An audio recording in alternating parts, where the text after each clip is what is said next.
What up? I'm back. A little nice break for myself.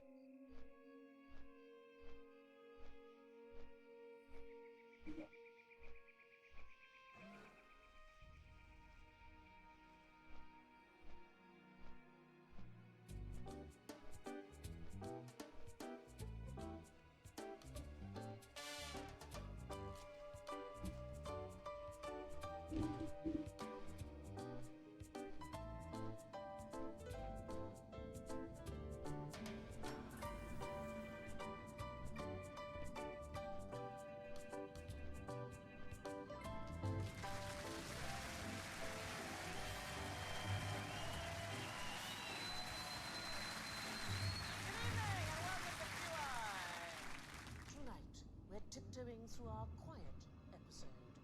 Pray silence for the tight-lipped Jimmy Carr. The soundless Sarabesco. The muffled Andrew Maxwell. And the unspeakable Alan Davis.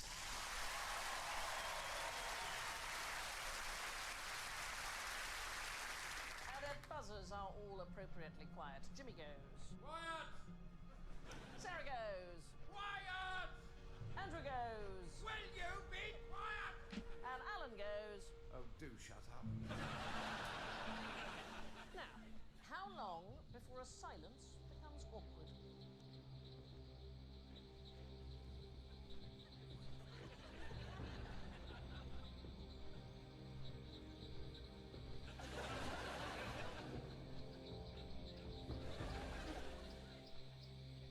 Okay, it's about now, I think. It's about. That could have been the whole. It was horrible, wasn't it? I think it's really awkward when you can hear your own stomach gurgle, especially if it's a gig. Yeah, That's always a sign. Oh, this isn't going well. yeah, that's not a good sign.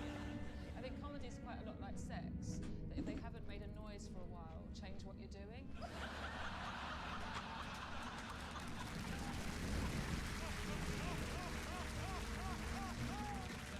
About parenting as well, actually. Need help? 2011, the University of Groningen, which is in the Netherlands. Light discovered bless that you. a pause in the conversation becomes awkward after 4 seconds. And after that, people start to feel anxious, they feel rejected. I read a really interesting thing by it's an American research company called the Love Lab, and they basically looked at thousands and thousands of couples over the years, and they came up with a theory on call response. If you're sort of having a silence with someone, with your partner, you're looking at the paper and you go, and they don't go, what? Then it takes like 7 good things to make up for that one bad thing, because people feel so rejected by that. It's exactly that. It's about feeling rejected, because the reason that we like good conversation is that it helps us feel good about ourselves. We get dopamine, don't we? Like teenage girls who stay on the phone for hours and hours have really, really high levels of dopamine, like they've completed a PhD. I always think as comedians, we're like drug dealers. And the drug we deal is endorphins, and you've already got them on you. We just help you release them. The Irish mind silence time? Well, it's never happened. No. We have yet to meet the awkward moment. I suppose after about 4 seconds of silence in Ireland, you'd bring in a wink at least. Yeah.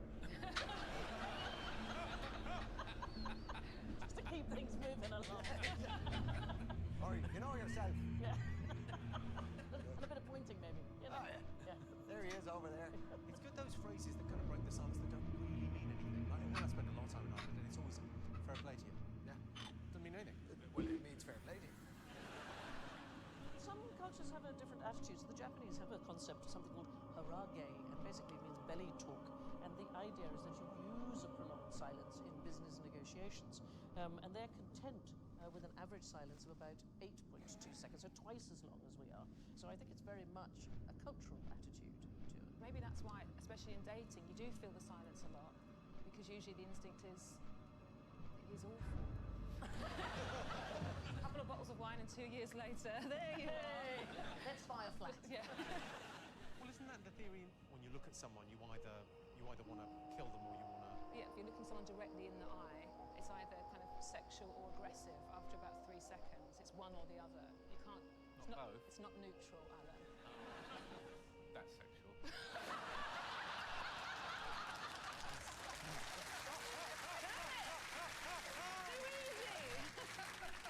I do it? Just aggressive. But I was thinking about the dopamine thing that you said. You know, one of the things that we now know is that particularly talking about ourselves triggers these neural rewards in the brain. Talking about yourself. Talking about yourself, and the subjects who were in this study were even offered money, and they turned money down in order to carry on talking about themselves, and apparently they still felt good, even if they knew nobody was listening. What talking to yourself is like. Talking to yourself in the commonly in the bathroom. Sometimes your kids will be asking, "Who are you talking to?" What do you talk about in the bathroom? How to get out. There you have it. Scientists have found you can't even pay us to shut up about ourselves. What's the one sound you really can't ignore? Oh, baby's crying. I think that is true for... Is it true for boys? I was going to say Wu-Tang Clan. Wu-Tang Clan killer bees on the storm. Wu-Tang Clan, you know, Method RZA. Man.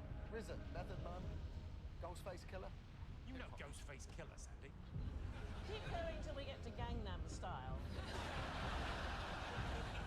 Gangnam Style, I knew you from somewhere.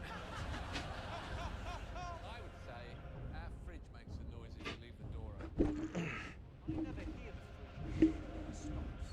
That sounds like a trailer for a horror film. Yeah. The silence of the fridge. Everything I own warns me all the time. I used to have a microwave. When it stopped, it went ping.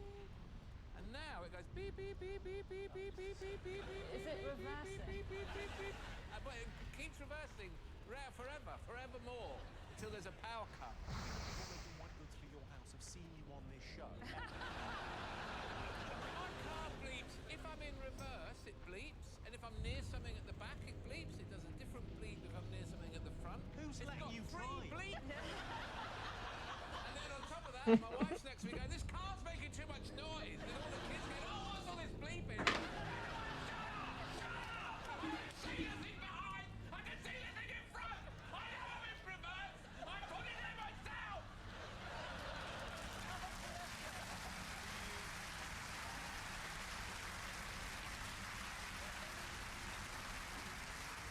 Sadly, on his 234th show, Alan Davis had a complete breakdown. Dopamine, I just had the Everyone heard you. Yeah. Anyway, I wasn't talking about any of those things. Technically, we are talking about the one sound a child cannot Oh, ice cream van. No. It's the sound of a woman's voice, is what we now know. So children tend to sleep through fire alarms and so on. They tend to sleep through them. It's partly because they sleep more deeply. I read about this, so they Okay. were going to have a smoke alarm that had a voice coming into the child's bedroom. Absolutely right. There's a really strong response to a maternal voice, and that is why there's going to be a new kind of smoke alarm with a female voice. So they've been testing them. I don't know if this would do.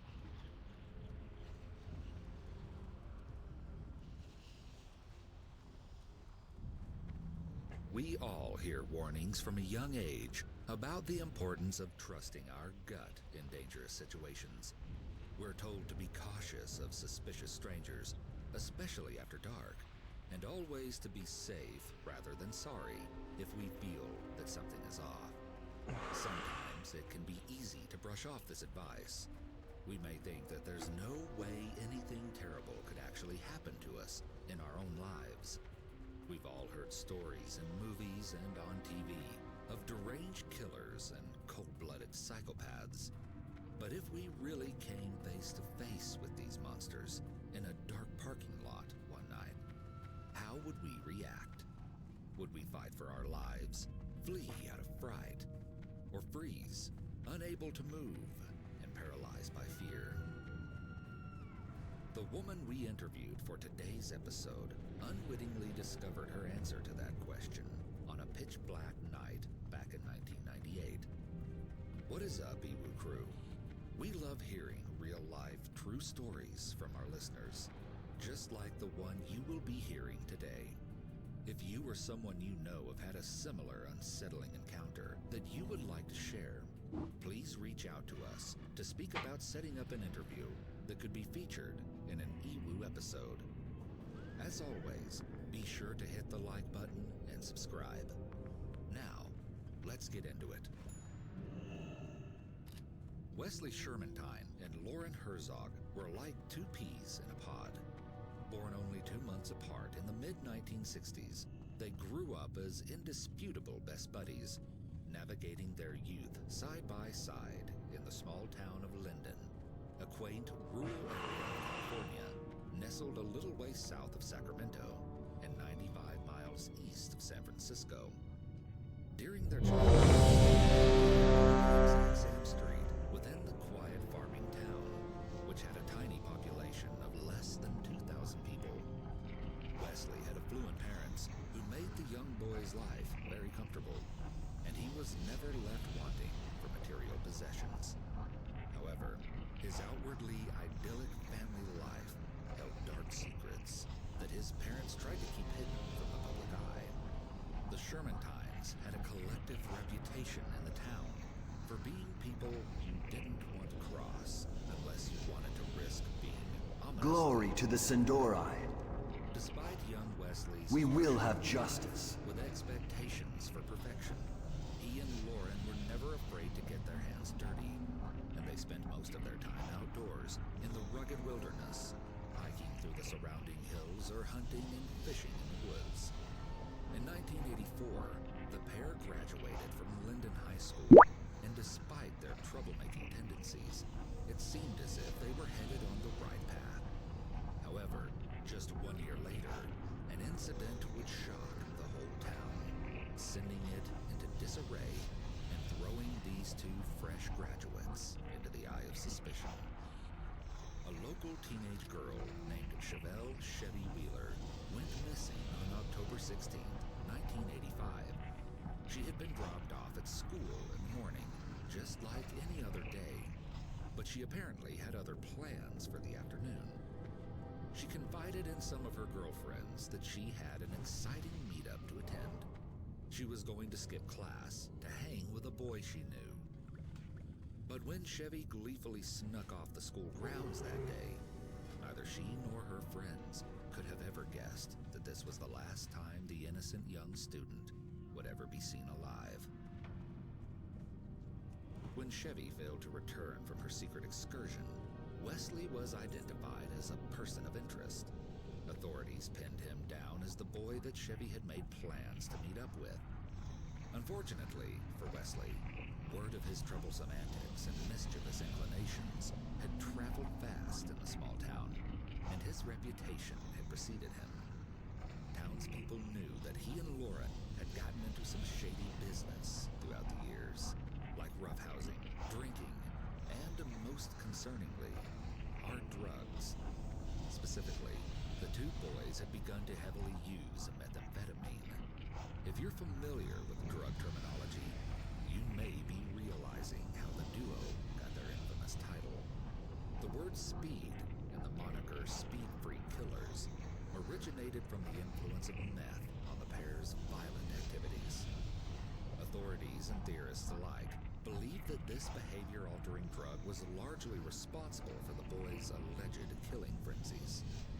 And Chevy's sister later shared an important detail during the ensuing investigation that aligned all too well with Wesley's known drug use. She reported that young Chevy had mentioned her intentions to smoke marijuana with Wes at their hangout that day.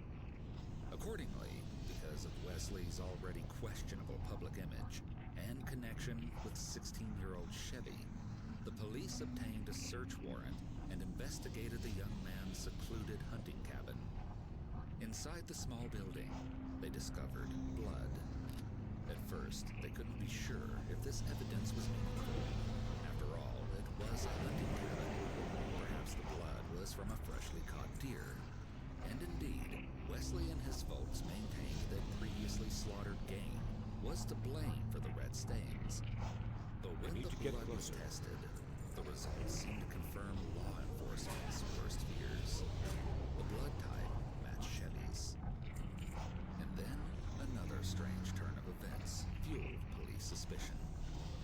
Allegedly, Wesley, who was fairly well acquainted with the Wheeler family, had confidently shown up at Chevy's home the day after she went missing, pulling up casually in his pickup truck and playing dumb when her concerned mother and father asked him what had happened to their beloved daughter. He apparently laughed at the parents' frantic questioning and shrugged off the implications of Chevy's disappearance. I was trying to say, like, I wanted to do the warrior, and I was trying to, like, just talk about how I was like, I enjoy, like, me and the three tree ants just doing our thing, picking out the kid at 3 says.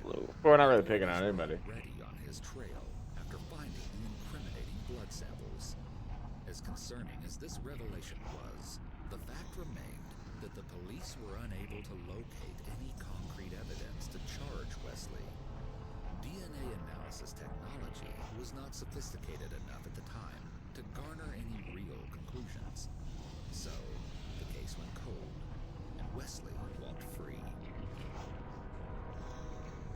Over a decade later, police would discover that Lauren and Wesley, the two young troublemakers they had let walk free, went on to orchestrate what some have estimated to be 72 murders between 1984 and 1999. The deadly streak is thought to have begun around the same time as their meth abuse, when the two were only about 18 or 19 years old. How the duo pulled off this deadly stunt for so long without detection is hard to say for certain. But another missing person case that began 14 years after Chevy's pulled the elusive young men back into the spotlight. On November 14th, 1998, Cindy Vanderheiden, a 25-year-old woman who had grown up in San Joaquin County just as Wesley and Lauren did, suddenly and inexplicably vanished without a trace. Nobody quite knew what to make of her disappearance, as just earlier that same day, Cindy had eaten lunch and casually shopped with her mother before heading to a karaoke night at Linden Inn. This establishment was one of the 2 bars owned by Cindy's father, both of which that Wesley and Lauren had frequented for quite a while. On this particular day, Cindy dropped her car off at her dad's other bar before meeting up with a friend, and the two rode together to the Linden Inn, excited for a fun night of singing and letting loose. Now, Cindy's older sister reportedly had a fling with Lauren at one time, so when Cindy saw him and Wes at the bar, she struck up a casual and friendly conversation. After a relatively uneventful night, Cindy's friend gave her a ride back to her vehicle, which she had left behind at her father's other bar, before following Cindy home as she drowsily drove down the deserted streets at 2 a.m.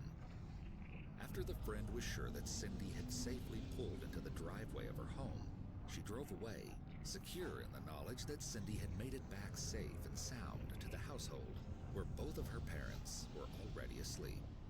And indeed, the next morning, Cindy's parents would report hearing their daughter pull into the driveway in the wee hours of the night. But it appeared that Cindy herself had never entered the home.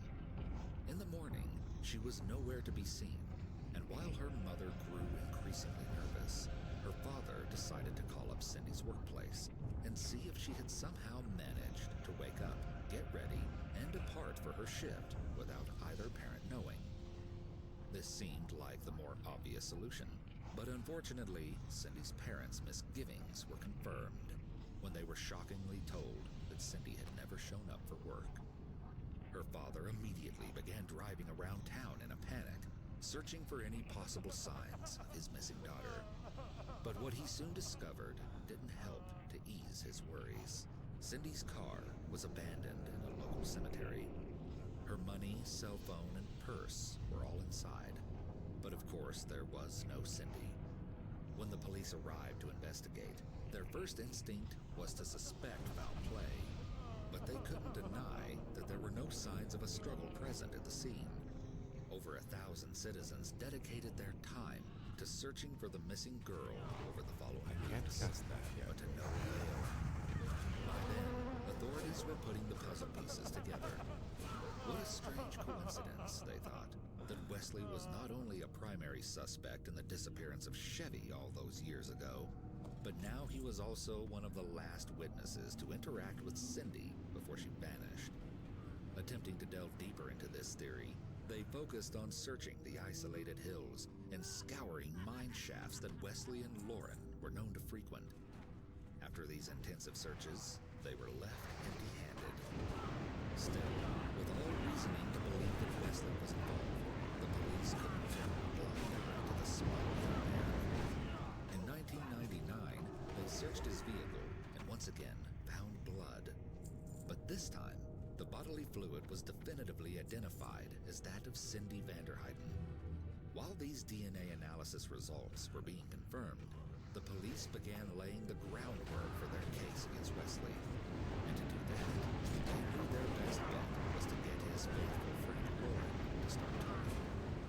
He was brought in for interrogation, and although he was initially a bit tight-lipped, he soon began to spill secrets of a magnitude that went way beyond the scope of what anyone had expected.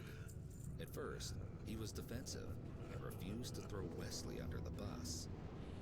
It gets pretty wild when he's doing drugs or when he's cranking and when he's drinking everything. It's pretty wild, doesn't it? I know. Wild enough, I think. You ever think that Wes would be capable of forcing a girl to have sex with him? I don't know. Well, maybe not. But in an interview soon after, Lauren had a change of heart and opened up a lot more. I went back to go back to her car.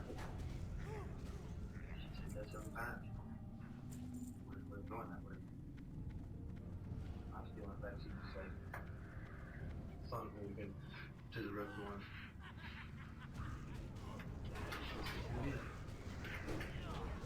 Well, there's no one who's got it done. Sounds back and forth arguing with that thing. And I need to do stuff to say, relax, I guess, if you thought. It's getting wilder and wilder, not at more and more. I told him more than once, like, that's killed her, man. I put that in the car. When I got in the car, I started backing down. Kind of looked at me one time, and I was going. I didn't know what.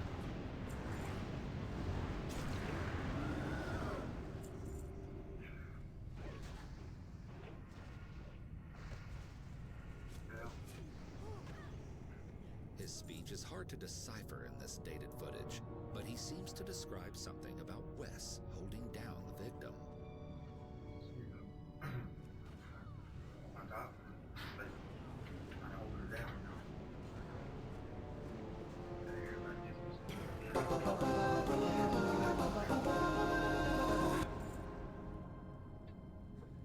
I mean,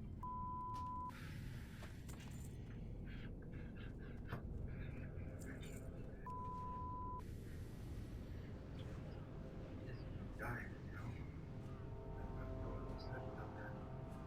That's what he told her? Yeah.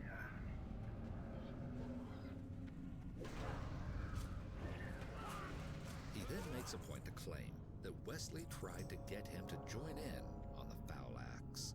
But Lauren, of course, says he refused to get physically involved. Trying to get me to do this and that, and I wouldn't do it. I told him, no way. Just like that, just drunk around the road. I almost don't even know where I was. I mean, I know I was there, but my mind was just gone. I was just in that moment. One look, man, and I couldn't believe where too much. The interrogator asks Lauren if this new story is the truth, since it directly conflicts with what he had told them earlier about Wes's innocence. Lauren nods that, yes, this story is an accurate retelling of what really happened that night with Cindy. In yet another interrogation session, Lauren shares the sad details of Cindy's last moments. He also says Wesley boastfully asserted that he would not be going to prison. She tried to bargain with me more or less. Kind of, you know, please let me go, and then, you know, I don't know if we were trying to talk to her, but maybe she just had come back and tried to talk to her.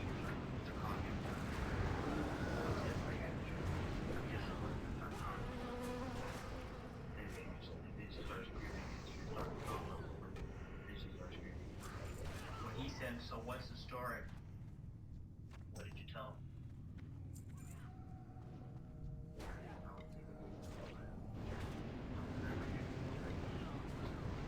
When he asked you, or he told you I'm not going to prison, did he just say that, or did you ask him, well, why'd you kill her? Yes, he.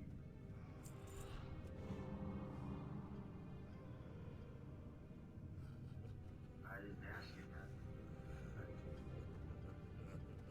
He said it. He just said it. I'm not going to prison. I told him. My reply, I think, was to his that you don't want to see me for a while was I was just like to turn the clock back. So I was trying to turn the clock back first. Lauren goes on to confirm his accusations that Wesley was behind it all. The assault, the murder, everything. He makes a show of claiming to be skilled as accomplice and says that he feels ashamed that he didn't do more to help Cindy. If he could turn back time, he says he would have tried to find a better way to assist and maybe even save the helpless victim. West Sherman time? Yep. You're scared of West Sherman time. He's your friend. Like I said, we spent a long time. That's why I got scared. Because just so that's the way he is, the way he turned, you know, the same person. That's was my friend. Are you scared because he's unpredictable? Yes, sir. What else were you scared of? What's the other one? Shame, scared him. Shame of what? Scared him. Think of one time you had mentioned being ashamed of what more?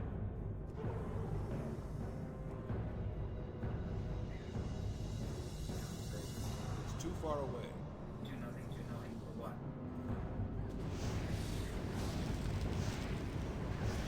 Guilt conflict. Can't do it all over again.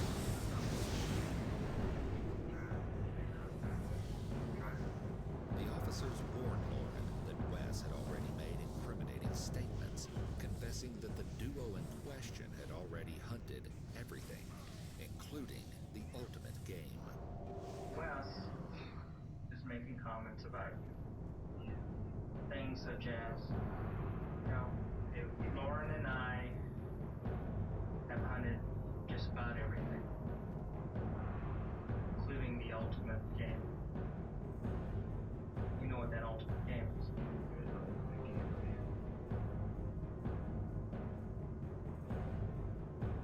He's implicating you.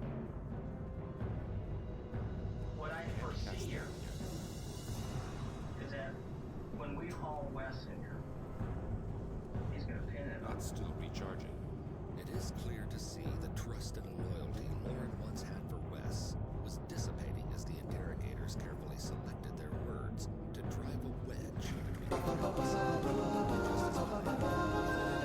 To reveal a slew of crimes he said Wesley had committed outside of the Cindy case.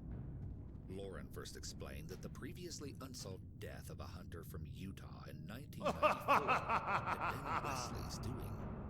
According to Lauren's tale, Wesley had deliberately shot the man dead for no apparent reason after crossing paths with him.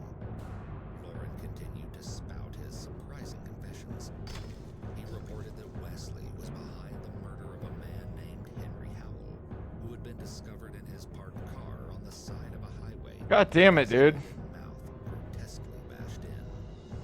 As Lauren tells it, A 6. jumped at the opportunity after seeing the vulnerable man. This is the third time I've run. He stopped the car to seize the victim's shotgun and use the weapon to end Howell's life before robbing him. It was only a matter of time before Wesley himself was brought into questioning. In the disturbing interrogation footage, he's asked what he thinks the chances are that the blood discovered in his car belonged to Cindy. He deflects the question. You tell me, what are the possibilities of Cindy's blood being in your trunk? I don't know that it is Cindy's blood. We're telling you, it's 169 million to 1.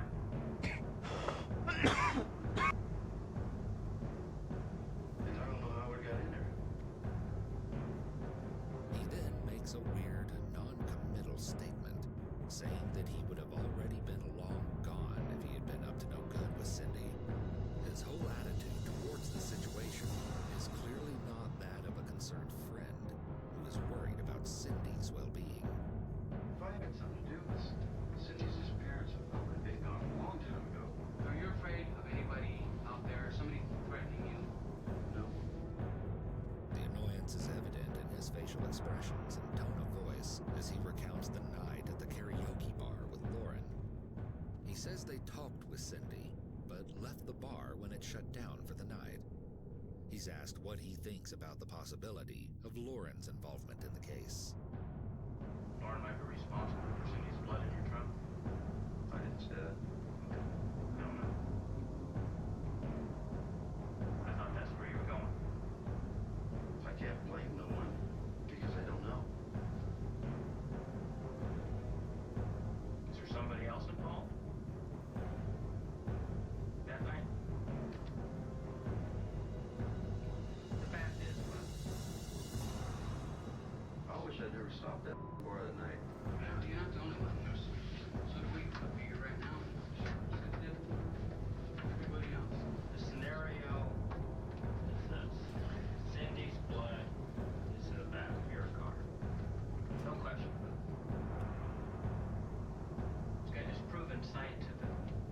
The interrogator becomes increasingly frustrated as Wesley visibly shuts down and refuses to reveal any helpful information.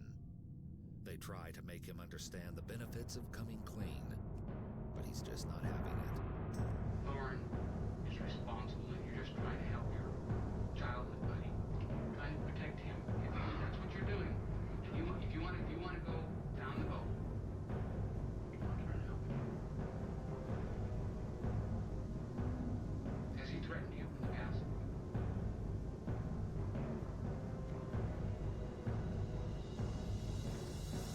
Lauren's heard about you. Well, has he threatened you? Holding out for it. If there's something that happened that night, you have to tell us now. It's as simple as that. We can't make it any simpler for you. If you lied in the past, I don't care about the lies. I want the truth of what happened that night. There's blood in your car. There's a simple explanation. He knows it. I know it. It's there. Take the opportunity.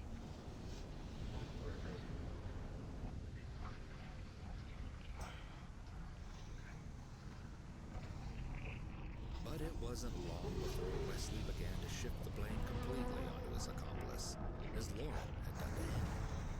Their hesitation and unwillingness to speak in initial interviews completely vanished, and the duo continued to turn on one another as the investigation continued.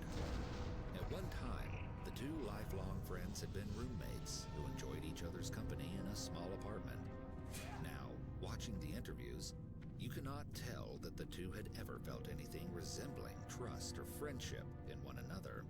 They became something more like archenemies, taking every opportunity they could to blame their partner and pin all their horrible deeds on the other person. Both were charged with Cindy's murder, along with two others from the 80s. At this point, all inhibition on Lauren's part was gone, and he went into excruciating details to explain the horrors that Wesley had inflicted upon Cindy. According to him, Wesley drove the trio to an isolated spot after they had all smoked meth together in the cemetery, and he proceeded to assault the unsuspecting young woman before taking a knife to her throat. Apparently, they had all agreed to meet up that night for drugs, but Cindy had no idea the dangerous situation she was condemning herself to when she agreed to get into Wesley's car. Lauren confessed that Cindy had begged him to help her throughout the assault, calling him Slim, an old nickname she had given him. But rather than try to assist the desperate girl in any way, he chose to remain unresponsive, watching from the car as Wesley committed atrocious crimes against Cindy and then ended her life. After their 1999 arrest, the Speed Freak killers faced their trials in 2001. Wesley went first, and after an unsuccessful attempt to deny his involvement and place all the blame onto Lauren, he was found guilty of murder on 4 accounts. But even in this hopeless situation,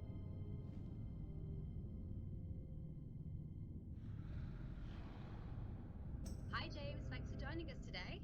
Hello Charlotte, how are you? I'm great, thank you. How are you? Good, thank you. Very well, yes. Wonderful.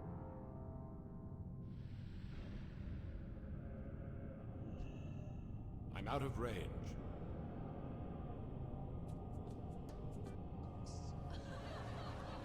Why does the British Rail pick that up?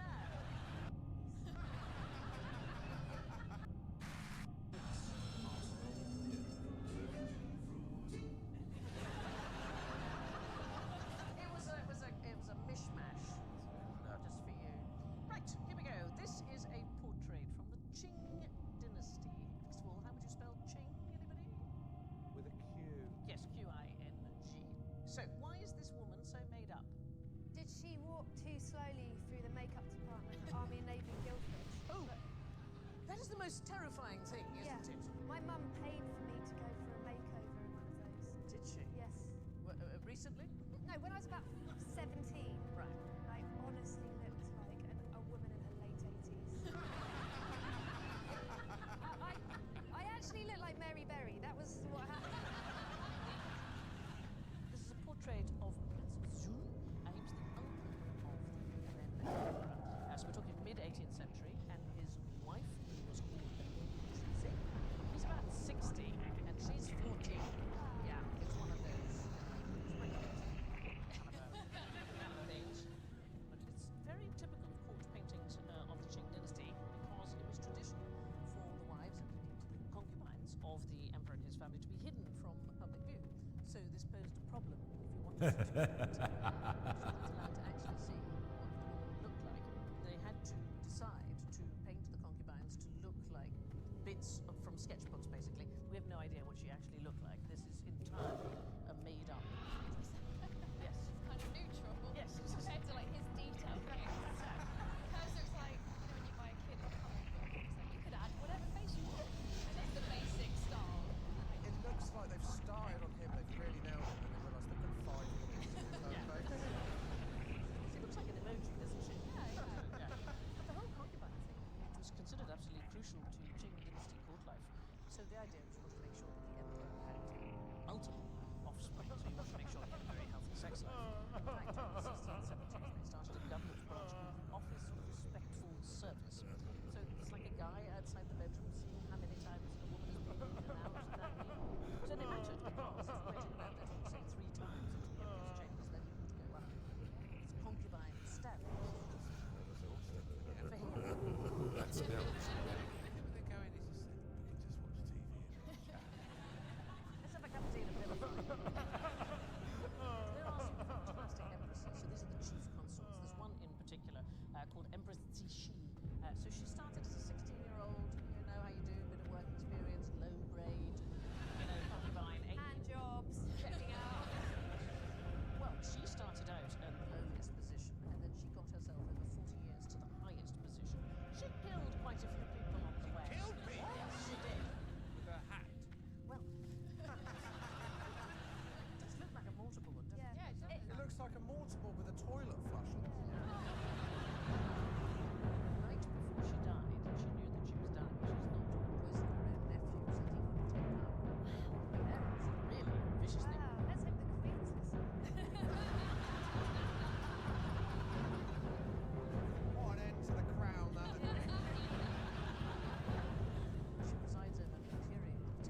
Sometimes you can't help but see crits everywhere, and other times you don't see anything. Never mind about that. I've got the wrong eunuchs today, I'm afraid. One of them's got a penis. We've sent him home.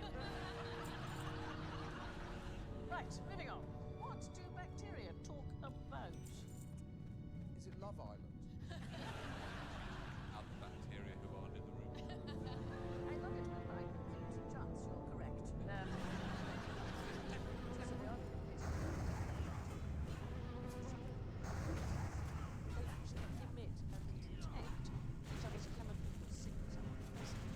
They take a head count to see how many bacteria there are, and they base their activity on how many bacteria they have detected around them. Like a fight, like there's 10 of us all alone. It's like the army gathering and going, right, we're ready to go. We've got enough. There's lots of bacteria that cause diseases, cholera, staph infections, and so on. Each porous sensor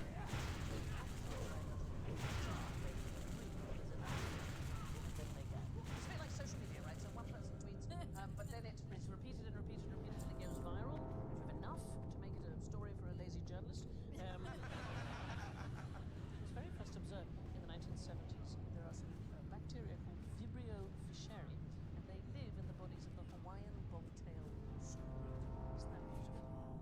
So the squid gives them accommodation and sugar and amino acid for food, and in return, the bacteria gives the squid the most ingenious defense mechanism by glowing all of them all at once and generating bioluminescence.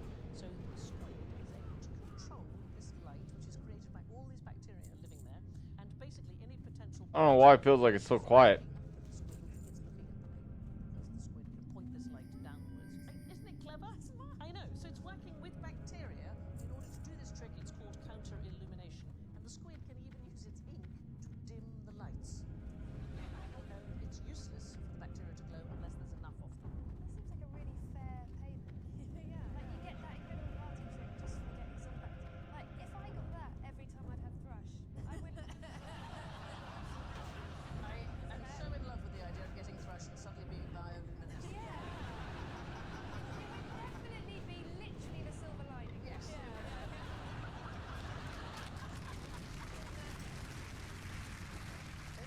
Also, conversation That's starts still to walk in recharging. and I go, Holly, you look great. Got through the thrush? She looks like the moon, and she's so itchy. Oh wow. What I love is that it has another way of concealing itself if it doesn't have enough to create the light. Have a look at this. It is able to bury itself in the sand. So this is the other way of doing it. Wow. No, just the eyes and they're covering the eyes. That's amazing. Isn't that beautiful? And then what does he buries himself, and then does he just wait for the bacteria to multiply? Yeah, Holly is frankly doing better at hands to mouth. Did you bury yourself in sand? That's right. I gotta remember to do like an innervate. Grit. A roller coaster might make you queasy, but what can it cure? Yes. Thrush. Actually, that thrush with that thing between your legs, that's gonna make it worse. God, I went and did Go Ape yesterday. It was quite something in terms of the harness. It's not comfortable. Been used by a lot of other people. Are you suggesting it has chafed many thighs? I'm suggesting that the harnesses can communicate with one another. So what happens on a roller coaster? Hiccups. Do they cure hiccups? I would imagine it might cure hiccups. I got stuck on a roller coaster at Alton Towers. Oh, see, my idea of hell. Yeah, I got stuck in the black hole. This is the kind of audience I want for my anecdotes. What is the black hole then? So it's a roller coaster in the dark. No. Nightmare. If Yeah. I'd have been there, you would have felt a hell of a lot happier.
much better to sit at the back. Is there somewhere, like, just pictures of two people that appear to get me on a roller coaster? Anyway, the roller coaster study, not the first time that frightening rides have been used in medicine, so this is bizarre. In the 1920s, doctors prescribed scary plane flights to cure deafness. What? There was a theory that some deafness had psychological origins and you could overcome it by being terrified. What they were told was they got on to cure them.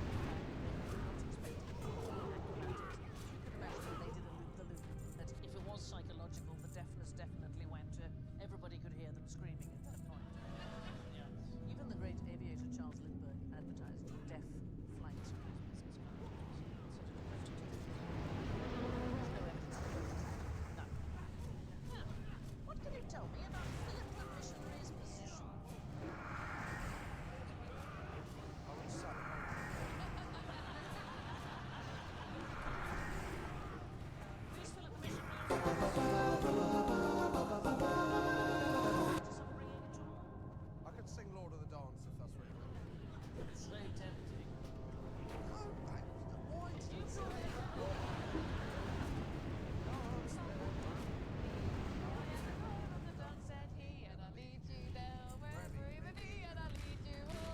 So in a word, no idea who he is.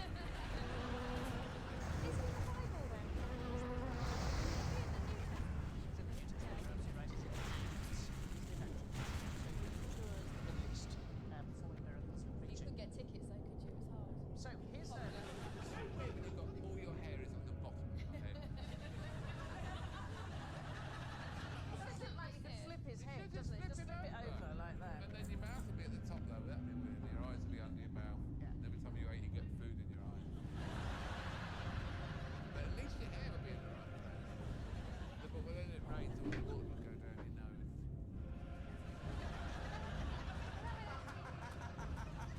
It'd be so beautiful. It'd be like the those fountains in what are those fountains in the fountains in where they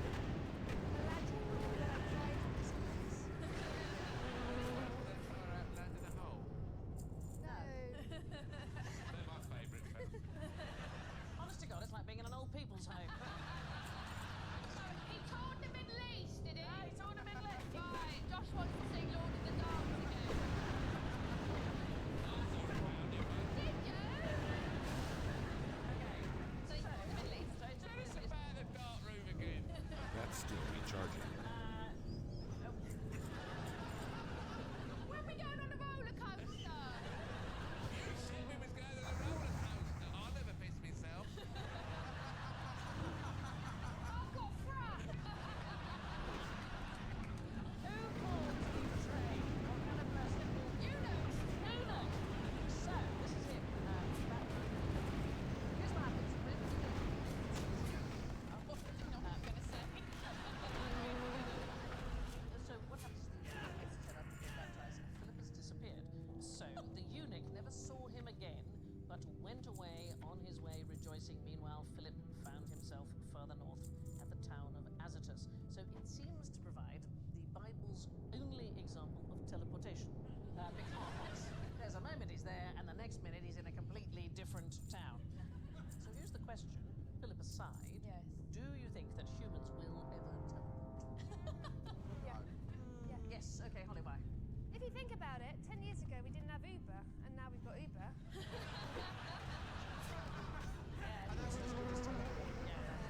There's been times when I don't remember how I got home, and then I looked at my emails and I realised I got an Uber.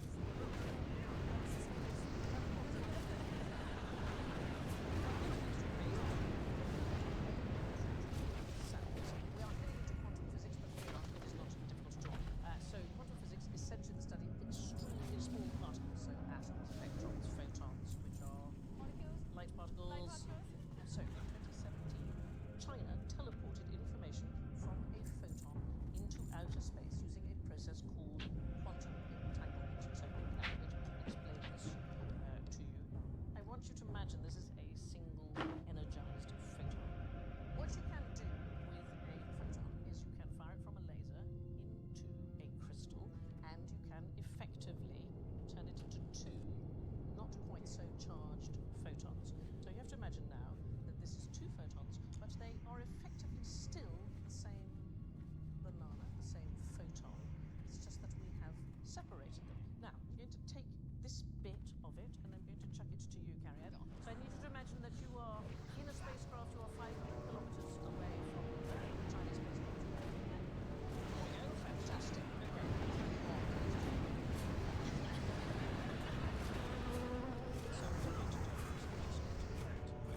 Says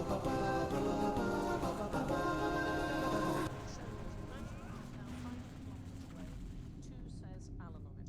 Whatever you did to the photon that is left on Earth, exactly the same thing will happen to the photon that has gone out into space, and we don't know why. We shouldn't feel bad that we don't know why. Einstein did not understand it at all. It freaked him out. He called it spooky action at a distance. Oh, I get it. Now I get it. So here is the weirder thing. We could pair this bit of banana, if you like, with an orange. Wait, we're pear, orange, or banana? If I then did something to the orange, it too would appear on that bit of banana. I'm trying to use fruit as an example, but basically I could pair another photon, a third one, to this one on Earth, but it is still having the same existence. God, I feel really weird. So you basically, when you teleport, you're going to make a version of yourself elsewhere, and then you can do whatever you like to it.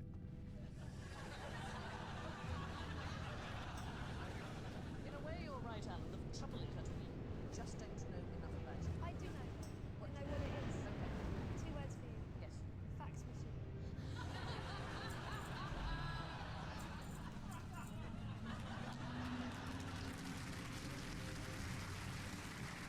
What I like is how you've kept so up to date. I did a documentary about quantum.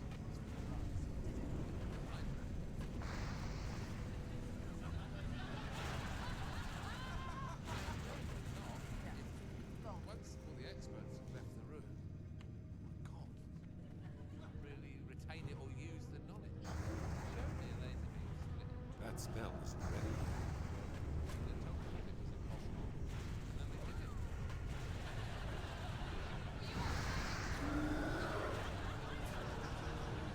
Then they chopped Debbie McGee in this bit.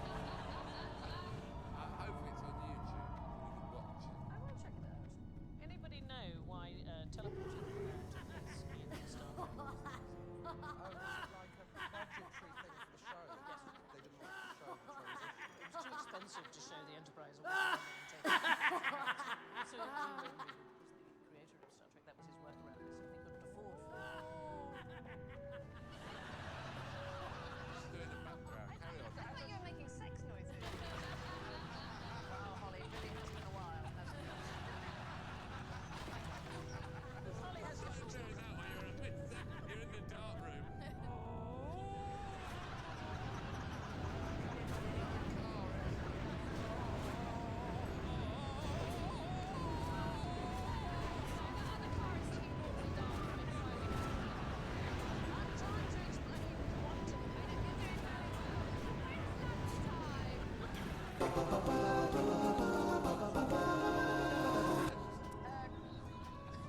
If any topics come up with shows that I've done, I'll plug them. seriously like an answer now, isn't it? Well, I used to be on the television. Oh, yes, years ago. I've got thrash. Right, moving on. Where would you go for a 6-week quickie? Alton Towers. So, what kind of figures are there that you want to do in 6 weeks?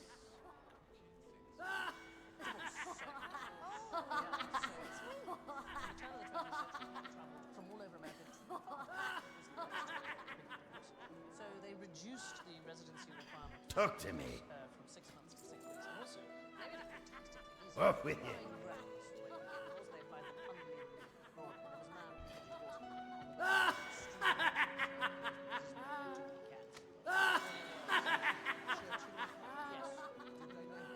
They didn't say how many. For me, one. There's one there. I've got upstairs. It's another one.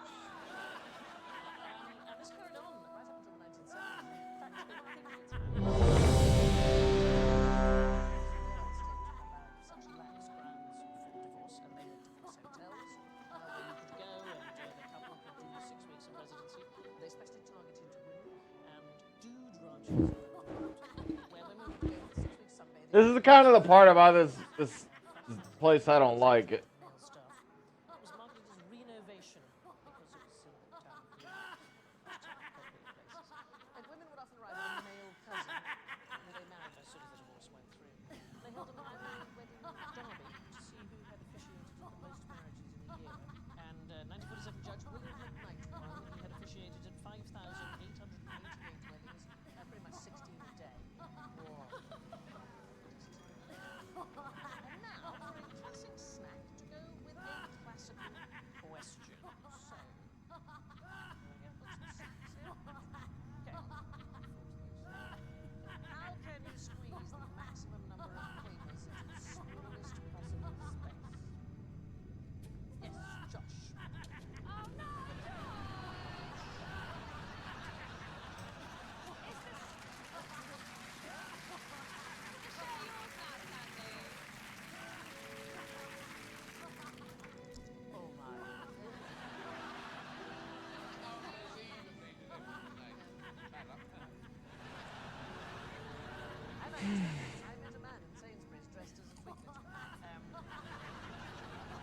been around since many times.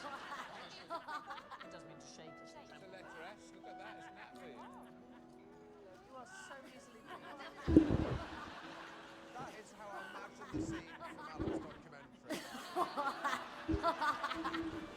So it began with then it became singing in this tremendous voice. Do you remember? What's on your mind? Be good. Yeah, it's like Josh was in the room. How are you? And then it became the name of a musical note. Anybody know? What's your beck? Semiquavers, which are 1/16th, followed by a demi-semiquaver, which would be 32nd, a hemi-demi-semiquaver, which is 64th, and a quasi-hemi-demi-semiquaver, which is a...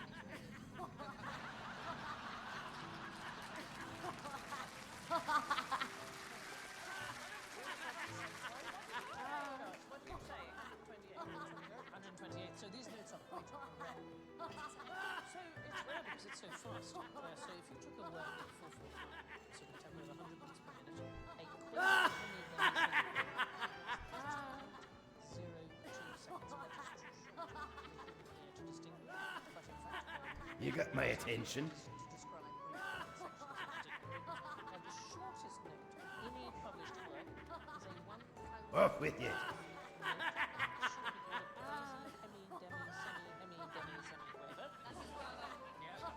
Here there. What's your beck? How are you? Be good. Somebody's pleased with themselves. I've used a Those glasses are no use to anybody, do they? They're smug glasses. So this is one of the rare uses of this 1024. This man is an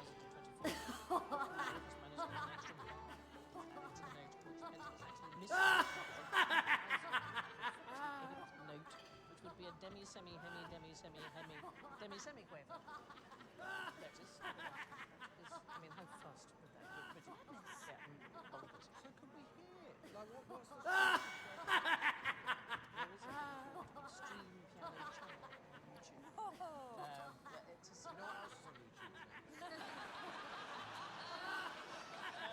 You've all got some instruments beside you. And you bring out your instruments. What I want you to do, I want you to play the same note as many times as you can. Did you used to do that game at school where you try and start a song and stop it as quick as possible? Yeah. I love that game. It's so good. Okay, ready? 5 seconds going now.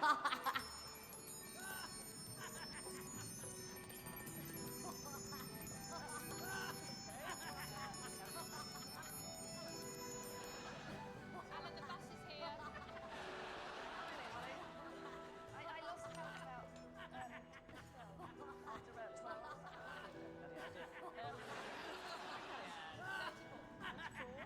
Honestly? Yeah. 37.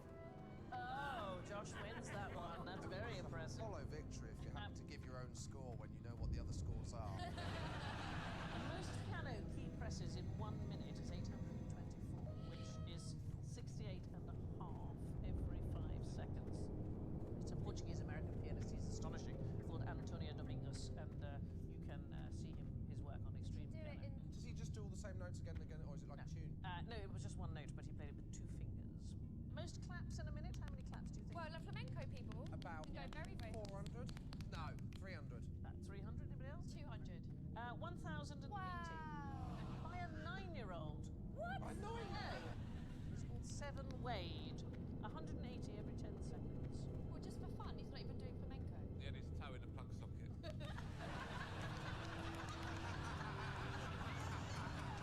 I absolutely love him in my audience on tour.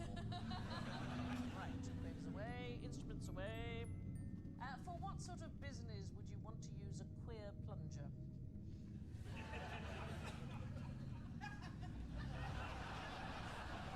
I once had a nightmare with a plunger.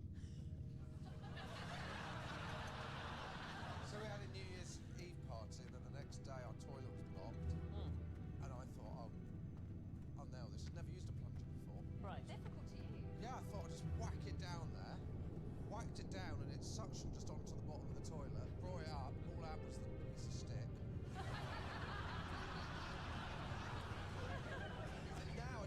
to unblock the toilet. I had to get my hand in there. Okay, so queer plunger. What might you plunge into? The ocean. Well, so water. You might plunge into water. It was a term given to conmen who took advantage of the rules of the Society for the Recovery of Persons Apparently Drowned. So, set up in 1774, two London doctors. They were All right, nice. victims were being wrongly pronounced dead and sometimes very ill. And so they developed new techniques of resuscitation. They offered a reward of 4 guineas, which is £500 today, is a lot of money, to anybody who successfully drowned a man back to life. Well, swindlers led up to it. So one would dead to drown, and the other would jump in and rescue him from the brink of death, and the two of them would then share the 4 guineas.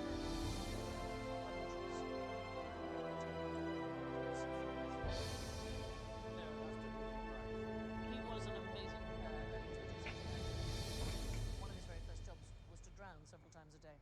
So he worked at Atlantic City, and he would pretend to swim out, and then he would pretend to drown, and somebody would come and rescue him, and a great crowd would gather, and they'd all applaud because he'd been saved, and they were all so thrilled.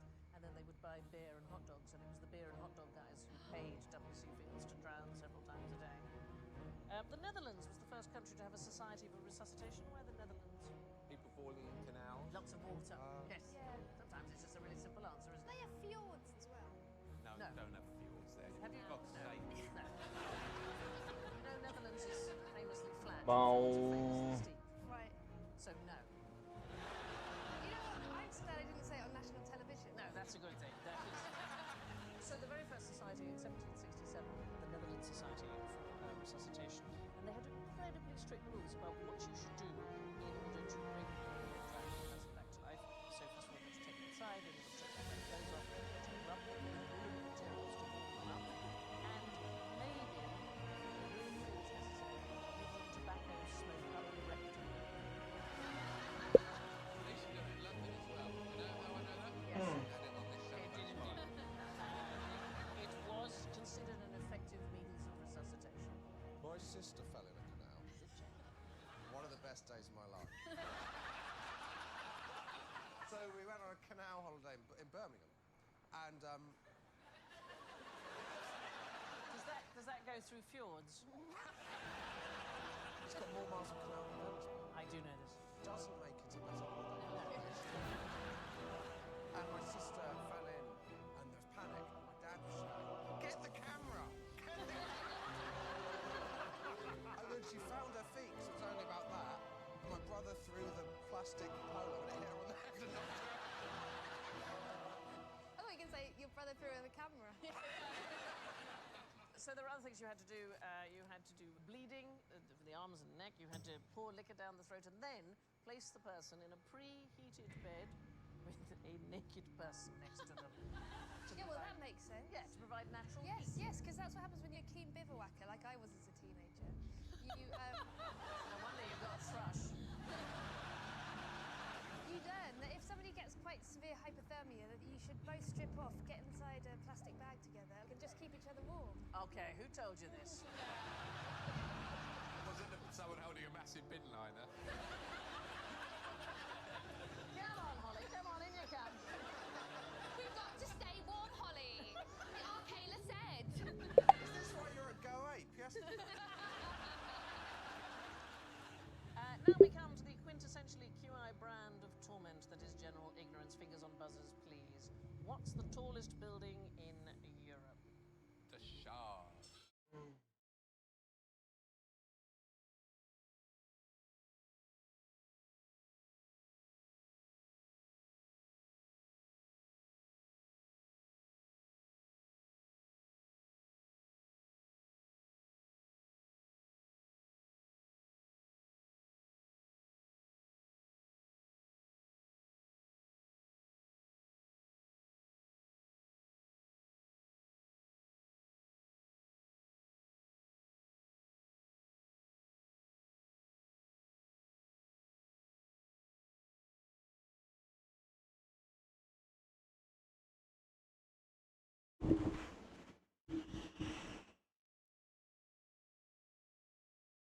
Oh, we're good. It's later than at ground level.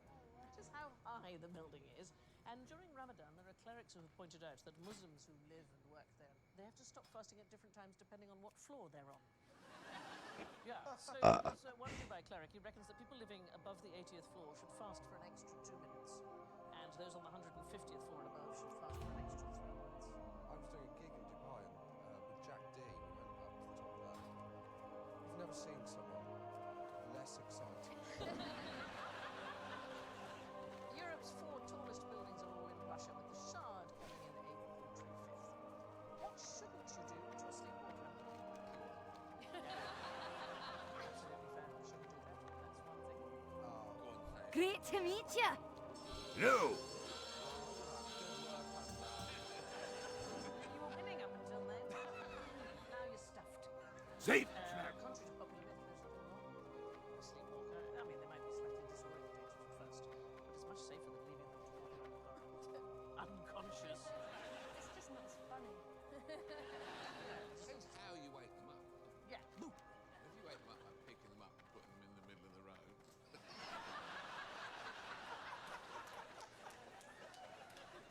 Here's the thing, injuries are not uncommon. Injuries are not uncommon amongst sleepwalkers because they walk into things and it's better to save them. Although, here's the thing, the most recent studies show that you don't feel any pain when you are sleepwalking. Just so relaxed. It is very chilled. Of the 47 sleepwalkers in this study who reported suffering an injury while they were asleep, only 10 actually woke up. There is a thing where people actually act out their dreams. Yeah. So sleepwalking tends to happen at the deepest stage of sleep. Grats. So what they do is that people often crawl or run in their sleep. So My if they're- granddad used to cycle. He used to kick the covers off and his legs would go like that. And my granny would be like, "Stop it, Bill, stop it!" He won a stage at the Tour de France. I had a dream the other day that I was in New York and my husband said I was lying in bed doing this. What was that, darling? I think it's just me walking down a sidewalk. Oh boy. You get a kind of American-Italian attitude. Did you think you were in Saturday Night Fever? A person missed it. Missed the boat. What age did women tend to get married in the olden days? Say 3 or 4. So that's like what, 1700s? Wow. Maths and geography. An irresistible package. So what do you reckon? How old do you think women were when they got married? Is the picture a clue? No, it's just a really cute picture. Was it older or younger? It's either going to be 14 or 20. What do you want? I'm going to go 28. We're going to go for 20. Is it older than we think? Is it like 65? Yes, it's older than we think. So we're talking about 1700s. So I was right. Thank you. Can we get a point for that? You're lucky still to be having a chair, frankly. The average age for women was 25 to 26 to get married. Men now 30. So, and then that was actually older than the 1970s. Even in Those men coming out of that tent on the right. Hello. Tiny people marrying. Ding, ding, ding, ding. Have a good one. I didn't know you so deeply. It's a show called Tiny People Marrying that I did. I've got it on YouTube. I'll find it for you. That's interesting. Thank in you. Pride and Prejudice, what's the name of the vicar? Mr. Collins. Mr. Collins. So Mr. Collins is always played as like this 45-year-old man, but he's actually about 28. in the actual book. In the actual book, yeah, but we have warped this sense that they're all much older. I mean, I think we get a lot of it from royal marriages. So this picture is Richard II and Anne of Bohemia. So they were 15 and 16 respectively.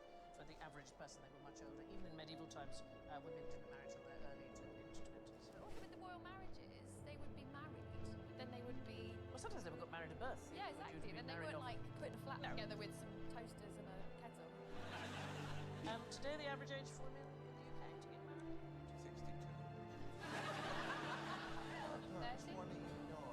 It's 31, and men are 33. But apparently the best age to pair off is 26. So there's a Princeton professor called Tom Griffiths, and he has proposed that this is the best age because you are 37% through completing a task within a set time frame. And at this point, you have reached the perfect point in which to decide. It's probably the worst marriage proposal. It is, yeah. What they're suggesting is if you choose too early, you're going to miss out on better options later on. If you choose too late, better options will already be off the table. There's similar maths choosing the best toilet at a music festival. To maximise the chances of getting a clean one, apparently the same maths works, because you don't want to waste time looking at them all. If there's a row of 100, you should check the first 37, okay? And decide which is the cleanest of those, and as soon as you find a cleaner one than that, use that one. So you still have to look at 38, 39, 40 toilets. I've got a system with festival toilets. Have you? So you stand and you wait, and you look at, as people come out, if they can look you in the eye, that toilet's fine. But if they look at you and they kind of, with a kind of fear, don't go in that toilet. I'm the same with planes. When you see the pilot come in, if they can look you in the eye. Choosing a partner is a lot like choosing a portaloo. You might end up wishing you'd just done it in the woods. All right, final question. What activity causes carpal tunnel syndrome? Masturbation.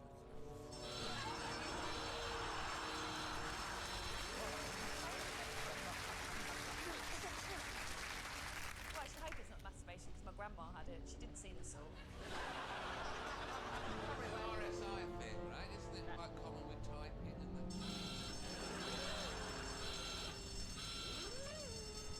Who knows what carpal tunnel is? It's where the tendons get inflamed. Yeah, so it's the canal Yeah. that connects the arm and the hand that's in the wrist, and various tendons pass through it. Yeah. And what happens is when one of these swells up, it compresses on the nerves that are inside this channel, and it leads to pain, numbness, and tingling. It's really painful. It's unbelievably painful.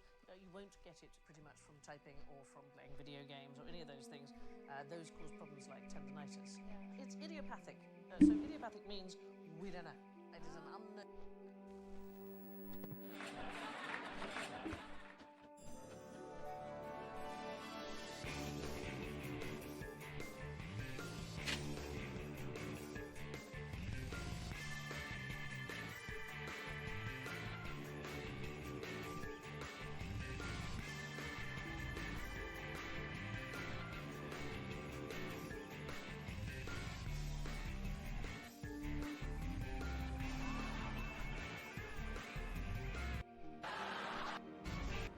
Clubs of the North.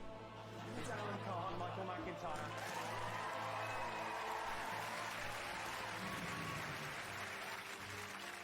Next up we have from Gavin and Stacey, it's Ruth Jones, and from the Three Musketeers, by the looks of things, it's Jonathan Ross.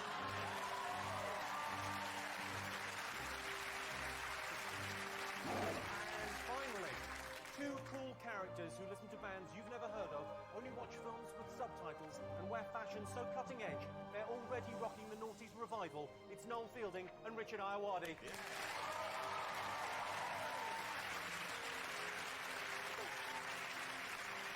I'm guessing, as is tradition on the Big Fat Quiz, you've got team names.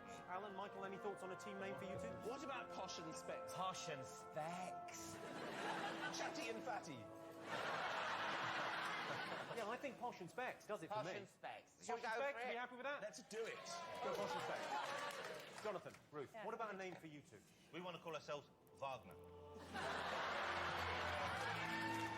Not Team Wagner, not Wagner, not Wagner.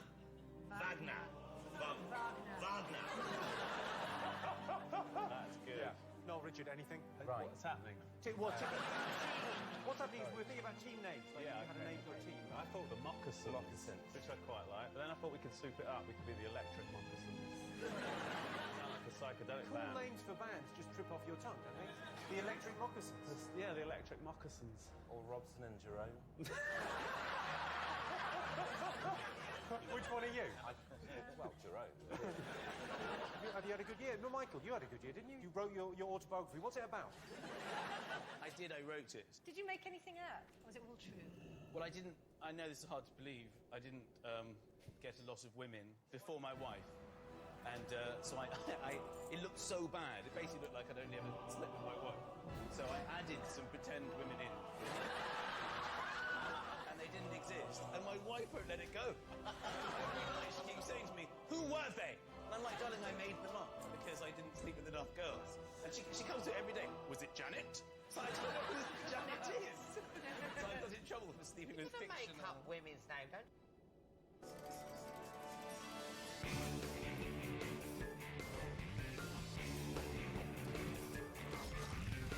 Oh, I see.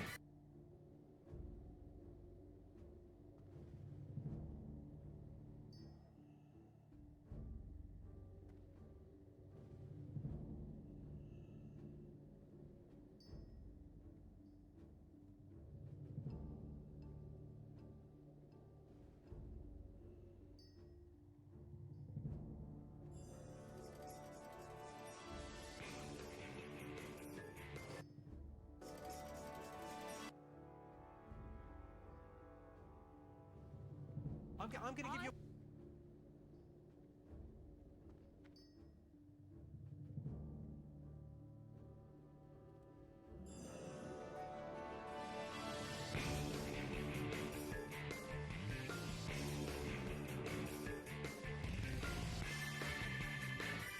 £1 billion. If you haven't seen the show before, then I can only assume you've spent the last 10 Christmases surrounded by a loving family, playing board games whilst eating chestnuts in front of a roaring fire. Well, where are they now, eh? As our regular viewers know, you can play along at home. So if you're new to the show, be sure to stick around right to the end when we give away £1 billion. Let's meet the teams. First up, from the Spice Girls, it's Mel B. And my God, Mel C's let herself go. Wait, no, it's Mickey Flanagan.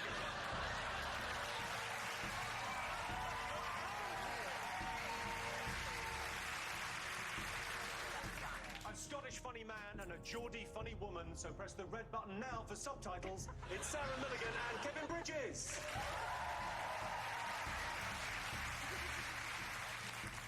And finally, one is an awkward, geeky comedian. The other's an awkward, geeky comedian with slightly different hair.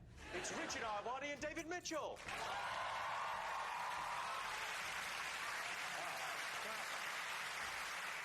David, Richard, I think we can all agree you're going to win tonight, so shall we even bother doing this? Certainly save time, yeah. You could be runners-up. Kevin, Sarah, you happy with that? That's okay. I don't Okay, so you've won, you've come second. Are you happy to come last? Do we have to be last? Why do we have to be last? Oh, look, if you're going to be like that, we'll do the bloody quiz, fine. Shall we try then, Mel? Let's try not be We're last. going to try. All right, Me and do Mel it. have made a pact. We're going to try. Yes. Well, you should be fine. I think, Mel, you're going to be amazing because we've got a music round. You'll be good on that. Mickey, I'm afraid we don't have a petty theft round, so there's nothing really for you. So have you come up with a team name? David, Richard? Now, I thought either two nasal men. Two nasal men, okay. Yeah. Or David Mitchell's team. Are you confident you're going to win, Richard? I think David is like a broadsheet newspaper. He is. Well, in that I don't know any of the interesting news. I would like the team name to be Global Issues, if we want to raise awareness of global issues.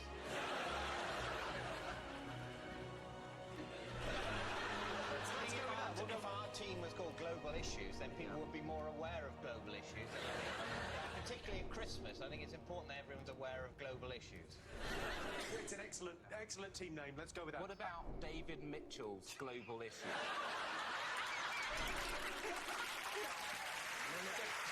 No, that sounds like I've got some sort of problem with my testes. Don't cheat yourself out of an excellent campaign, because we don't know yet about your testicles and you may need help globally. Yeah. Mickey, Mel, what do you think you're going to go for as a team name? Because we don't get out very much, could we be local issues?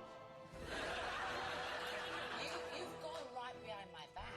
I thought we must be on the same team. Well, you're not the first woman who said that to me. What about Mickey and Mel have got issues? Yes. No. Men and Mickey's issues. No. The big issues. No. Fact issues. No. Are you saying no? Why do we just call ourselves the It's?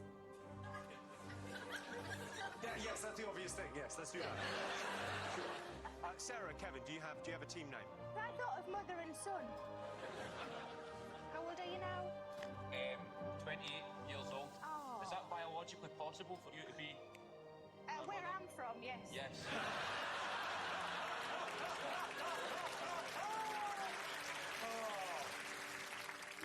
Right, let's get on with the quiz. The first round is all about the biggest news headlines of the year. In January, flooding devastated the south coast of Britain. It was terrible. I saw a woman on the news in a flooded kitchen crying. I thought, crying's not helping.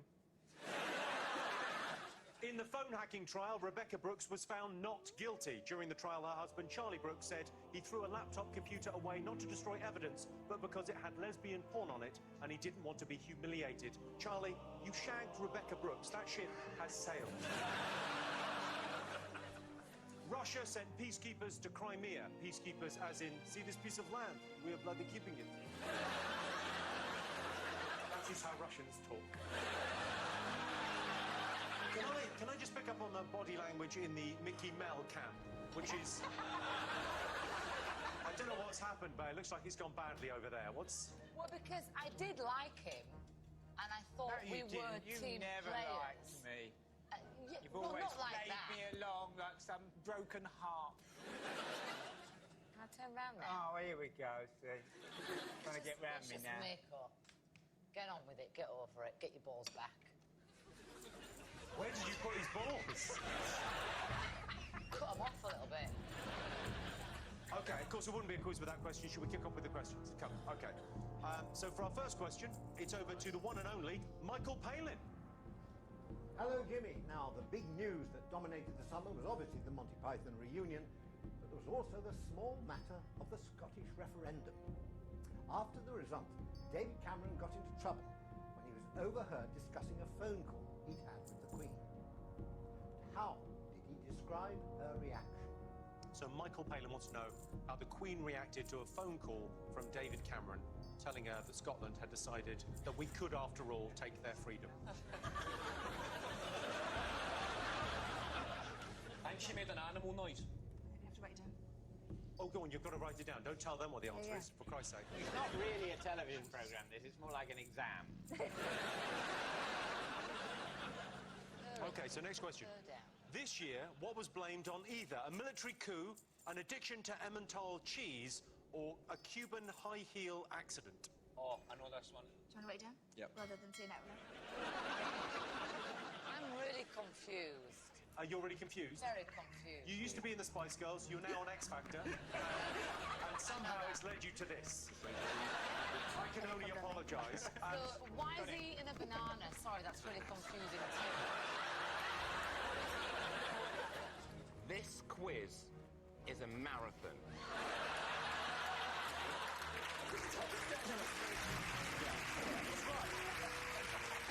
You need to keep your energy up or you're going to flag in the last quarter. Have you got Lucozade? I've got peppermint tea and a Diet Coke. You're out but of your I am mind, used to- Melby. I'll see your ass at the end. I'll see your ass in pieces at the end. I'm going to be fully tanked up, quipping right till the final adverts. You are a little bit weird. That has never been said to me before. Is nu alive. I'm not even going to finish this now. I'm going to put it back under the desk and top up in half an hour.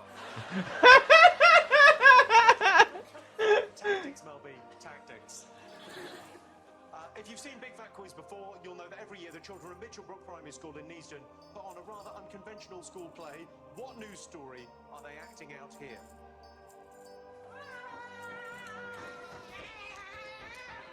May the stars guide you. many cars I have! You're so rich.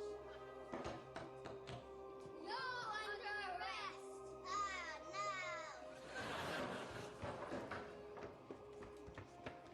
You have been very naughty. Okay, would you like some money?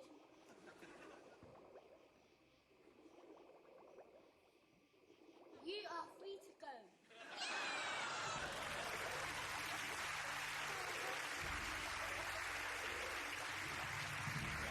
Pretty adorable. So what news story were they acting out there? Okay. Yeah. Got it? Yeah. I've got that slow release energy, Jimmy. Sure. Someone once told me that if you eat 2 bananas in a row and then run around, you die. So, it doesn't seem likely, but I've never done it, just in case. So for the next question, take a look at this deliriously happy woman. What is she so excited about? Take a look.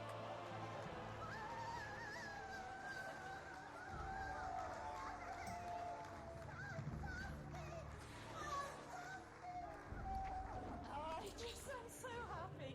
It's just wonderful. It's just unbelievable. We've waited so long, and how it's happening. So what's she so deliriously happy about?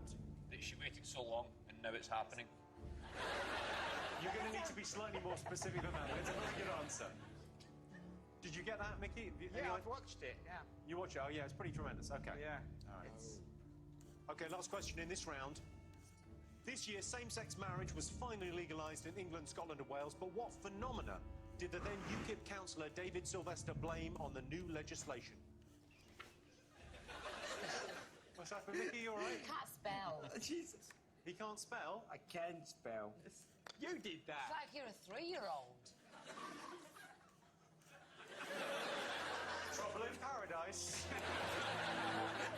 Okay, let's get some answers straight away. Okay, so first up, Michael Palin asked you how David Cameron described the Queen's reaction to the Scottish referendum results. What did you get, Kevin?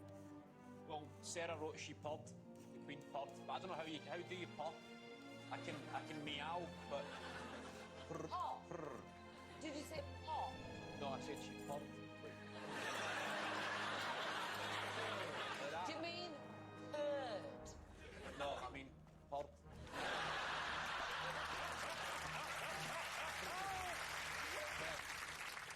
So you think she should have meowed? Well, that would be weird for the Queen to do.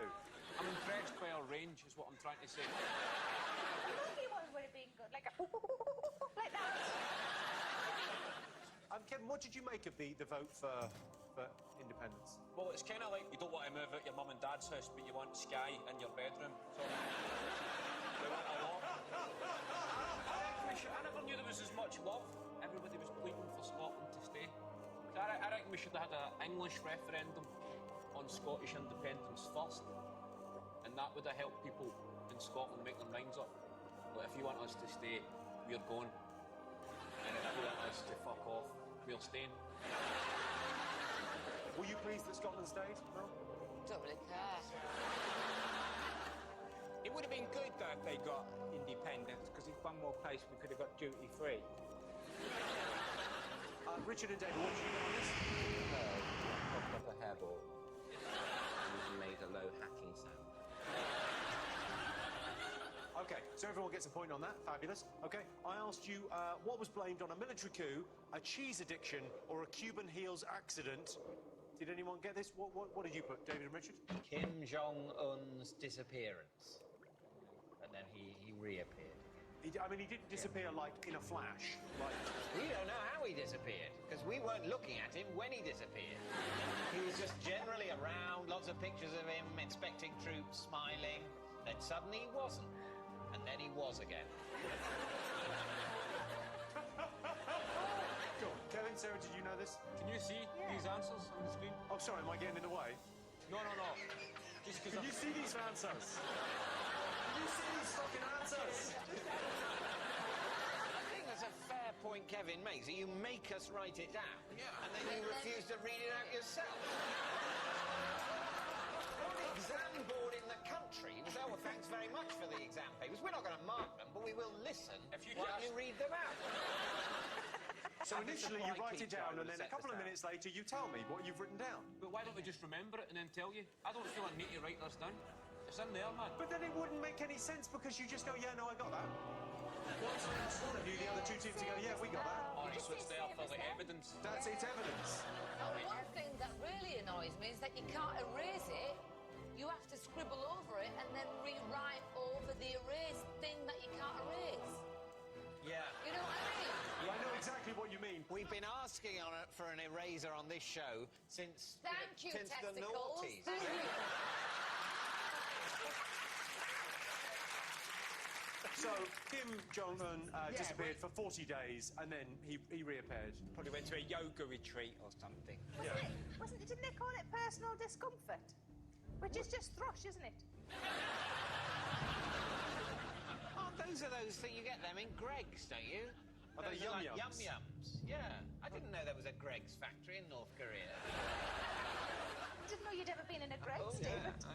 Well done. No, well, I was briefly researching being a normal human. In fairness to David Mitchell, he was in a Gregory's.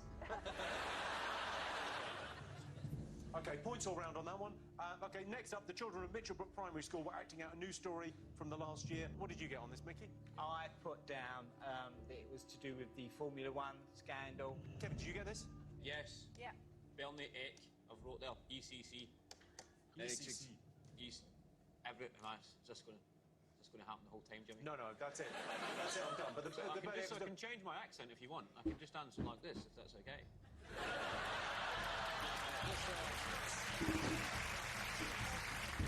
No, it's just a character act I put on. Just makes it I'm not understanding now.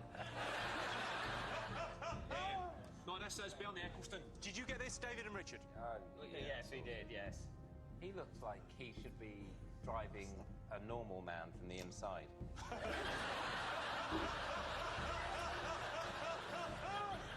It's really hard to convict a man just peeping over the top, though. I didn't do nothing. Let me go. Give you some money. I got loads. Standing on a box, you know. Okay, so points all round on that. Okay, I showed you a clip of the happiest woman ever. Why was she so excited? Is this because she was probed? She was probed by somebody called Rosetta. Is that about right? That's you get points for that. It's not exactly right. David and Richard, were you watching this story? This is the Philae lander. This is exactly landed it. on a comet, and she was pleased that it landed on the comet because it landed more or less as it sort of fell over and then into a shadow, and now its batteries ran out. But basically, it was successful, and she was pleased. She was over the moon, yeah. It was well over the moon, Jimmy. The moon that was years ago. No, this is a comet. Yeah. The moon, that's 1969, I think. You know, if she wasn't over that, what sort of a loser would she be? The probe landed on the comet. It took 10 years to get there, and it landed, and the scientists went absolutely bonkers. Imagine what they're going to do if they ever see a tip.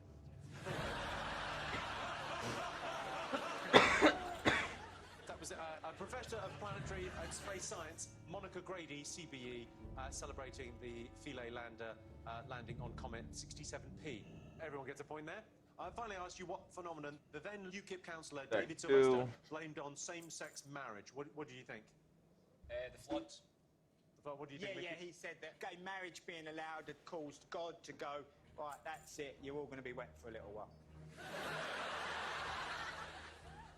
Also, if this really was true, surely drought areas, they would just send a gay pride march through, wouldn't Did he say his garden looks lovely? If that's his garden, it looks really lovely. So if it is true, he should be grateful. David, Richard, did you get this? He said the bad weather. Yeah. And his gout. We presumed he has gout. He looks like he eats a lot of game.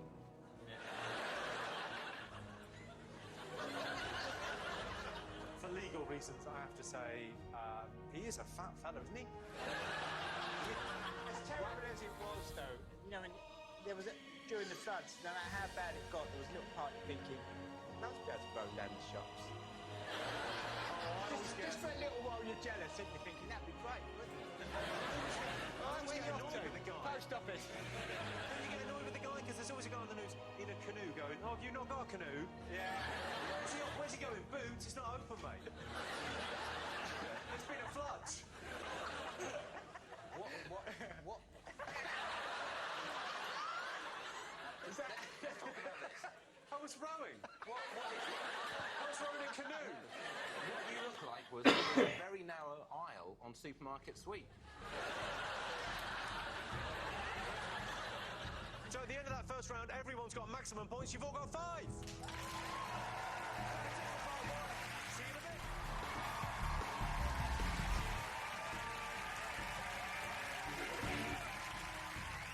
Welcome back to the Big Fat Quiz of the Year. This round is all about the music of the last 12 months. Kate Bush triumphantly returned to the stage after a 35-year absence. For those of you too young to remember, Bush was very big in the 70s. Cheryl Cole changed her name to Cheryl Fernandez Versini, finally putting her first marriage behind her. Cheryl can now get back to doing what she does best, tearfully hugging terrible singers. Too harsh, not harsh enough. Simon Cowell became a father this year. Simon reportedly told the baby, "I've been waiting all my life for you," before Cheryl added, "You've got star quality," and Louis Walsh compared him to a young Ronan Keating. Carl named the baby Eric before pairing him with another baby because he just felt they looked right together. That was nice. It was all right, wasn't it? No, keep it moving. You upset her now. You upset her, you upset me, all right? Let's go. Let's go, Jim. Chip shop will be shut. Time for some more questions. For our next question, it's over to Olympic heartthrob Tom Daly. Hi, Jimmy. Now, diving involves lots of weird and wonderful terminology. There are flat hand grabs, the pike, and balks, to name but a few. But what unusual phrase did Chris Martin and Gwyneth Paltrow use to announce Gwyneth the separation Paltrow. Okay, so how did Gwyneth Paltrow and Chris Martin describe their separation? Easy, mate. I'm going with you. You have to write it down so you can see it. Yes.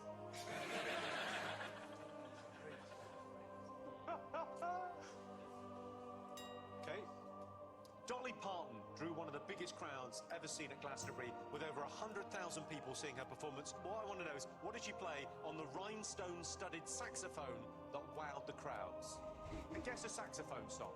Saxophones can't sing. Oh, yes, they can. No, they can't. Singing is the verb for the human musical noises that have words in them. Well, okay, I'd like to So if formally you could apologise. find a saxophone song, then you must have had a talking saxophone. In which case, fucking hell, let's give up on this. There's a talking saxophone in the world. Oh, thanks, man. Time for our next question, and to ask it, it's only the bloody in-betweeners. All right, Jimmy. Hello, Jimmy. Bummed up. We had a good year this year, but which singer who rose to fame this year has a first name that's the Cuban slang for clunge and a second name that's the German word for sausage? So the in-betweeners want to know whose name is Clunge Sausage. What does clunge It's a term mean? for the vajayjay or the fufu. Your front bum. I've never heard of that word. Have you heard Peachy that pocket? word? Clunge. Yes. That sounds Clunge. awful. It sounds like the noise that something makes when it goes in.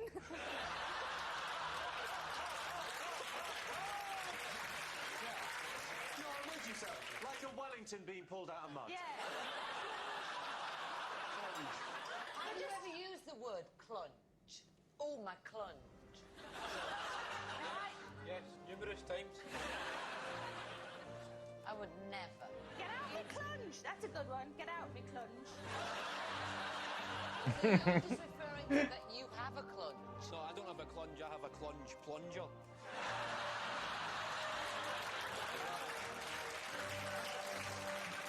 That is the correct terminology, I believe, yes. In November, Bob Geldof released a new version of Do They Know It's Christmas to raise money for Ebola. The lyric, "Well, tonight, thank God it's them instead of you," was changed. What I want to know is, what was it changed to? Today. Aren't you meant to write the answer down, not just say No, it? we've got it. I'm giving you a clue. Oh, what's the clue? Well, Jimmy, this is unacceptable. This is racism. I'm being racially abused here. You can't fall out with everyone, Mel. Yes, you can.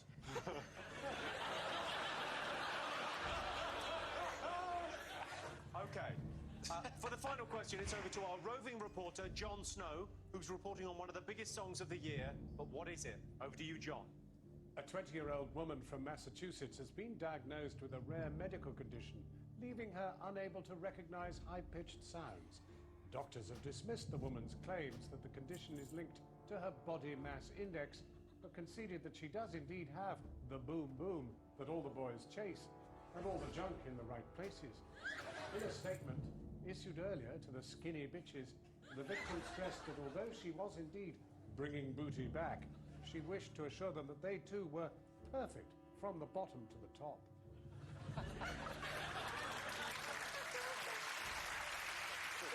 Thank you, John. Mel, you look confused.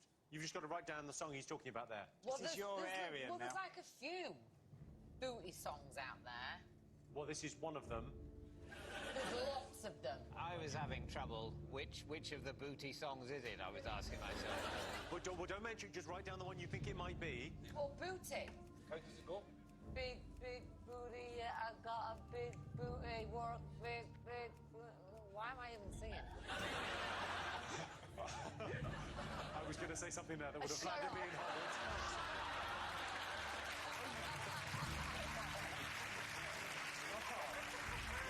I was so close and I didn't feel we were comfortable enough yet to say. Okay, right, let's get some answers. You all got something written down? Yes. Yeah. Okay, all right. So Tom Daly asked you what unusual turn of phrase Chris Martin and Gwyneth Paltrow used to describe their split. Kevin, Sarah, what have you put? Genital disconnection or conscious uncoupling or unconscious coupling, but that feels wrong, doesn't it? Unconscious coupling could get you in a lot of trouble. Yeah, it's not that then. Let's not even talk about that. I think it's conscious uncoupling, but genital disconnection's like more immediate. Like just when you just get out my clunge like that. Yeah. That's how they should have announced it. They should have said we're... Because it's the most pretentious thing they possibly could have said, conscious uncoupling. They should have followed up with a... Sound effects for porn films. Yeah. It's a bigger one. That is an amazing clown hall. Thanks. What do you get, David, Richard? Yeah, consciously coupling, which does sound like something a sentient train would do.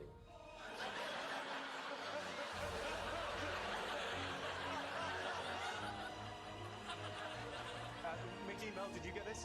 Yeah. One went vegan and the other one didn't, so they split. It's really obvious. Can you imagine how happy the kids were, though, once they broke up? Yes, Nando's. I can't give you a point for that because it's wrong. Sarah, Kevin, you get a point. David, Richard, you get a point. So, what did Martin play on the rhinestone-studded saxophone at Glastonbury? We came up with an answer that we are equally responsible for. Yes. Which is 9 to 5.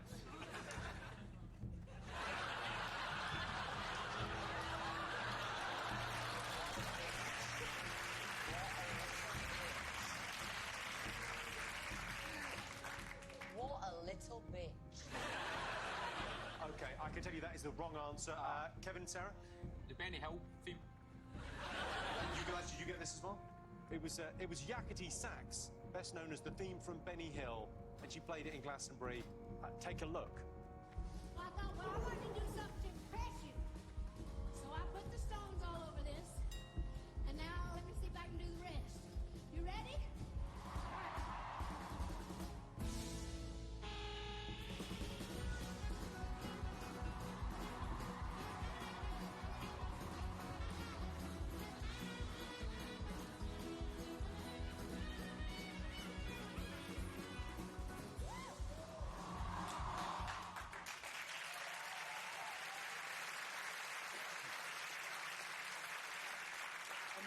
And the crowd went absolutely wild. That's testament to how powerful the drugs were at Glastonbury this year. And they went, this is good. So the in-betweeners asked you, whose name can literally be translated to clunge sausage? What did you write? I wrote this. Go on. Go on. I just seem to have some recollection of the chap with the beard in the Eurovision Song Contest saying there was some sort of play on words of his name. Kevin, Sarah, did you know this? This is Conchita sausage. No, Conchita Wurst is apparently German for sausage. Ita implies small, so it means like small clunge sausage. Like a clungette. A mini. Oh. A clungette. Very dainty. David, Richard? Yeah, we put the same thing. Yeah. We just went with truth. Yeah. Okay, the answer is Conchita Wurst. David, you've got a beard. Have you ever considered growing your hair out? Well, my hair is quite long at the moment. Yeah. You should really think about getting extensions because it would look terrific on you. Thank you. I asked you what the lyric in Do They Know It's Christmas was changed to. Did you get this? I thought it was, thank God tonight it's just the flu.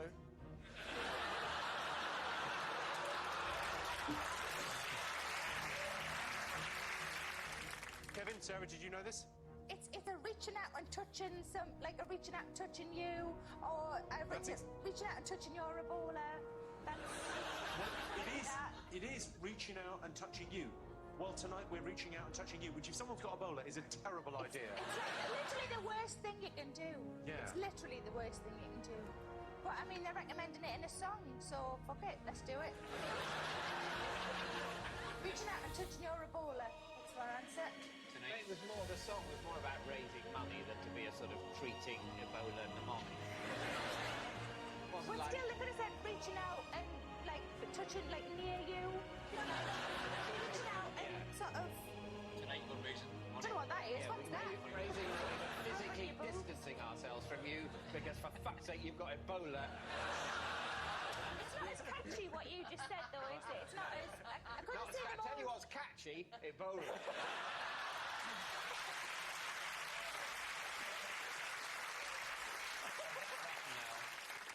What did you put?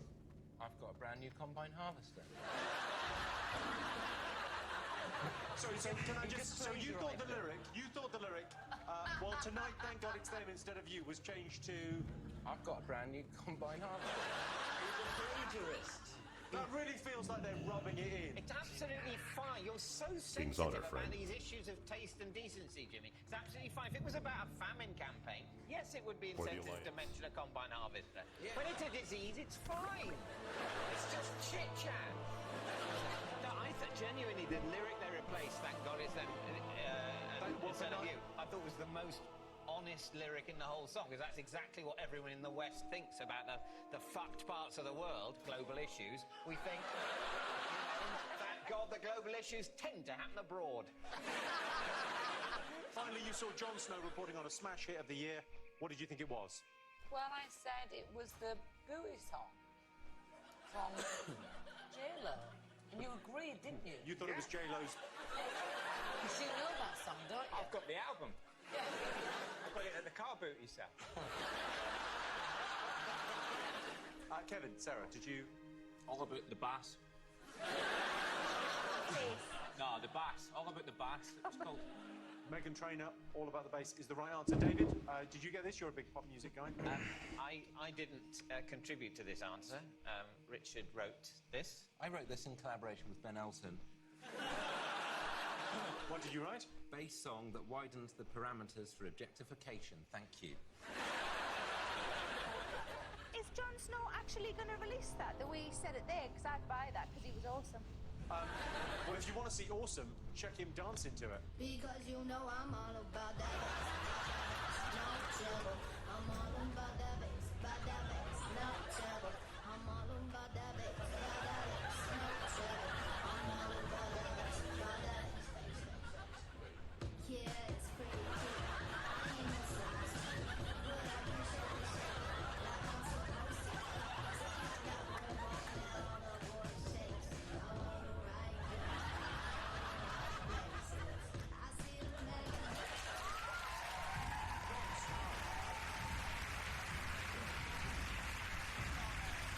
The brutalicious Jon Snow there. Okay, let's see what that's done to the scores. Mickey and Mel have 6 points. Kevin and Sarah have 10 points. David and Richard have 8. See you after the break.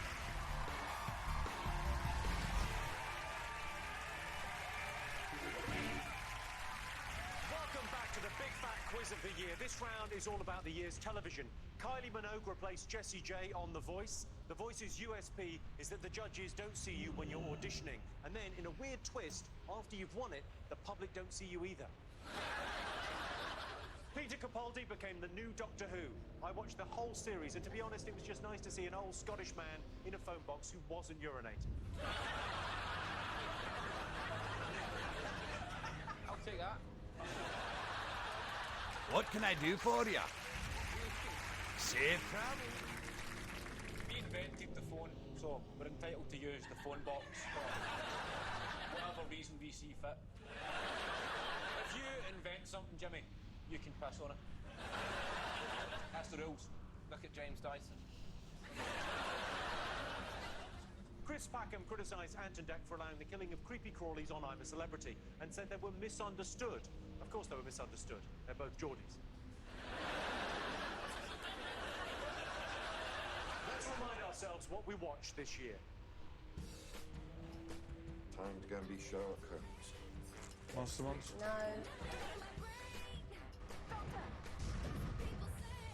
You're only supposed to blow the bloody doors off.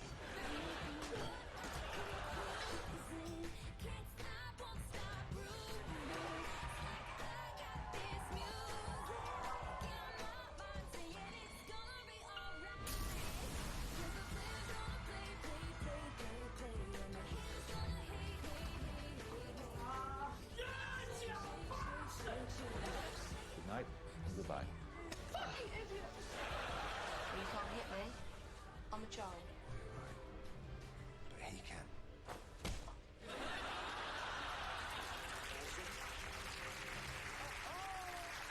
Okay. Question time. First up, James Turner Street was all over the news in January this year. Why? Okay. Don't say the answer, Kevin. Okay. I'm not going to say the answer. Oh, why? Don't incentivise him, Sarah. What's on your mind? I don't want Off to with give you. anybody else a benefit here. Be good. You got my attention. Watch your back. Okay. Be You got good. something, Mickey? Have you got something Watch for this? your back. All right, aces, okay. Off Next with question. you. After Top Gear were thrown out of Argentina for displaying an offensive number plate, the Argentinian police found another number Be plate good. in Clarkson's car. What did the second number Talk plate to me. say? Watch your back. Here there. So the first number Off plate with was you. H982 Keep your feet on the ground. which people Interest was you a on a reference to the pint? Falklands War You in got my 1982. attention. There was a second number plate found in the boot of the car. What did it say? Can I ask an audience member? No. Oh.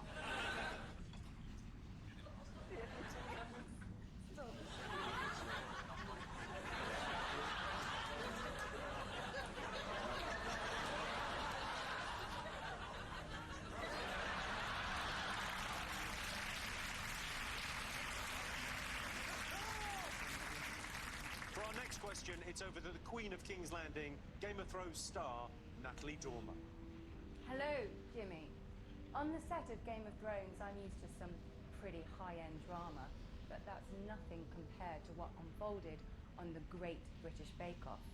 This 31-year-old bearded hipster, Ian Waters, was voted off in controversial circumstances. Be good. But what did he do? That was Natalie Dormer there. If I'm honest, I didn't hear anything she said. Talk to me. So Natalie wants to know what Ian Waters did See to you get voted soon. off this year's Great British Bake Off. I have like 70 of them, so I might as well, right? Took this selfie that became the most retweeted picture ever. Okay? Here's the same shot from behind. So this was while they were taking that selfie. What I want to know is, who missed out on being in the photo? Okay, write down your answers. Kevin Bridges, write down your answer. Yes. Do not say it out loud. Okay, I will not No say clues. John Terry, was it? Don't give it away! Mel? Yeah. I guess you guys have made up, have you? I knew I'd win her over in the end.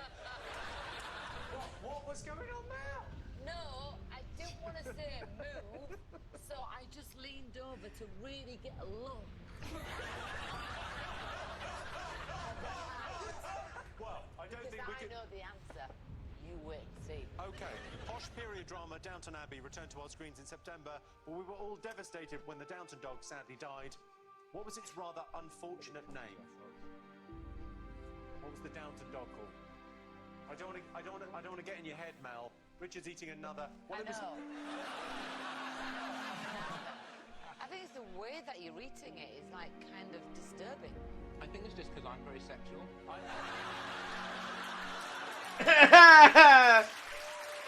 She didn't know what to say.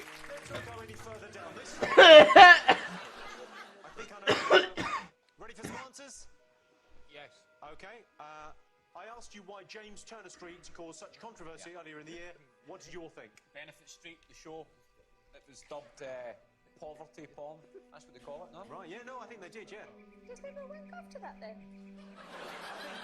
Benefit Street would be a challenging wank for... You can do it, Jimmy. I believe in you, Flower. I probably could. Thank you. Did you get this as well, David and Richard? Yes. Featured in Benefit Street.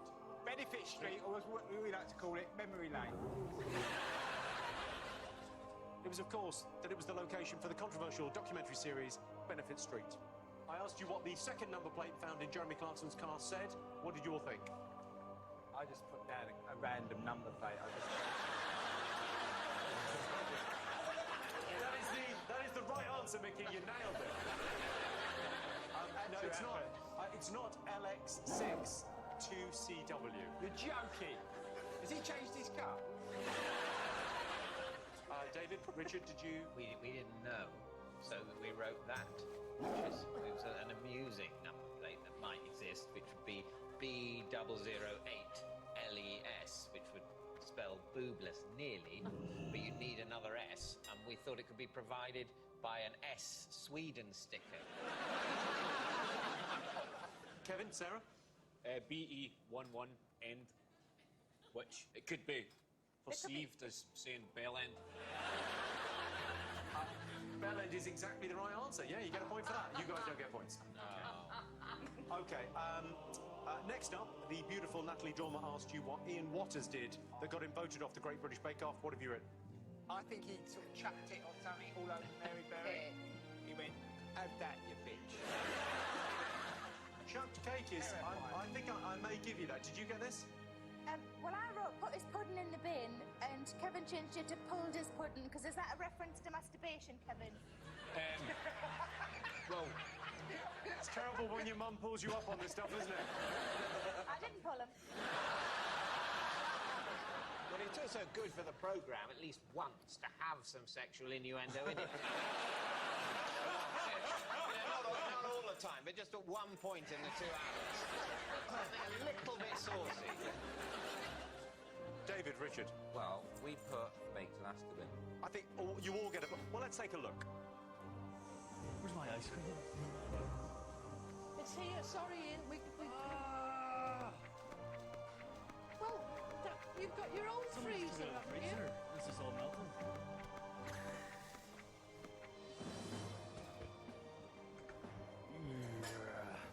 Okay, all right. So let's think about how we're going to present that. That's not okay. I got a sorry suggestion. Oh, yeah. Oh. No. They could have got it back out the bin. I'd eaten it out of the bin. Have you ever eaten anything out of a bin? I ate a croissant out of a bin once. But I told my friend and she went, ooh, croissant. So who didn't quite make it into the Oscar selfie? What did you think, Mickey, Mel? Elton's at every party, isn't he? So it was a long Greetings. shot. I thought he would have turned up. You thought that was Elton at the back there? Liza Minnelli. Well, you know how you got to write down the right answer. Kevin, Sarah, what's your answer? We wrote down Liza Minnelli. You didn't. You wrote down Liza My Nelly. I just thought I'd get my arse in it somehow. David, Richard, did you get this? We kind of thought of short people, and we thought, gosh, that'd be amusing, wouldn't it? Because these short people are hard to see when there are larger objects in front of them. It's just constantly amusing to me. And two short people we thought of were Bernie Eccleston, which was also a kind of back reference, and then we put Liza Minnelli. We just thought. Well, Liza Minnelli, I'm going to give you a point. You both get points for that. That's Liza Minnelli. Let's take a look. So yeah, there she is. And finally, I asked you what was the name of the dearly departed Downton dog. What did you put? We knew this one.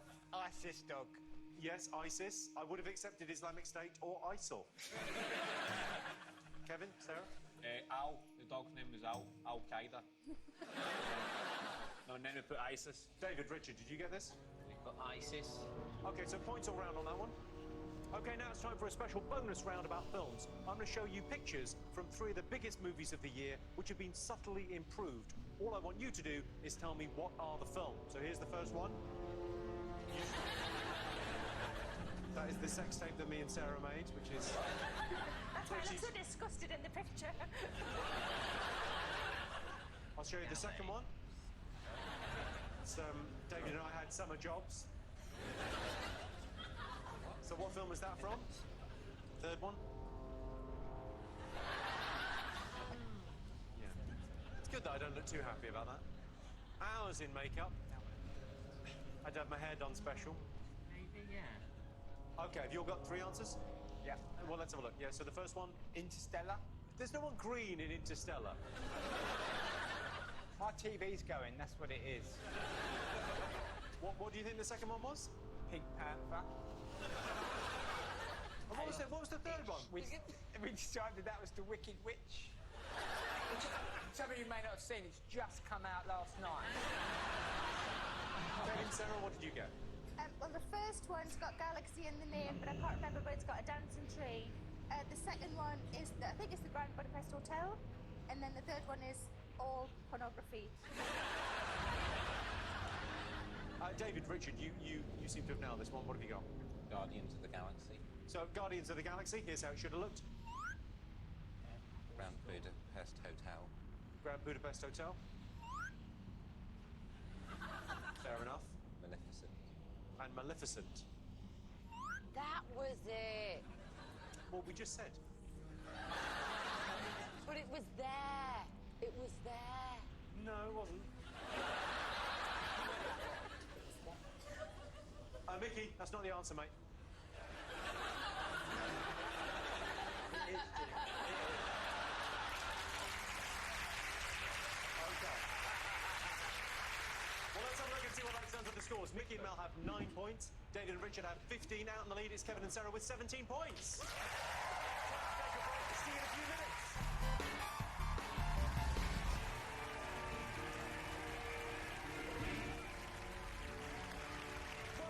To the big fat quiz of the year. This round is all about the internet. The Queen's first. Oh damn! I went the wrong spot. Museum. The next 90 were pictures of the corgis looking cute, a selfie of a stamp, and attempts to troll Fergie. An American man live tweeted that he'd been trapped in a Waterstones after staff accidentally locked him in. Must have been so boring. I've no idea how he kept himself occupied. I just hope he had YouTube on his phone. For the younger viewers, a Waterstones is like a really big Kindle that you can walk around. Robbie Williams videoed himself singing various songs to his wife during her labour. And if you're wondering what he opened with, I think it was some forceps. It's all right. Okay, you ready for some big fat questions? You are. Okay. Take a look at this clip. What I want to know is, what is he apologising for? Oops. I'm sorry about that. I had this beautiful idea. When I got carried away with ourselves. Artists are prone to that kind of thing. Drop of megalomania, touch of generosity, dash of self-promotion, and deep fear. You all right there, Mickey? You know, it's like knobhead lessons, isn't it? Just say sorry, mate. Okay. For our next question, it's over to the one and only Lily Allen. Hello, Jimmy. Now, I have dealt with my fair share of online haters, but nothing compared to poor old Dongwin. who withdrew from public life after he was accused of creating something almost as addictive as crack, distracting the children of the world. But what was it that he had created? Okay, so what did Dong Wen create? This was methamphetamine. Almost as addictive as crack. It was not methamphetamine, I can tell you that. Okay, so what did Dong Wen create? Crowdfunding website Kickstarter continued to finance projects of budding entrepreneurs, but what unassuming project raised an unexpected $55,000 this year? How are you? Sarah has thought of something filthy, it would appear. Just laughing at Kevin. That's what he's for. Oh, in a good way. That sounds really Watch good. your back. That's what he's for. Off with It's you. what he's bloody good for. Laughing. Be good. Fair enough, that is his Here job. there. Watch This your is back. Japanese Off politician with you. Ryutaru Watch your Nonomura back. being questioned about his expenses in a press conference. His reaction to the questioning went viral. What was so unusual about it? Talk to me. Be good. Off with you. Interest you on a pint? Are you planning to Watch take your over back. the world? What's on your mind? That laugh Off suggests that with you're you. maybe planning to do You something got my evil. attention. Be good. Here there. Off with What you. internet Be fad did good. Charlie Sheen do with $10,000? Matt Damon do How with are toilet you? water. Watch Patrick your back. Stewart replaced with a Off glass with of you. whiskey. Be good. So what did Charlie Sheen do with $10,000? Matt Damon do with toilet water. Patrick Stewart replaced with a glass of whiskey. Okay, you got the answers, Kevin? Sarah, you got? Yeah. Yeah. Okay. Richard, David, you got answers? Yes, thank You saw a clip of Bono apologising. What was he apologising for? Because they basically put their album onto everybody's iPhone for free. That's what because I woke up in the morning and I just thought, man, I'm not going in today. I just saved myself £7.20. What did you think it was a good idea, Mel? I thought it was a great idea. Yeah, I think you was allowed to put shit through people's legs. Talk to me. Watch your back. Off with you. Interest you on a pint? Watch your back. What's on your mind? Kevin, Be Sarah, good. Yeah. Talk to me. Forced. Watch your back. Underlined Off the with word you. forced as well. How are Used his you? album. Be Have you good. written Off Hi, with you. Jimmy, and then Here drop a there. dick? Watch your back. What's on your mind? Paranoid, aren't you? Be good. Off with you. Interest you on a pint? Watch your back. David and Be Richard, did you good. get this? You got my attention. would apply to Watch anyone. your back. A dash of whatever it How was, are you? self-importance, a bit of Off with you. a flavour of Here there. self-promotion. Be good. Off with you. What's on your mind? Watch your back. Interest you on a pint? He's got dog food, hasn't he? Bono has not got dog food. That's Bonio, and you know that's Bonio. Be Okay, good. so the free download of Talk his to album me. is the right answer. Off Therefore, with you. uploaded Be Yuji's good. album to everyone's You got iTunes my account, attention. whether they wanted it or Watch not. your Next back. question. Here there. Lillian asked you what Off Dong with you. Wen created Watch your that back. distracted the children of the Interest world. you on What a do you think? pint? Be good. We went a bit old What's school. on your We mind? might be a bit out of whack. Off with you. Well, because I was saying Bejeweled, something like Bejeweled, and then you said that new version is Angry Birds. No, I said Flappy Bird. Flappy Bird. Yeah, Angry Bird is quite old, isn't it? I don't know because I don't. Don't say play the those Angry things. Bird is quite old, Mickey.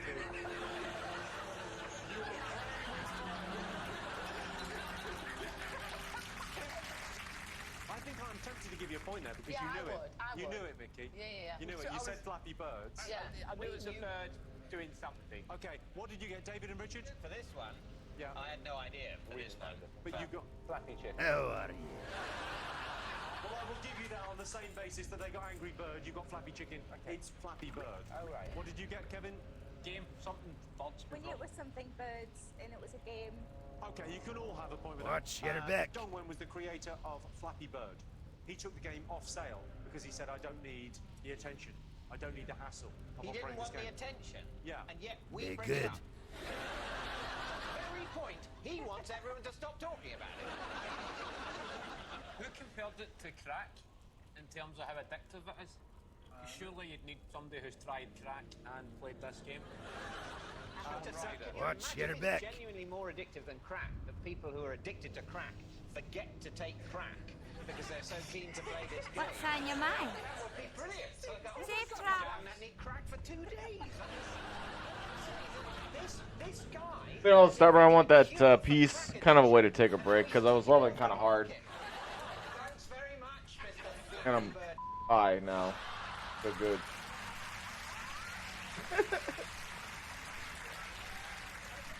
Okay. Next up, I asked you what unassuming project raised over $55,000 on Kickstarter. What did you all think? Well, I didn't write this one. Okay. We didn't have a clue, so Mel kept saying she wants a glass of wine, so I thought I'd take this opportunity to ask. Can Mel have a wine?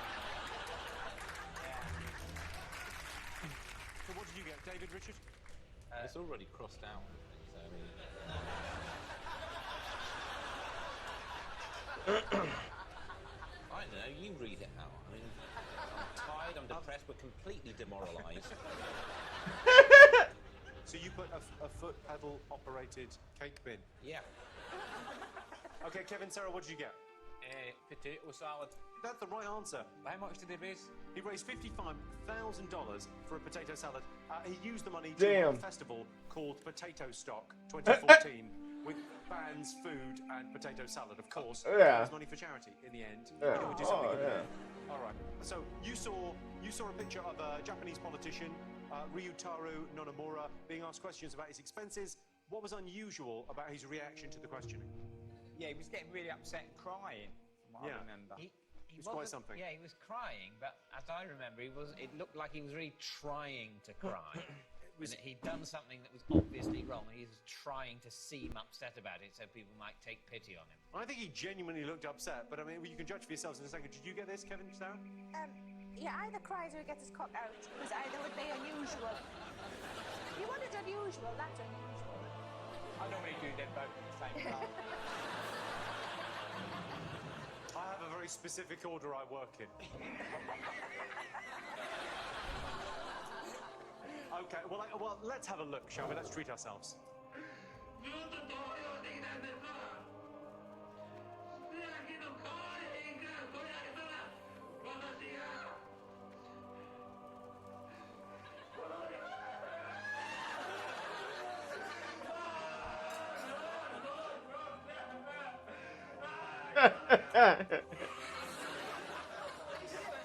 You know what would have been really funny, Jim, if at the end that desk just fell in half.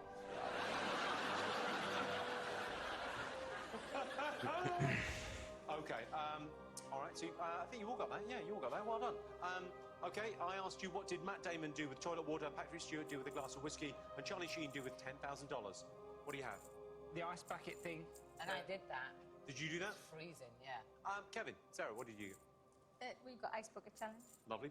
David, Richard? We also put ice bucket challenge. Should we have a look at the greatest ever Ice Bucket Challenge? Take a look. Water challenge! I nominate for you, Adam, Chantal.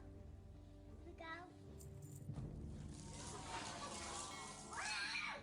Fucking hell!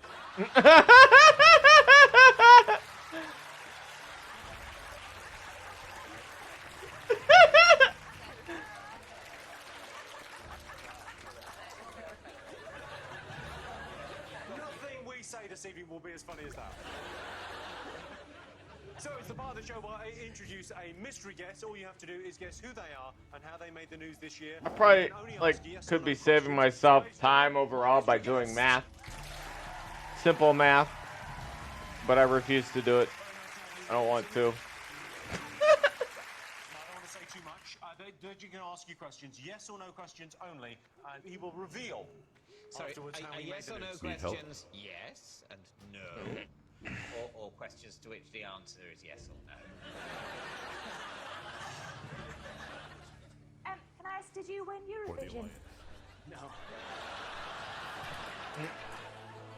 Is the thing that happened to you, or you did, a thing about which you are pleased? Yes.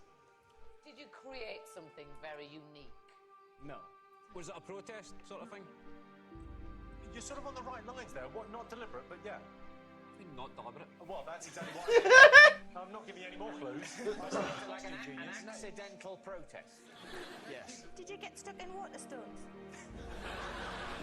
No, that could have been a protest against books. Did you get sort of arrested for something? Yes. Are you a criminal? No. Did this thing happen in Britain? Yes. Did it involve someone quite high ranking? Yes. Okay, I think you've asked enough questions. I think you need to write down what you think it might be. I know this guy. Are you a keen jogger? Yeah. Have you ever met the Prime Minister? Kevin, you are the worst at this game. C-A-M. Oh man, it's just funny. I could probably move my mic back a little bit. It's probably not loud enough to justify my mic right in my face, which I guess is good because I can just kind of talk loud, deep throat. Maybe that's. Sarah, what did you get? Attempted to kill the Prime Minister. He attempted to kill the Prime Minister. David, Richard, what did you get? Jogged into David Cameron, the Prime Minister of here. Should we take a look at you in action? Yeah.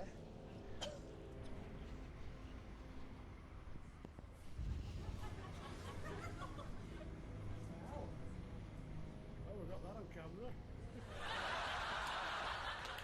Excellent. Okay, so tell us what happened. Well, who are you and what happened? My name's Dean Farley, and I ran into the Prime Minister. Round of applause, I think.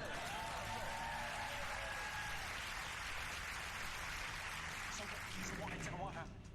I was running on my way to the gym, trying to run around this bunch of men in suits. That's still recharging. Right. And then into the Prime Minister, and then into the back. Talk to me. Off with you. Oh, see, it takes 4. Fuck. Well, that's probably about it. Be good. nothing really. Was he quite firm? No. The security guards are, though. And then presumably they just went, oh, just a misunderstanding, just bloke out for a jog, not a problem. No. Off with you. What happened? Be I good. got taken down by the Watch security your team, back. You got cuffed, my attention. right, and then thrown in the Be van good. for an hour. What's on your mind? Off with you. Talk to me. Watch your back. Off with you. You got my attention. Having lunch. Be good. How are you? Watch your back. Here there. Be good. Off with you. Interest you on a pint. Watch your back. Here there. Off with you. Watch your back. Be good. Interest you on a pint. Watch your back. How are you? Off with you. Be good. What's on your mind? Off with you. Watch your back. Be good. Talk to me. Off with you. Watch your back. You got my attention. Be good. Interest you on a pint. Watch your back. Here there. There we go. Be good. Off with you. Watch your back. Be good. Off with you. On a serious note, Watch your back. Off with you. Be good. Lewis Hamilton sealed his second Formula One World Championship with victory in Abu Dhabi. Or to explain Watch it to your Richard back. and David, Off the with man you. went very fast Be in the good. car.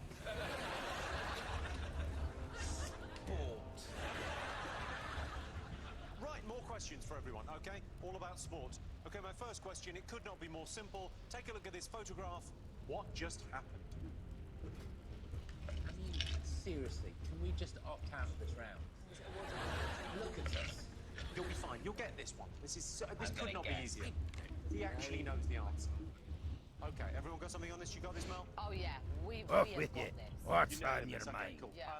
Next Be up, it's over to good. footballing legend Rio Ferdinand. How are you?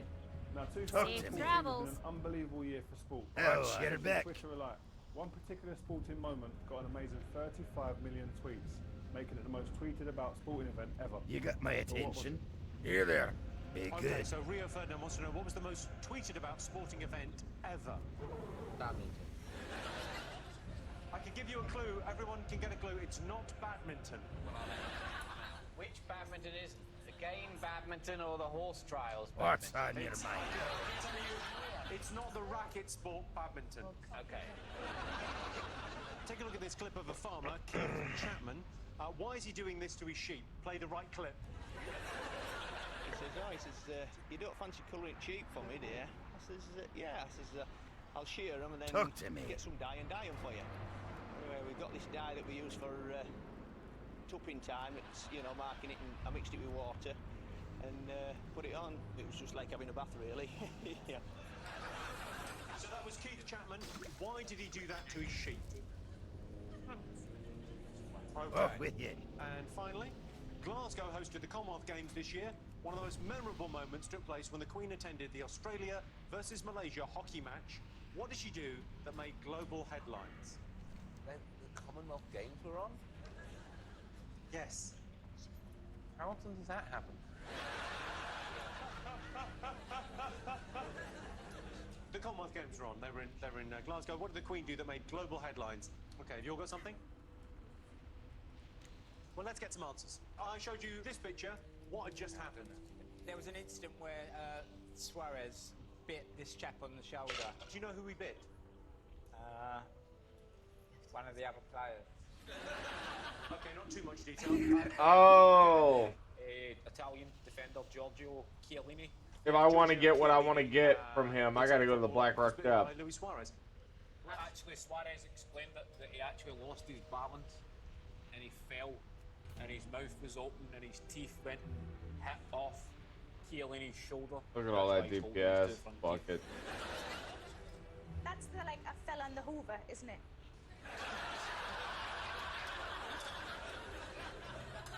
Did you get this, David Richard? I don't know who any of these people are. I thought I had a vague sense that there was some kind of Welcome. cannibalism incident in the World Cup, and I wondered whether this was a picture referred to it. But I didn't realise it was a shoulder. I thought it was an ear. You're thinking, I think, of Mike Tyson about 15 years ago. That's the last sporting incident I heard of. I just heard Mike Tyson bit someone's ear, and I thought, oh, that's a bit rough for boxing. No points for you, I'm afraid. Rio Ferdinand asked you what became the most tweeted about sporting event in history. I presume, Mel, did you get this? World Cup in Brazil, I think. Well, what was the specific event? When Germany were winning 7-1. Kevin, Sarah? Kevin's written Brazil getting humped. 7-1 in the World Cup semi-final in Brazil. There's a lot of information there, almost like it's like a two-pointer, that one, isn't it? David and Richard, you've written exactly the same thing again. That looks like a computer glitch where we've just reprinted the answer. No. We're going to write someone bit in the ear for every answer from now on. Is it? Okay, fine. I showed you a clip of farmer Keith Chapman. Why had he done that to his sheep? Well, I didn't really have a clue. Now you sort of explained it. Well, I think up north there's like rumours that go around about what happens to sheep Right. that get looked after by their sheep looker after her. And, I think shepherd is the term that we're using in English. And I think they were just made to look sexier. It's a very good answer. I mean, it is the sports round, and that was really a clue. Kevin, Sarah, what did you put? Does it make them taste better? Like when you kill them for eating? Does it make like, is it like a flavour rather than a colouring? David, Richard, presumably you didn't get this, did you? I think we rather did, actually. Oh, God, what did you put? Thanks for the preconceptions about us. We put because of the Tour de France. That's the right answer. Yeah. Yes.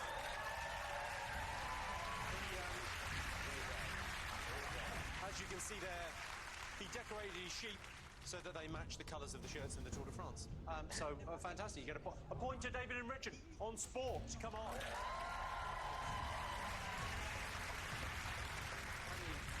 Slightly patronising if we're honest, but still nice. Okay, 4. What did the Queen do at the Australia versus Malaysia women's hockey match that made global headlines? I thought the thing that really made everyone shocked was that she did a day's work. No, but it was she walked into a photo that some people were taking, which is just absolutely mad, unbelievable. That blew me away, really. But, the Queen to be in a photo, you've never seen. Unbelievable. What's happening in this country? Kevin, what have you written? Photo bomb. I got the correct answer. David, Richard, did you get this? But she ended up in the back of some hockey players' selfie. Let's take a look at the Queen. There she is. So you all get a point for that. Well done, everyone. And now it's time for two very special guests, the first ever gold medal winners at the Winter Paralympics, Kelly Gallagher and Charlotte Evans.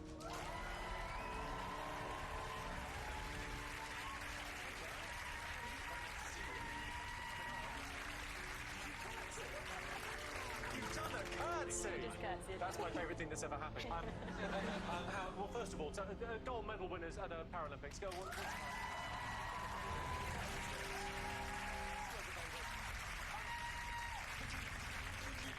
Talk me through how your sport works.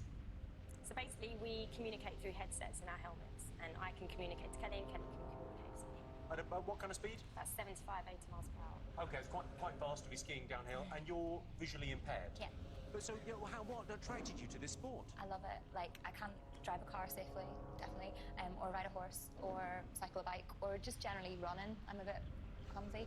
So having Charlotte in front of me and that sense of freedom and being able to just ski all over the mountain, and it's those high speeds. It looks like a Targaryen, dude.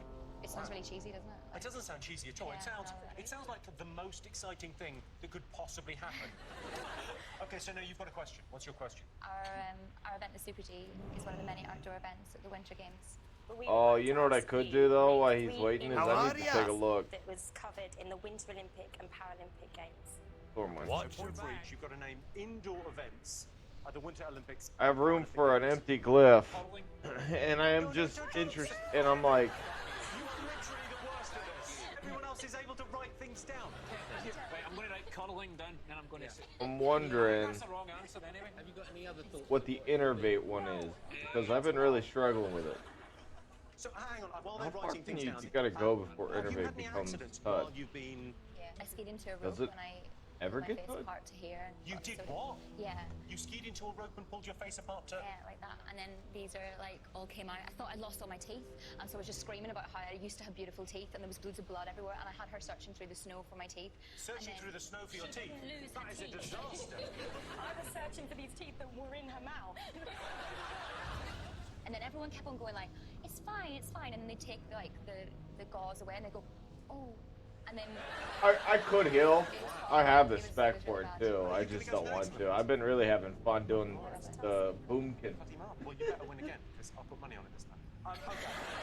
All right, so what have you got? What have you got, everyone? Mickey, Mel? Mel wanted to put down horse racing. No, I did not. No, curling we thought would be one.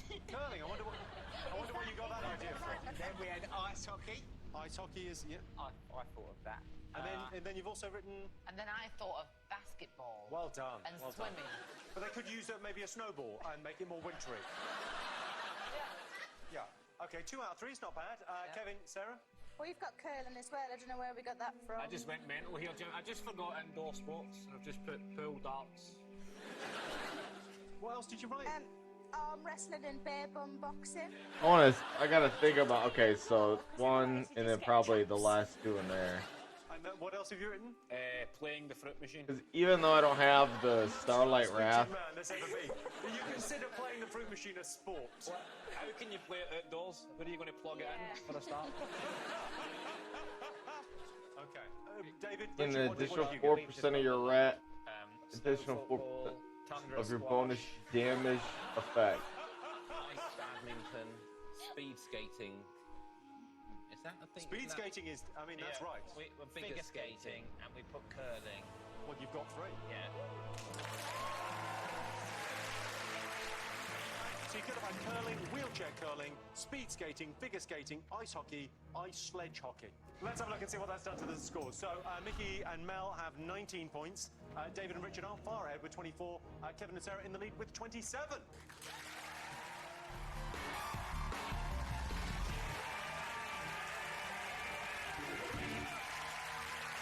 So, Back to the big fat quiz of the year. This Wrath round is all will about do the an famous additional faces 4% that of like define my the year. spell In power. January, former BNP leader Nick Griffin was declared bankrupt. So that socially, morally, and now financially, he's got the full set. The Oscar Pistorius trial dominated the news. The prison Pistorius is now in is notorious for violence, AIDS, and murder. Mind you, it is in South Africa, so it still gets 3 stars on TripAdvisor. Vladimir Putin's actions in Ukraine caused controversy.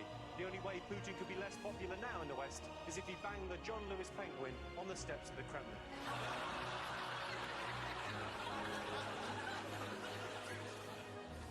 Let's have a look at some questions. First up, it's time to say what you see. Your hurricane ability now also slows the movement What speed of its news story are these victims. pictures spelling out? Kevin Bridges, shush. writing it down. Yeah, write it down, yeah. I mean, Are these I so? would have thought a pattern was emerging now, Sarah, but okay. Let's just put. Don't fucking stop. Okay. For our next question, it's over to Pop Princess The major. Pixie Lot. 45% of his base man over 10 seconds in addition to normal effect. This year, and it's important to look good. At the Berlin Film Festival in February, Shia LaBeouf decided to walk the red carpet with a paper bag on his head. By 3 seconds, that's What pretty had cool. he written on his bag? What did Shia LaBeouf have written on the paper bag he wore on his head at the Berlin Film Festival? That is what Pixie Lot wants to know. So it just allows me to get somebody else interviewed. I can't now, fuck with it. When are they going to bloody tell me? Okay, this summer everyone was talking about the lavish wedding of Kim Kardashian and Kanye West. The dress code for guests was black tie. But what did Will Smith's son, Jaden Smith, decide to wear instead? I can just tell. I can tell from just the rocking of her shoulders there. You said something filthy. Yeah. Tweet it. If you're 100% honest, Mel, are you slightly falling for Mickey? And it's okay to say you are. Light bless you. I think he's a lovely guy. I think he's got a little bit shocked tonight. I don't think you were yourself tonight. I don't think you were having as much fun as you should have been. Do you think he chose the wrong song?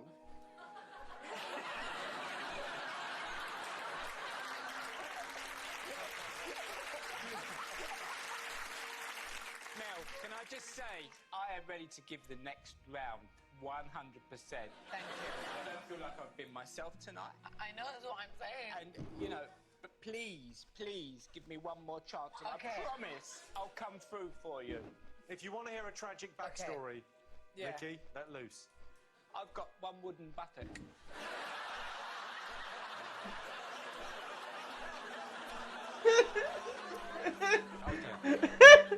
For our next question, it's over to one of Britain's finest character actors, Mr. Charles Dance. He's reading an extract from one of the biggest selling autobiographies of the year. Who is the mystery author? Over to you, Charles. Chapter 1. I went to church dressed as Rudolph once. I don't know why. Reindeers are funny, aren't they? I used to get them confused with dolphins. I couldn't remember which it was that Father Christmas drove around in the sky. And I didn't know what the nativity was until someone told me the other day. I thought it was an activity. I also thought Jesus' mum was called Jesus, until Helen Flanagan told me it was Mary. Exodar. I don't understand much about Easter either. Apparently it's got nothing to do with eggs, chickens, or bunnies.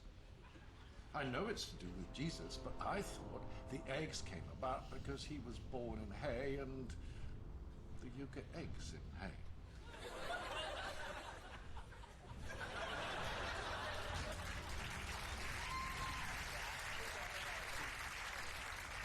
So whose autobiography was he reading from? I can give you a clue, it's not Charles Dance's own.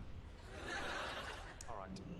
Ed Miliband earned the lowest approval ratings for a Labour leader in years. In May, he was ridiculed in the papers after he was photographed eating what? Mickey? I'm not going to go there.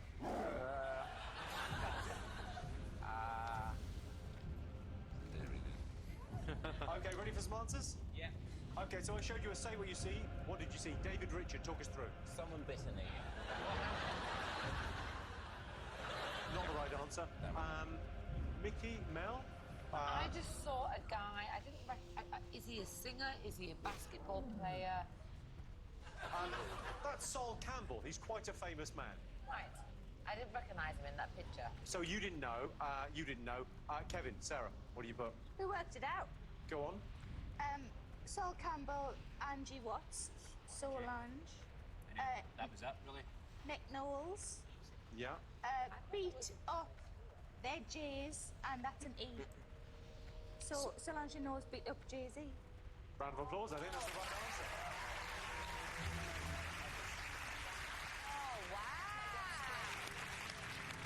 So Pixie Lot asked you what was written on Shia LaBeouf's paper hat. I'm not famous. Well, that's close enough. You get that. What did you put, Mickey Mel? not famous now? Again, I'd say close enough. What did you get, Kevin and Sarah?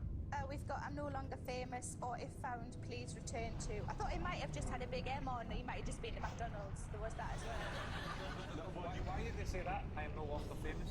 I don't get why that. I think he was having, well, people said he was having a breakdown. I think he just didn't want to be a celebrity anymore on the red carpet. There was a song written about him this year. Did you see this? It went viral on the internet. It's by Rob Cantor. Do you want to have a look? Yeah. It's one of the best things I've ever seen. You limp into the dark woods, blood oozing from your stump leg. You've beaten Shia LaBeouf. Wait, he isn't dead. Shy surprise, there's a gun to your head, and death in his eyes, but you can do jujitsu. Body slam superstar Shia LaBeouf, legendary fight with Shia LaBeouf. Come on Tuesday night for Shia LaBeouf. You try to swing an axe at Shia LaBeouf, but blood is raining fast from your stump leg.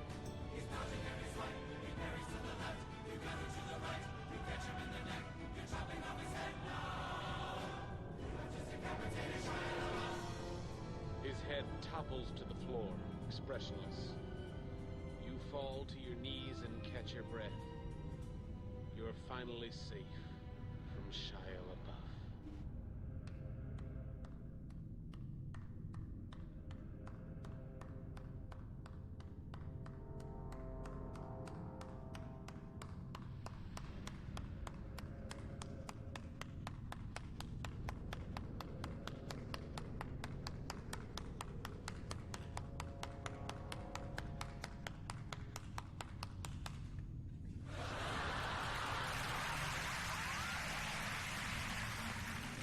I was meaning to ask, who's Shia LaBeouf?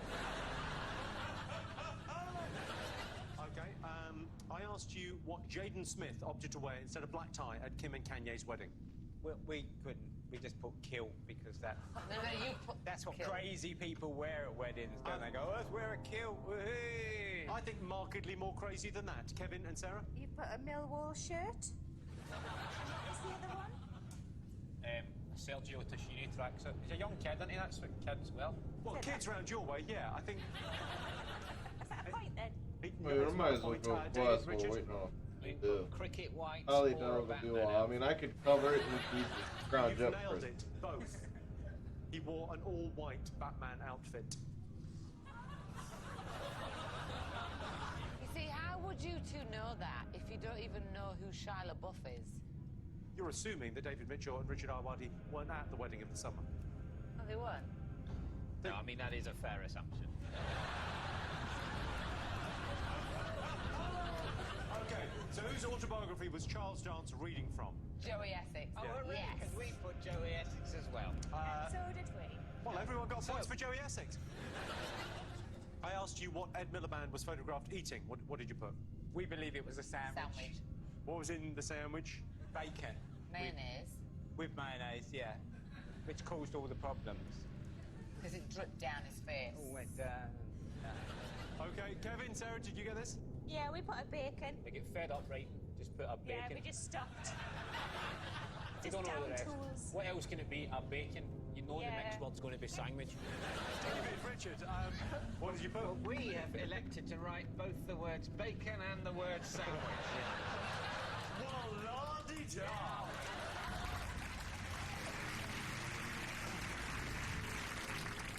There he is eating a bacon sandwich. I mean, in fairness, it's not a great photo, but also, what the fuck? Okay, so it was a bacon sandwich. Points all round. Let's have a look and see how everyone's doing at this stage. So Mickey and Mel have 22 points. David and Richard have 28 points. Kevin and Sarah are in the lead with 31. We'll see you in a bit.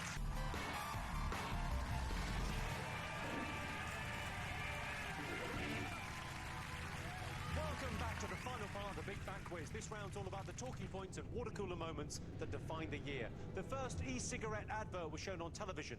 If there are any children watching, I'd just like to remind you smoking e-cigarettes is not cool. You should smoke real ones, then the popular kids will like you.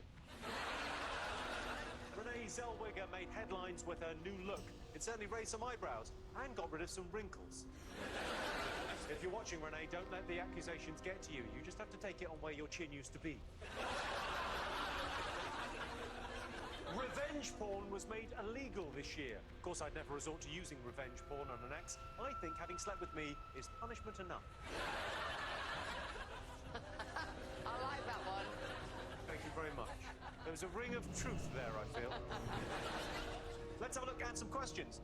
In October, American artist Paul McCarthy landed himself in hot water after erecting a Christmas tree sculpture I'm out in of Paris.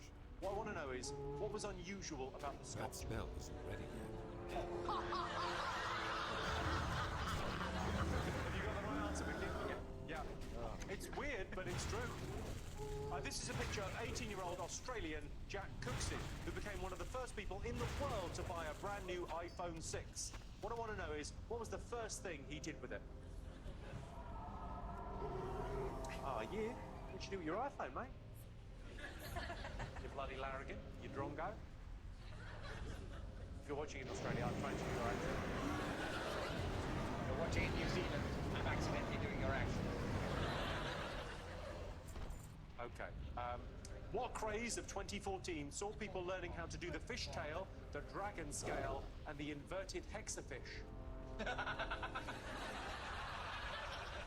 David Mitchell thinks he's having a breakdown. I'm hysterical. I'm just being amused by unusual syllables. What craze of 2014 saw people learn how to do the fishtail, the dragon scale, and the inverted hexafish? Do you know what the answer is? No. It's not pop related, is it? It's not pop related, no. So we are allowed to ask questions to kind of figure Yes. out our I'm sorry. answer. Did I not mention that at the start? No. Right. Okay. For our next question, it's over to Rock God's status quo. Hi, Jimmy. I got two balls. I didn't check to see how strong they were. I just kind of went in there and started fighting So them. our knowledge of global affairs is absolutely first class. Now, in September, domestic security in China was at its highest due to pro-democracy protests. But what bizarre security measures did officials take to ensure their national holiday celebrations went off without a hitch?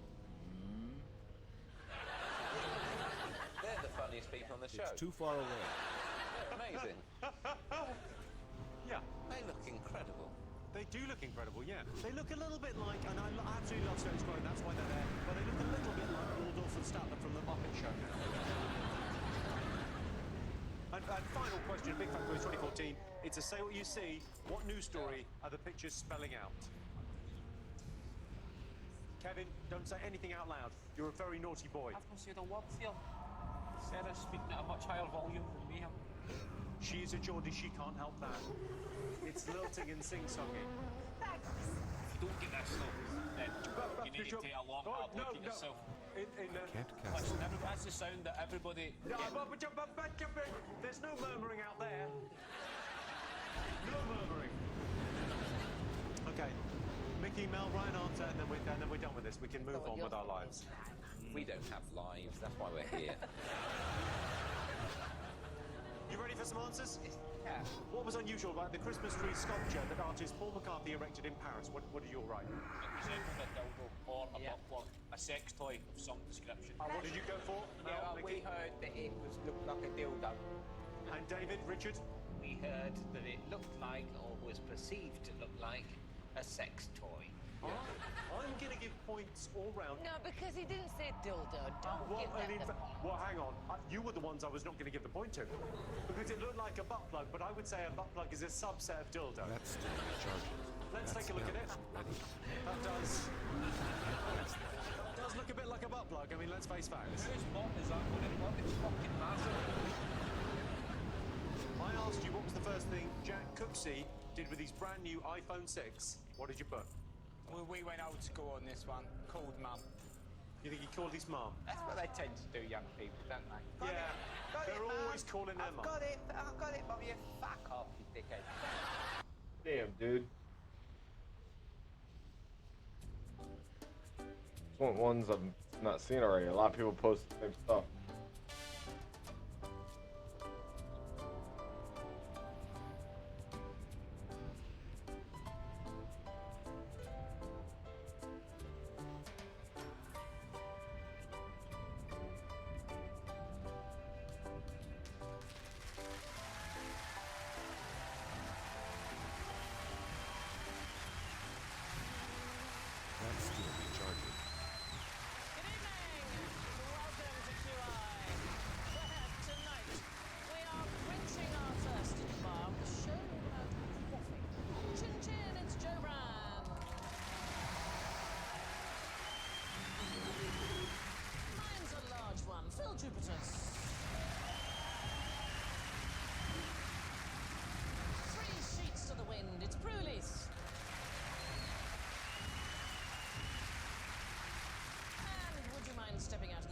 sir. It's Alan Davis.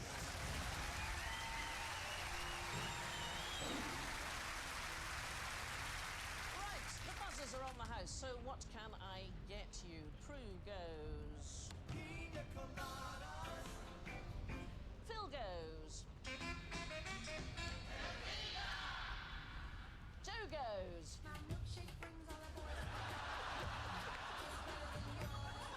And Alan goes.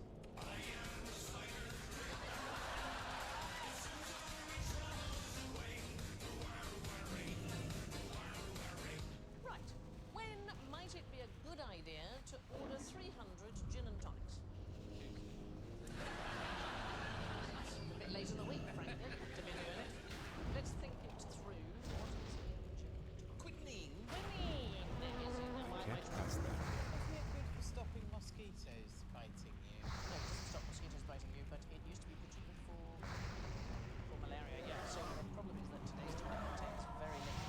So in order for it to be effective, you would really have to take 300 gin and tonics every single day. That prescription. I mean, don't try it. There's too much quinine and probably bad for you. You get heart rhythms, you get double vision. I think that's the gin, actually, if I'm honest with you. I haven't got an abnormal heart rhythm already. Seriously, it's like a jazz band. I don't even know what quinine is with you. It comes from the bark of the cinchona tree. Oh. So the... Quite interesting. Thank you, darling. I'm working my arse off here, so thank you for that. So the pitchfork... I can't cast that yet. It's because they live there. Because they live there. The Europeans are at a massive disadvantage with these. But they're recycling. That's still recharging. So the malaria does not exist. Oh, and now we have to go there to catch it. Very, very odd, isn't it? So what, do you get it out the bark and what? Yeah, so you have to smoke it? distill it. Distill it from the bark. From the bark. Boil it up and then drips it out? Or did you do that? Well, it's a very long chemical process, and it was first done in 1820 by two French scientists. But it changed the face of the world. Why might that be? You could just go to more horrible places. Well, you could go to places that you wanted to colonize. That spells. Give them gonorrhea instead. Yeah. Michelin will be created an uncomfortable Can't place. cast that yet. But the pre-quinine malaria treatment was always desperate. So I love this one. In medieval Europe, it was thought that it would work if you were thrown headfirst into a bush, and if you got out quickly enough to leave the fever behind, that would sort you out. God, if someone landed in my bush trying to...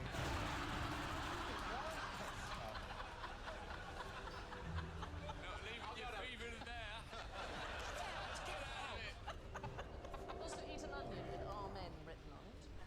Is it good for you, Prince? Eat a raw onion? My mother used to have onion sandwiches, raw onion sandwiches. White bread, lots of butter, raw onions. It's delicious. Tell her to put some cheese in. Lovely. Right, that's your G&T. Now time for some shots. So you've all got a shot glass of something beside you. So, Alan, having a look at yours, what do you think it might be? Do you want me to drink it? Have a taste, yes, have a taste. A taste? Mhm. Is it, if I drank it all, would that go? No, I'm not allowed to kill you. It sounds to me like you've said that before. I have to say the contract this year has been particularly tricky to negotiate. What does it taste of? See, I just drank that one. No idea what it is. Any thoughts of what it tastes of? It tastes... I'm getting... I'm getting gravel from the A1 Inside of a wardrobe. It hasn't been opened in years. It's as close as we can get to what the gladiators used to drink. So they quaffed a drink which was made from ash, vinegar, and water in order to help Britain. Are you enjoying it more or less now? Basically, what you're drinking there is a burnt down chinchilla.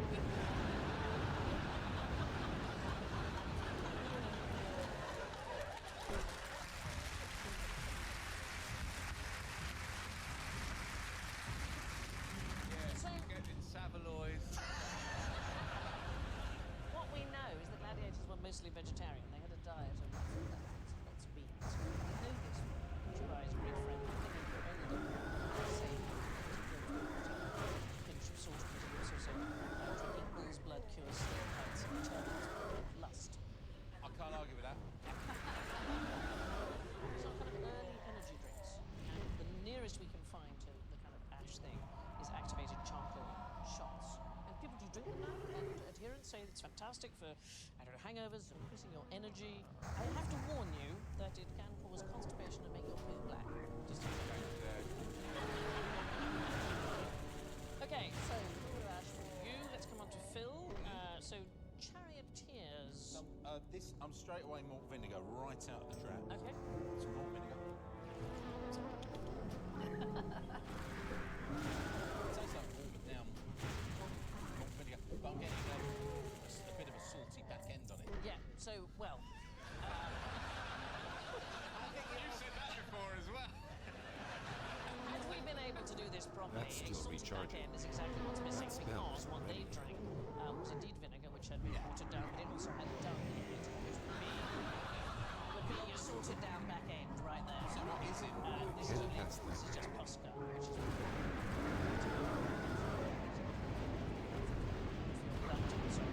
even Nero fancied himself as a charioteer. He swore by a good old draught of pig dung and vinegar to help you with your recovery. Did you like it? No. Right, Joe, let's have a go with you. Looks like liquid hopelessness to me. Did you like it? It tastes like ginger beer. It is just ginger, my darling. It's a stimulant. Ginger, wherever it's been available, has been used as a hypnotism. Here's the thing. If you drank that, how would you feel about well, one of the weirdest things about drinking ginger is apparently it suppresses feelings of disgust. So they did a study in 2019 in the Journal of the American Psychological Association. Maybe I'll have sex with my husband tonight.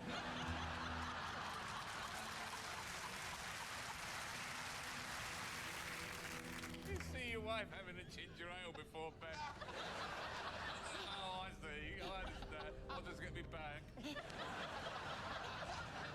So really disgusting things like snot in the napkins. You would feel, Have that on some toast. if you have the ginger first, apparently you don't feel as disgusted. Somehow the ginger suppresses the disgust. I quite like the concept of snot on a napkin, though. That sounds like an upmarket restaurant. It's like a cocktail. And have a snot on the napkin. All right, Prue, let's have a go. You better have a ginger ale first. What can you smell? Yeah, that smell isn't ready yet. Oh. I have no idea what this is, but I have drunk it. That's still recharging.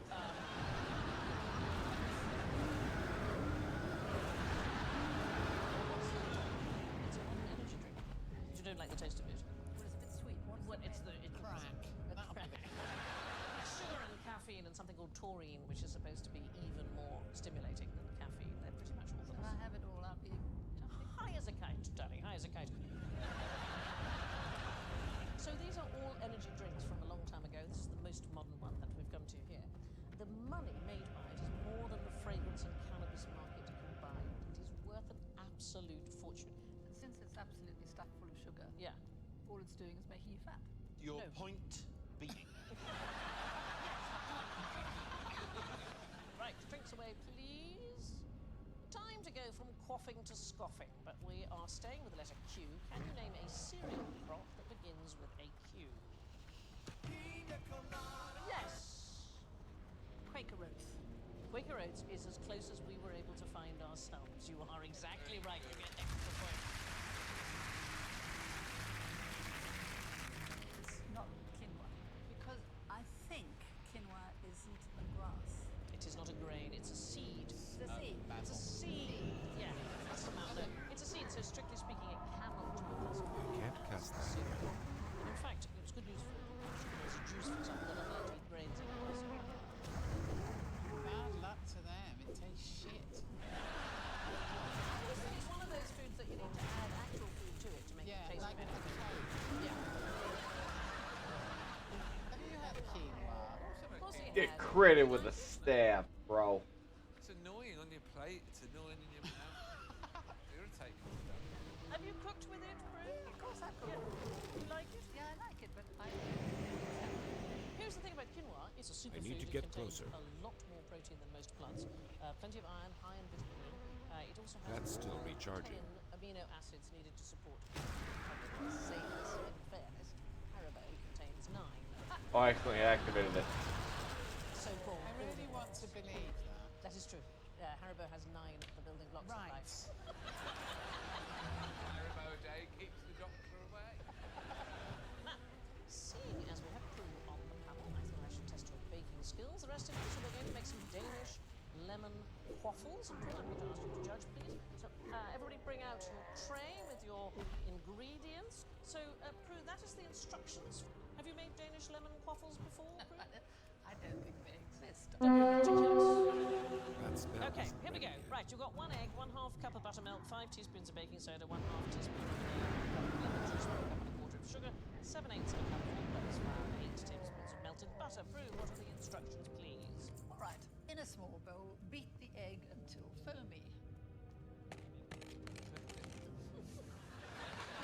The egg's foamy or until you're foamy. No, you've got to beat it up. Till it's foamy. Come on, foam up, you bastard! That looks foamy. What do you reckon? Foamy? Okay, now. Yeah. All right. Put it in a pan and get the beans warmed up. No. Add the buttermilk and vanilla. Which one's the buttermilk? That's Is that the it? white one. Ooh, it's gloopy. And blend it well. Yeah, so, and the vanilla. Is that the darling? vanilla? Yeah, that's I vanilla. was hoping that was a shot of Glenfiddich. Sandy. Other beans are available. Sandy, Yeah. can I lick the bowl, Sandy? Not a minute. We've got a bit more work to do. Add the baking soda, 1 teaspoon at a time, sprinkling it and beating until the mixture is smooth and the consistency of light cream. Alan, you can do this, right? And beating. Sandy, you should keep that other show where it belongs.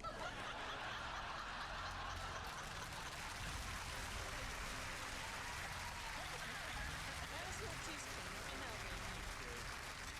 There we go. Sprinkling it in. How much baking soda? The whole lot? All of it. Let's get. Okay. That's Thankfully, the cheeky. skills I had as a young man that are very useful. I'm working at Baker's.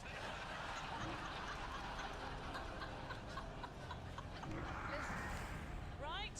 Now what? I used All to right. charge a fiver. Now,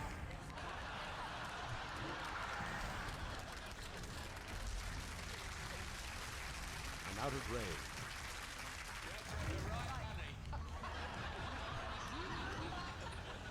Oh, there was a queue round the block. Yeah, okay, so I've done that. Yeah. pour the mixture into the beaker. Oh, It's too far away. I can't cast that yet.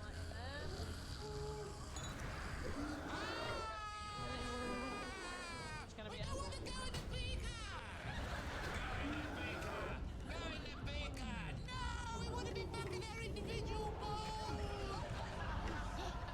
Do you ever cook with your children? They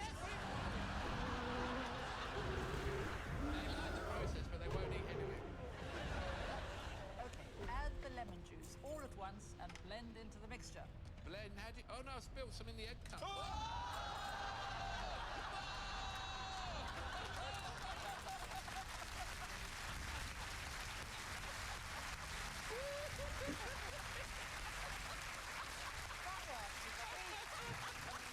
That was great. That was fun, wasn't it? Really good. It was fun. Real food. No, darling. This is bullshit. That's still recharging.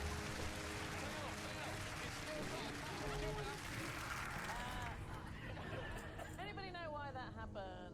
Something to do with the acid. I think it because Prue doesn't know how to cook. So the lemon juice is acid and it mixes with the baking powder. Obviously, we invented Danish lemon waffles because it begins with a Q. Can I recommend you a lemon lemon? That spell isn't ready yet. I can't cast that yet. That's still recharging. Fantastic.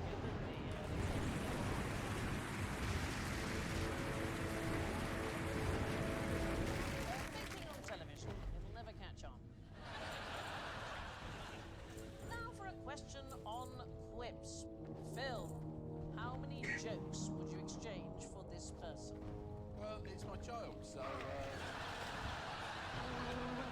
got to be honest, it's a buyer's market. That spell. So this is your daughter Emily. Yeah. That's Emily still is now recharging. one of the elders. But we learnt as one thing in the 2nd century BC in Athens. Indians were known as parasitos. We still are. Literally means parasites. So spongers, and they made a living by turning up at dinner parties uninvited, and they would exchange jokes for food. And they had their own joke books and kept them updated. That's why we're such brilliant comics. Look at the size of it. One or two dinners. So there was a parasitos called Soturio, and he kept a whole chest full of joke books at home, and he offered up 600 of his quips, his jokes, as a dowry for his daughter. So we thought, well, let's extend this, and let's have your daughter as a hostage and see how many jokes you would exchange. So if you can make the audience laugh, I will release her. Okay. A salesman knocks on the door of a house, and the door opens, and there's a 5-year-old child standing there with a cigar and a balloon of brandy.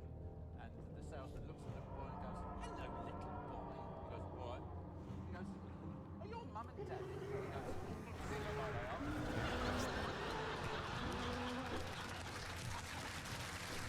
Okay, release the child. So the ancient Greeks had stand-up comedy, a lot of the time only other comedians would attend. The one on the right to enter the one on the right. I believe that's the beginning of improv.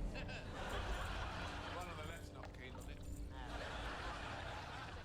Second left's going, look at him, look at him! Look at him or I will torch you! Anyway, there used to be a thing called the Group of 60, and they were Athenian wits who got together and exchanged jokes. And so one of the ways you would tell a joke in Athens, you would say, "the 60 said," and so on. But the very first joke book that Europe ever had was published by, anybody have a guess? We are talking the mid-1400s? Ladybird. Well, the Vatican published it. It was utterly obscene. They had a sort of joke club called the Bujali. It was literally a fib factory. There was a papal secretary called Poggio Bracciolini, and he kept a record of all these jokes, and he published it. 273 puns and jokes, mostly the usual stuff: farts, erections, Rubbish at reading, isn't he? Look at him. Yeah.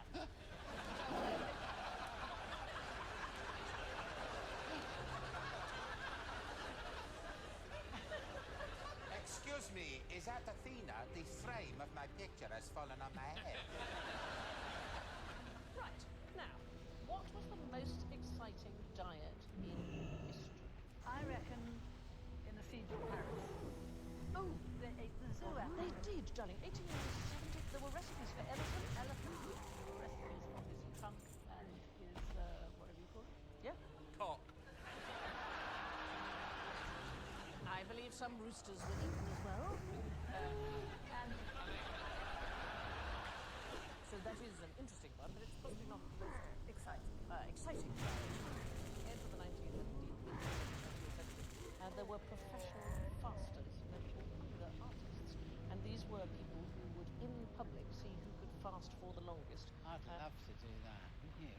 Yeah, if we all stopped eating now, if we didn't have any food for 5 minutes, would me and Joe last longer? Because How dare you?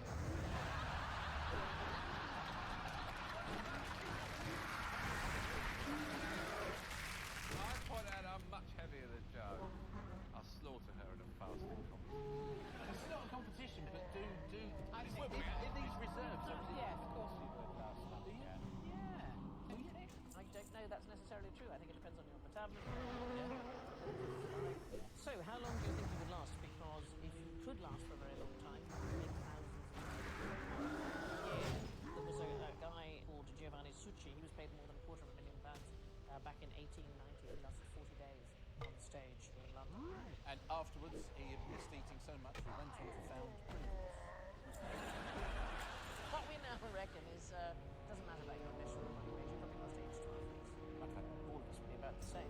But this fad started in 1880. There was a doctor called Henry Tanner, and he bet that he could live on water for 40 days, and he made an absolute fortune. People were just coming to stare at him. There was one called Molly Flancher. She was also known as the Big One.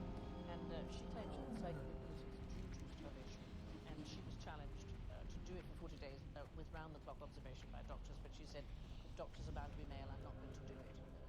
Because, modesty would prevent me from doing this. The truth is, on the whole, it was discovered incredibly stimulating. Anybody remember the last one in popular? Oh, it's David Lane. David in the Lane. box. Yeah, he did 44 days in the box. I went to see him. Did you go and see him? When I went, it was quite late at night and people were throwing eggs at him. That spell.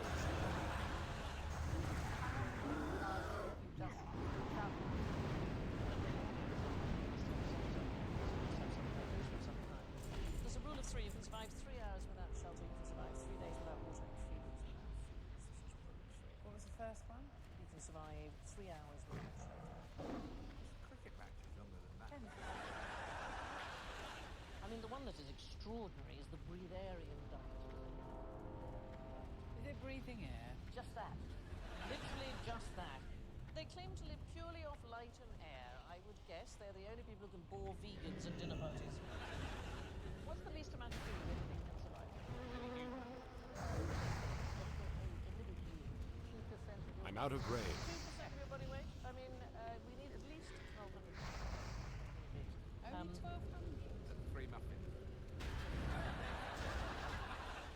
A team from the University of Southern California has discovered microbes that can genuinely So the sediments of the Pacific Ocean have been found living there, and based on how much oxygen was depleted over the ages, researchers propose that they may have been living for 75 million years. They've certainly been alive for an extraordinarily long period of time. They don't do anything apart from really slowly metabolizing really small amounts of food. It's extraordinary. So say they've been alive for 75 million years. That time, if they can understand time, will have passed really quickly for them, because an animal's ability to perceive time is linked to the speed of its metabolism. So a fly is very fast metabolism. So signals go to the brain incredibly quickly. So a newspaper coming at it seems to move rather slowly, and that means that the fly can get away much more quickly. Never can fly. You've got a couple of That's still 75 recharging. million year old microbes. You've got where's dinosaurs gone? Yeah. Oh, so are they not going? Well, he's involved. She's involved. They all involved. He's gone on land now. That one. Here we are, still at the starting gate. What's going wrong with us?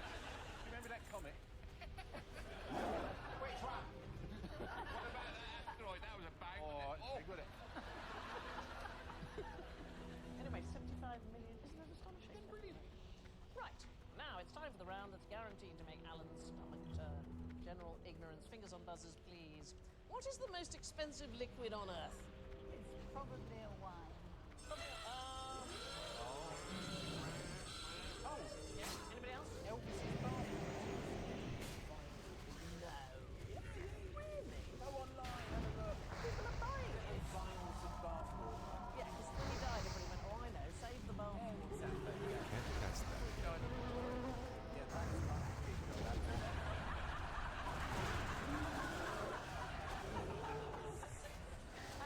We think the answer is probably racehorse semen.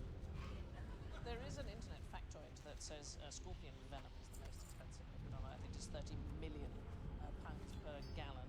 But here's the thing about scientists, they've worked out a new way of breeding and milking scorpions. Just brought the price right down. Oh, yes. Oh, they've ruined the market. Crap. I know. You can now get a gallon of scorpion venom for a mere £70,000. Now, come on, Daisy, put your stinger in the milk can. A gallon is a lot. It is a lot. You can get a gallon of LSD for £123,000. It's on off Waitrose. Chanel number 5, £20,000 per gallon. Printer ink, £2,000 per gallon. We're heading down the prices here. That is a racket. That is a racket. But the most expensive liquid that we can find seems to be racehorse semen. So, for a mare to be serviced by a famous thoroughbred called Galileo would cost the owner about £540,000. The average volume of a stallion's ejaculation is 65 minutes. What's on your So, mind? Galileo would have Keep to your feet ejaculate on the 70 ground. times in order to produce See you 1 gallon soon. of semen, and so his semen would be worth almost 50 Be good. million pounds per gallon. It is the most expensive thing. I know. How much is a man's semen worth? Yours, £1. Yeah. What, a gallon?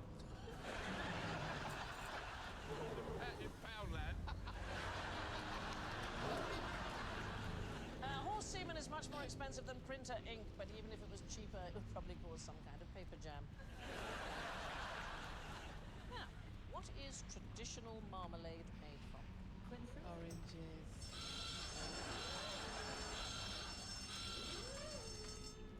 Prue had it right. What did you say? Quince. It is.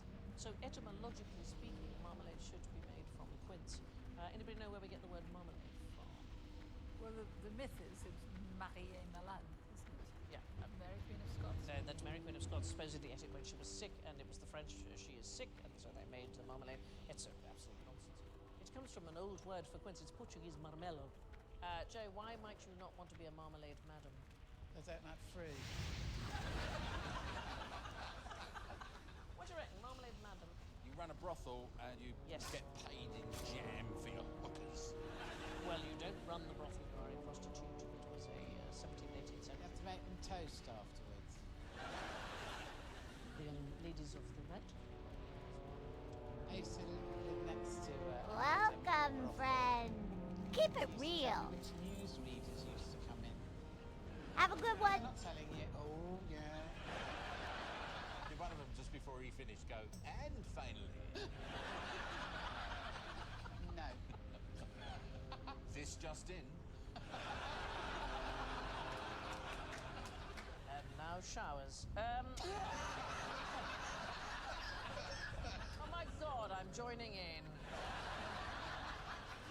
Which brings us to the belly of the beast, the scores. Let's have a quick... Oh, this is very good. In first place, absolutely marmalizing the competition with 6 points, it's Phil.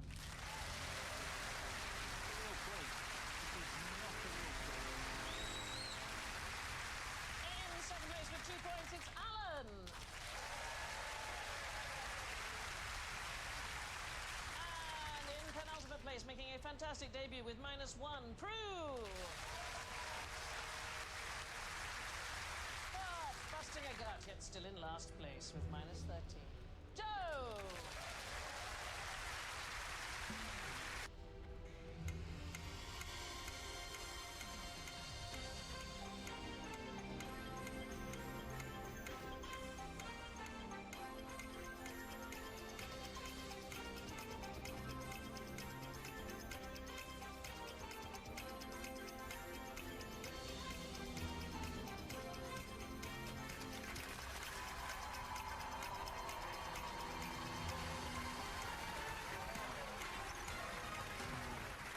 Tonight on 8 out of 10 Cats Does Countdown, Sean Locke, John Richardson, Freddie Flintoff, Rod Gilbert, Henning Bain, Susie What's on your mind? and Rachel Riley. See you soon. Go back up here. And your host, Jimmy Tom. Hello and welcome to 8 out of 10 Cats Does Countdown, a show all about letters, numbers and conundrums. Did you know, for example, one of the reasons why 13 is unlucky is because there were 13 people at the Last Supper, and 12 of them had to listen to Jesus drone on and on and on. 10-year-old Rhys Daly won Countdown twice in 2006, and I'm pleased to say just 8 years later, kids at his school have finally stopped calling him Number Twat. And a person who illegally exports sheep is called an owler, unless you're from Wales, in which case you're a sex trafficker.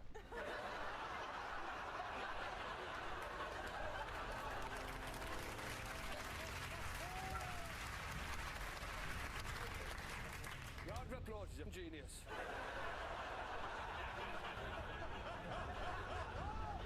Right, let's get started.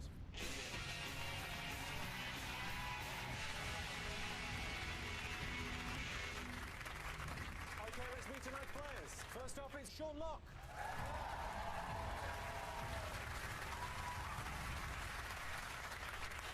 Sean is a prolific writer and razor-sharp comedian, so in a game where skill with words determines the victor, there can only be one winner, John Richardson. And Sean's teammate, Freddie Flintoff.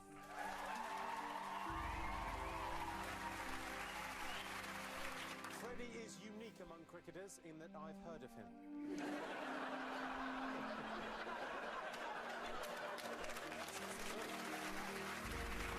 Freddie, if you win tonight, how are you going to celebrate? Or what alcohol will you be celebrating with? This strange, actually. You know, I think it's. I don't do that so much anymore. I've gone a bit boring. You know, I've come on Countdown and I play cricket for kicks these days. Game more boring than cricket.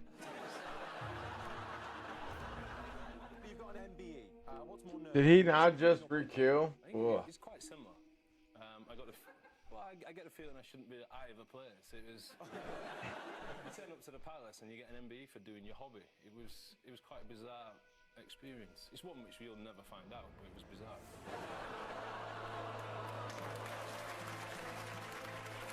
So, Sean, if you could change one rule on the show, what would you change about Countdown? That'd be easy. I would take Rachel and sit her where you are. Because come on, this is 2014. Why should it always be a man in that role? And you will be up there in a sparkly dress.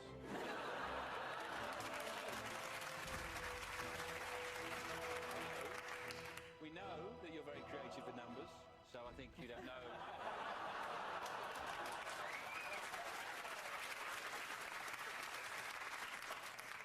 Yeah, they wouldn't always add up. Well right met. here. Okay, up against them this evening, it's John Richardson. Be careful. John's been going out with his girlfriend for a year now, which might sound good, but I'll bet John's teammate Rod Gilbert.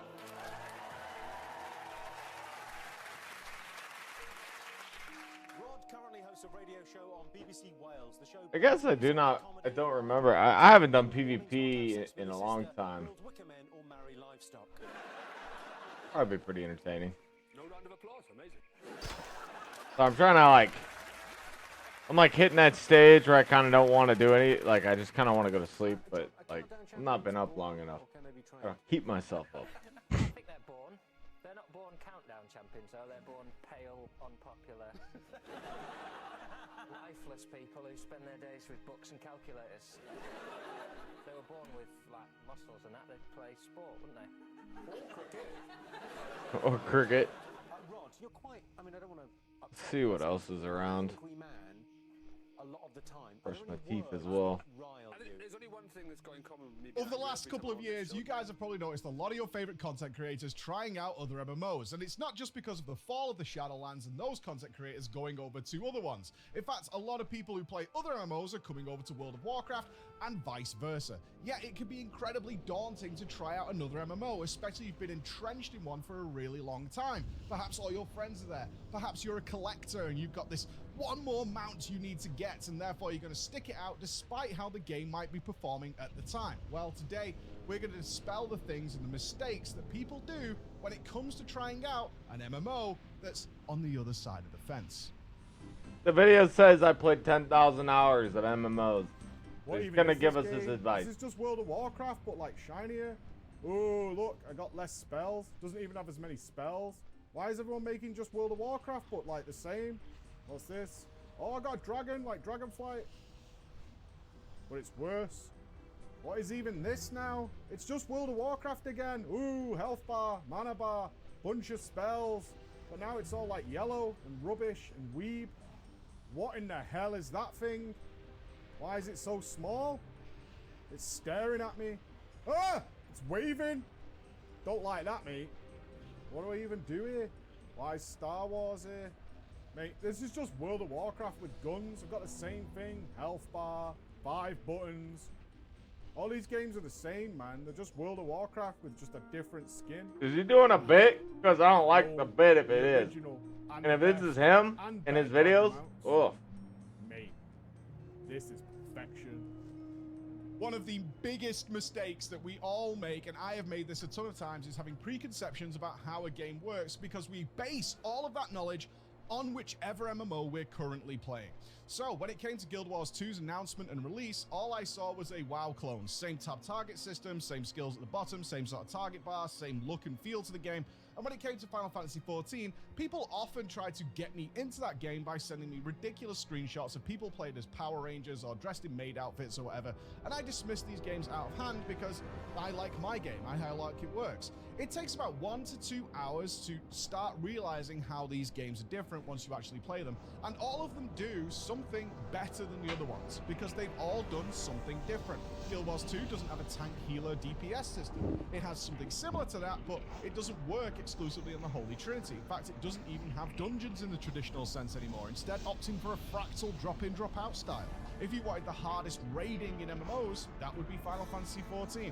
If you were looking for the best combats game, that, for me, would be World of Warcraft. If you were looking for one of the best outdoor social experiences, solo especially, that would be Guild Wars 2. Their commander system is revolutionary. However, they have weaknesses in other areas, and dropping those preconceptions is all about going in understanding that this game will not play as your current game does. One of the biggest mistakes I made when I did Project MMO, trying out a ton of MMOs, is I tried to play them as my old MMO played. Yet they all work differently. It even got so bad that at one point I had to go back and restart part of an expansion because I tried to play it like I'd play another MMO. That is not how these games work. And you have to be getting rid of those preconceptions when you go in. So whatever you've been presented by your friends, or even by people trying to do marketing at you, and you've filled in the blanks of what this game works like. Not as, like, enjoyable as... Well, it's not that I said I wouldn't enjoy it, it's just I don't really care for it.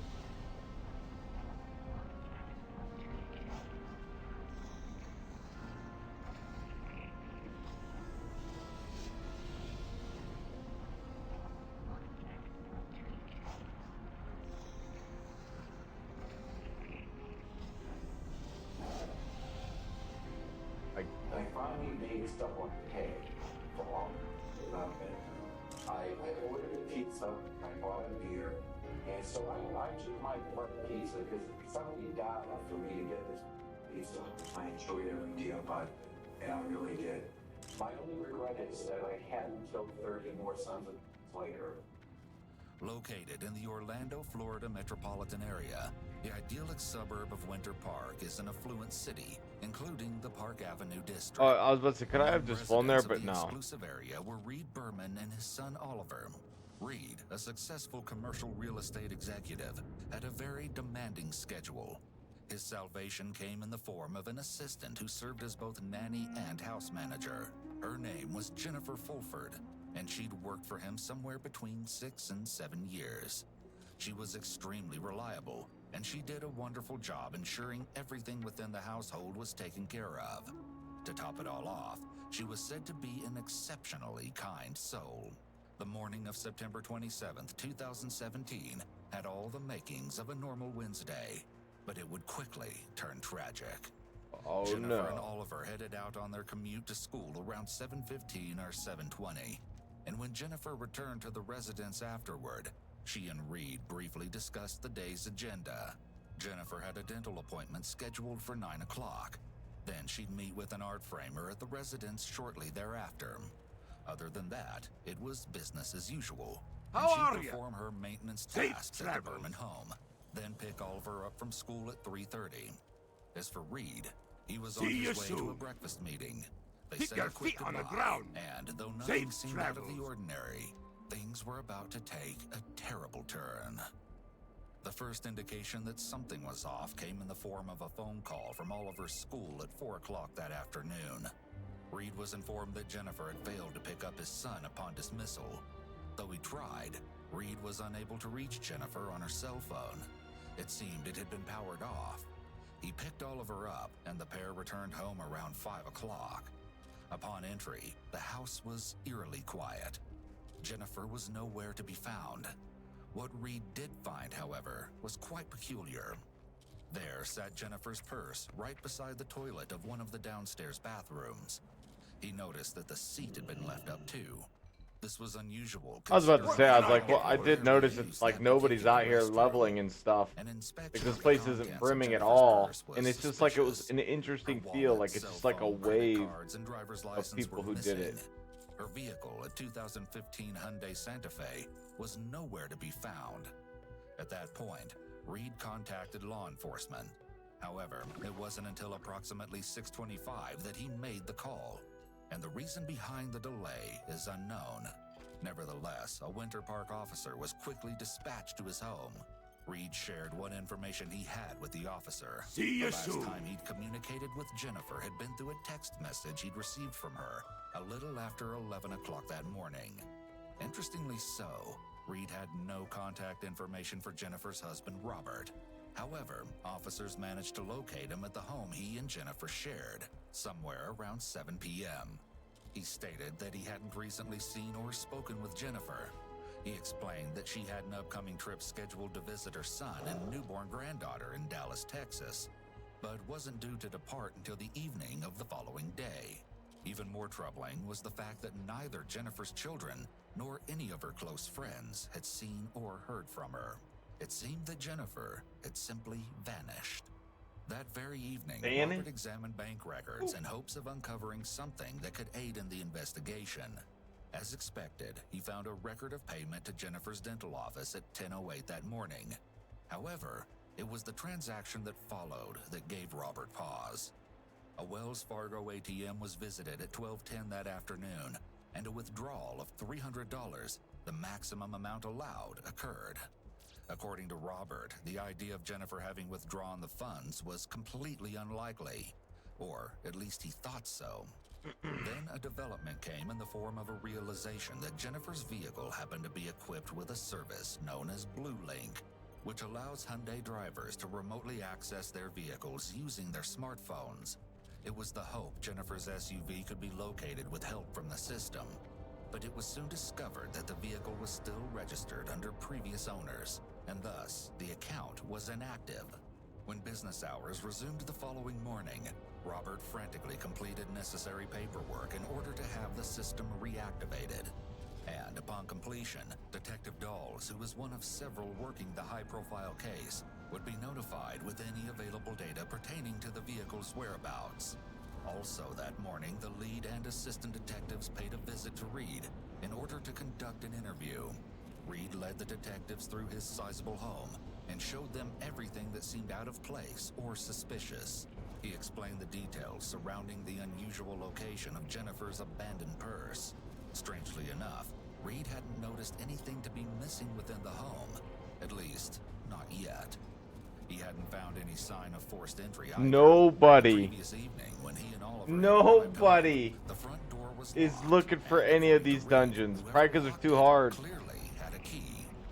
He also noted that it seemed that Jennifer hadn't had a chance to complete her cleaning tasks. His bed remained unmade, and days later, he'd come to realize his comforter was missing. Trash bags littered the kitchen floor.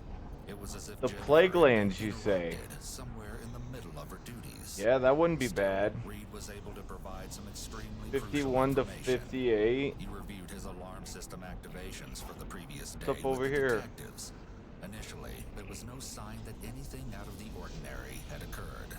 I went out this way by 8:30. When you say this way, meaning the back? Yeah, the closed. Yeah, where the garage. Damn, dude, look how many like. The door opens, and now she's got to go to the lollipop. All right, where is this at? The door opens. She goes to the desk. She comes home at about 10:35. Between 10:30 and 11:32, there's no penetration of anything. Okay, so I'm just assuming she's here cleaning. However, a series of activations occurred thereafter, and they told an unsettling story. Get the door open. It doesn't close. Again, the front door we're talking Yeah, about. at 11:47. Okay. 15 minutes after she comes home, it opens, but it doesn't close. Then 3 minutes later, the master bedroom is motion activated. Mm-hmm. At 11:53, 3 minutes later, it's idle.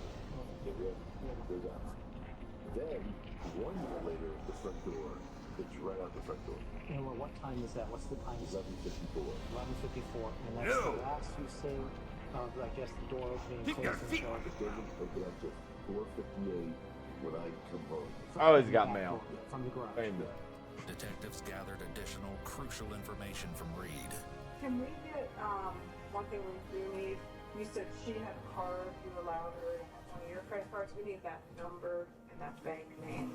Yeah. If we can get that, that'd be great. Was it a debit card that she carried, or was it a credit card? It was a debit card. Okay. She used it for household expenses. Was it? It was from the bank that you bank with? Yes. That's on the, okay, what bank is that? It's Valley National. Now, was she on the account too? Yes. Okay. There's been no activity on this card.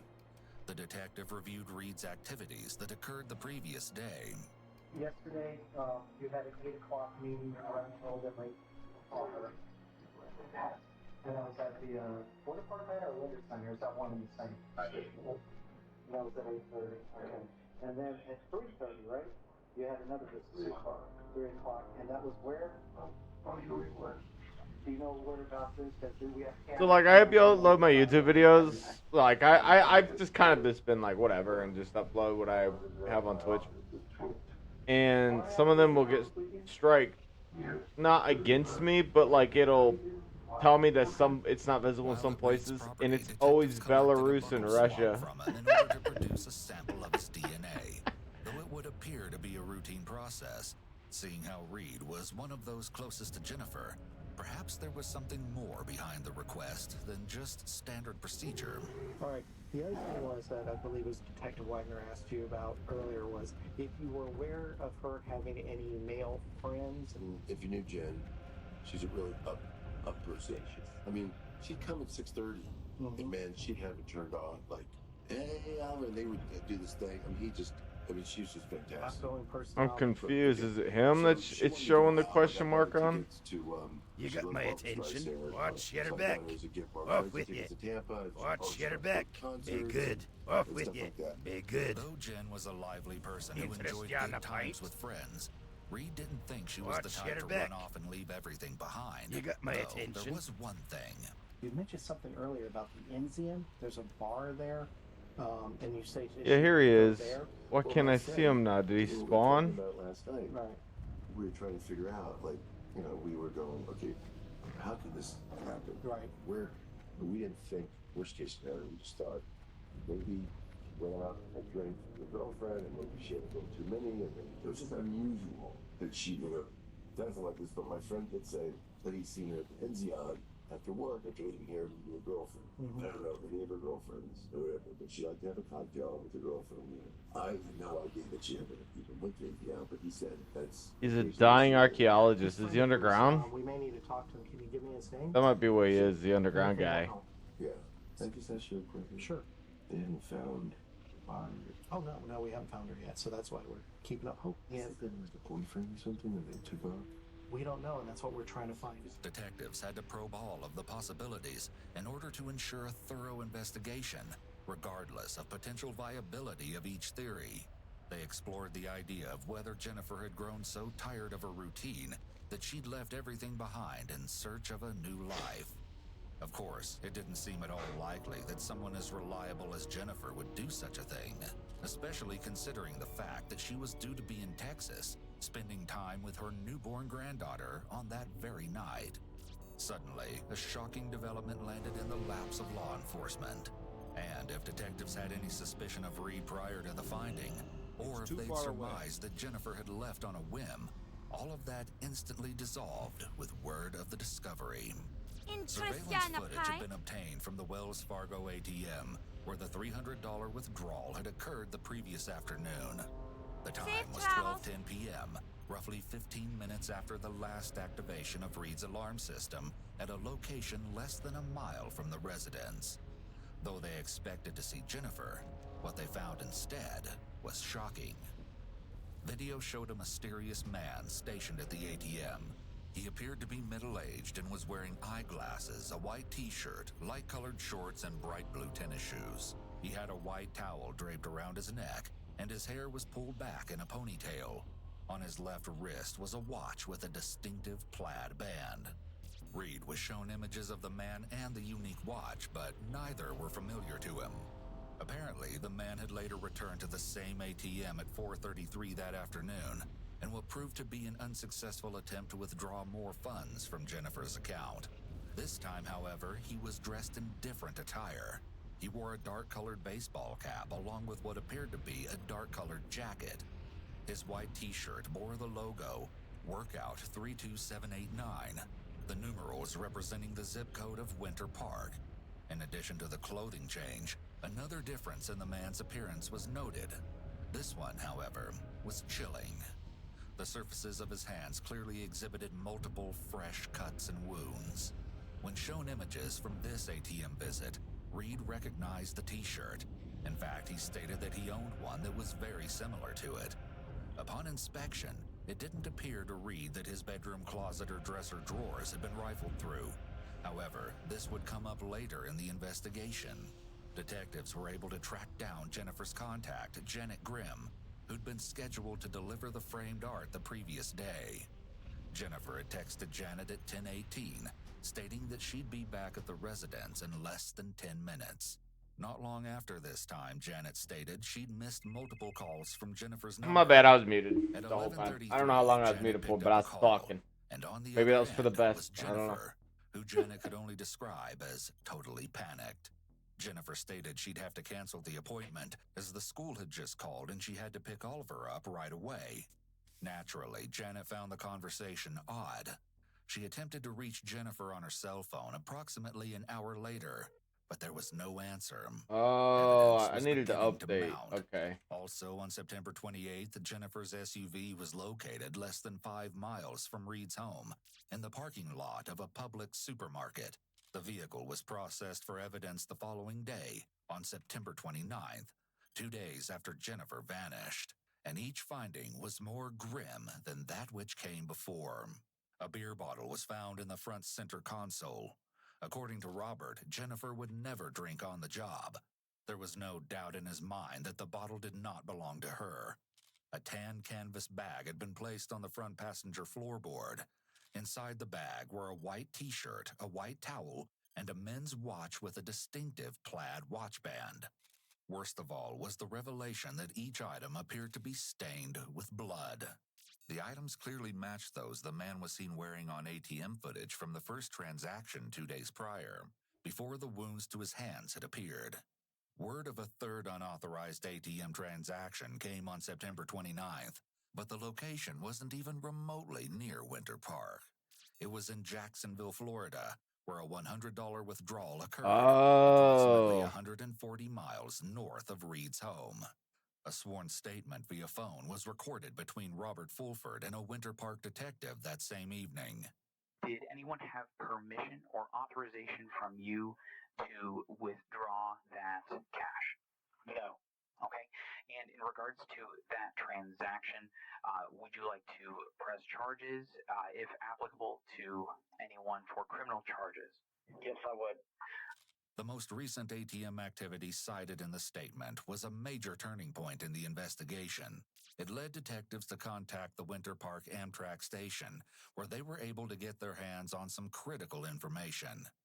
On the afternoon of September 27th, a train ticket was purchased at 4:52 p.m., the destination being none other than the city of Jacksonville. And as luck would have it, there was only one passenger aboard that train.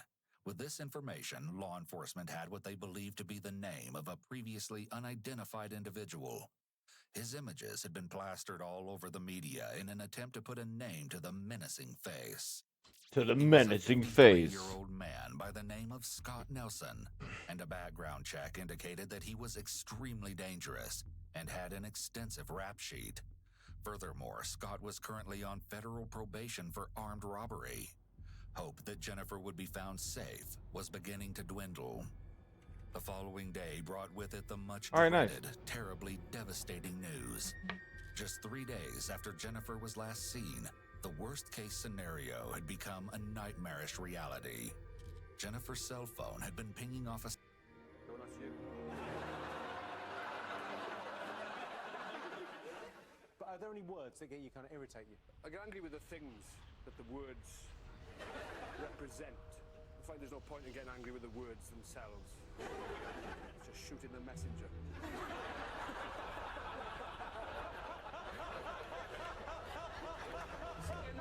I did get angry when they didn't allow Forsaked. You didn't allow it. Oh, I know. That was I thought you should have let me have that. Yes. Yes, this is exactly what I've been wanting. Heck fucking yes. Yes, well, you better sort it out in my favour. I'll vote for UKIP, and you immediately after the show will be deported.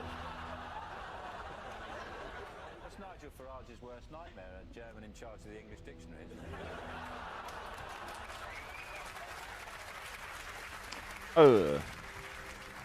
If Nigel Farage had his way, playing this show would be part of the British citizenship test. You'd have to 40 points at Countdown, or you can't live here. Where would you move, Sean? Have you got mascots today? Rod, have you got a mascot? I'm wearing my lucky pants. Your lucky pants? I'm wearing my lucky underpants, yeah. I've had them since the 1980s, and I've worn them for school exams, university exams, my wedding night. Oh man, that is cool. It even tells you what. Oh, Eastern Kingdom. Oh. Can we see the said lucky Oh. Is that really 56 to 60? I don't believe that. That doesn't sound right. Excuse me. Whoa. Okay, I just needed to click on the right stuff. Kalimdor, Northrend. Holy shit. John, have you got a mascot?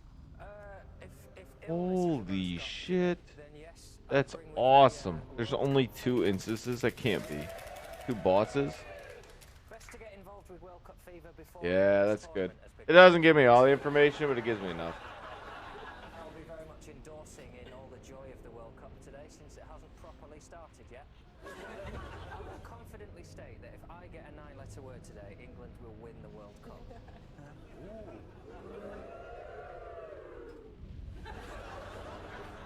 Freddie, you got a mascot? I have.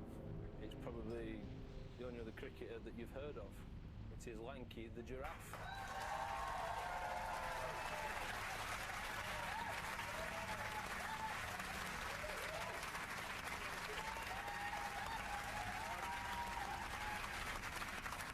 Right, you brought Peter Crouch. In a novelty hat. Has he brought you good luck over the years? A little bit. Yeah. I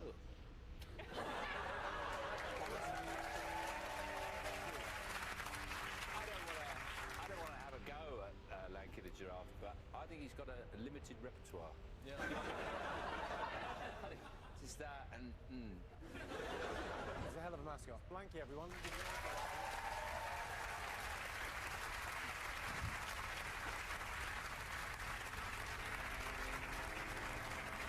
Sean, have you got a mascot? Yes, I do, Jimmy. I do. I have here the Countdown ashes.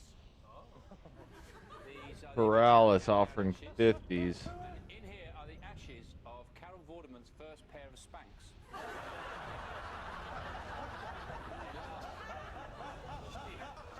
Okay, so let me head. So this is what I'm gonna do. I hope. Okay. Oh, this is Light's Hope. And a flight path. 2 flight paths apparently. Okay, over in Dictionary Corner we've got Henning Vane.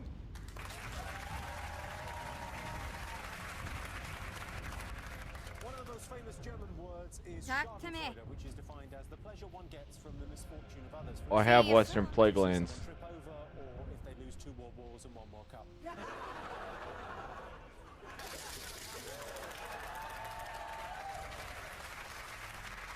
You've lived in Britain a long time now. What's the weirdest English word you've come across? It's quite a few, actually, and quite misleading, I think, is the word haberdashery. How is that misleading? Because by the sound of the word, you would expect them selling something really, really substantial. You would go, oh, I go down the haberdashery and buy. Like, I can't. I have to assume something happened to him because otherwise this looks like an alien trying to pretend to be a human. Like, he just doesn't look. Those clocks, you know. Famous German words is Schadenfreude, which is defined as the pleasure one gets from the misfortune of others. For example, Look at him. You see someone trip over, or if they lose It's like he's almost wearing a makeup. Like, what?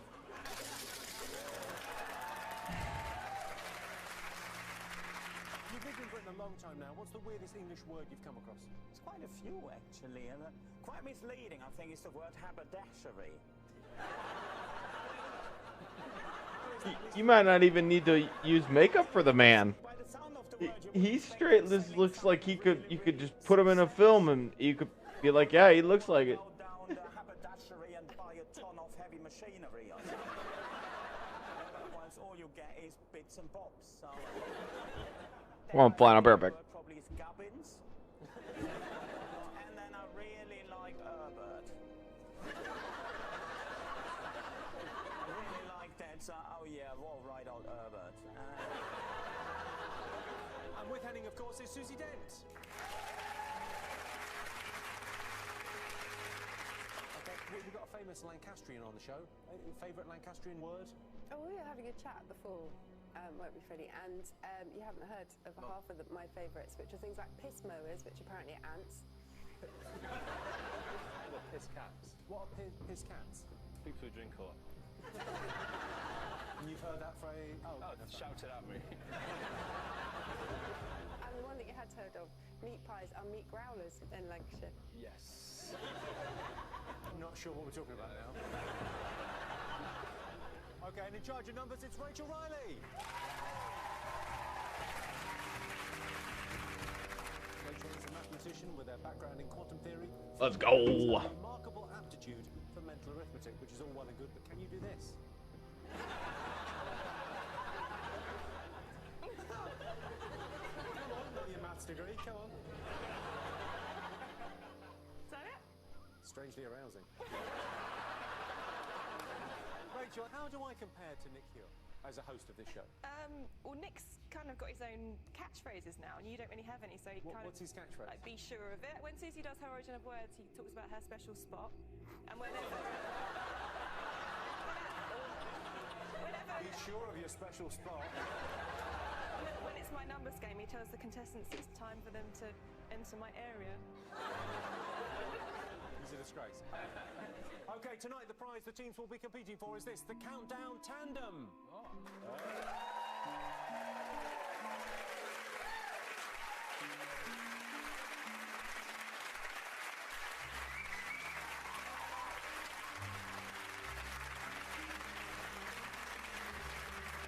What I think is ridiculous about that is they cycled about 10 yards, but they still have to wear helmets.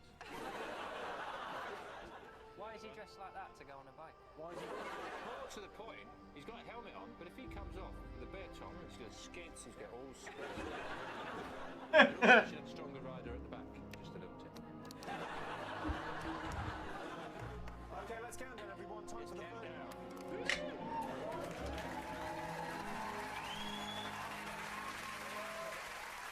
Time for the first game. Sean and Freddie, you get the first pick of the letters. Choose a word, Fred. Consonant, please. Consonant. Consonant.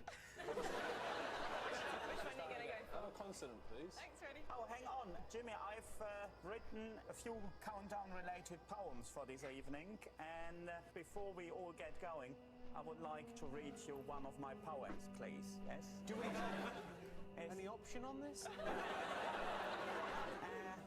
Incredible highs, incredible lows. It's a roller coaster ride. Strap in for some countdown in.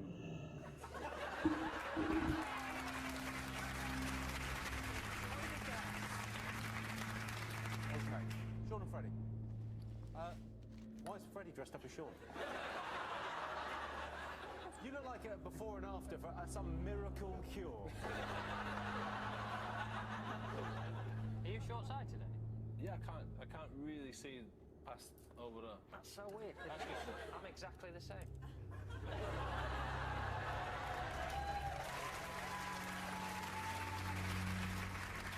Go on, pick the letters. A vowel, please. A. Consonant, please. S. A vowel, please. O. Consonant. F. Consonant. R.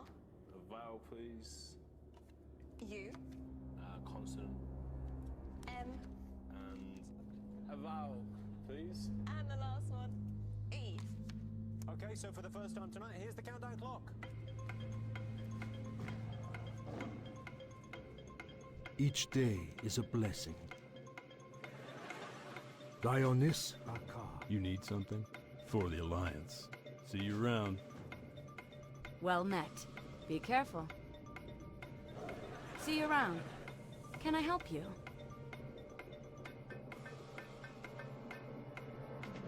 Have a good one. Safe travels.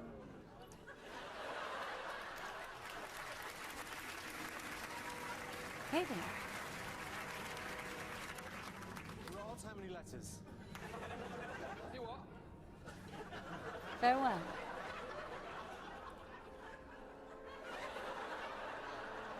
Well, you're not going to believe this. What have you got, Rod? I have got. I'm disappointed. One. You've got one. Okay, John, how many you got? I can reveal that England are going to. What can I do for you? Safe travels. King's honor, friend. Be careful. You better be sure. Sean, how many have you got? 5. Freddie? Five. Okay, we're going to get rid of Fluffles. Greetings. For the Alliance. Does Go with anyone honor, want stew? friend. Because we're going to make too much. Okay. I didn't think I'd say this tonight, but that was a big rabbit. I don't get to say that very often without worrying. Like, man, that was a big rabbit. Rod, what was your one-letter word? It's just the F I had. I mean, the A was there, is the annoying thing for you. I know, if I'd had more time. Sean, you're 5? Smurf.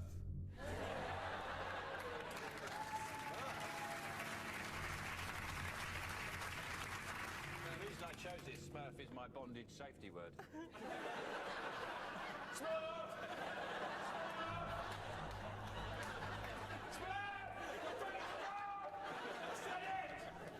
Susie, is Smurf there? It's not in there, no. You heartless bitch.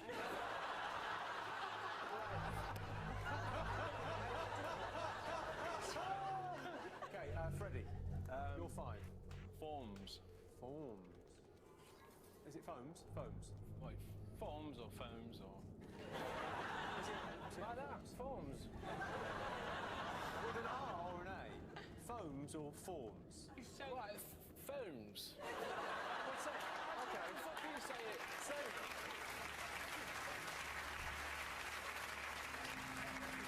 foams and then forms. Forms. Forms. It's exactly the same. John, your 9-letter word. It's quite exciting. Well, every year, of course, every few years, we have a census in the country to count how many people are doing certain jobs, so you find out how many doctors there are in this country, and you count the farmers, so you can find out which is the most farmerous region.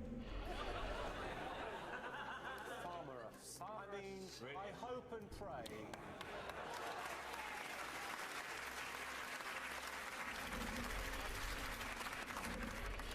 Is it in there?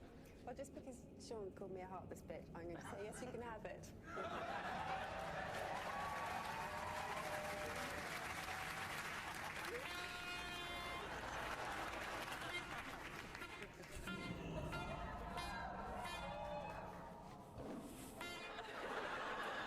Well, just like England in the World Cup, I'm afraid it's disallowed at the last minute. No. Not there. So that's 5 points to Freddie and Sean. Henry, Susie, could they have done better? We had an 8, didn't we? 4 arms. Okay, so at the end of that, Sean and Freddie are in the lead with 5. They're good. On to our first numbers round. Okay, John, Rod, your turn to pick the numbers. Do you reckon? In honour of the rabbit, should we have 1 massive one and then 5 small ones? Good idea. May I, before we get to it, can I read one more of my lovely countdown poems, please? Numbers and letters, words and figures. Give yourself a blood clot, win the holy teapot.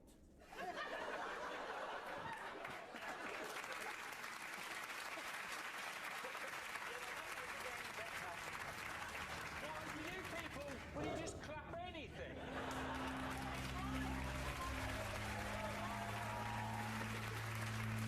Okay, Rod. Sure. One big one and then some small ones, is it?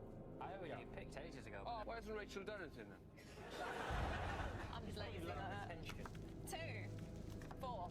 Yeah, this stuff's worth a decent penny right now, so And 75. I'll gather it. And the target. Plus, I need to level up anyways. And your time starts now.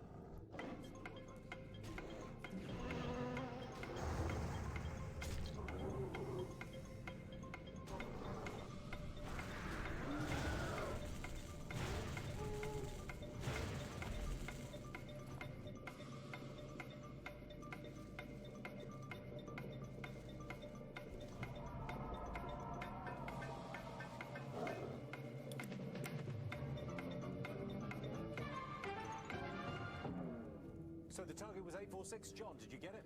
Yes. Rod, did you get it? Yeah.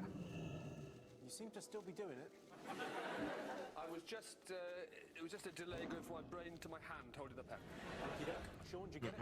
No, I got to about 850-ish. Freddie?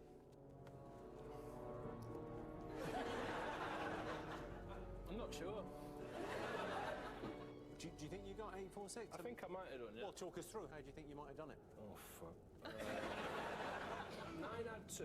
9 add 2 is 11. It is. Times 75. Times 75, Times you worded. 825. Oh, is it? Add 6. 831. What have I got left? A 6 and a 4. I had a 6 and a 4. 6 and a 4. You got 841, so that would have been 5 points. I got 841. 841, okay, near enough.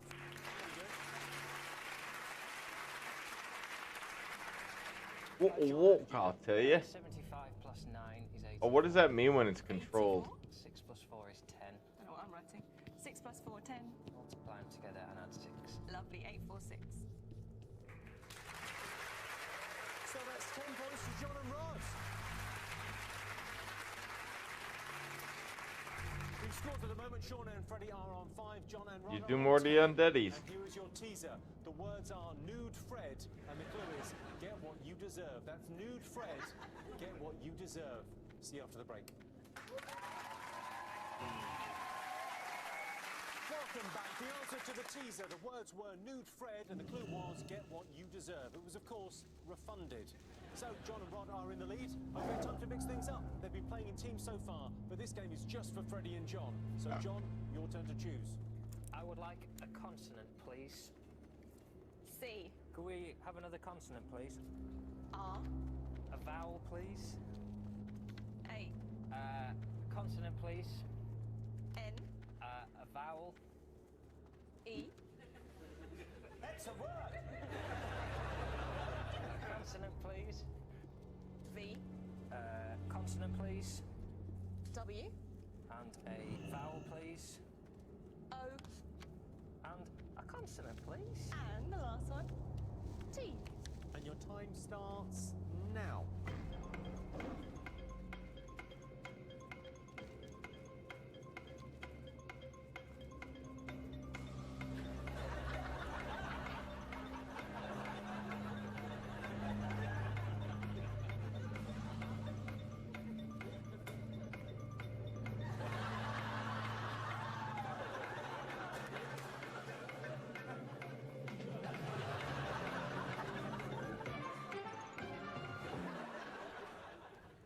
John, what have you got? A dodgy 9. A dodgy 9. Yeah, I mean, I was fairly confident with Farmeress, but I'm not going to lie to you, this one is looking less certain. But I really want England to win. Okay, Freddie, what you got? Just a 5. Sure. What's your 5-letter word? Waver. Why didn't you just go with crane if you couldn't be asked? I thought I'd try. Oh, fair play, it's admirable. Thank you. Okay, John, you're 9. That's a word. So England can win the World Cup if you get this huge moment.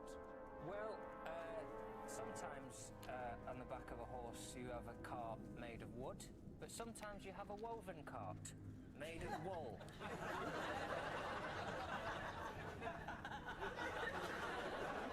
You've gambled our future on a woven cart. Yeah, woven cart. Or if that's not a 9, which I don't see why it shouldn't be, perhaps if you get married on a horse, you commit a canter vow.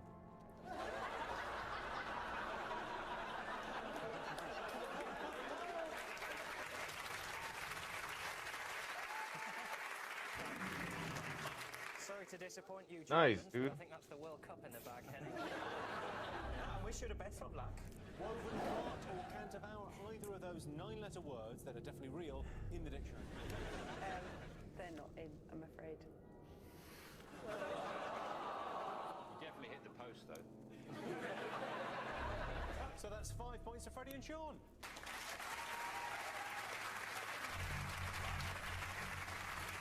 Henning, Susie, could they have done any better? We had overact for 7. Okay, so at the end of that, Sean and Freddie have 10. John and Rod also have 10. Yeah, nice. Sean and Rod to go head to head. Sean, your turn to pick the numbers. One on the top, Rachel, please. Up to the top, and then, yeah, the usual. 5 little ones. Whatever you think's best. Thanks, Sean. Right, here we go. I don't want to see them. Just tell me the number I've got to get to, and I'll do it myself, blind. Wow, this is like extreme countdown. 10. Oh no, he's looking. Well, of course. I was just having a bit of fun, Jimmy. Okay, your time starts now. Oh, God. Shit! 6 and 8 and 7 and 9 and 20. What's 7 and 8 is 15. Plus 2 is 29. 10. 2 10s is 75. Ah, it's hopeless. Can't be done. I think this is where I'm going to level up in this area. I feel like the Plaguelands would be kind of my jam. Sean, did you get it? Yes, I did. Rod, did you get it? 256. No, I got it. You've got it, go on. 60 take away 2 is 4 times 75 is 300. Take away the 10. 6 minus 2 is 4 times 75 is 300. Take away the 10. 290. Nice. 10 points. Oh, come on. Oh, Purple Lotus copy.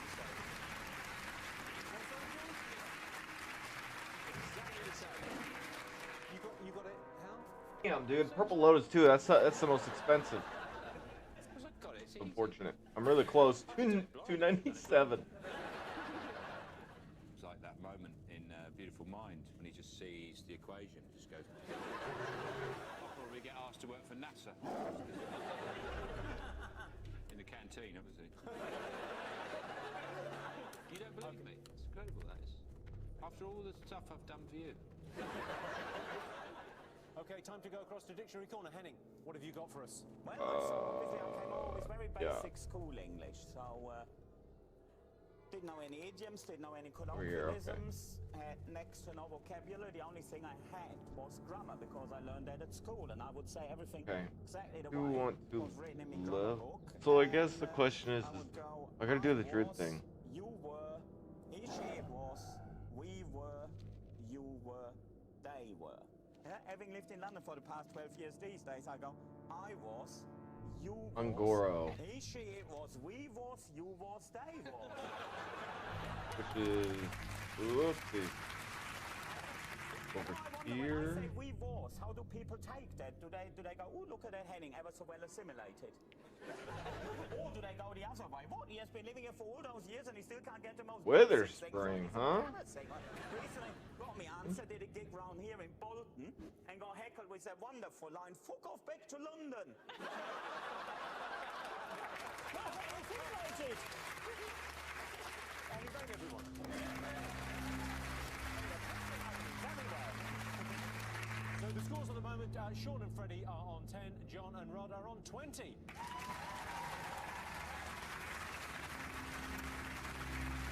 And here is your teaser. The words are butt bash, and the clue is they can get a little dirty. That's butt bash, they can get a little dirty. See you after the break.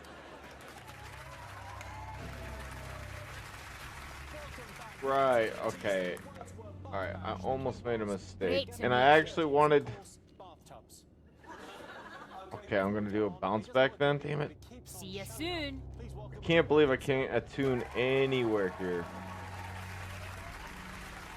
Is there a... Oh, there's an innkeeper. Yes. Hello.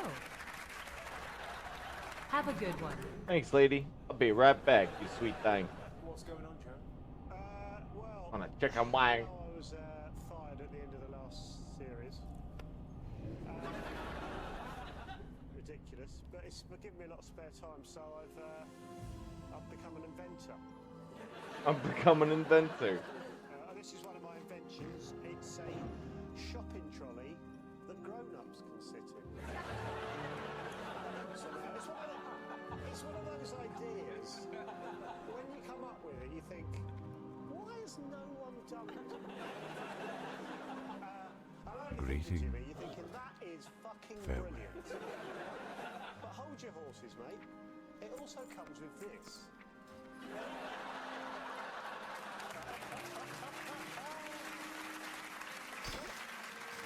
What this allows you to do, it allows you to let other customers know that even if they're just buying a pint of milk, they still can't go in front of you. Greetings. Tess off, mate. Tess off, mate. No investors yet, but I'm not worried. I've got other ideas. Fabio, you come on, mate. This is my half-brother Fabio. He's got a cracking body. He's just got the IQ of a pencil. This is another very simple idea. What this is a harpoon that stops rollerbladers. It's very similar to normal harpoons, except you fire it at rollerbladers. Pop that way. And my final invention is pill. Simple pill, yeah? Your Baroccas, they turn your piss yellow. This doesn't turn your piss yellow. This turns your legs blue.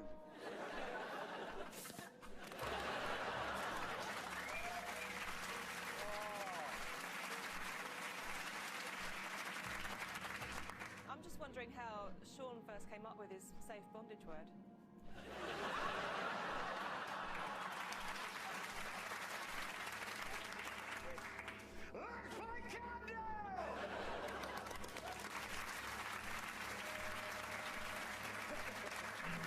Okay, on with the game. Sean and Freddie, your turn to choose the letters. Oh, Freddie. Consonant, please. Thank you, Freddie. Hey Miranor, what's up? Impartial spectator. Not too bad, chilling, hanging out, doing my thing. You know how it goes.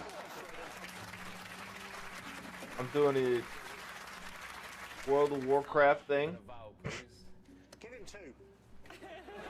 Came back. I got interested in hardcore. Well, honestly, I started watching Asmongold, and then he started talking about WoW, and I was like, I want to play WoW, so I started playing WoW hardcore. Put with a hunter, died as my hunter, and I was like, okay. Started as a druid, and then I was like, I don't want to do hardcore anymore.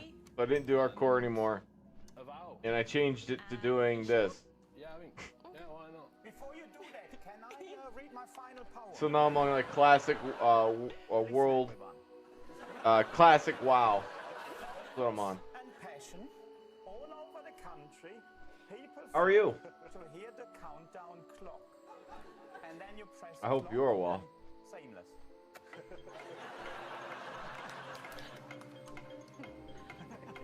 I think I just want to knock out as I go through. So winter. Oh, I don't have winter spring though. That's the perfect time to do it then. Oh, I can't get there through Moonglade. So what can I get to? I'm listening. Oh, jeez. Ashenvale.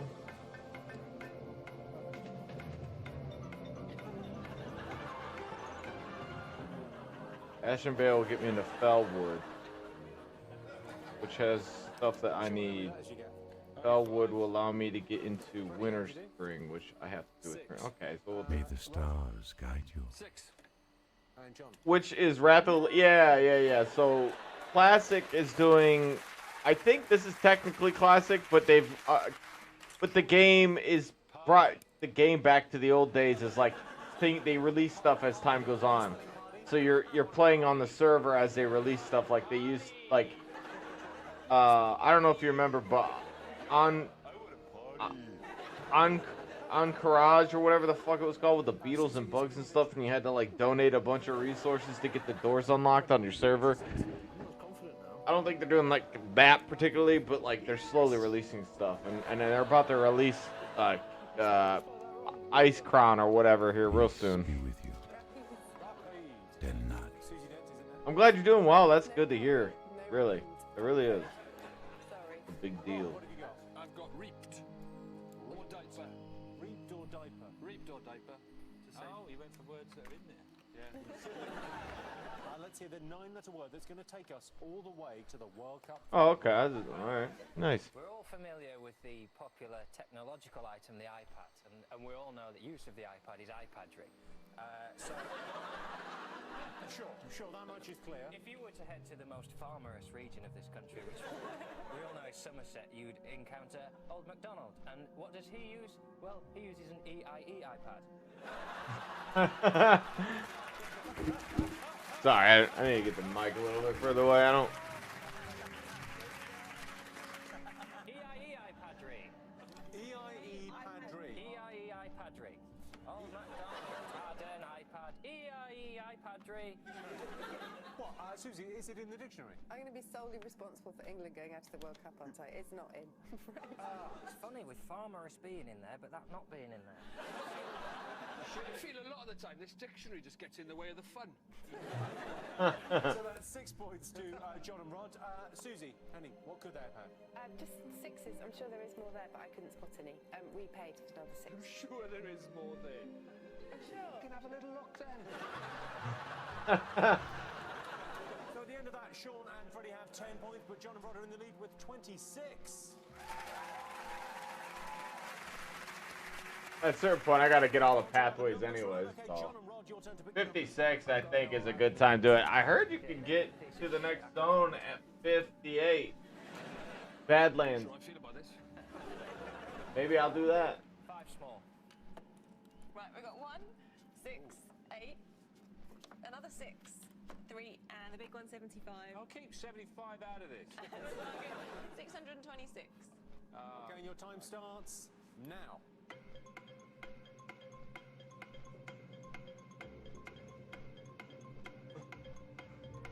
Not a bad show. It's an easy one, isn't it? Piece of piss.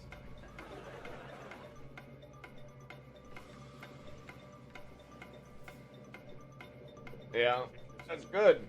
Dude, this boomer build is so good. I do so much damage. So the target was 626. Did you get it, John? No, I was trying to make 1966. Rod, did you get it? 625. 625, okay, pretty close. Sean? 65. Freddie? I'll do it first. Okay, Just so you know. Freddie, did you get it? 630. Sean, how'd you get it? We called it's balanced for druids, but I called, but you know, people and stuff. I like to call it the boomer build. 1 plus 3 is 4. But yeah, Boomkin. 4 6 is a 20. Sorry, I got 64. And the best thing is well, Moonkin for my bad, but people call it Boomkin because you can do a lot of damage. We did 75 times 8, 600. 75 times 8, 600. 6 3s are 80. And I just call it a boomer build, just because. 24, 25. Because the word boomer is awesome. I like that word. Calling people boomer when they're doing stupid stuff, that's fun. Being a boomer when you're nuking people down in a video game, also fun. It's a state-of-the-art abacus. Looks like a normal abacus, doesn't it? But I'm just going to super glue a calculator. So I didn't go for direct. It can be done if you say My damage isn't spec'd into direct damage. It's spec'd into dot damage. I have 2 glyphs. Swarm increases its damage by 30%, but it doesn't have its effects anymore. Like, it just does damage. Raw damage. And I removed basically almost all the damage that your Moonfire can do and then giving me the dot damage. So Moonfire and Insect Swarm do tons of damage. And I built into anything that would allow me to do extra damage, Moonfire reduction cost, critical strike. I don't really use Moonfire or not Moonfire, but I don't use Wraith or anything very much. I tend to use like these 3 spells: Hurricane, Moonfire, and Insect Swarm. Insect Swarm and Moonfire I use when there's less than like 3 mobs. If there's 2 or less mobs, I'll use Moonfire an insect swarm, and then I'll forgo hurricane. But anything more than that, I'll use hurricane. In spite of its expensiveness. I don't have any points in insect swarm because again it doesn't affect. Like, why have enhanced insect swarm when it doesn't have enhancements? Because you took it off the buffs, so there's no point. So I didn't put no points in it. I got Dream State with Lunar Guidance, which is an obvious win. Increase your damage done by your Starfire, Moonfire, and Ray spells, and well, I'm interested in Moonfire damage, so. Increasing your chance to hit, that's always good. Then you get the Boomer build, so you just get straight Boomer. You get increased your haste and stuff like that. I didn't take Fairy Fire because I don't use it. I probably should, but I don't. This is probably meant for more of like a Raider build. You debuff the boss for the rest of the team. Then we get Alkin Frenzy, so when I'm taking damage, I'll get regeneration. And it increases my damage. Then I get Typhoon, literally knocking people in the butt. I love it. I wasn't sure exactly where to go, but once I saw Gale Winds, I got Gale Winds. Increasing my... I don't have Typhoon yet. Wait, I do have Typhoon, I lied. What is it called? Cyclone. I don't got Cyclone yet. But I do an extra 30% damage with not just my Cyclone. Like, what is this one? Rank 1? Yeah, 400 damage, but that's the base amount. I do a lot. I do like 600 damage with this Typhoon shot. It's an insta shot. It's a lot of damage. Then I got Force of Nature. My Wrath spells, Starfire spells have a chance to apply Earth and Moon effect, which increase spell damage taken. Right, so that's pretty good. Not only do I get bonus damage, but they also increase the damage they take. So that's a fucking win. And then once we get enough points, because I need 50, we'll finish off Eclipse and stuff. Because there really isn't anything else. Like Starfire gains an additional 4% in your. But I didn't understand what that meant. But basically, because they're like items I don't use. Like, what I mean is, like, this is the last resort stuff I use. And I will cast it in bosses, and it's not bad. To be honest, I could pump out even more damage if I reduce the Starlight Wrath thing, but I chose not to do that. Because I care more about that build. And then I'll get Eclipse finished, and then I'll get Starfire. Or Starfall, that'll be nice. And then I have a Restoration build. For when I'm playing. So I'm not as, like, keen on it. As in, like, I'm not as, like, yeah. I just haven't played with it as much, so I haven't really been looking at the trees. Okay, where am I? Ashen Bay. Oh, shit, I'm way up here. What's closer? That's a question. Open your heart Hello. to the light. Significantly more effort. Goddess. That's what I did. I got shines. You got shines? Yeah. So Sean got shines, so stick an S on the end of that. Dude, you should see it when it's in instances. I do so much damage. Just so much damage. I don't even worry about these two abilities. If they pull in large mobs, I'll just straight use Hurricane.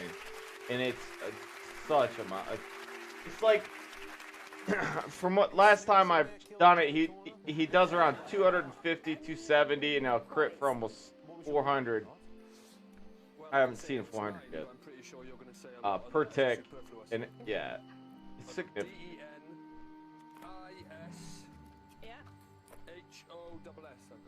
Oh, every 1 second and increasing the time between enemies by 20% less, 9.7 seconds.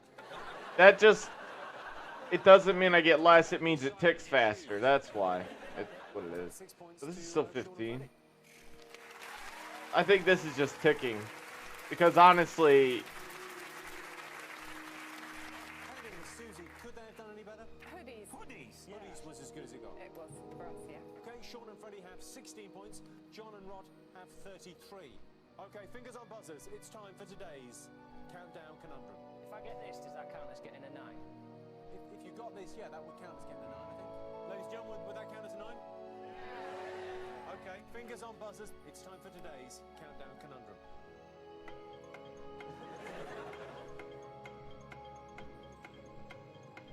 the word's called Twat Rehab, but that's not the actual name.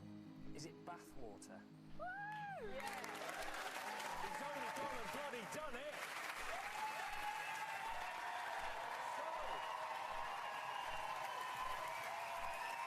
It's his birthday. Aww.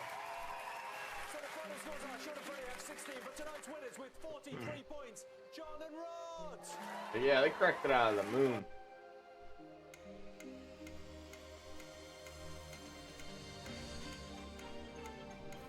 So basically to improve dot build, which I can see being pretty effective for leveling.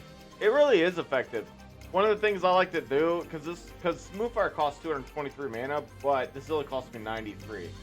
And so I'll just run around insecting, and then they all come around at me, and I'll use Hurricane. Very effective. Now, don't get me wrong, Moonfire is not a sustainable...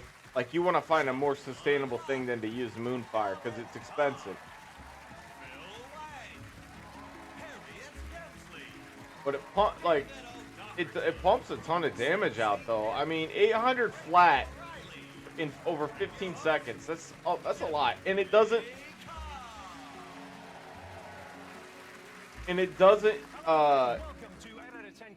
like, if 800 damage over 15 seconds actually isn't that much damage, but it is when you've amped it, because the 800 damage isn't duplicative.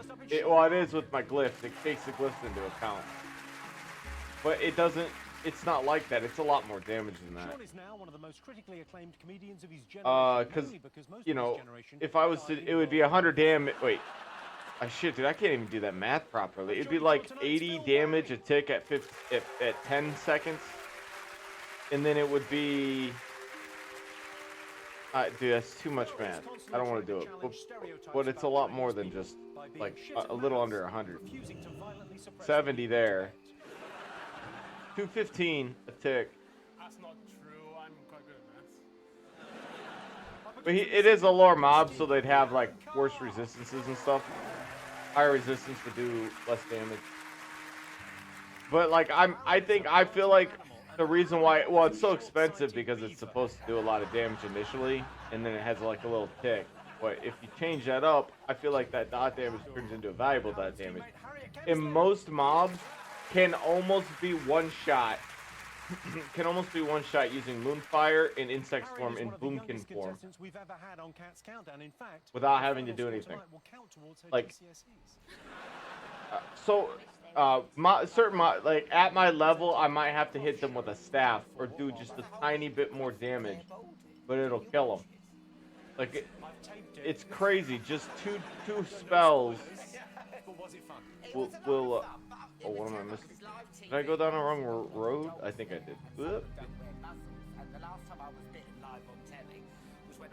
Yeah, 14. Yeah, they're pretty close. Like I can kill those two abilities, and if they're lower level than I am, usually the mobs that I can't clear out are mobs about my level or up.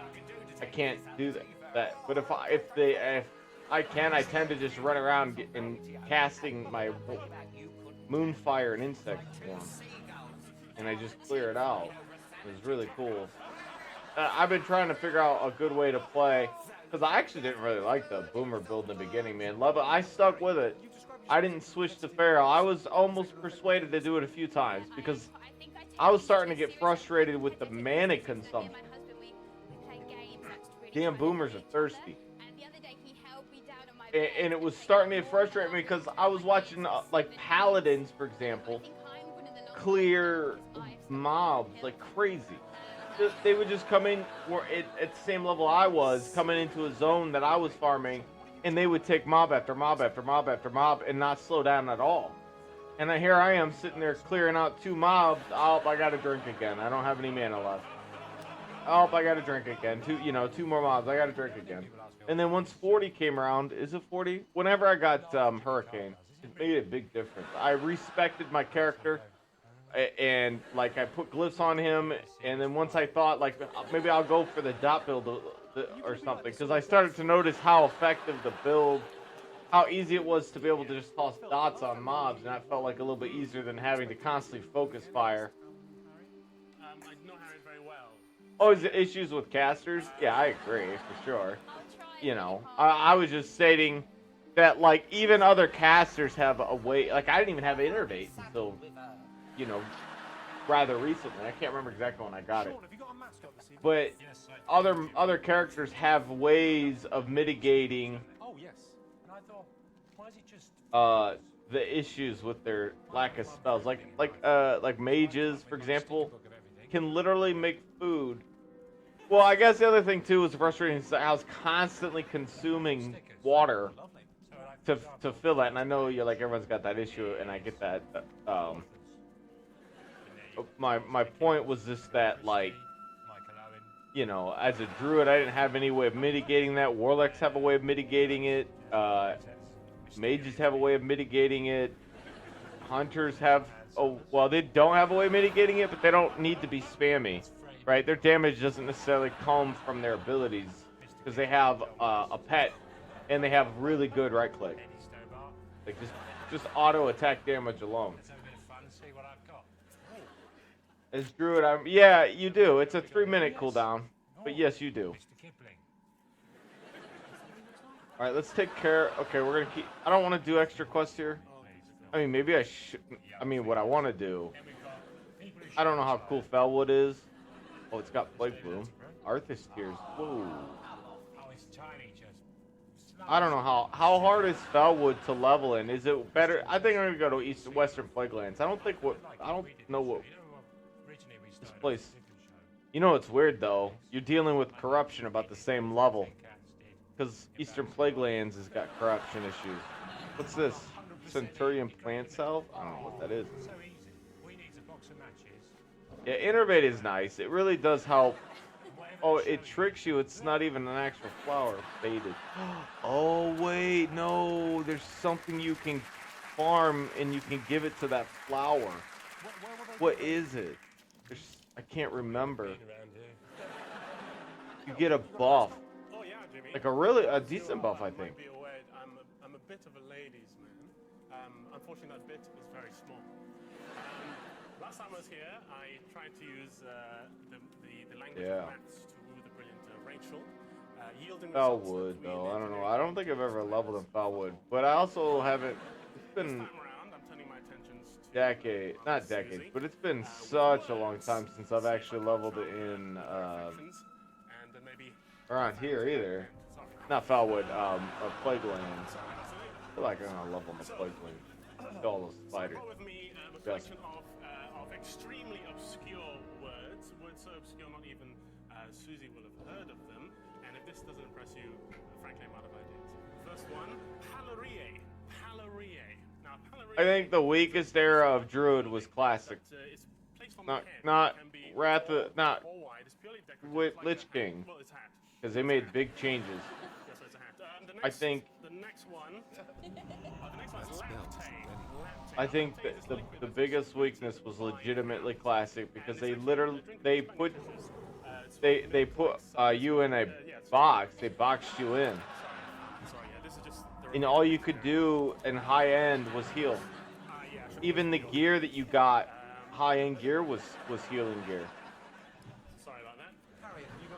And I think it was just like they couldn't really come up with a way to justify having a character that had such like you didn't even have a good balance build either. If you were a druid in Classic, you were a healer. Bottom line. Coordination and your logic and stuff. So I printed off my report that I got. They sent me this to try and make me feel better about myself, but it didn't. It says. It is very important that those around Harriet provide a supportive atmosphere, and it is suggested that Harriet be given little jobs or responsibilities to boost her confidence and make her feel that she is a person in the workplace or at home. It is crucial when she does these jobs, she is made to feel like she can be useful and is a valid member of society. They're suggesting people make up jobs for me to make me feel special. Well, why don't you read out the rest of it and we'll see how you do. Yeah,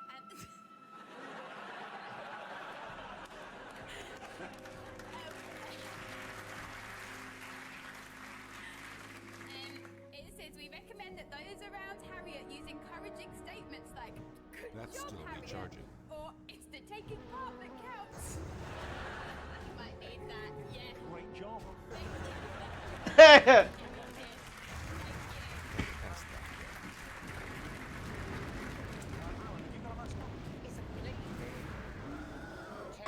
Like, I don't have to go the extra mile and probably use Moonfire because, like I said, it is expensive. But you see what I mean? Like, this is disgusting. Like, what level are these mobs? Oh, they're 50. My bad. No wonder they weren't hurting me as much as I was expecting. It's not who you know, it's who you blow, you know. It's not who you know, it's who you blow. It's what he said. I want to be the Elton John in the biopic. Here, look at this. Yeah, look at that. 368, 270. Yeah, so much damage. Yeah, how much was that total? I did 650 damage per second. That is so good.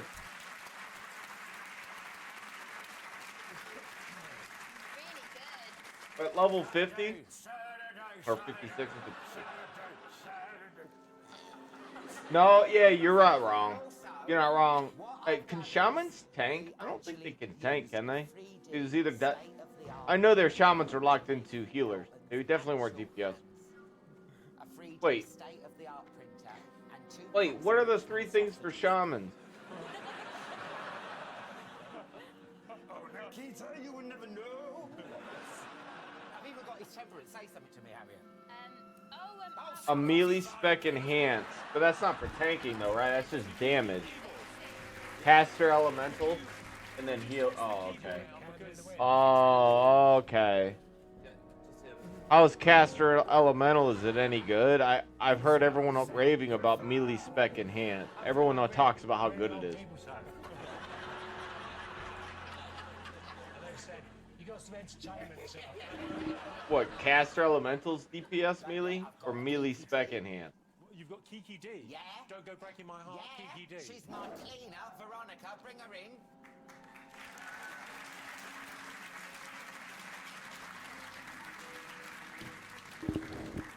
We have got such chemistry. Woo-hoo!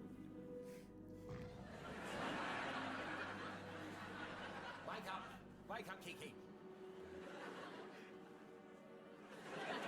Elton John and Kiki D, everyone. Thank you, everyone.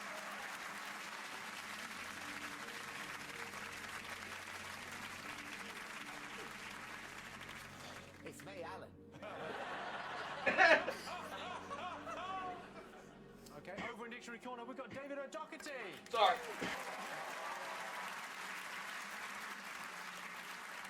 Well, David, if you're here, who's figuring out what's been haunting the local fairground with your pal Scooby? David, we haven't seen you in a while. How have you been? I'm good. Doing a smoke set. Challenge While I periodically allow myself to do this mission. Are racists and the makers of Fever Tree Tonic. There's times I think maybe we should just blow up the world. You know, in Star Wars, when Princess Leia sees her home planet destroyed. Oh, okay, over here. Part of it's also like, yeah, it's a lot of arseholes there, you know? And with David, of course, it's Susie Dent.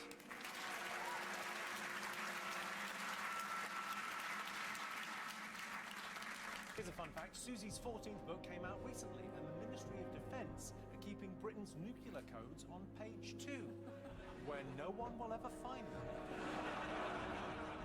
Susie, have you any favourite words that people get wrong?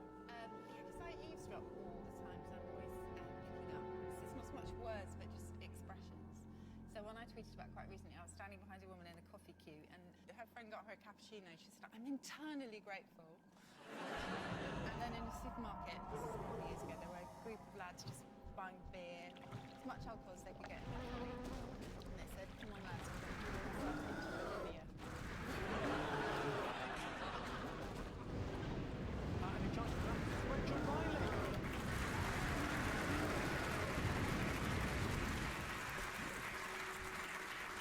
Rachel's the hottest mathematician in the country. But to be fair, that's a bit like being the smartest person on Love Island. How do you switch off your brain at the end of a busy day? Like is there a most. switch? Yeah. Just like most, we get into bed. slower. Gold line. Is that in Wrath of the Lich King? Or in retail? You know, hard enough. Wait, no, you said something. Oh, Have a no. go at that for as long as I feel like. I was like saying something. I thought you said something about in classic. I figured out why. Number puzzles online, Jimmy. Okay, the prize the teams will be competing for tonight is this: the countdown kites.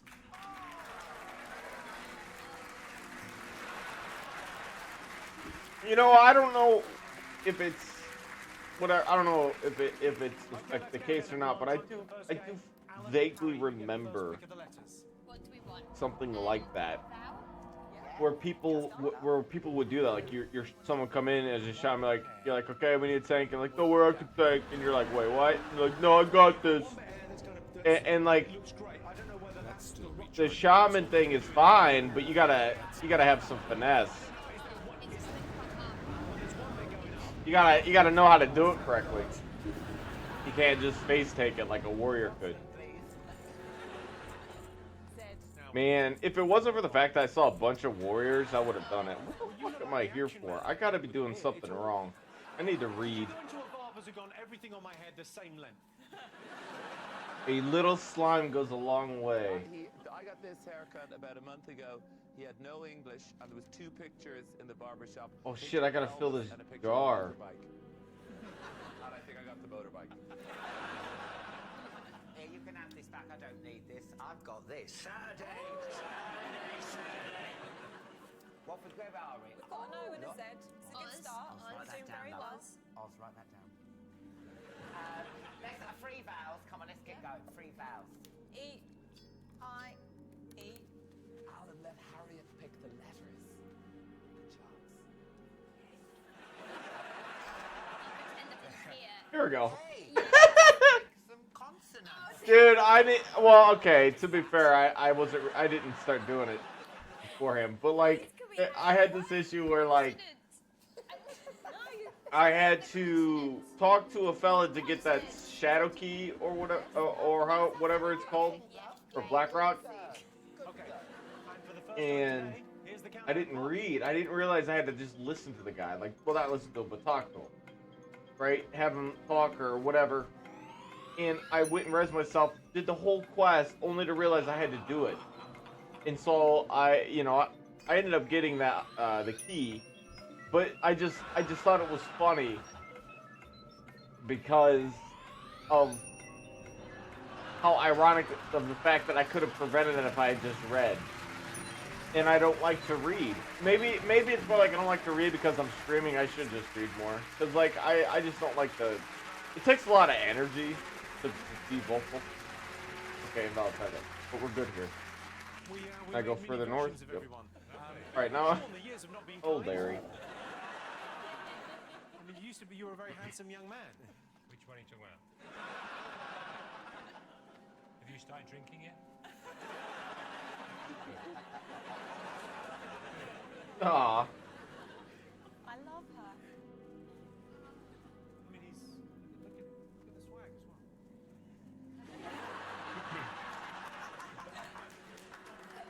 The only slight criticism I've got is he's got real teeth. He's also. Who's older, your actual teeth or the little boy? How old are you? 7. Same age. It's the Cats Does Countdown clones, everyone. Give them a round of applause. Thank you very much. Hi there. Thanks very much, everyone.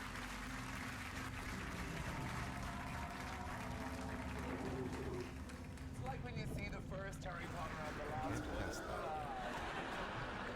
Okay. Alan, how many you got? 7. You've got 7. Yeah, I've got 7. We'll wait to see. Harry, how many have you got? Sean, how many have you got? 6. 6. Phil? 7. Well, let's, Harry, let's hear your 5. What did you just do? Please tell me it's a poison or a curse. Please tell me you cursed me. I just A-clicked on the ground. Ah, disease. What's the disease do? Time between attacks? My god. Good thing I don't really attack. Okay, what about onesie? Oh, I gotta ghoul him. Onesie. In a bottle. S-I-E, right? Yeah. Excellent word. Sean, what's your 6? Nieces. How do I do it? Do I just like get in there? I've been having a bit of trouble with my nieces. Can you get these bloody nieces off my lawn? I want to take a contract out on these nieces. Do you kill nieces? Phil, you're 7. My 7 is notices. Oh, so they can't carry shields anymore. Or how does it work now in Wrath of Lich King? Well, obviously I've never seen a shaman tank, so clearly they're just meant for damage. And don't get me wrong, I saw the guy. He was enhanced, and I think, but that's what everyone's talking about. Enhanced is where it's at. Does a lot of damage. But probably more than elemental or whatever it is you're telling me. Or probably better for leveling. Yeah, but it describes the style of Italian art and literature in the 17th Dual wield. Oh. Damn it. Are you still technically a meleeer when you're a caster? Whatever it is you said the other one was? How's it going, man? Thank you. You're really good at talking Elemental caster? Caster elemental? That was pretty smooth. The one mistake I would say I'll call you up on is when you called her a man.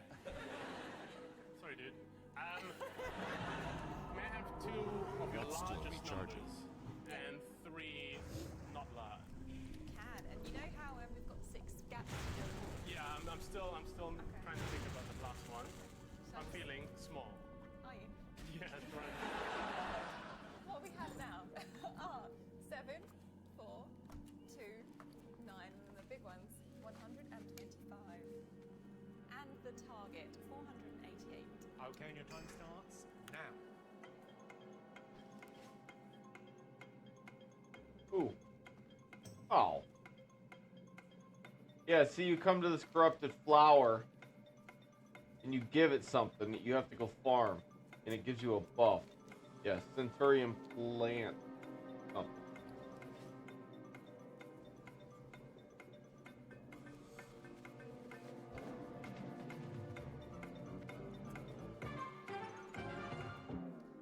Okay, so the target was 488. Sean, did you get it? Yes. Elemental and restless spec, but enhances dual wield one-hand damage weapon. Harry, did you get it? Can I get like a 10% margin, maybe? Sorry, are you saying that As a resto spec build, do you have to fight to heal? Yeah, that's what I'm saying. Yeah, I got 472. Or is it all about your totems? No. No. Okay. No. You did not get it. If these quadsons are bothering you, my bad, dude. I'm just chatty. Being a chatty cat. I'm good. I don't have feelings. Alan, what did you get? I got 487. 487. Okay, so close. So Sean. Shaman interests me. I'll tell you that. It did seem like a class I would be interested in, but I wasn't exactly sure. I think Shaman is probably one of the most unfamiliar classes in the game for me. And basically how they do almost anything. And you know what's funny, because I'm starting to think about it. I do remember even, dude, they're everywhere. Sean and Phil have 17. This really fucks up my farm. Good thing I don't. Okay, I'm not farming out here. I'm not doing that. What is this called? Okay, at least it tells me so I can look. That spell should Whoop. God, if only I knew how to buff. Common Combat Classic. Welcome back. The answer to the tease, the words were wang tits. The clue was just bat them away. It was, of course, swatting. Okay, they've been playing in teams so far, but this game is just for Sean. See, I almost got tricked again. So Corrupted Sean, Flower. your turn to choose the I lessons. can't far. I literally can't be in this area simply because a Corrupted Flower will make me be deterred from looking at the dots. It'll annoy me. Foul, please. O. C. Foul. Passive healing and totems and stuff? Yeah, man, for real. Plague Bloom, okay, see that? See, yeah. Don't get that Plague Bloom, though. But, man, I'm gonna burn you. I'm gonna burn you with nature. I think I'm gonna have to go for What just hit? Went to defense mode, went to attack mode, went to boomkin form. And he disappears. He knew it. He gave up before the end was it. He was like, I fucked. I'm over. I ain't fighting. As I remember, they're pretty good and strong healers both, but they're, yeah. Yeah, I'm curious. Because they also get to wear mail, too. But you know, dude, so many paladins. I would love to play a paladin, and I guess at the end of the day, just do it, right? But right now there are so many of them. It's unreal how many paladins there are, dude. It is the most played class on the server, and it's not by a small margin. It's a lot, dude. Like a third of the player base is paladin. It's crazy. And druids are next, which made me worried that I have to compete with gear and stuff. But I have to compete with gear with other classes. Sean, 4 to beat. Well, I think I'll... Yeah, that's what everyone's saying. Everyone's been saying that exact thing, literally. Ooh, sun crash. 5 points for Sean. Could they have done any better, David, Susan? Triadic, which is a group of 3, don't say anything. I haven't, you know what's funny? I haven't run into a single healer paladin. Not one. I find that interesting. She's always got a pint of lager. They're all tanks or damage. There's no healers.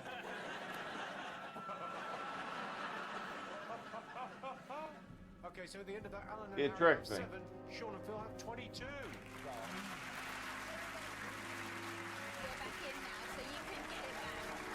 Right, now it's time for Alan and Phil to go head to head. Alan, your turn to pick the numbers.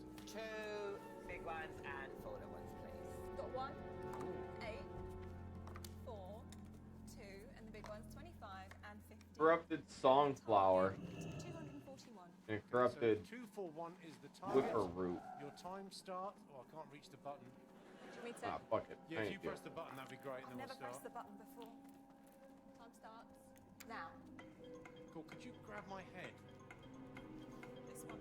Yeah. No. Probably because you don't get enough points, or is it because paladins are gear dependent? But so is any class, I think. Oh, why?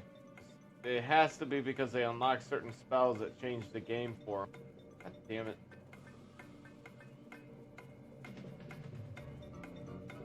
It's like those plague flowers just suck up all of the flowers around them. It's better. Thank you. 241 was the target. Bill, did you get it? I got 2, 4, and then 6, I think. Alan, 2, 4, did 5. you get it? I got 242. God. Okay, 242. Alan, how did you do it? Okay. 2 plus 4 plus 1 is 7. Yep. Times 50. 2 plus 4 plus 1, 7. Is 350. 350. Rachel? It's weird. They use comedy and they're just doing like they're doing Scrabble with words and numbers. Oh, yeah, there's been a terrible mistake. Okay, Phil, how did you get 245? Oh. Oh, 8 times What brings you 50. here? Oh. What's that supposed to be? Go in peace. 400? This is a cool place. Yeah. I think it is catching. I think it's coming. Feel free to browse. Yeah. Get rid of some of this crap here. Going on here. 50 times 4 is Yeah, that 200. stuff is nice. And that's already closer than 350. Yeah, I'm happy about those. I think I got it. Well, a couple of things. Firstly, you're not meant to be playing. And secondly, you definitely didn't get it, but let's hear. Okay. 4 times 50. Yes. 200. I think you have got it. Plus 4. Oh, you know what I never did? Okay. 2 times 25. Oh, I'm not really questing. I am questing, but I'm not questing. Alright, let's head up north. You know what intrigued me is here. I forgot about this place, man.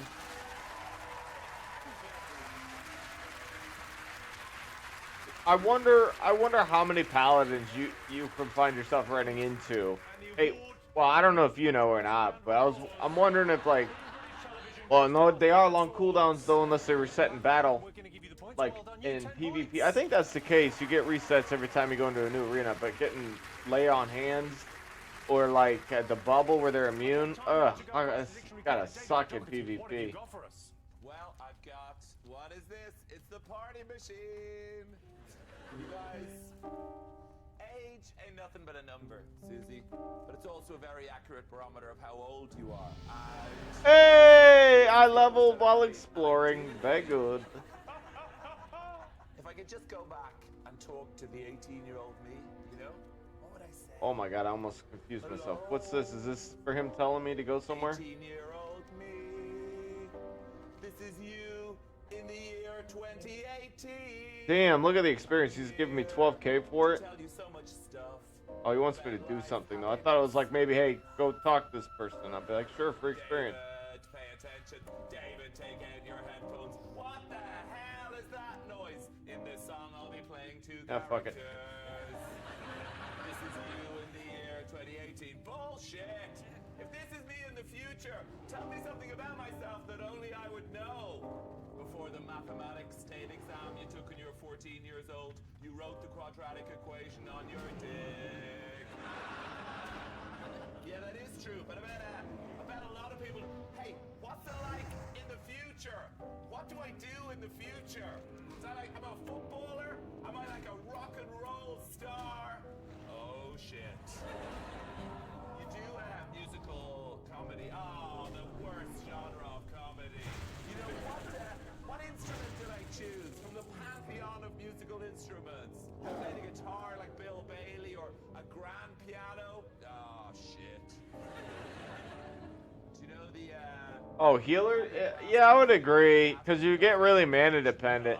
I didn't really experience early game with a healing spec because I didn't know the Classic had offered that, which I think is a fucking amazing thing to do, especially even if you're leveling. Because I don't want... Imagine leveling as a resto druid. Jesus Christ, that would be a nightmare. And then you'd have to go to the trainer and respec. Well, if you're a resto druid, but like every time you're done with the dungeon, or just literally try to get dungeons every time. Okay, we made it out. Oh my god. Oh my god. I'll tell you one thing that was really annoying. Even though I was a resto druid, like I remember back in Classic as a resto druid, you go out, the only thing I was good for was farming a herb. That's all I could do. I couldn't really do anything else effectively because I was a resto spected druid. Just like anybody. I mean, just like any druid would be, basically. You didn't have a choice.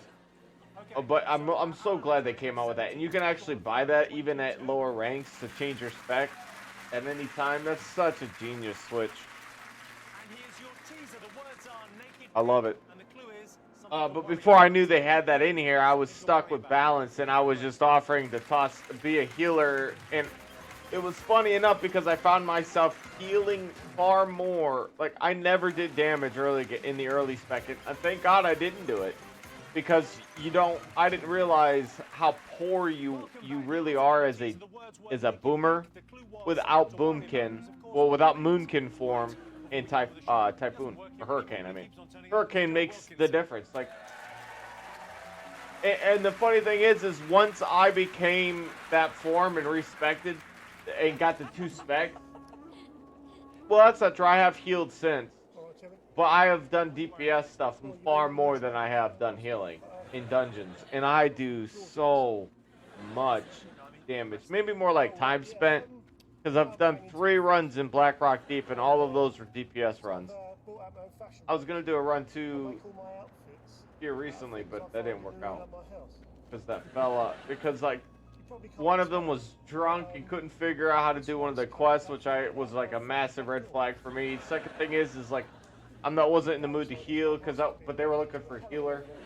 And I had just ran Blackrock Deep 3 times already today. And so I was like, I don't know, dude. I don't know. So I just laughed after, like, I was questing and just decided, like, I didn't want to do it. Keep an eye out for herbs, but I'm not finding anything. I wonder if this is a common place to see if I can kind of cut the cake a little. Just feel like brother, I can find stuff on the edge. This is an outfit I made from bits and bobs now I had in the house. You've got dog shit bin in the house. And that reminds me, I've added a little accessory to this. I've added... I haven't seen you in a long time, by the way. It's very good to see you. I can't help but feel like it's one of those situations where I just caught you at the right time. Let me guess, You were up late, or I don't know what it is. No explanation required, but like imagination base is just kind of like one of those days. Right place, right time. We think he climbed Good in to the see fence it. during the night and kicked his feet out the top. He does things like that because he's a fucking idiot. I just really, I really fancied a Muller fruit cooler.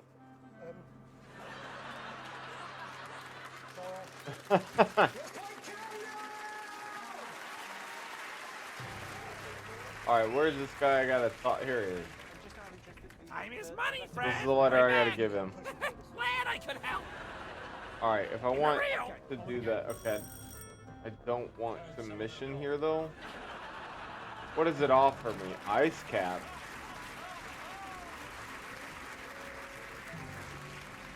Okay, on with the game. Alan, Harriet, your turn to choose the letters. Vowel? Yeah. A. I can't help but feel like, oh, ice cap right here. How much is it worth? 2 gold a piece. $1.50. Yeah, you. Thank you. Oh my gosh, I gotta use the restroom. I'll be right back. Just hit me in the tidal wave. One more consonant, Yeah, one more please. consonant. Thank you. Okay, and your time starts now.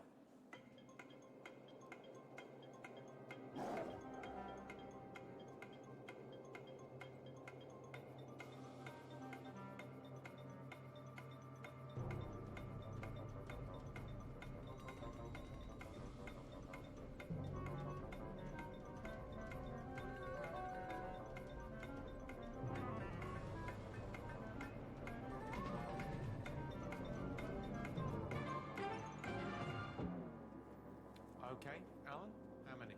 5. Harriet, how many? 5. Phil, how many? 5. Sean? 5. Okay. What, Harriet, what's your 5-letter word? I got learn. Alan? 5. Grain. Rain. Yeah, grain. Sean? Was there an I, rather? Oh shit! Do you know what? I thought you Oh, he just wrote an I. I put that down as an I and it's an L. I'm sorry. I'm not. I don't want to hang around you anymore.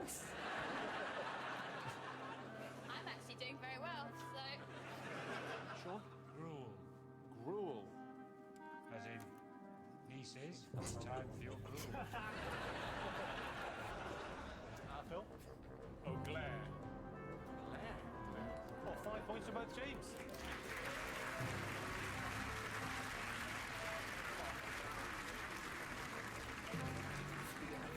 Jumping is the highlight. Why don't you put them inside the door, Joe, inside the window? Alright. Green foil, 50 cents. But Lotus is the big ticket item, and I don't think. Oh, there is Lotus around here.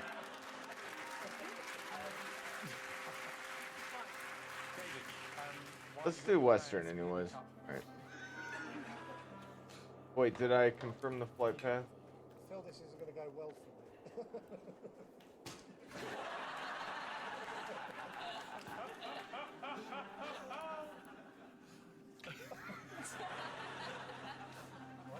We will be having words. Okay. David, Susan, your name's only better. There's 2 granule, which is the powder you make a grandmother from. Oh my god, Larry. I went around thinking it was on the other side. Oh god. Okay, time now to go across to Dictionary Corner. David O'Doherty, what have you got for us? Well, there are several topics that no songwriter has yet tackled. Susie, and one of those is your partner. Okay. I just like cleaning up missions. So that's what we're doing. That's about to change right now. She found How do I get in there? From Ashenvale? in pencil. Really? I didn't know that. Cover of the telephone directory. 11 sets of initials. Ishnu And Allah. she knew what it was. She said, "Is this the list of everyone that you've ever done it with? Did you write it once while you were bored and on hold?" Goddess watcher. No, he said. And technically he wasn't lying. He hadn't actually been on hold. He was waiting for the phone people to ring him back. What what is it then? She said, I'll tell you what it is now. He said, his mind going quicker than it had ever gone before. That is my under-10s football team. He genuinely thought he was getting away with it. Till she said, tell me about this player here. Pointing at her own. I know if you're like, what the fuck are you listening to? I'm like, what the fuck am I listening to? Yes, he said, he was the best player that I ever played with.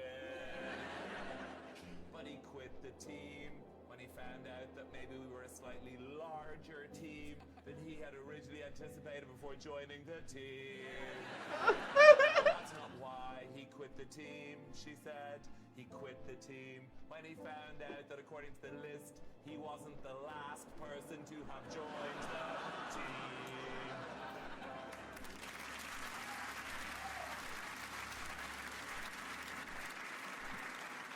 So the scores at the moment, Alan and Harriet have 22, Sean and Phil have 27.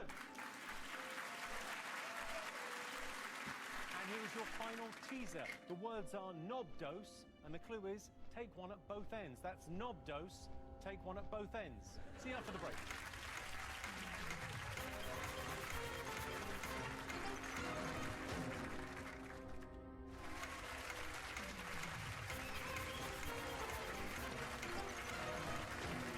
Welcome back. The answer to the teaser, the words were knob dose. The clue was take one at both ends. It was, of course, bookends.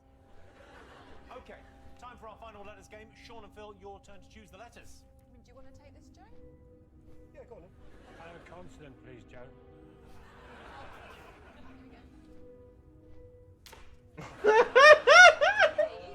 Sorry, Rachel, the lads have made you some bits and bobs. Oh, wow. Pablo's made you a knuckle duster out of amazing. an old toilet duck ball. Maybe I'll wear it on this hand. And, I bet it smells great, that necklace.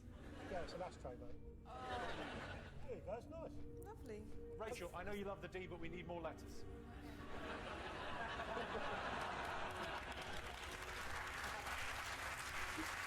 Can I have another consonant, please? T. And then a consonant, L. consonant, G. vowel, I. vowel, O.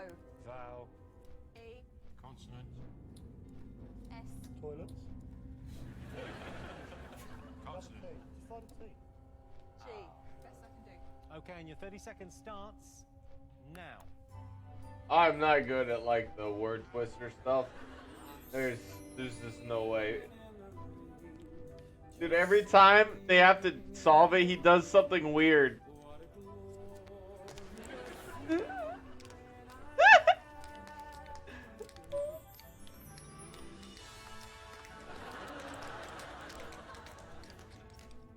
He does. He legit has the clackers on his feet. I thought he was miming off of a recording, but he doesn't. You can see the metal clip. That's crazy. He must have actually like. This reeks of piss. Sean, what did you get? 6. Phil? 7. Alan? 6. Harriet? If we're going with words that I know what they mean, then it's 3. Well, let's hear. Four. Just add an S on. 4. Amazing. Okay, what is your 4? Dogs. Okay, Alan. I've got 6. Oldest. Oldest. That's good, isn't it? Sean? Silted. Silted. Bit of geography there. Oh, lovely. Alluvial plain. Everyone remember that? It's where a river meanders, and the meander becomes so extreme, it breaks off, forms an isolated. A bit like this anecdote. Yes. I think they just don't pay enough attention at school. Like, I just did a lot of home economics. Do you know home economics? It's like economics, but for girls. Am I still flying? Oh, I'm almost there. Bake a cake and cover a black eye. Okay. Phil, what's your 7? Toggles. Toggles. Okay, 7 points to Phil.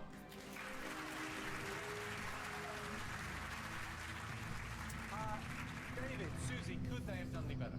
Well, yes. There's a doggiest, which is. What's that? I did get that one quite quickly. Doggiest, yeah. The most doggy. But can you have the word like cattiest? No, but it's not just about his eyes can be doggy, can't they? So he had the doggiest brown eyes I've ever seen. Horrible thing to say. You might as well say shit brown eyes. Your eyes are like two turds. Okay, Alan and Harriet have 22 points. Sean and Phil have 34. Okay, fingers on buzzers, everyone. Time for today's countdown conundrum. Your time starts now.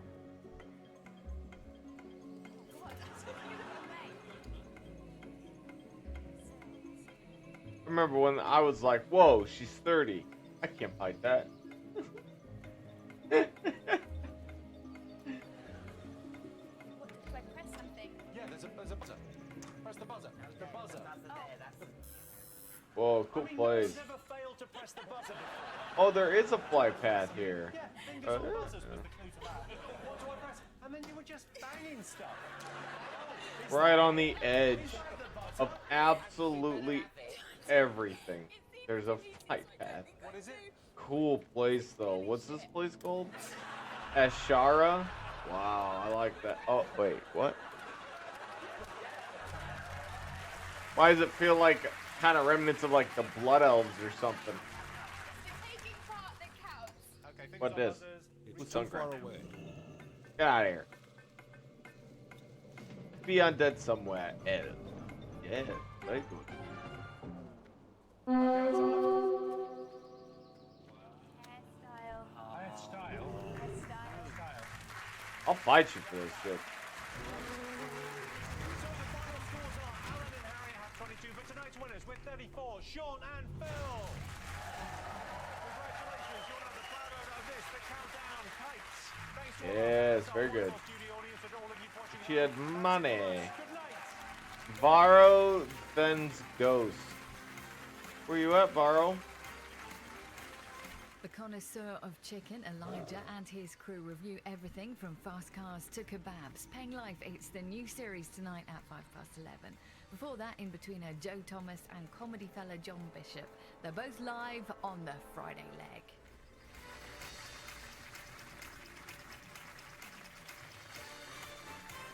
Highborn. Highborn.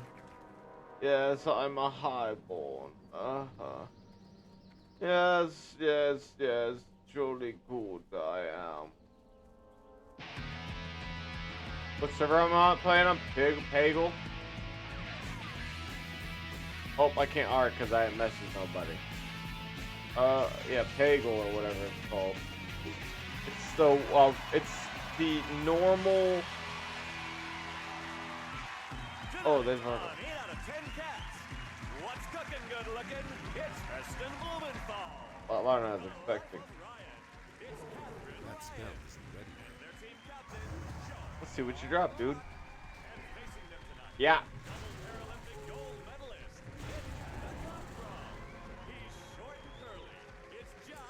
If you want to come over, you're more than welcome. Obviously.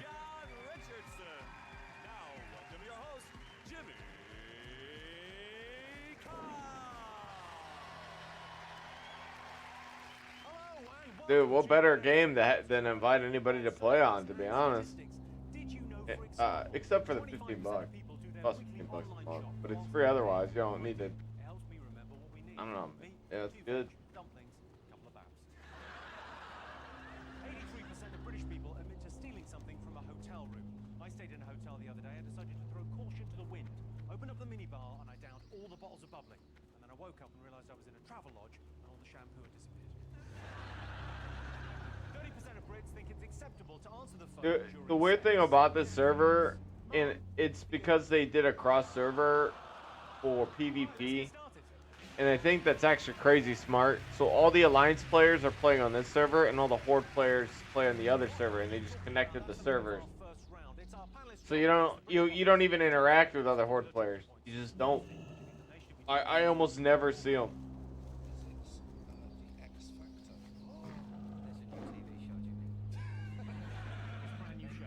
What's that stuff called? And they get these singers, and I Black. was too early to Oh snap! Wait. No, I can't put stuff up in harvesting. Is it? I've stopped doing them. I just do it with my speech now. That's a big deal. Purple Lotus goes for shitload.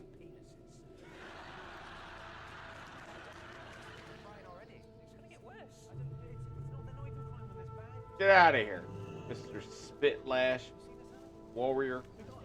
What a name. It's Ryan with an L in it for no reason at all. But last week he cried because he got through. He didn't sort of cry though, because there were no tears. He just sort of went. Gotta be way down there. Oh yeah, there it is. I almost biffed it into the ground.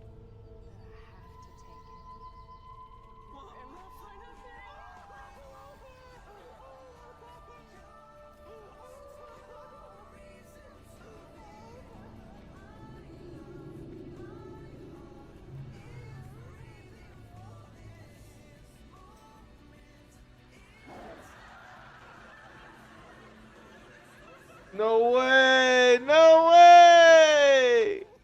Let's go. You want?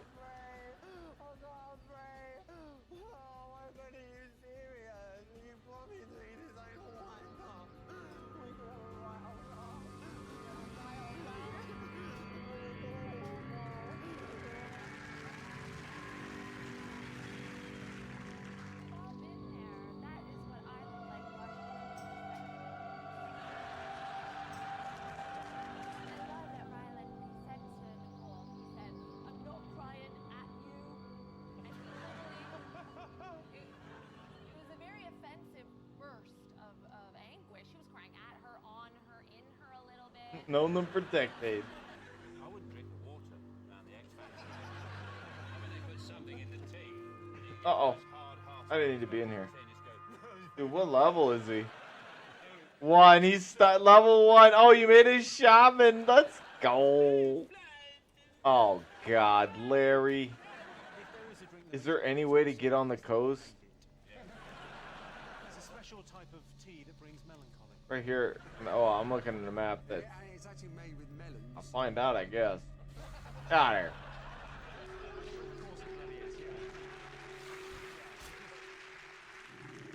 Don't they just call that like red wine? Isn't that what you drink to cry?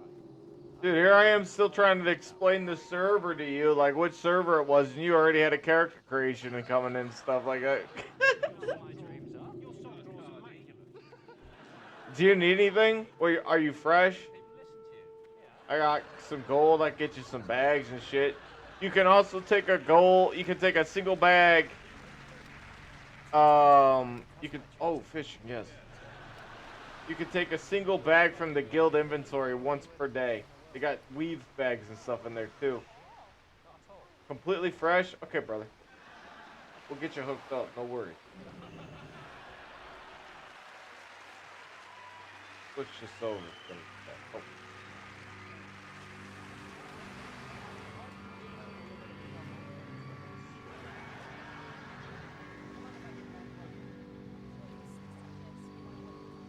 I need to target something first.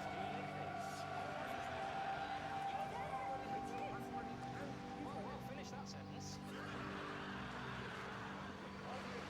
Oh, this isn't the actual icon. It's not my fishing icon. I'm so dumb.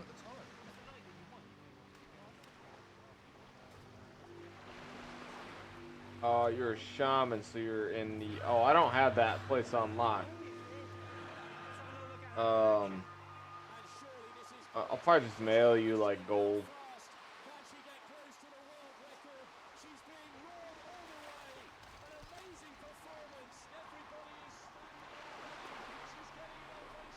Yeah, it'll take an hour, but your first hour of leveling isn't a big deal anyways. That's easy mode. And then if you get to the bank at wherever it's called, your crash ship.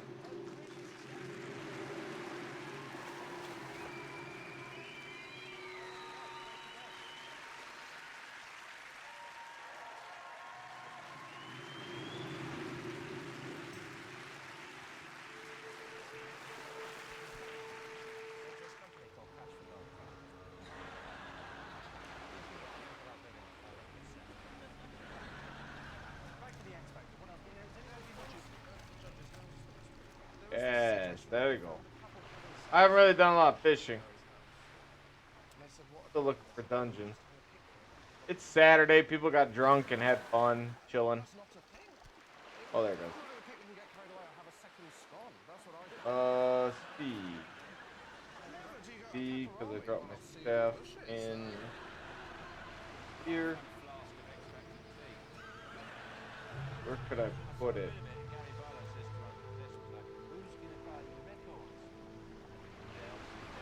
I wish I had more spots.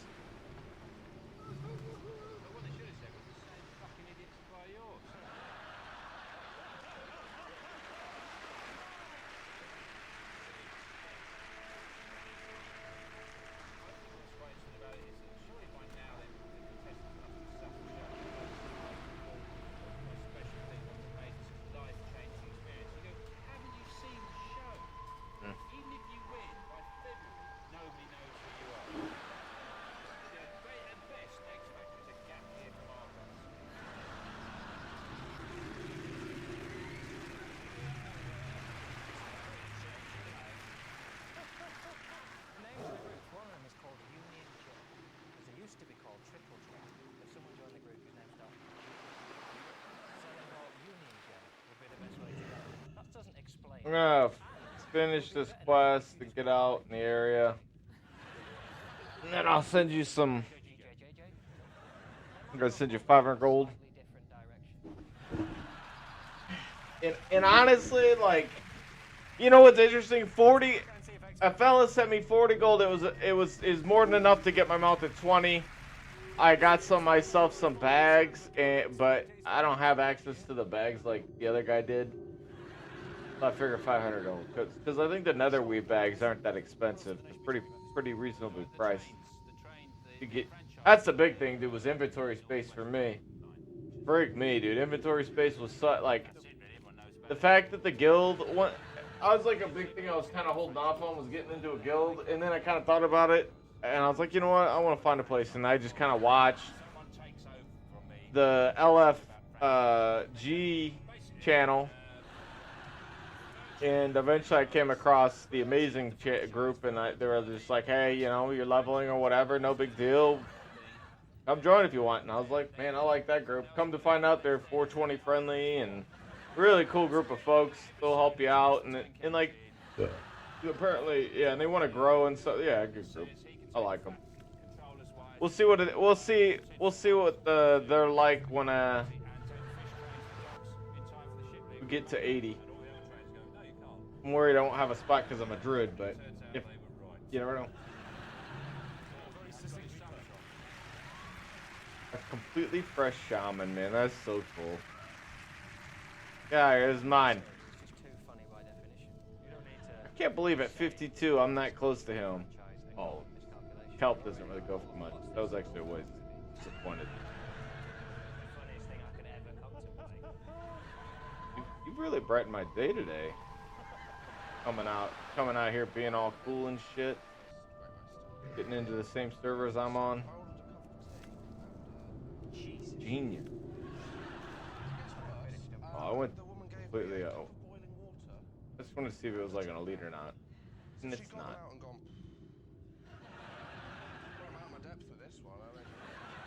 the water truly boiling though? Because on an airplane they won't give you boiling water, will they? They just make it a bit warm so you can't like. Kind of forgot. You're probably already like 3. Oh, you're level 1. I thought you'd be like 2 by now, at least.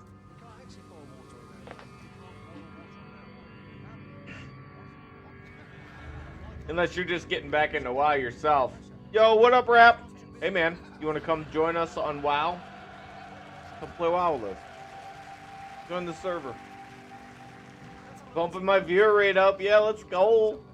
Happy Saturday. I'm surprised. Oh, well, I was about to say I'm surprised you're up right now. But you live in Europe, my dude. Sweden. You've been up. Good to see you. Good to see you. I hope you're well.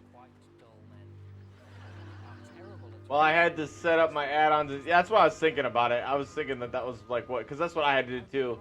You know what I mean? I didn't start playing the game immediately either. I had to set shit up. Any more badified, we're gonna be saturated until like You need to be at, yeah, 11:51 by now for you. What's it like? What's the weather like over there for you, brother? I'll tell you what, there was I wouldn't say massive heat, but it was hot for several days, and it's starting to cool down real nice.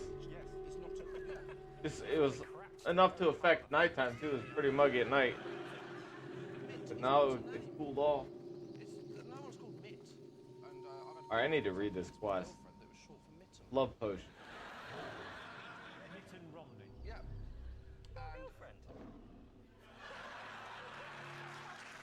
Oh, it's for Blackrock Depths. Damn it, Larry. I don't even have any intention of necessarily even, like, turning in this quest, because I gotta bring it. Well, I wonder if I could sneak in there. It's the only dog that's ever actually stuck its head into the window of a car during a journey. That wasn't his fault though, because to be fair to him, he asked the dog, "How do you want to get to?" Alright, if I am doing it, I guess I'll just do another Blackrock dungeon run, I guess. I don't know.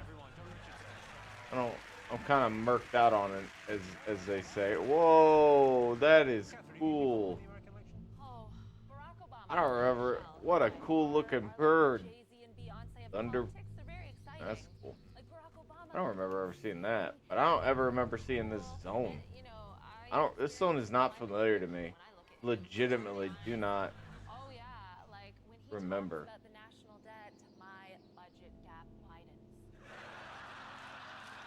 Hey, thanks for the translation. That's very kind of you.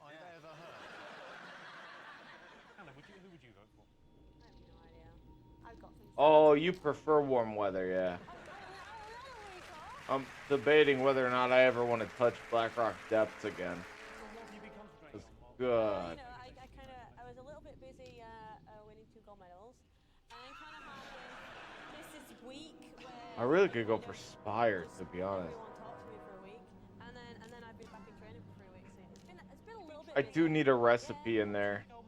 Oh, all right. Okay. Also, you won by miles. You don't need to train. Here, I'll queue up for it. Should we have a look and see whether the US election is one of the most talked about things this week?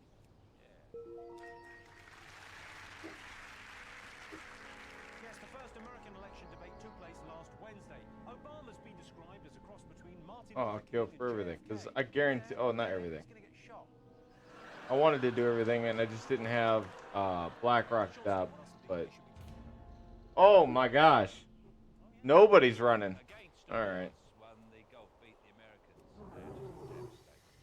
Oh, I just realized this motherfucker has 7,300 health. I had to listen to it on the radio. Sky. I tuned in and Rory McIlroy's late, and they said the big news is Rory McIlroy's only just made it for his team time. I know he's young, but that is taking the piss, isn't it? He's a news story. Yeah. Oh, okay. I guess. Thanks. But like, 0 to 100 for us is 0 to 100. That's hot. Like hot. Well, 100. Yeah. Either our system sucks too.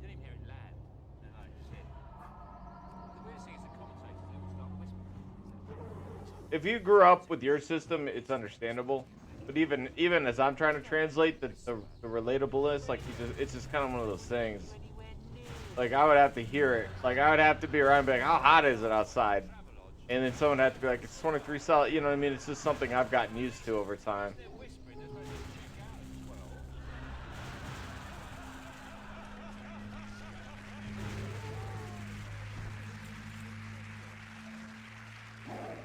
There's a lot of elites up there.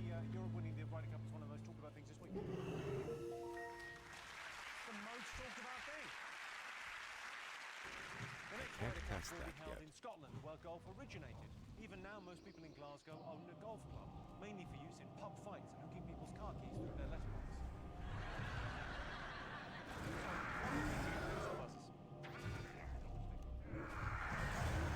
There's a new dance craze sweeping the nation. Yeah, but Boiling Point of Water is based on Boiling Point of Water is based on, I don't know if it's based on heat, but I definitely know it's boiling point is based on like how hot how close to water you are. Sea level, thank you. God damn. Couldn't think of it. That's still recharging. Oh, boiling point on the water is sea point. Oh, okay, so it's gotta be. Yeah, but doesn't the sea point level change too? Oh, no, I'm just kidding. See, could you imagine getting nitpicking so hard? Oh my god, I dunked him for 1,500.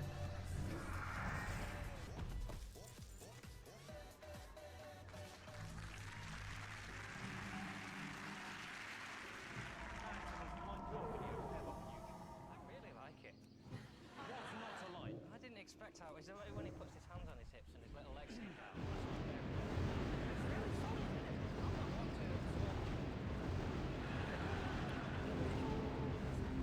So it's about 4.5k that I can dish out. About 4.5k with my dots. Yeah, that's pretty strong. With my dots and tornado.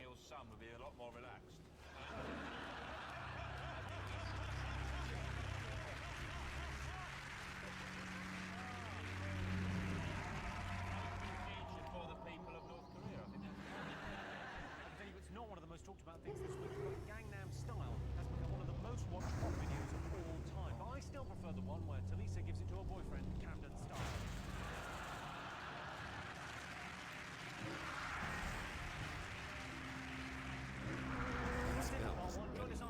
I'm gonna nuke 'em down, baby. Yeah! They're good. Alright, we need 2 more. Hopefully the next big boy we find. I feel bad, because, like, I don't know if those stone giant guys are evil or not, but, like, the night elves seem to be cool with them.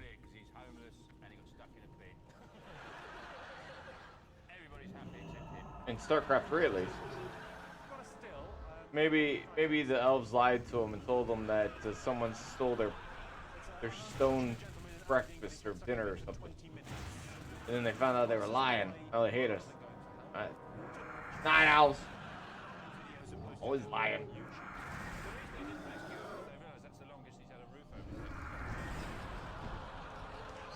Damn, I dunked it for 1,700. Ooh, 3, nice. His friends, he said they've given him the nickname after this bucket head. That is a 2-fact story. Whoa, that's creepy.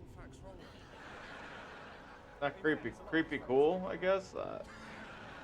Creepy and gorgeous. What do you say when you see something and it's creepy but it's beautiful at the same time? Scarebutte? Scarebutte? Man, what a scarebutte thing to see. Ugh. I love it. Little traveling spell that has cast time like Wrath, and then when it's traveling back, cast a quicker instant spell. Yeah, I know I could. I know I could hit Starfire and charge up my spell, and then hit Insect and Moonfire. But those 2 spells are my best damaging spells. Oh, okay. So I just get them off the field. Plus, there's like a habit of farming I'm not used to because these are elites. I kind of forgot about the rotation. So yeah, that's good advice. But yeah, because like my rotation is based off of heavy farming, like gathering a large group of them and then DPSing them down afterwards. And when you do that, you're collecting the mobs by using insect. But when I'm fighting these elites, I can start with a different rotation. You're 100% right. Okay, come on, one more thing to get. Fingers on buzzers. It's the Labour Party conference. It's been so exciting that the main story that's come out of it is that I read that Ed Miliband when he was I can't cast that yet. like Ken Livingstone, which is a story so bullseye. You once met Ken Livingstone, didn't you? Yes, Yeah, none of these things affect me. Kia! Oh, maybe this will. Let me hit your staff. 20 damage. Damn these guys. There you go. Fuck.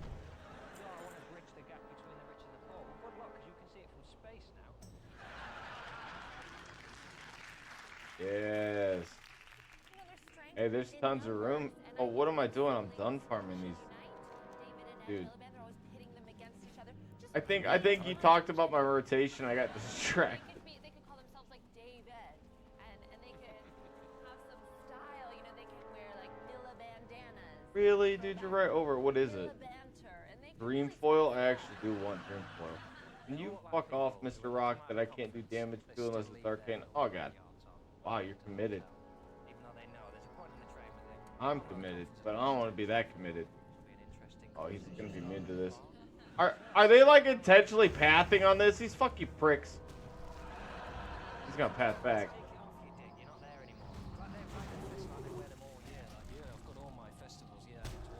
Oh, you dick. Are you really? You know that's all happened in your head. None of that happened. You were so annoyed with a man on a train with a magnet. Yeah, John. That hasn't happened. It's just classic. Nobody does that. All right, nice. Nobody's bothered about any of all the things Very he's good. annoyed about. It's not like he didn't take his lavender off. Also, you just a bastard. You left it on. What are all the Spider-Mans on your map? Oh, these? Oh, these? Oh, they're rare spawns. Yeah, rare spawns. Let me know. You'll even hear it if you watch long enough if I'm coming across one or not. I actually, surprisingly, on this current stream alone, I've come across not quite a few, but a few of them. It's over now, and it's boring, John. Because John doesn't like it. It's like a trumpet sound. Is killing joy. I had to process what I was gonna say.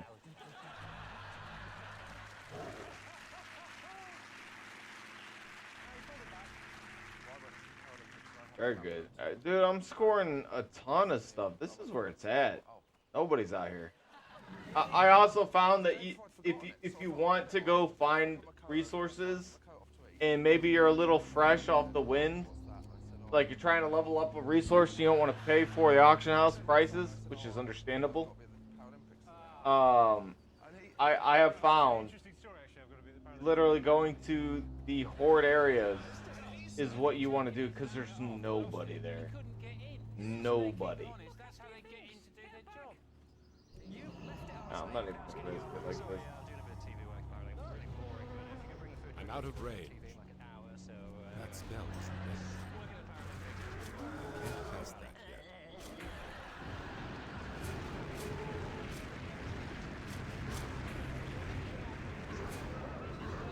Like that.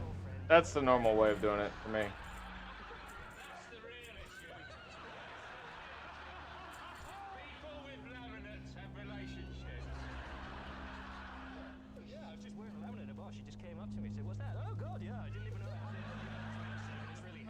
Oh, right here. See? Yep, this guy's a rare. Kill him.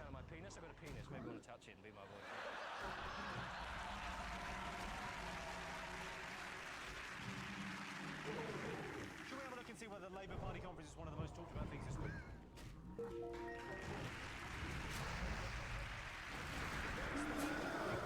That's still discharging.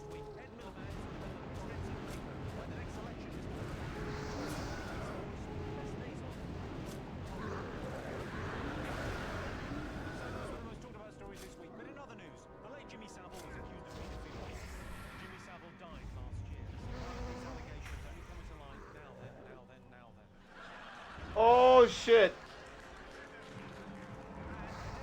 God damn. Can't cast that yet. The lyrics include, let the sky fall when it crumbles. And if there's one thing Adele knows about, it's crumble. At the end of that round, Sean, Catherine and Heston have 2 points, John, Hannah and Josh have 3 points. That's it for part 2. See you after the break. Very good.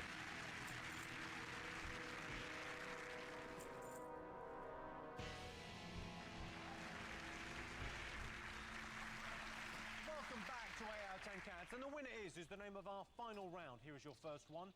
Sexiest celebrity chef. No, I'm listed for all of these and nobody's running right now. So early.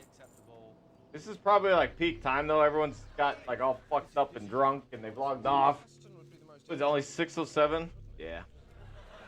Take your clothes off. This is lowest time frame I think for players.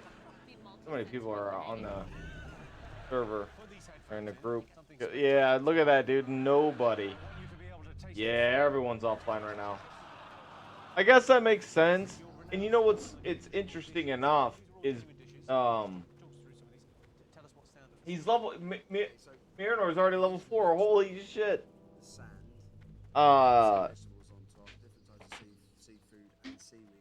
Just a few hours ago there was a lot of people in there online. A lot. I think it was more like, you know, 2 a.m. comes around. People are like, I want to do one more run, one more heroic, whatever it is, and they, you know, the next 3 hours come through, something that, I don't know, then they crap out. What class is Mir playing? He's playing Shaman. We were talking about Shamans, and I think that's what motivated him to come onto my server and play. Well, not my server, but come on to the server I'm playing on. I think it's a waste of a calf's brain, making custard out of it. I just like it raw, straight out of the calf's head. Yeah, we were discussing how strong paladins are. Like a third of the entire population are paladins. So many paladins. Once you eat half of it, he calms down. I've had 3 paladins in a group of 5 before. It's unreal. Belgium. I'm even kind of used to seeing another druid with me on the in a game.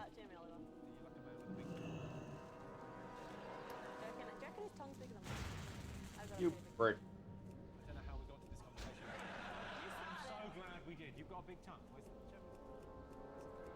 Did you just say you've got? Oh, wrong button. Where is it? I'd like to think it's tuned to the campo, so I get told I look like him. Yeah, Rogue's low-key apparently like highest DPS, but no one plays him.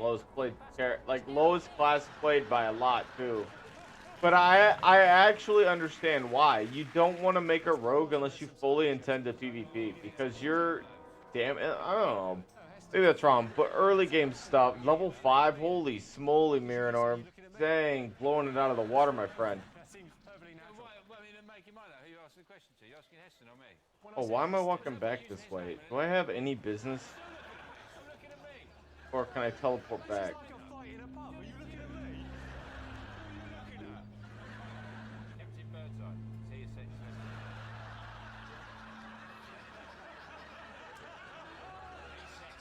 He's sexy. You haven't got a choice when you're stuck on his island. Yes, you are sexy. Yes, you are sexy. Get on the boat. I want to go back home. Don't like the island, Captain. Who's the sexiest, do you think? Lorraine Pascal. Lorraine Pascal is number 4. I need to go to Ungoro next. I got 2 missions to do there. There are some sexy chefs, but people don't know their name to put them in a poll. Sophie Michelle's quite sexy, isn't she? She was John's dinner lady. Go to Tarnassus. You prefer Horde over Alliance? You know, man, the only reason I would agree, me too. I prefer being, if I'm going to be a druid, I like being a Tauren. There's just something about being a Tauren that feels right when you're running around as a druid. You know what I mean? Just there's something about it. I love it. I'm pretty impressed by the ping. Have playing from EU on an NA server between 150 and 170 is decent. Look at that, Rap. Miranor's from EU too, and he's selling the opportunity to play the game on my on the server I'm playing on.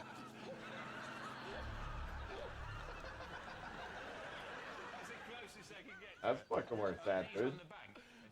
No pressure, though, by the way. It's all right, and to be fair, I think well, unless you're playing PvP, I don't think the ping, like that kind of ping, is not noticeable. But then again, I don't know what ping I'm playing on. How do you do the command? How do you know what your server ping is? That'd be what it felt. Yes, the sexiest celebrity chef is Nigella 24-hour mode, please. That'd be nice. I love 24-hour mode. If they could make the world based on 24-hour mode in all things, if they just made the United States go 24-hour mode, it would be so much easier. I could just say 1300 and not have to say AM or PM. And I know it seems like a nitpick, but it just doesn't. It's just like, why do I have to tell you 6 PM? Why can't I just say 1300? That makes so much sense, but then again, America isn't made of sense. Made off of dreams and lollipops. It's genuinely me. Trying to live in a house like in file. I'll buy it then. Buzzing around like a little bee. A green bar. Oh yeah, that's right. Penis to live with. 16 milliseconds. Home. World is 18. God damn. I thought it was a bit of a mess.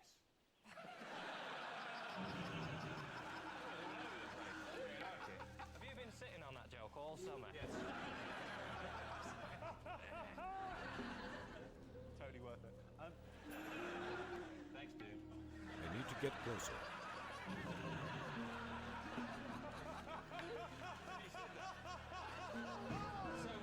Two purple lotuses? Are you serious?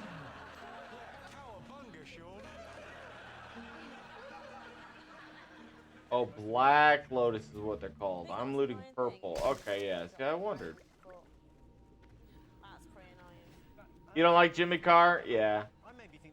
I've just been trying to find content I can have in the background that YouTube isn't going to strike me down for. And I really am not doing... I mean, I guess if I had someone to talk to, which if there's someone to talk to, I tend to talk more myself. So then I don't necessarily need something in the background because I'm not listening to any of it. But, like, before you got here, Marinarch, I guess, like, I wasn't saying much. Unless he would say something. But you also know that about me, too. You've known me for years. My dad, he and his girlfriend have one CD in his bedroom, and it was the soundtrack to Cats. But he not necessarily be child-friendly. But he's YouTube content-friendly. Ishnu Allah. Carnassus into Ungoro.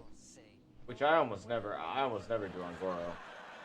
Dude, I gotta tell you, man, this is the most action I've gotten on channel since the last time you hung out with me, Rap. Well, Mirano, that's not fair to him, but like I'm saying, like for both of you, because he came in and started chatting with me, came and joined the server. Here you are chatting with me, dude. What a day it has been. It's been a good day. Hindu wedding or something.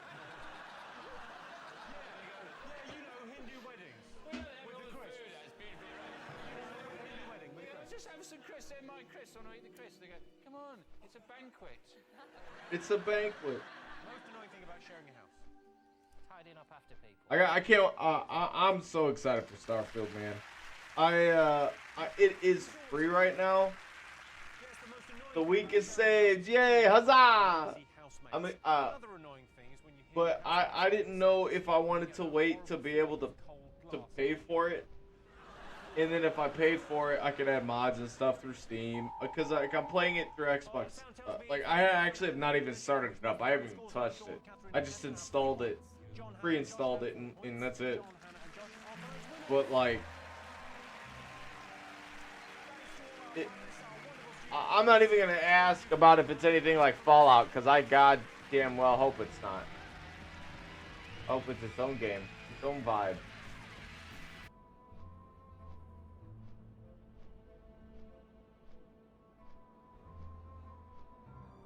Dude, you're telling me there are tons of times where I'll mess up the word there, or I'll mess up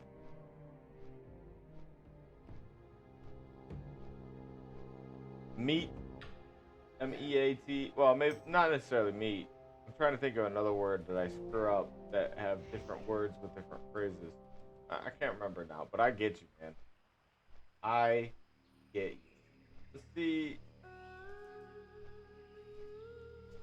see if Binge has got something worthy for us. Dun. I need to get to a mail place and deliver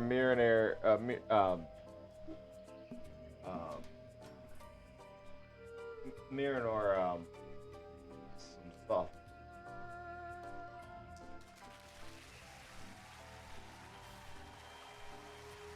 A there. There is a there are. Oh. There is no THERE. That doesn't exist. From what I know, it's only the ones you just stated. There, and they are. They with the...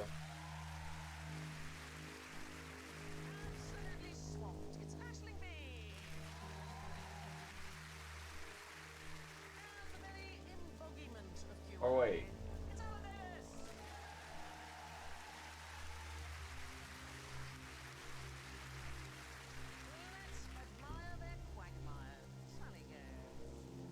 Dude, I really like UI. She tells you such interesting things. And they got good jokes. Oh, dude, this Ashley chick, man. Like, I don't know if you've ever seen her, but I'm starting to like her a lot the more I see her. Not her. Her. She's got she's charming. But funny. Well, I guess those two things aren't the same. But... Giggity, giggity. Giggity, giggity. Quagmire? You don't know Quagmire? No. It's a character from Family Guy. You not watch Family Guy? No. Okay. No. Let's get stuck into some questions. What's old, cheesy, found in the Bog of Allen? It's a good picture. This is kind of blown my mind. Why? Because I'm from the Bog of Allen. We used to take school tours. No, I haven't seen it. So it's County Kildare. Kildare. Yep. Okay. And we didn't realise how special it was growing up. But it's hashtag real special. Because? Just because of its bogginess. I just realised I didn't take anything in on the day with me. Oh, VIP give link? Really what I'm looking for. It's one of the unique places where you can find something. A cheesy thing. Cheesy thing, yes. Yogurt. Keep going in the dairy thing. Butter. Butter. It's bog butter. What? Bog butter. So there's actual butter buried. Anyone personally enjoyed that advice? It does seem most strange. Anyway, sex selection is a tricky business. Now, why do... Oh, I had no idea. You know what, though? I did, but I didn't. I completely forgot he ran everything, and she ended up taking it over for him. Yeah. Oh, my God. This is so Anyway, old. sex selection is a tricky business. Now, why don't we have more women as guests on QI? You may well ask. Oh, I know this. No. Oh, No. Say Says together. so female. No, after Oh, you. no. Is it because women are just not funny? Yeah. No, that's right. But we're good at other things. We're good at raising kittens and knitting cakes. Yeah. I've heard this a lot. I've heard that women aren't funny, and I think there's a truth in this. I think that there is a scientific, possibly, relationship between a sense of humour and the male sex organ. People are always laughing at mine. Yeah, well, there you are. Is this to do with the fact that people always say there aren't as many female comedians as there are men? Because you know what? There are loads of female comedians. It's just that we just don't see them because they're systematically rounded up and kept in a pen just outside Harwich. Yes, Harwich. But you can go and see them and you can adopt them online. Yeah. And you can go and you can visit them and you can feed them lines and you might get a joke back sometimes. And then sometimes some of them escape and they disguise themselves as male comedians. But you can always tell which one's the male comedians, the ones with the beards. Just like Life of Brian. Bill Bailey. Bill Bailey. Clearly a woman. But you know, it's really rare to be allowed to sit next to a female comedian. I don't know what they're worried that our cycles will suddenly synchronise or something. I'm in disguise. I'm Rory Bremner. I'm Hello. actually... Is it because once you get them started, they don't shut up?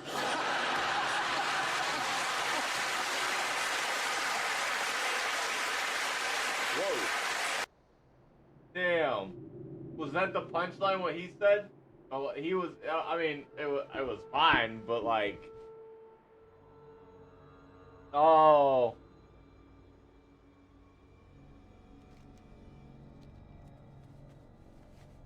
He wasn't laughing. Like, there's just something that told me he was being serious.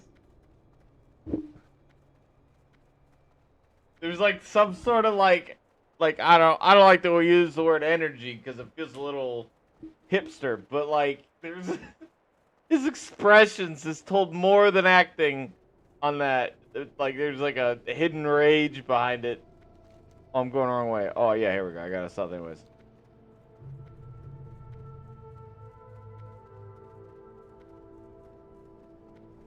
They were just chatting on and on. It is true. 7-year-old would be on the floor laughing.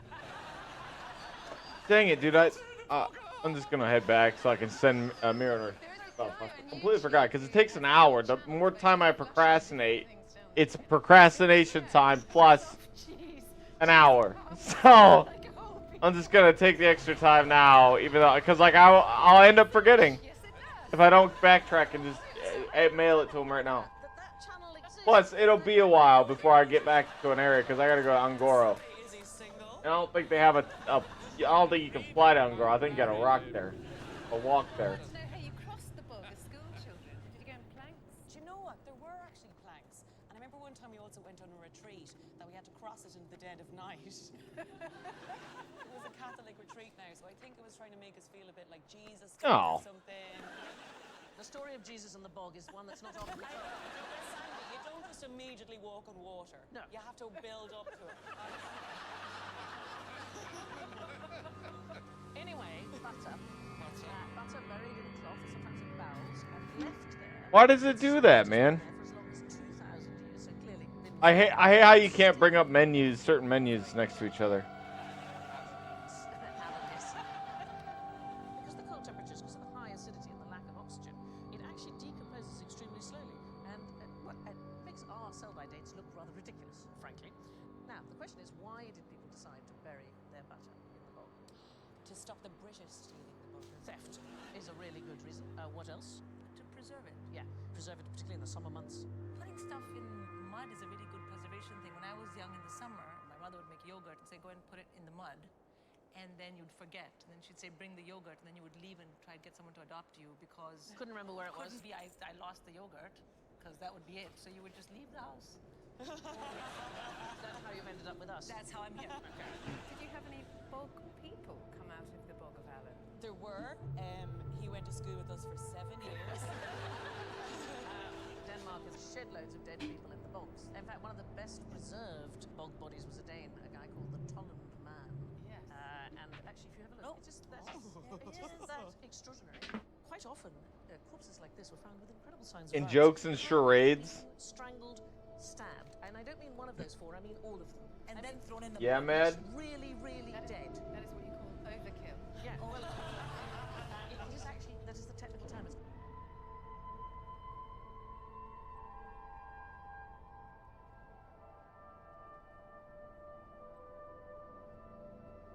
My lesbian friends bought me a gold timepiece for my birthday. I think they got confused when I said I want to watch. No. In the bogs. In fact, one of the best preserved bog bodies was a Dane. I've seen that. It's not really my jam. Hey, Mariner, I sent you corpses like this were found with gold. incredible signs of violence. I hope help. Beaten, strangled, stabbed, and I don't mean one of those four. I mean all of them. And then thrown in the I've seen so many. Overkill. Yeah. Well, I mean, what's the point of? it is actually that is the technical term. It's called overkilling. But then, Sandy, can I ask you? I have seen not so many of them, but a ton of them on Reddit. Enough to make me go, like, because, like, I cringe at those videos where they do the dating site thing where the guy will be like, they'll ask a question or they'll see the person and immediately buzz them out, and it's for such a stupid thing, or you know what annoys me the most on it is the ones that hit above their belt way too hard. And what I mean by that is, like, they're fucking ugly themselves. They are not attractive, and yet they have these unmeetable standards that they could themselves not meet. In like the plenty of times where, like, the guy or the girl will be very shallow, well above their station of what they should consider shallow, and it's because, like, and don't get me wrong, that how you look specifically is not a judgment, full judgment of what your station should be, because plenty of times there are ugly dudes who are pulling some hot ladies, and it's because they got great personalities and vice versa. You know?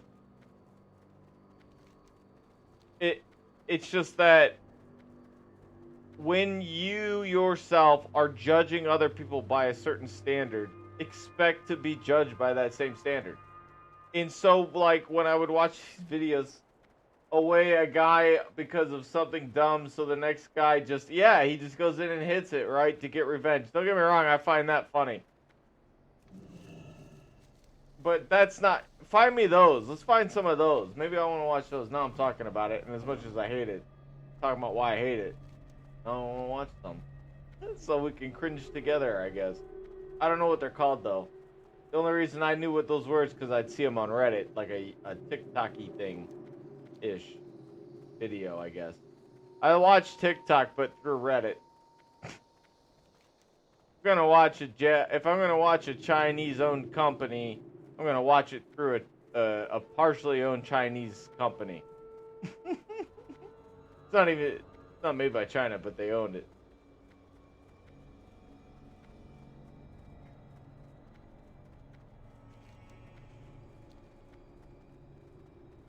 And there's a guy called Brian Callow. We actually spoke to him. He recreated bog butter in an experiment at the Bog of Allen.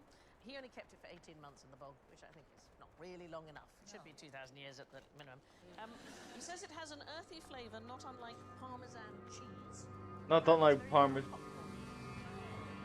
Wales, they came up with a different thing to do with bogs. I know this was actually a part who's the head of the Welsh Tourist Board. They do bog snorkeling. Yeah, it was conceived in the 1970s. This music is horrifying. Oh, there's the road. I missed the road. That's why.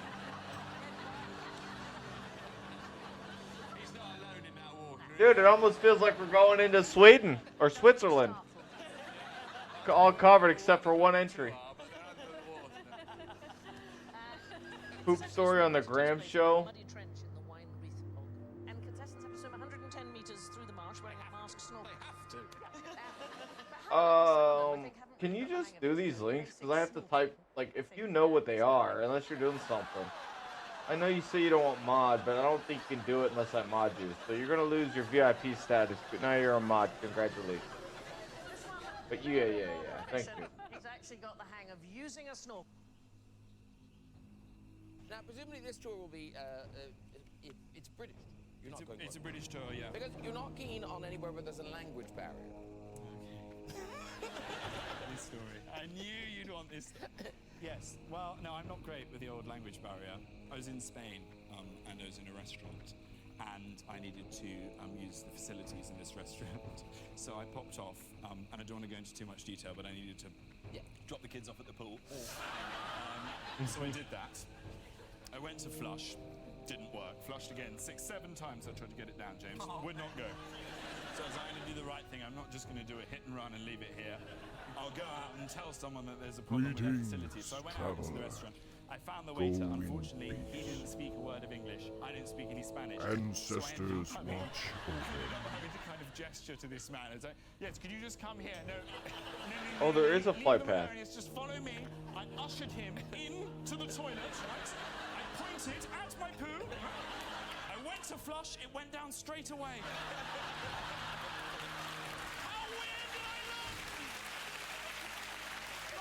Invited him into the toilet to say goodbye to my shit. Come on, let's give it up on the send off. Flush. Rule Britannia. We fly in a tissue for this young woman. Oh yeah, can we a tissue? Do these matter? Where are these? We need some. Oh no! Oh my God, I'm so honored. Full bond to me, anyways. Wow. Is it weird that you've got a box of tissues right beside your computer? I think it's very odd. Dude, if I could see more Graham, I would. Graham is one of the better, like, news hosts, like, hosts out there by far. To keep your butter fresh, you might want to think outside the box. Here's Here's a tastier question. Where does corn come from? Oh, yes. No, I do know this for a fact. Mo Farah makes it.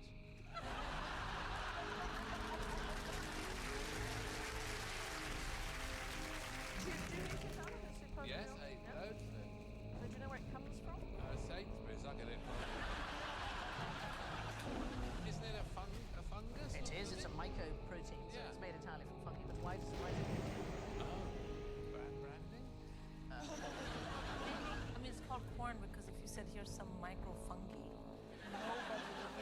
nobody would eat it. Well, here's one of the most delicious pieces of irony. It's named after one of the UK's biggest hunts. Yeah, I'd say that very carefully. Oh, I've seen this one. God damn. The hunt used to take place at Corn Hall in Leicestershire. I think the problem is like I've seen a lot of these, but I think people notice that YouTube doesn't restrict BBC stuff a lot. Or certain shows for BBC. And so, like, I'll just get QI or my big fat quiz of the year, and it's like I've seen this big fat quiz of the year episode multiple times, but it's because it's from different people with the same kind of search history. So it's like, hey, maybe you'll like this, even though it's the exact same fucking episode.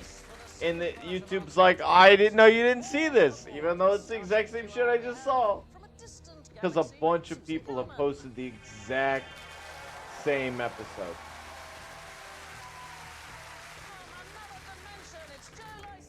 I don't know. I always used to like to say things were better back in the day, but until we start feeling a post-apocalyptic era, I can't say I agree. Even now, I think YouTube's still better. I mean, you still have YouTube content from 15 years ago, and you have more content. Like, I don't know. Transporter thing again. That didn't quite work. Let's do that. There he is, Alan Davis.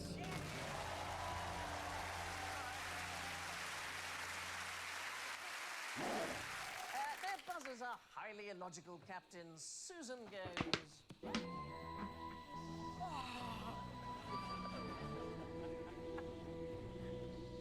Oh God, this is the sexiest night I've ever had in my life. Oh, it's Star Trek themed. That's cool. I do need to find something else I can start watching though, because like this content's gonna start to wear out. It's a Star Trek themed thing. We're gonna turn this up, dude, a little bit. Alan goes.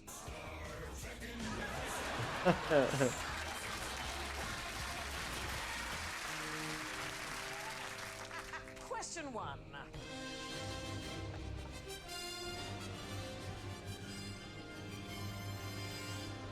Captain's log, stardate. It's true, you're right. 778.53. Anything can happen in the next half hour. Our mission, should we choose to accept it, is to boldly go to a galaxy far, far away and become the first Earthlings to reach another star. So, my question is, shall we get going? Yeah. Yes! So, here's the thing. If we are heading into interstellar space, it is not necessarily true that the earlier you set off, the earlier you will get there. Huh? Why is that the case? Oh, I'm gonna pause it because I know it's gonna. He says it, but like, I don't know if this is true, but like, why? Like, getting into space earlier doesn't mean that you'll get your destination sooner. So like, if we develop I don't know, like in 100 years, you develop a ship that could travel speed of light or whatever. I don't know how you want to explain it. Even the speed of light, right? Let's say this ship could travel the speed of light. It will still not reach its destination by the time we have figured out a way to go faster. And we will end up running past it during its journey to this destination because of how time is relative to other shit. Like, even though, like, if I'm traveling, and that's the crazy thing about the speed of light, they actually think that time travel exists in the sense that, like, you can alter or halt time because based on how fast you're traveling.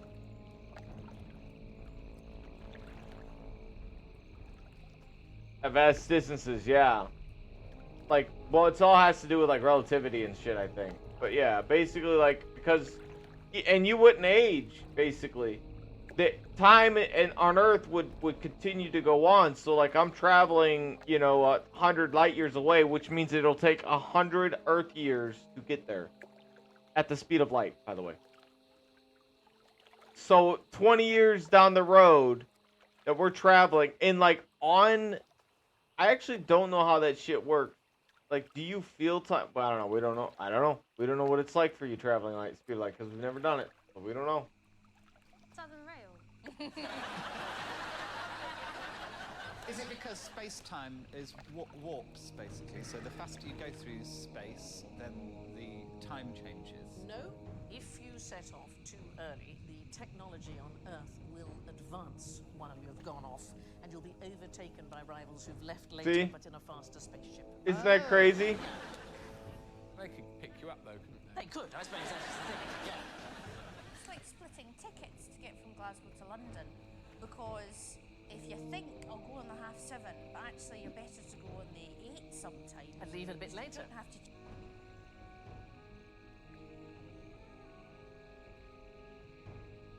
It would be funny too, cause like well, you don't have to ask that question. Which one would get faster? Because like you know that the ship that you sent 50 years. The only reason why like the only reason why we don't send a ship or like a satellite or a mission to a satellite that's doing a mission 20 years ago, even though the one we send now could do it faster, is because it's already doing the job.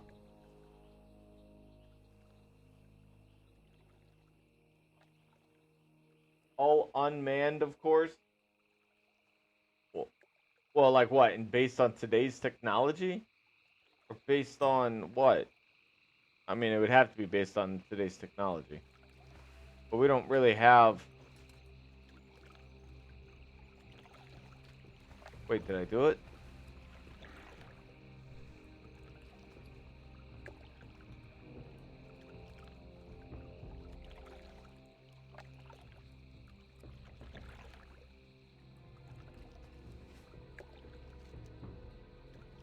Oh, it's completed. It's just not filling out for some reason. And then Groom's Blood.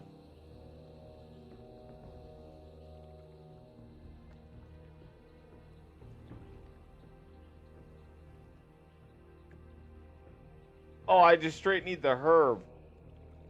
Giant silver veins, which I did do. Oh. Sorry.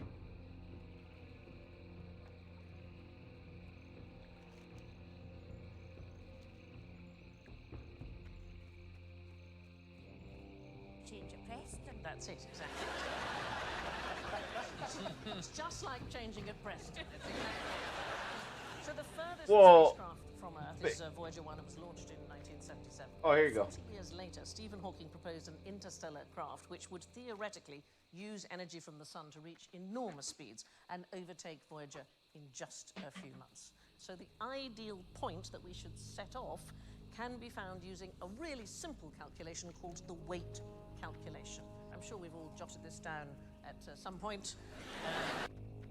So the weight calculation, as I understand it, and she'll explain it, but like I like QI too, and like it helps me stay active mentally. I think kind of keeps me going on doing shit, because like the game can be mentally like boring.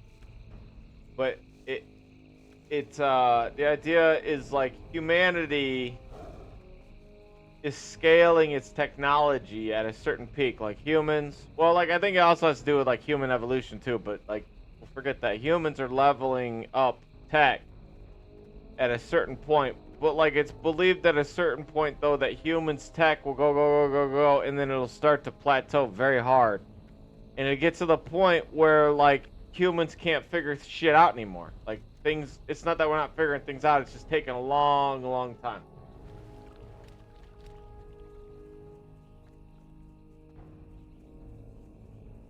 No, you're all good. You'll get the gold. It takes an hour anyways, so no worries about that. Yeah, you're welcome, of course. And like I think the algorithm she's talking about is the one that says that humans will figure out, like, okay, well, we're at this point in what we think our technology is at and what our capabilities are at, and we should send ships out now, because at this point our technology is not going to get any better versus the amount of time it's going to take for them to get there. So our recommendation is don't set off on an interstellar mission if it's going to take more than 50 years to get there. Oh, interesting. So currently, space probes can travel around 50,000 miles per hour. So it is definitely worth setting off to visit somewhere that is less than 20 billion miles away. But the closest star, so not our sun, to Earth, Proxima Centauri, is about 25 trillion miles away. So probably not worth setting off to at the moment. There's going to be a cut-off point as well, because you basically want to put a 3-year-old in a rocket, don't you? You don't want to put a 50-year-old in a rocket, because they'll be dead before that even No, because you would go into stasis. You would do it like in Alien, they've got the tubes, and you just you go to sleep in your pants, because they're always in their pants. Yeah. I don't know why they never wore pajamas, but I guess because if you think about it, pajamas that your parents wear aren't pajamas you're going to wear. You know, like fashion changes. You don't want to wake up. Fashion changes. Famous tartan pajamas. Yes. So tartan pajamas. So when I then wake up in 50 years when I'm at this star that you refer to, You look like Rupert the Bear. The first person to leave the solar system will almost certainly be a man called Clyde W. Tombaugh. He was the US astronomer who discovered Pluto. He died in 1997, and his ashes were placed inside the New Horizon probe. That was launched in 2006. He's already had I completed it. Pluto, Okay. which is great because he discovered it. It happened in 2016, and his ashes are still traveling out towards the edge. Oh, I need to head to Iron Forge? Oh, yeah, that's why we're doing this. Is there anything else that I've completed? Would you send your ashes up into Dungeons. space? Okay, nope. Oh, I think it'd be marvelous. I don't think you'd notice, Sandy. Imagine, look at a spaceship. Aliens have come to visit us, and then ship lands, nothing happens. They go in, investigate, all the humans have died of old age. Oh my fucking god, right? Like, autopilot on the ship is what you're saying? Yeah, would that be so fucked up? Like, dude, what if that would have happened to aliens to us? Like, they see our planet and they don't necessarily know we're here? Dude, what if that's like the Roswell whole conspiracy? Is like, yeah, humans have access to the alien technology, but it's like, it was like a probe technology. It wasn't really anything or something. And like the being that was supposed to be in it was dead. Oh, I need to take the flight path to Iron Forge. What a story that would have been, huh? I think you should be made into a monocle. I think it would be great. Rather than sending your ashes into space, they should just propel your Oh, body so that anyone suddenly you're like, that's Sandy Toxvig so fast. One of my friends had ashes of somebody turned into an egg timer. That's a great idea. I would have my ashes scattered in the petite section of Marks and Spencer's. Anyway, old Clyde, who's up in space in this New Horizons probe, you can see that it's about the size of a grand piano. It's now in the Kuiper Belt, so it's in the outer reaches of the solar system. It's the furthest in Oh, space. no, we want to keep that. Gone. But basically, to get to the nearest star, it's going to take 72,000 years. So in space terms, despite the fact that they are all that distance from the Earth, 4 billion miles, it's effectively Off like we've with you. just pulled the car out of the garage. Why is interstellar travel unlikely in the 21st century? What's the reason? Well, is it because everyone would die before you'd get anywhere? Yes, we'd never have the time. And also our best idea for rockets, which use nuclear fusion, would cause radiation enough to kill any human being. The mutations might be quite interesting, though. What mutations? Well, if you take Spider-Man as an example. Yes. Of a real thing that happened and Yes. hushed up Welcome. by the government. Yes. See, that was the effect of radiation. I was once bitten in the left breast by a guinea pig.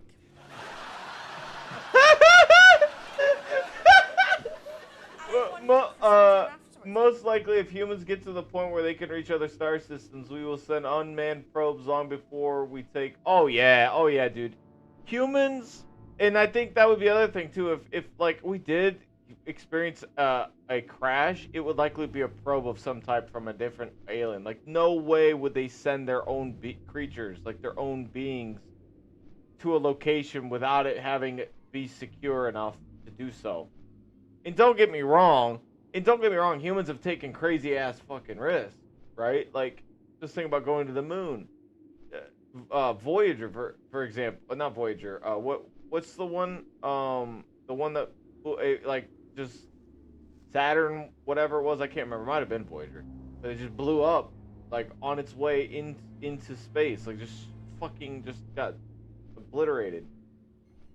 So we've taken like crazy risks, but I think at that point, if you're that advanced when you're traversing the stars like a ship, like even think about, well, I get okay, I don't know.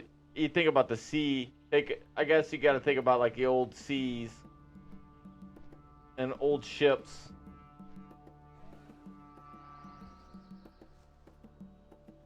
Challenger, that's what it was called. Challenger, yeah, thanks, brother. You live in Europe and you know. You see, you live in Europe and you know. I live in the United States and I forgot the name. So, what's that say about me? We just need to figure out a good communication system also that reaches that far. Here's the thing. Humanity has... Well, like, the first thing we're going to do is exploration, right?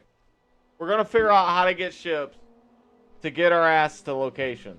Okay, we're going to figure out how to get to the next star system. We're going to figure out how to get to Mars first, obviously. But communication is always going to lag behind because pioneers are always going to take the first step. So, like, for example, communication between Mars and Earth isn't going to be efficient at first. It's going to be crap. If at all. Like, you're going to get, like, I don't know what the delay is when you're sending a signal to Mars, but it's a long one. Right? So, like, you're not going to... It's going to be like old school mail back in the day.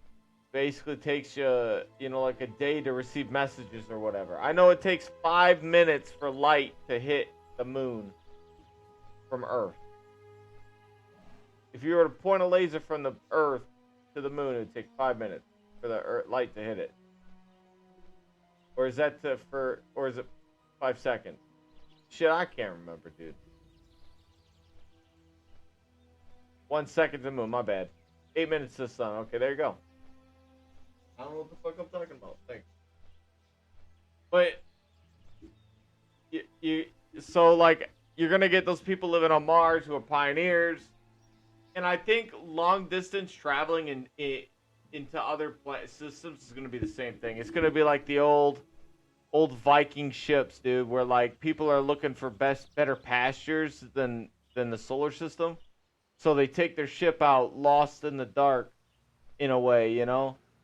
And some ships make it and some ships don't.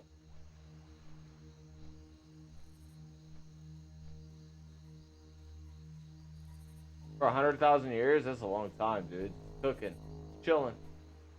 Could you imagine if those things were alive in some fashion? And they like had their own thought process and stuff and were like chilling in the sun for 100,000 years. Next thing you know, they just get beamed out of the fucking sun's core. Randomly. That's what the solar flares are. These creatures being exited out.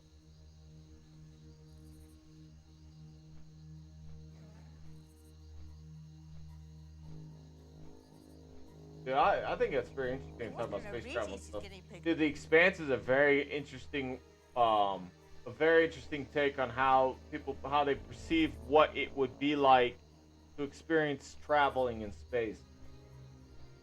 And like they account for like weight and gravity and all that shit. When you're traveling that fast and you gotta pull a turn inside your ship, they gotta be injected with the serum to keep their asses fucking disintegrating. I'll grant you. Whether or not I would acquire the powers of a guinea pig. And you know what the crazy thing is that you can get to that speed. It's true. The only reason like a human can't ever go that fast on Earth is because of friction. Literally, the air itself would rip you apart if you were to travel that fast. And it's the same reason why we can't get vehicles to travel that fast. Is because, like, if you imagine air is a single part, is one part of of a combination that requires another combination to make water. Like, well, no, oxygen is different than the air that we're breathing because air has other stuff in it. I understand that. But, like, if you imagine it in that same retrospect that you're one molecule away from the air you breathing being water, it's the same premise as what friction is. Is like, imagine trying to run in water. It's so fucking hard. Well, water has buoyancy too, a lot of it, in some, but it's because you have air. If you didn't and you're trying to run through water, it's insanely hard to do. And so, if you were able to mitigate friction, and which space does not have, well, I guess it has if you run into shit, but space in itself has no friction. You could theoretically throw a rock in space and it will go on forever. Photons actually just pop in and out of existence in an instant. It's the speed they are traveling that makes them live forever. Yeah, but dude, proton, yeah, I don't know. I don't know enough about science to get into this conversation, that dude. You'd be somehow reduced in capability. Here's guinea pig girl.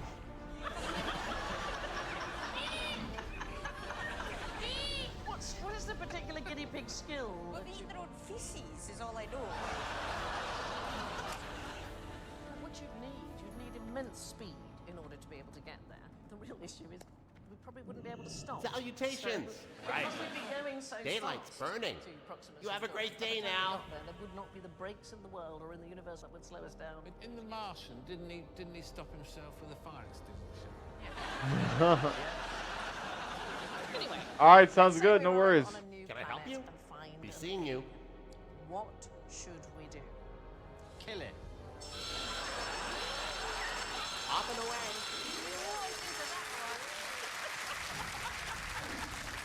Well, that's what we do in the past, and it's worked all right for us, isn't it?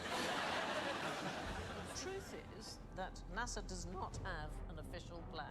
The man who is the head of the Mars Exploration Project, a man called Michael Mayer, presumes that we would tell the president. No idea how that's going to go. What's on your mind? Tell. Stand in front of it and go, boo, boo, boo. Keep going. I basically said it's a long time since they visited the procedure.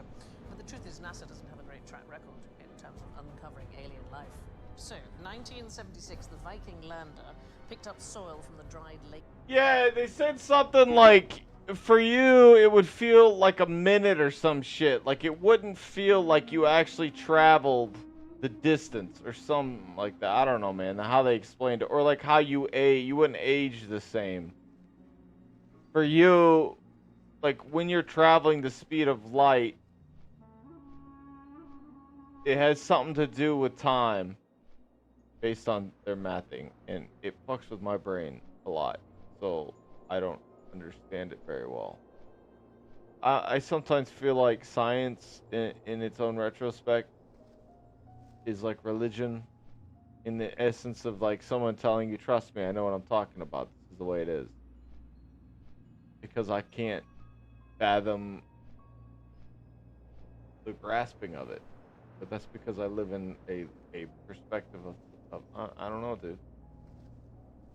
I honestly don't think light is the fastest form of traveling. I don't believe that that's true. I think it's the only I think light is the fastest visible thing that we can perceive. And that's why we can measure it. It's the fastest measurable thing that we know exists. But to say it is the fastest thing that exists and to be able and to not be able to travel faster than that, I think is ridiculous. I think to put a standard notation on the existence of speed is absurd.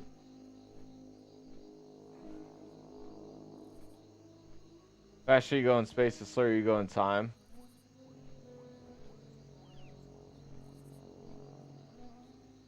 Yeah, see, I understand the mechanics as to what it's stating. I just don't understand how that works. Like, I don't get that part.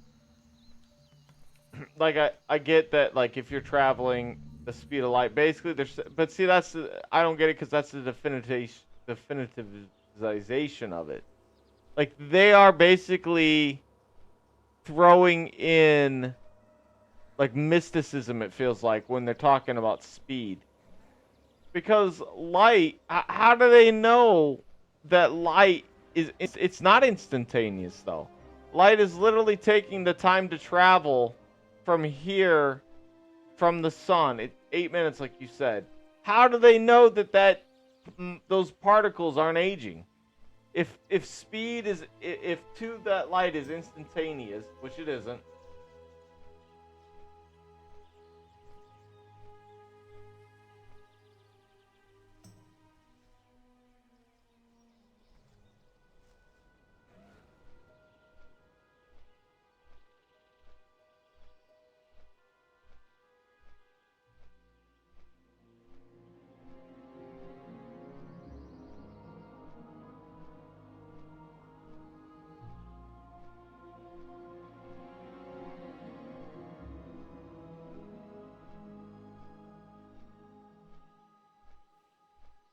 Yeah, because your engines can only throw thrust for so fast. Like, it could only push your thrust.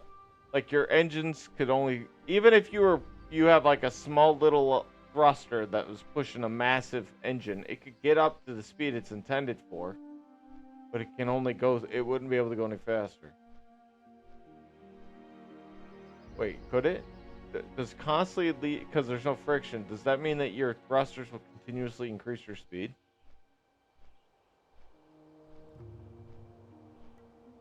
Wait, no. Yeah, based on their math. Based on the... It's like you're the one who writes the rule book and then telling people they can't break the rules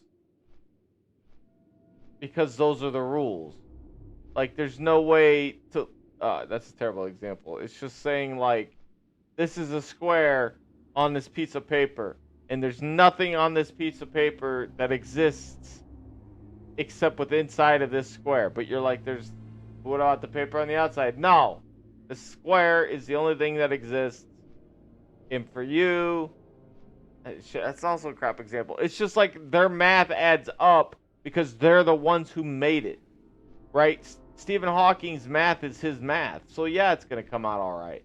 It makes sense with the loop. He's a smart man. I'm not, far be it for me to sit there and throw away his life's work. I'm not trying to say that, or Einstein's life work. But if one thing that we know for a fact is that scientists who live in definitives have always tend to be proven wrong, right? That believe that the world was flat. Well, that shit was wrong.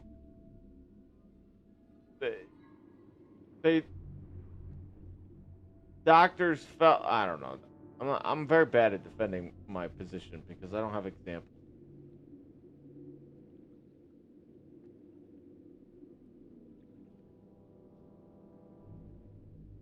His light speed.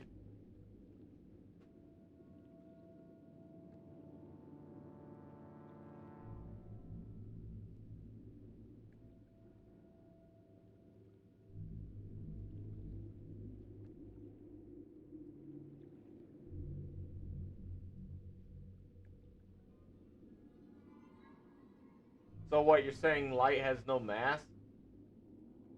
That's what you're saying. Light has no mass then. Then how is it light? Light has to have some form of mass, which means it's able to obtain speed at mass.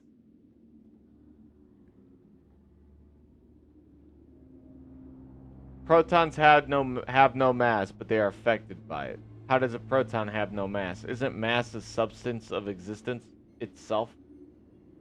Isn't something literally being in the universe a particular definition of mass? But energy is still, well, I guess the definition of anything in its basic form is energy. But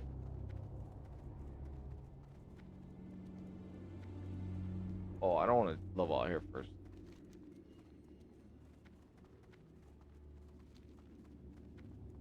I don't know. I don't know. It seems sus to me, Captain Morgan. I'll put the Urgent Dawn on instead of the carrot. Oh, I probably shouldn't have ate that shit.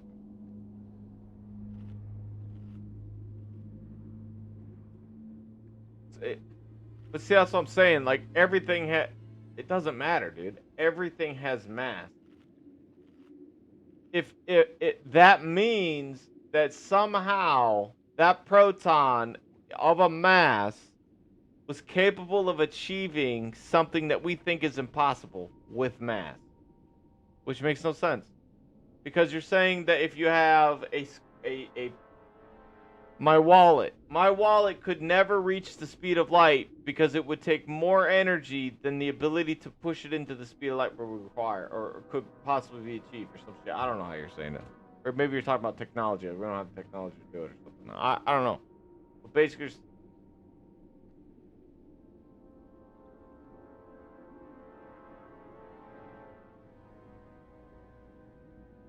yeah, it means that you can narrow mass down to the point where it has a net positive, where like the mass itself can go faster than the mass itself. I don't know how that if that makes sense.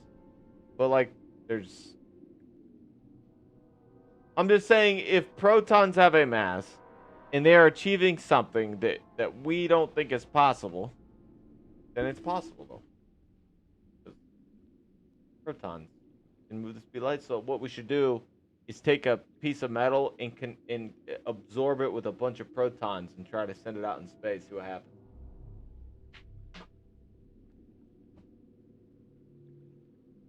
Call it the light bringer or something. I don't know. I gotta take a piss. I'll be right back. I'm gonna grab some water.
Yeah, but what do you do with the speed of light when you go 51%? How about 50.0000001%? What happens when you turn the lights on and you have protons propel? Wait,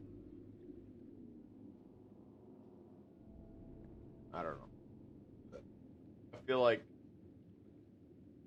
having something, because if you're turning a light on, that's still launching protons into a direction. But if they're automatically going the speed of light, what happens if you're already going? Wait.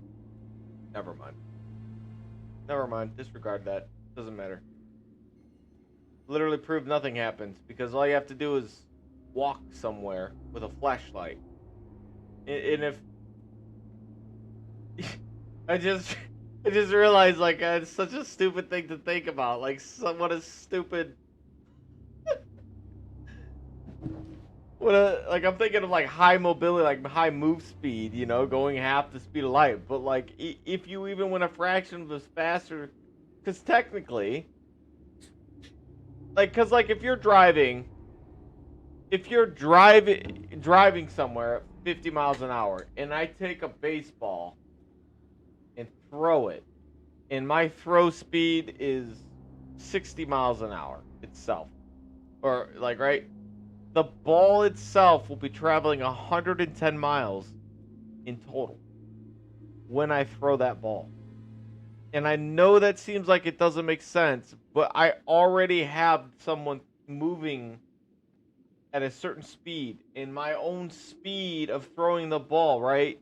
It's just like if a tank is moving, that's it's an added effect. Now, if you're adding friction, so my thought process with the speed of light is like if you're traveling half the speed of light, you turn on the flashlight, you know what I mean? You're adding to the speed governor.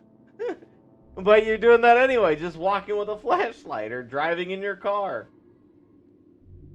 So my thought process was already failed, like right off the bat. Good conversation, dude. This is why I like QI, man. That's why I like those conversations. Lake bed of Mars, and it roasted all. I was watching a QI thing too that they believe they found a proton that actually moves faster than the speed of light. They think they've actually proven that it's possible to travel faster. I don't think the speed of light is the ceiling we think it is.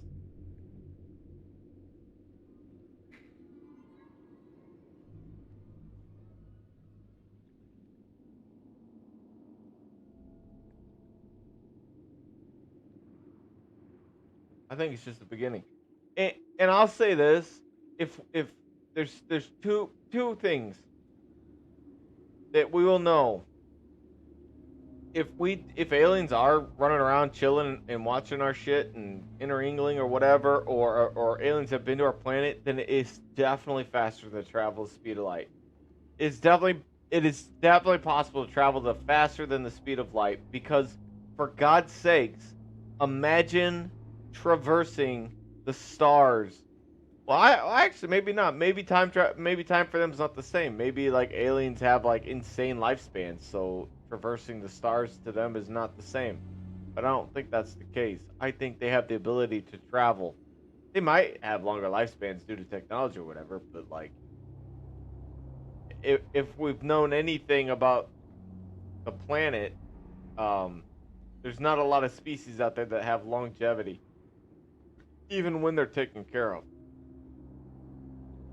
So humans, it's complicated. You know what's interesting? Our complex circulatory system is complex, but it also gives us an advantage of being able to just constantly be fixed and repaired, in the sense like upgrading and doing shit.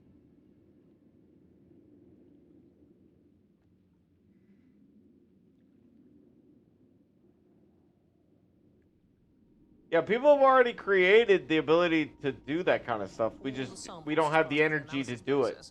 Like you're saying, you're right. We just don't have the energy. Curiosity, so that's 40 years later in 2006, did the same experiment with without incinerating everything, and it did find organic compounds, so that's one of the first signs that scientists will look to for pointing to possible aliens. Yeah, but I wouldn't roast it. That seems. You know, I do think it's interesting about what I do find interesting is that TV and stuff has generally affected us in our society. Like sci-fi has affected our future. Like people, the idea of cell phones and like Back to the Future, which is a well-known show, had basically the same kind of idea. It didn't have flying cars or something, but like having someone on a screen, and it's not the only one to have that idea, but like having someone on a video feed talking to them live across the world, like you would have never thought that would be possible, but it is. And granted, it's not, you know, to the T of a lot of things in society, but even Star Trek had something in mind, like where they had like the communicators where they would push a button and they could talk to somebody who was literally in the solar system, you know, the communications array or whatever, however you want to phrase or view it as. But they had that. I mean, you could say it's like a radio, Larry, yeah, but like they actually had that setup where you can do that. Just self-opening doors was an unimaginable concept when Star Trek came out. I don't know about that. Well, yeah, I guess sensors weren't created back then. Yeah, you're right. They thought that was scientific. It was sci-fi. Automatic doors. Yeah, good point. They probably didn't have automatic doors till the 90s. I don't know. They had sensors in the 80s. What are you talking about? They had sensors back then. I was thinking of like the first transistor and stuff. And yeah, they definitely had that stuff. Let's go ahead and get this quest over here. I'm kind of getting distracted. It's quite full on to me. Yeah. I mean, dude, in 1988, like I had my very first car was a 1988 Oldsmobile, and that thing had power windows. There's an olive oil. There's another reason not to do that. Because we don't know its capabilities. If we've learned anything from the history of documentaries about aliens. Oop. The common cold. Did all the samples as part of the analysis process, and it concluded there was no evidence of life. Curiosity, so that's 40 years later in 2006, did the same experiment without incinerating everything, and it did find organic compounds, so that's one of the first signs that scientists will look to for pointing to possible aliens. Yeah, but I wouldn't roast it. That seems quite full on to me. Yeah. I just say it a bit. There's an olive oil. There's another reason not to do that. Because we don't know its capabilities. If we've learned anything from the history of documentaries about aliens. The common cold kills them. Yes. Or high-pitched noises. High-pitched noises, that'll do it as well. But also, do you know anything about any creature? Oh, you said Star Trek. I was thinking of Next Gen, dude. My bad. They're never alone. But even the 60s. You can only see one, but there are others. I do wonder when the first like sliding door was created, like automatic door. We had one mouse in our house that didn't. Oh, come on. Oh, no, don't say that. No, Little family. no. Andy, what did you do with the mouse? The first automatic door was made in 1931. Out the back door, and it went, I think. So yeah, they had an idea in the 60s.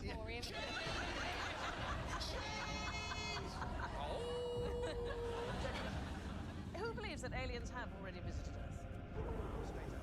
Okay. Anybody else believe it? I think people who've been probed. Yeah, but there's a difference between reality, like we're talking about like the fathomability of like I don't know how to explain it. There's a difference between having it at, because like even the Romans and stuff had shit like that, man. $2 million program was closed down in 2000. No, it wasn't commercialized. It wasn't like everyone was using it. That's you're true. That's true. Did not visit between 2002 and 2006. Who could dream that on a regular basis, the world would allow you to be able to utilize a a door that would open for you without having to do anything. I mean, that probably would have a farmer. You know, hell no.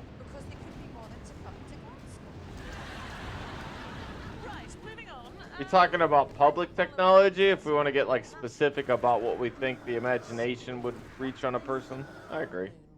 Like no Rego person would have ever dreamed a door open for them automatically. Like that's just beyond the spectrum. Oh, jeez. 100%. Just see it. What? God damn, dude. I was actually going to say, do you remember the Christopher Biggins show on Safari? Yes. Such a niche reference. Okay. It was quicksand. Yes. Did they think? Shut up. Did they think it was made out of quicksand? They did think it was made out of quicksand. He's absolutely right. Well done.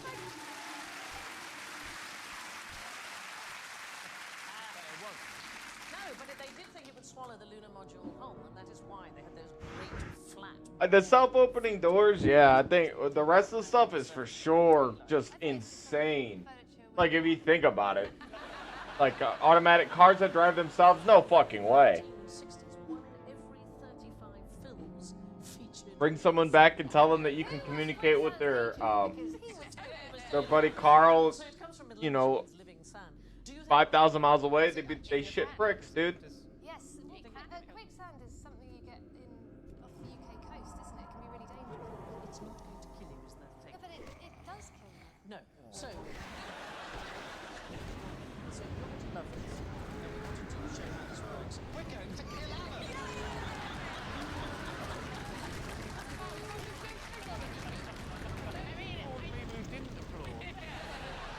Yeah, look at that spell power, disgusting.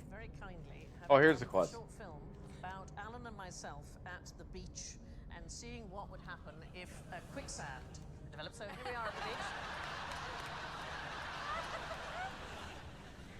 And you can see the groundwater swelling up. And what happens is liquefaction.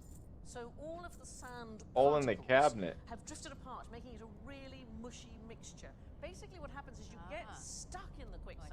That's not what kills you. What kills you is that you're stuck in the sand. You haven't gone under, but the tide has come in, you haven't been able to get away. It's to do with viscosity and Newtonian properties. So what happens is it becomes so thick that it develops into non-Newtonian liquid. That means its thickness can change as you apply force to it. So quicksand is exactly like that. It is true. Well, it didn't work out like he hoped. All these people are dead zombies. Quicksand, you will just float. You're not going to be sucked under. And frankly, most quicksand is only a few. All right, over here. So What's you and this? I might go. The rest of the panel will be absolutely fine. So you're just supposed to lie down and sort of float? The don't panic is the main thing. I love the internet because it has so many niche corners in it. There is an online community of quicksand enthusiasts. They're called sinkers, and they enjoy the sensation of, I suppose it's literally an immersive experience. Is it like a fetish? No, it's hard to say, because there are whole forums devoted to this. It's like the TripAdvisor of So I gotta find that person. the quality, the depth, the thickness, the available parking. Hit it on their body. Where are they? Privacy. We'll see you, Rap. Thanks for hanging out. I appreciate it, brother. Because it's a sexy thing. Do you know what? I sort of get it, because I got for Christmas some of those jelly crystals that you put in. It makes the bath turn to sort of jelly, and I felt pretty saucy. Did that not feel weird, like your subcutaneous fat was kind of dripping out of you? And you were... I didn't think that's Yeah, I know what you mean. What's that thing where they suck up all your fat? It's like the suction. And then you have a bath in it. What is wrong with you? I cannot have a bath. Because if I try and lie down in the bath, I go like that and I try and Oh, I'll lend you our baby suit. It's really good. It's like helps you up a lot. Man, the train rumble. I had an argument. This is one of the first arguments that I ever won, and I felt such a huge feeling. It was with a girl at school, and I said I love baths, and she said I don't like baths because obviously the water goes up. I need the to bum, find the and key it then. pushes out all of the particles, and you're basically bathing in your own feces. I only have showers, and I said well, you must have absolutely loads of built-up feces in your bum, and I felt like, I was like, it was honestly. honestly the first time that I'd ever felt like I'd won an argument. Okay, let's. There are creatures that actually sort of create their own quicksand in order to be able to hide. So an octopus underwater, if it wants to escape, one of the things it can do is make all the sand particles drift apart by making a sort of mushy mixture. So look at it, it's taking in water and putting it down to the sand, and then it just disappears. Amazing. So that's your quicksand. It's sandy, but it won't suck you under. I will not take the bait. Can I just say, can I have that as the special ringtone when you phone me? So they may not have any quicksand, but what should you watch out for when house hunting on the moon? Foxtons. What should you look out for? I mean, I've looked at a few pictures of the moon. I think you'd want to find a house. Just one house. Well, the difficulty about finding a house is finding a house that would stay standing up. Oh, yeah. What? Because it's different, the gravity and all that's different and all that there, isn't it? But that's why the astronauts were all bouncing. It wasn't because of their shoes. Wouldn't it be the solar wind? Things are different up I think it'd be the solar she wind. said scientifically. Yeah. And like the solar flares and shit. But I am wearing the blue of the science officers of Star Trek. There are nerds in the audience who are waiting for someone to acknowledge that. Okay, do you know what Holly is? The red, of course, die first. Dive first. Go behind a rock, hear a bang, then you run round, and there's just a pair of boots with smoke coming out. Yeah. It's because there was security and there was really no colour, such as a teal uniform. So I don't exist. Yeah, you're the entertainment branch. Anyway, Is it windy on the moon?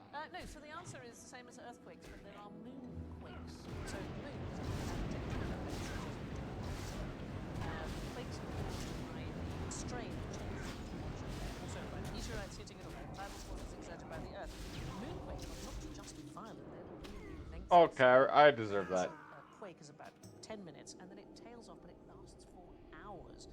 And all the time, honestly, the moon is ringing like a bell. It happens about Roast a month or so, in the and face. we know this from the seismographs left on the moon by the Apollo astronauts. In fact, it's disturbed the ground on the moon, and some of the footprints left on the moon by the Apollo astronauts may no longer be there. We definitely know that Neil Armstrong's very first footprint is not there anymore. Do we know why it's not? The answer is the same as earthquakes, but there are moonquakes. So the moon Oh, does not shit. have tectonic plates such as we do on Earth. The quakes are caused by the strain of changes in temperature, also by meteorites hitting it or by tidal forces exerted by the Earth. Moonquakes are not just violent, they're really lengthy. So the initial quake is about 10 minutes, and then it tails off, but it lasts for hours.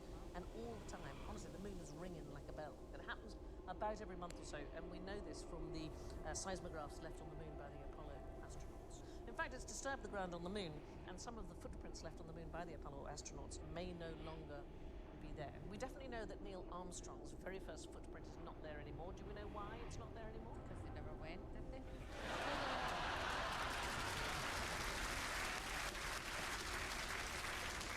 It's because he was wearing stilettos and it just leaves a tiniest little imprint. No, well, it is to do with another footprint. Buzz Aldrin stepped in it. I always hated that guy. And then, of course, the takeoff, the blast from the lunar module. Oh, also yeah. have obliterated it. What's the best place to live on the moon? There's no caves or anything, are there? It's really interesting that you mentioned that because the Japanese space probe Selene recently found a huge cave on the moon. Yes, it is 31 miles long, 100 meters wide. It could contain Not a enough small mana. city. It's 31 miles long and 100 meters wide? Yeah. Is it just one way in, one way out? I don't think anybody's actually been in to find out if there's Might an be a exit bear in back there. door. Anyway, here is my next question. What can't I hear you do in space?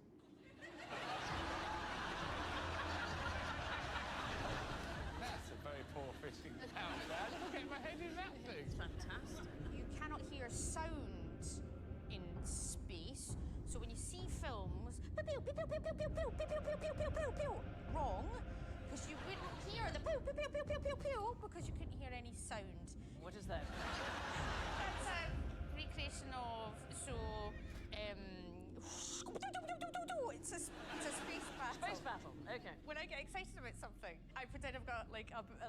a missile launch and I go.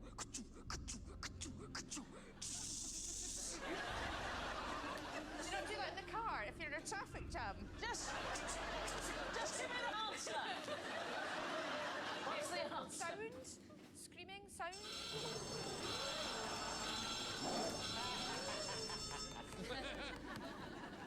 So you can hear screaming? Well, it's a vacuum, right? Sound can't reverberate. But there are conditions where you could hear a scream, and that is what I'm going to come to. Yes, I know. But she for got the- you there. No, she has not got me there. Because the question that was presented by my learned friend was, what can you hear in space? Answer scream. And I said, because space is completely silent, which he said, and I went, did I just talk to myself? No, because I just said What that. I did not say. Oh God, I wish I was in space!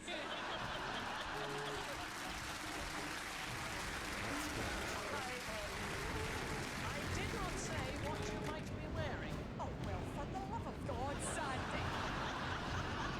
This is like And this picture was a clue. So, sound is caused by the vibration of molecules, and if you didn't have a spacesuit on, it would be almost impossible to hear anything at all. However, astronauts can talk to each other by touching helmets. Do the reverberations, like the helmets.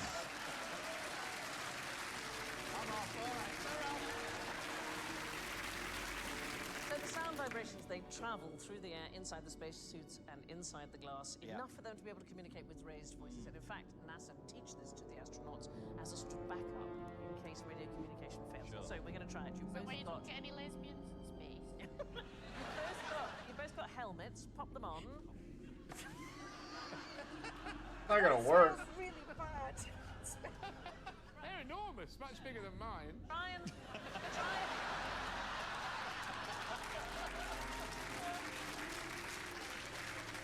It's much bigger, but mine looks exactly like Susan. stand up and touch helmets and see if you can, if it helps you to hear. Now talk to each other. Hello. I've always loved you. I just like. Does it make a difference? Hello. Hello. Not really, Sandy, I'll be honest. We can't hear you. Can I take it off now? No. Yeah, no, go ahead. Could you feel the vibrations through the helmet? I don't think I could really hear, but I don't really understand her at the best of times, so. No, that is the whole principle that vibrations travel through an object, it was a thing that Beethoven used later in life when he went deaf. He used to put a pencil in his mouth while he played, and he would touch the other end to the piano soundboard, and he could feel the vibration of the notes, even though he couldn't hear them. What would an astronaut do with a Snoopy cap? I need to know this because my little boy's going as Snoopy for World Book Day. Oh, okay. So that's the cap. That's Neil Armstrong wearing it, and it is the communication sort of radio microphone combo, and they refer to it as the Snoopy cap. It does look a bit, doesn't it? It looks a little bit like It Snoopy. looks like when I put a bra on my head for fun on a Saturday night. Have you ever done that? That's exactly what I did!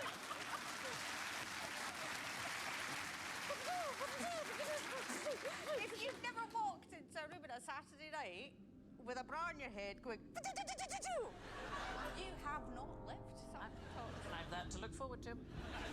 Now, what would you do if you saw this chappie on the side of the road? Hitchbot. So is it a hitcher? It is, yes. Pick it up. You better pick it up. Better pick it up. That is entirely correct. It is a hitchhiking robot. So, Hitchbots, it was a pair of robots. They were created in 2014 by David Harris Smith of McMaster University and Frauke Zeller of Ryerson University, and the aim was to see how far human kindness would take a mechanical hitchhiker. And the robots traveled through Canada, they traveled through Germany and the Netherlands, and they relied entirely on friendly human beings taking them from town to town. At one stage, in less than a month, one Hitchbot hitched a total of 19 rides, traveling more than 10,000 kilometers. And then they thought, we'll travel across the United States. 2015, the city of brotherly love, Philadelphia. 17 days after they set off, the robot was found beaten up and dismembered in a Does it have a message on it or something? It has a voice box, and the robot would explain the particular destination that it wanted to go to, explain that it couldn't move of its own accord, and then it had solar panels which would help to charge it, and then there were cameras that took occasional photos, and then they were able to track them through the 3G and the GPS. I love that somebody's idea when they picked that up was just kick the shit out. Yeah. Do you know why I wouldn't pick that up though? I have a real emotional problem with robots. Why? I fear the sentient nature of robots. You're afraid of robots? I love them, but I worry that they have feelings and we're ignoring them. But you do! I've just said I've got a problem. It's almost as if you're taunting me with my own phobia. But what are the chances, 3 more seconds and it'll be towering over you.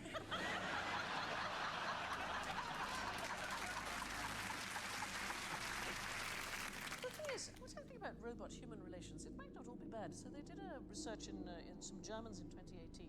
They asked 89 students to look after a really cute-looking robot called Now and answer some questions and so on. And later on, they were told to turn the robot off, and it was programmed to say, "No, please do not switch me off."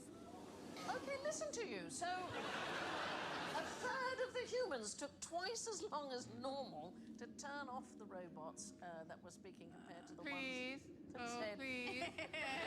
Please do not turn me off. I'll leave it. There were 13 students who refused to turn it off at all. They just couldn't do it. Do you remember Marvin from Hitchhiker's Guide? Yes. Okay. Brain so, the size of a planet. Okay. Yeah. Opening door. Marvin, the paranoid android.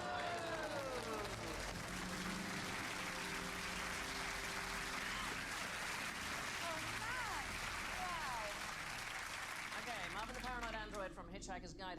Hello, Marvin. How are you? I think you ought to know I'm feeling very depressed. Oh, I'm sorry to hear that. So you're a hitchhiking robot. Any idea why someone might want to murder you? I'm 50,000 times more intelligent than you, and even I don't know the answer. It gives me a headache just trying to think down to your level. Wow, I'm getting an inkling about that murder thing. Thank you very much for coming on the show. You don't have to pretend to be interested in me, you know. I know perfectly well I'm only a menial robot. Well, anyway, 42 points to Marvin. Let's give him a round of applause.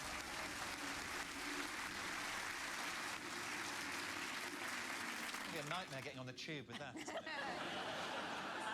there not that terrible moment when it was one of the camera things that went to a planet or the moon or somewhere like that, and the last message it sent was, "It's going very dark now," and I was just like, "Oh my, that's the worst thing I've ever heard." I think it might be the Opportunity rover on Mars. Yeah, and it sent a wee message saying, "That's me away now. It's going dark," and I was like, "Oh my God." I don't think it said, "That's me away now."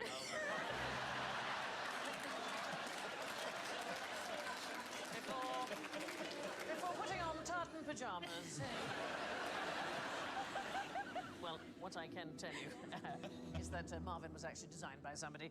It was designed by Dirk Maggs, producer of the last 4 series of Hitchhiker, operated by his son Tom. And Dirk has just flown in from New York, specially where the 6th series has just won a major award. Where are you, Dirk? There. Yeah.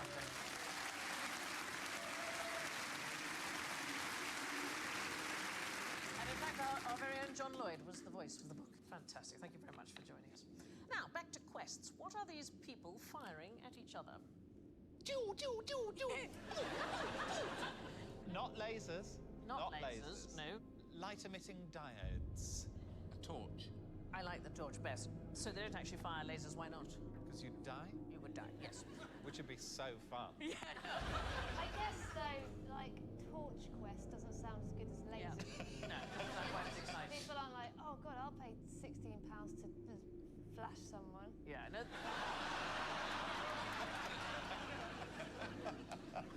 They're firing infrared beams, and they usually have a coloured light sent out at the same time, and I suppose it makes it look When a I little was, bit like a laser. When I was about 12, my parents used to have a shop quite near a laser quest, so they'd basically just give us like the entrance fee, and we'd just play for hours and hours. I used to sometimes just go on my own, and it was just, I mean, that's got to be one of the saddest things, you know? Yeah, going to laser Being quest by yourself. 13 and just shooting at 8-year-olds, just, you know, like knowing the terrain like the back of your hand. Thinking, "You idiot, you're going to get me here. I'm going behind the corrugated ramp. You're going to eat your dust, you dickhead." So the difference is a laser is a way of focusing light in a single direction, so even a weak laser pointer can cause retinal damage, you know, if you expose your eye to it. The thing about laser beams is you can't see them side on at all, right? Did you say lesbians or lasers?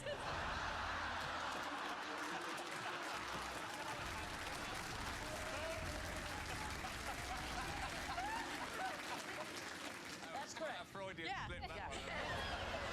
Cannot see lesbians side on. Let's try that out, right? I'll go here and see how many lesbians you can see on stage. I was here all the time. Can't see a laser beam. Side on. You can't see it side on because the light is so concentrated, it's just going in one direction. So in order to see it from the side, some of the light would have to be travelling towards your eye, and that happens if it goes through dust or fog because it scatters some of the light. Supplementary question, why might I say that Laser Quest is full of losers? Holly? Is it going to be an acronym? It is. It is an acronym, you're absolutely right. Do you know what the acronym LASER, do you know what it stands for? No, I have known in the past, but no. Okay. The first one's light. Yeah, light amplification by stimulated emission of radiation is the thing. However, some people have noted that the light is technically being oscillated. So a more accurate name would be light oscillation by stimulated emission radiation. So strictly speaking, a laser ought to be a loser. Loser Quest. And speaking of losing, set your faces to buzz because it's time to journey into the uncharted quadrant of space that is general ignorance. Let's start with an easy one. What is this? Yes, Joe. A melon.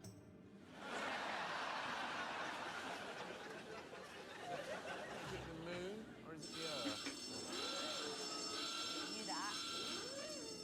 You're not far off, actually. If we pull out, it is an artist's impression of what is a moon. Okay, so this is a wonderful piece of science.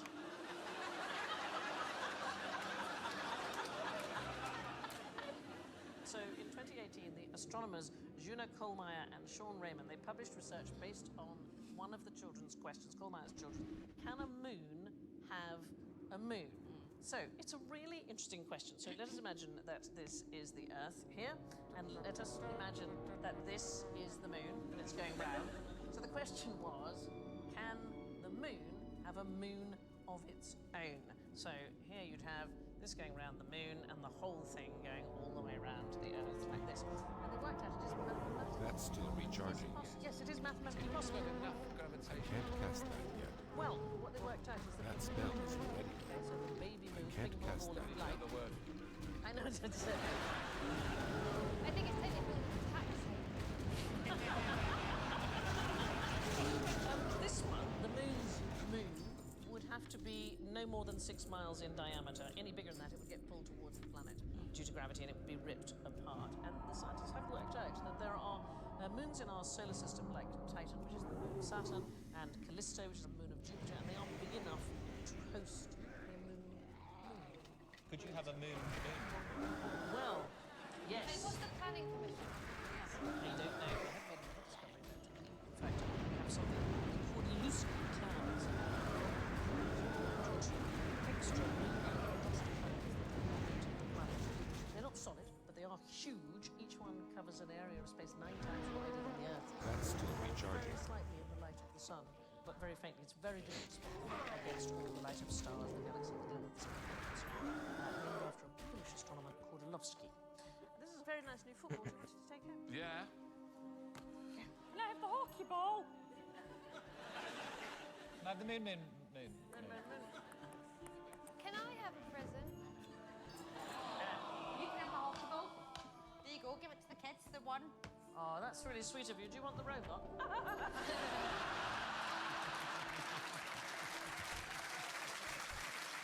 Right. Name this phenomenon. Northern Lights? Is it a shooting star? It's not a shooting star. Can I just say, I've watched this show loads, and I've always hated that font.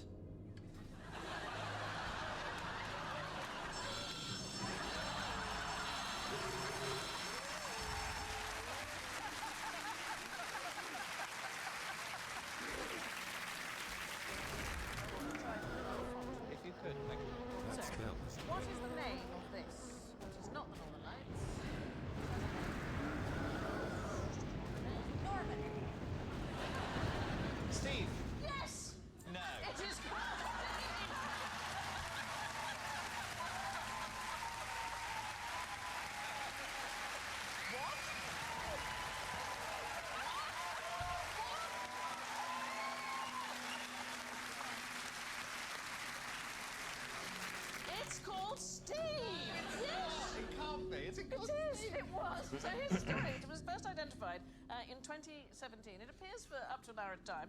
It was a citizens' science skywatching group, and they named it after the 2006 children's film called Over the Hedge. Yeah. This film? Yeah. Well, the animal characters, not knowing what a hedge is and wanting it to be less fighting, it stings. So when they discovered this and they didn't know what it was, they decided to name it Steve. It stretched for thousands of miles in a sort of beautiful purple band. Now, NASA have got involved. They have officially said that Steve stands for Strong Thermal Emission Velocity Enhancement. Forget going out into space and looking back at the Earth. I just had a very spiritual experience there. Take the rest of the night off, mate. Yeah. Take the rest of the year off. How many points do I get for that? It's looking good. It's looking very Oh, no, hang on. Just because he said Yo, Yeah. what up? Yeah. You said Norman, which isn't even an interesting period for churches. Do you know what I mean? Anyway, Steve. Studies are ongoing. Yeah, what's so dangerous about flying through an asteroid?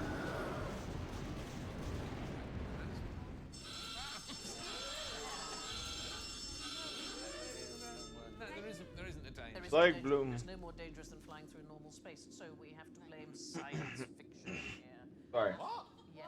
Why? Well, because they're always portrayed as being unbelievably dense and treacherous, full of spinning rocks and debris. The truth is, the average distance between asteroids is about 600,000 miles. Holy Most shit. Objects, when you do come across one, about the size of a tennis ball. I don't think that's right. What? I know you guys are all sitting there with your science and stuff like that, but no. Okay. Were you there when the asteroids were made, holding God's hand? They're saying the asteroid belt around our solar system isn't really that much of an asteroid belt. Asteroid belt. None of them has ever come even close to But that's it. the issue right there, Sandy. What? Talks about our solar system. I'm talking about the other solar systems that exist. All the other ones All that we the other don't know about. that we don't know about. Okay. That might be like that. Weirdly, we're sticking to facts we knew. You should have QI brackets Earth version. Yeah, that's it. The chance of being hit by an asteroid is about 1 in a billion. You go into an That would be really The chances of anything coming from Mars are 1,000,000 to 1. They say woo, wee, wee.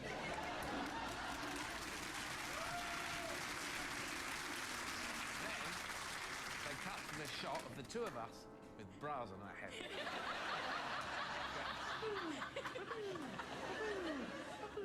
Where's that song from? That's from Jeff Wayne's War of the Worlds. When I was younger, we only had one tape in the car for summer holidays, and it was that one tape, and we listened to it for 10 years.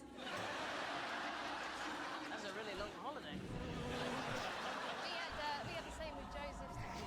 That's still recharging. The flash of light, my golden coat flew out of sight.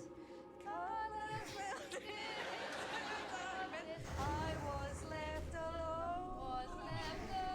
May I return to the beginning.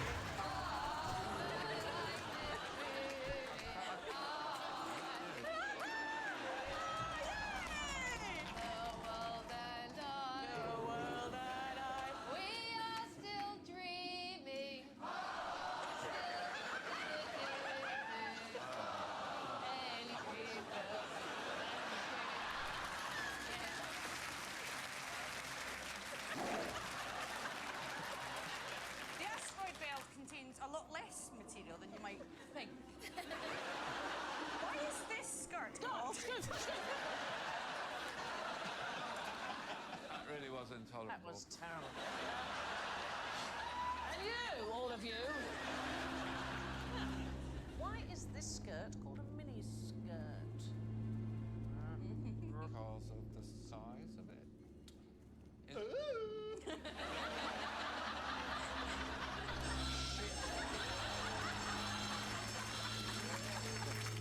No, it is really extraordinary. It was named after the Mini Cooper, named after the car. So it had nothing to do with the size. So Mary Quant, she's the person who sort of popularised the mini skirt, she said it shared many of the qualities of the Mini Cooper. It was optimistic, exuberant, young and flirty, but she never, ever mentioned Hey there. that it was small. Have a good one. Anyway, I had Be thought, careful. Joe, which is that picture that we had at the beginning with the woman wearing See the you bracelet. later. I really liked the See you Yeah, around. this is a good Have experience one. here. I wasn't sure. really nice in it. Oh. You want to try it on, darling? Yeah, you're very welcome. That should get you by. Be careful. Farewell. See you around. Have a good one. Be careful. Oh, it looks really good on you, darling. You actually look pretty. Have a good one. You just look like an alien, don't you? Captain Kirk, I Hello. will destroy your ship. Safe travels. Is that what I say? Captain Farewell. Kirk, I will destroy your ship, you naughty boy.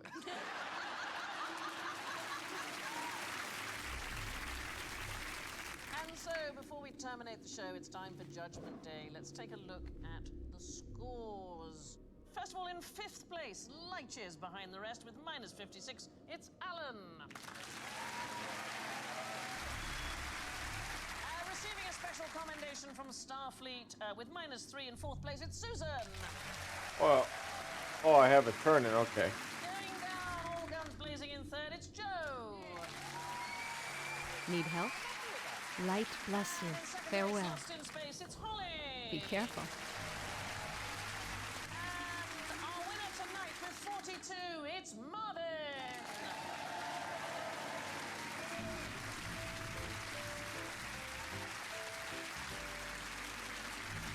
So it's farewell from Susan, Joe, Holly, Alan, and me. Take us out, please, Mr. Davis.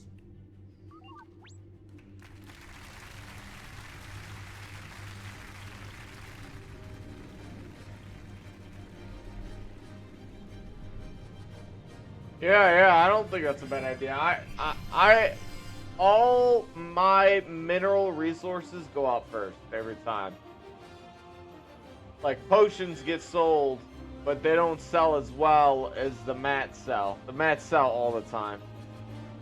Maybe not the low tier stuff, tier 1 stuff, but like, yeah, mats. The mats to make it all definitely sells.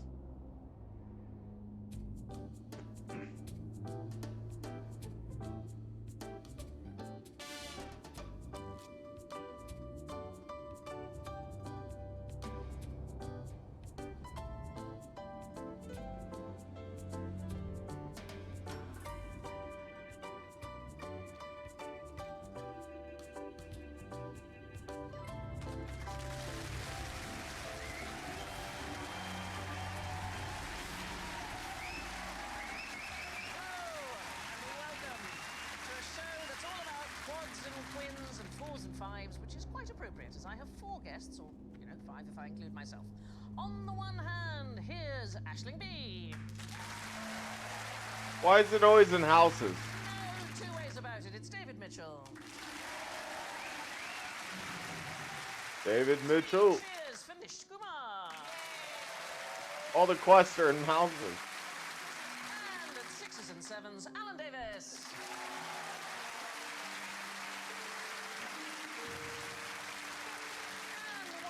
Buzzers for Aisling goes.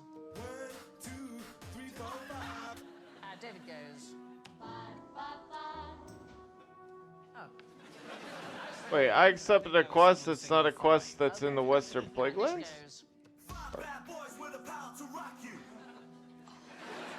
Yes. And Alan goes. Oh, okay, here we go. It's Question in 1 is Eastern. about quadrupeds. Name a quadruped that can't swim. My mum? Is she often on all fours?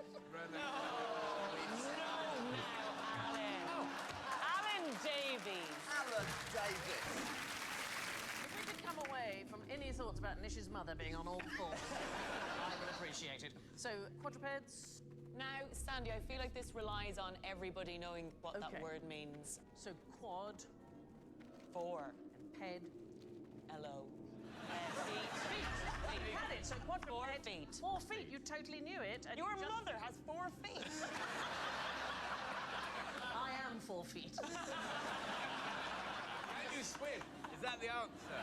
So we're more in the animal world, people. We're not in the Kumar household at all. They all float, don't they? Well, when they're dead.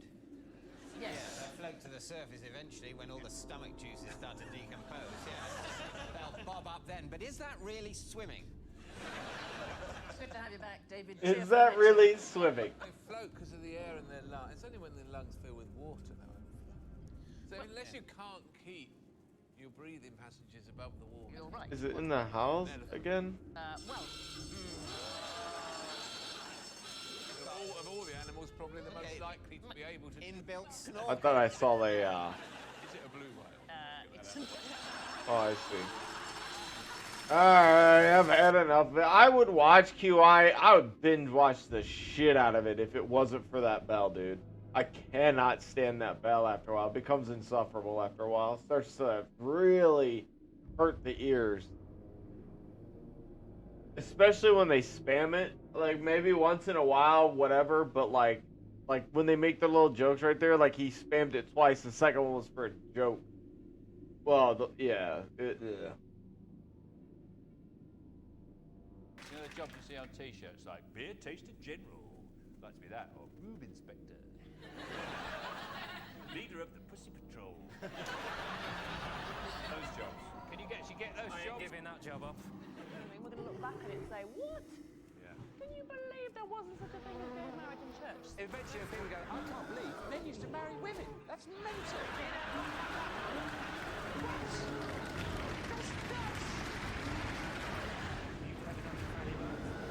I am bad diet. Yeah, I like a raw. I like one of those ones when suddenly you read something because only manga. Done. I do the I do the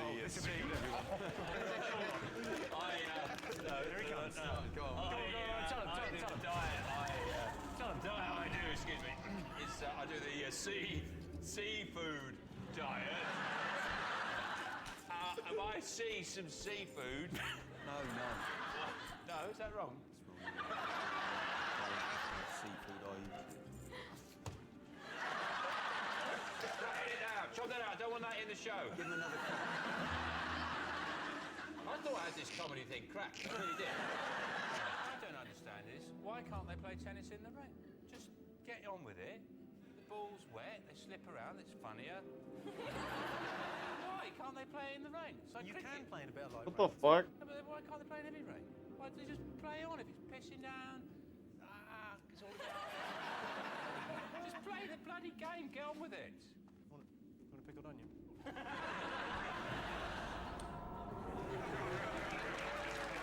Oh, poor guy. Wasn't a boomkin. Give those to Sean. Give them to me. Yeah. You know, but that's the You impress a woman, is jerk that face. It's a feat of strength. It's like Freezing, whatever they're called. Ghoul? What a dick. It's just been opened, Sean. It's a trick, isn't it? It hasn't. I can't open it. Give them to Daniel. He'll do it. It's glued up. You've glued it up. I haven't. Why would I do that? It's easy. Just twist it.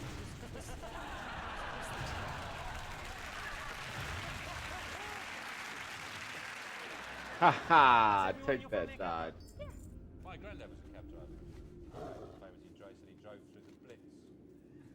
I remember thinking to myself, who was driving round with a light on during the Blitz? I don't know why they called it the news of the world. Anyway, the last thing they were interested in was news from around the world. The only thing they were interested in was tits, bums, and who's been near them.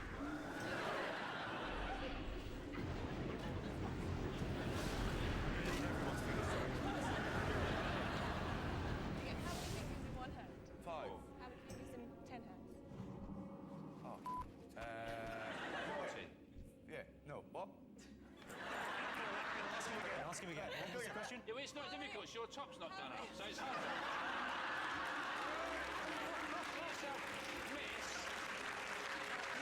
I wonder if every mob in every zone has a quest to it. Ask me a question with 11 in it. Or they just put them in there sometimes just for shits and giggles. They're like, nah, put it in my mouth. You don't like drink or smoke to have fun. Yeah, but you just go like that. Wow!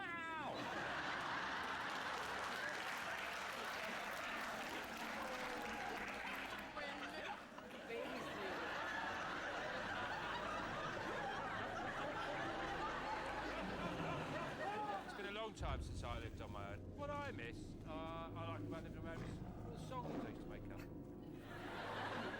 Get up, put the kettle on and make a cappuccino.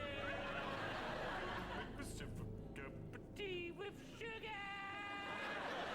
Hot tea for sure. Shall we have a biscuit? Yeah.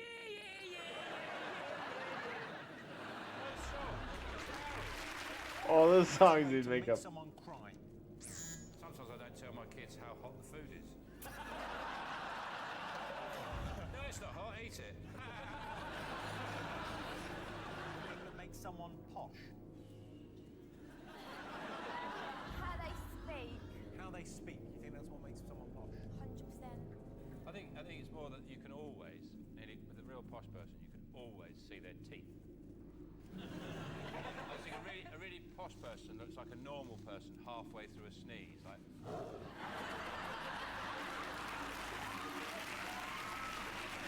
And also, posh people, they don't know how to put on a jumper, do they? They get a jumper and they go, oh, bloody, I'll just put it over my shoulder.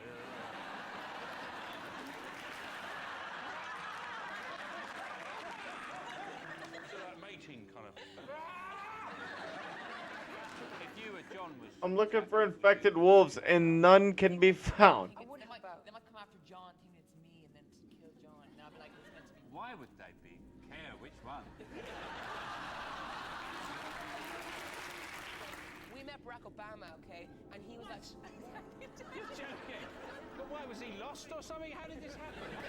Yeah. Did Barack Obama open the wrong door and get lost? What's going on there? And he switched the light on, and you two are there. Could you make some more noise with your massive shoes?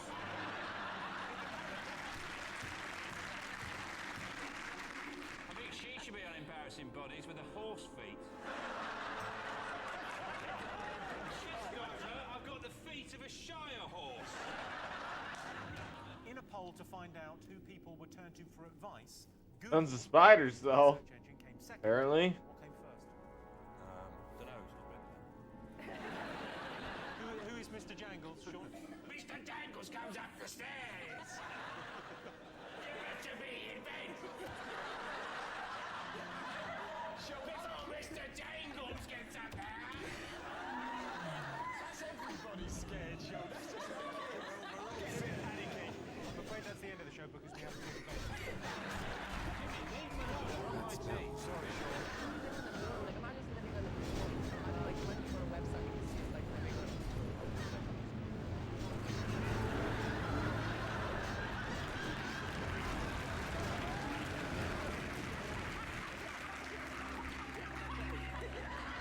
My boys are little mobsters. Priority for single men. Get 'em, boys! Kitchen sink that flushes. Get her! Yes. Is it one of those jewel-encrusted steel telephone helmets? It goes like that. And a massage glove. They don't actually die, they just take naps. I resummon them when I need them. All for the sake of dream foil. Thank you. She's got all those pubs, right?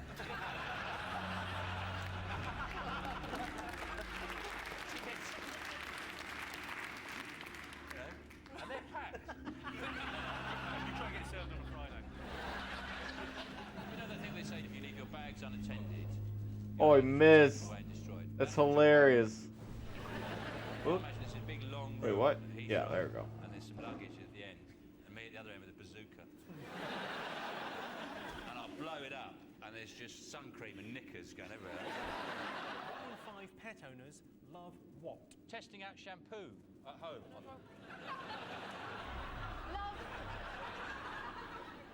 I'm not using that one.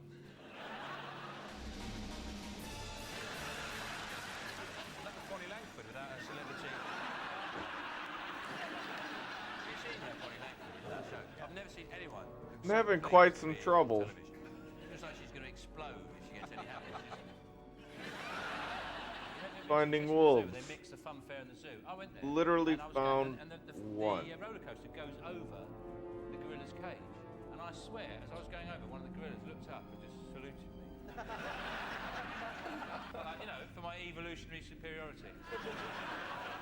He's waiting for a go on a tyre. Find a ton of white blossom though. That's good. I can magic mouse going, woo! You beat me. Biggest problem facing dogs. My brother really loves his dog, I think a bit too much. And you know no, not in that way. Is it acting? Acting isn't acceptable. It's not a proper job, is it? Works. No, it's just you got to read out loud without. Oh, this is a fire. Very good. Sneaking up on people. Is it? You wouldn't get much work in porn, would you, go? Is someone farming these wolves? Seriously, like to the point where they're like skinning them too, and you just don't see their bodies. Am I about to run into some guy because there's no wolves? Because they have the rising inflection. And when they finish a sentence, they rise up as if it's a question. So I think when they say, like, tomorrow you'll start work at 8, the blokes go, that probably means about 10:30. 62% of people who claim to hear the voice of God say that he has a posh accent. Is that true or false? Well, firstly, I'm worried that you're polling people who hear the voice of God. It's funny when people hear voices, they always hear voices to make them do bad things. Never hear voices say, go home, do the washing up, go to bed early. Have a nice mug of cocoa. Really, I should be out killing people. What's going on in China, I don't know, and sent it off to people and it got printed. Yeah. It's like Newsnight. Most dangerous driving habit. Is it when you sellotape a cushion to your face? Like that? Can't see a bloody thing. Hardly surprising women know less with that story in the week about the air hostess. You know the story? It's an air hostess from Virgin Flying. She went, we're all going to die! Crash! We're all going to die! Normally people complain about a lack of information, don't they? You know,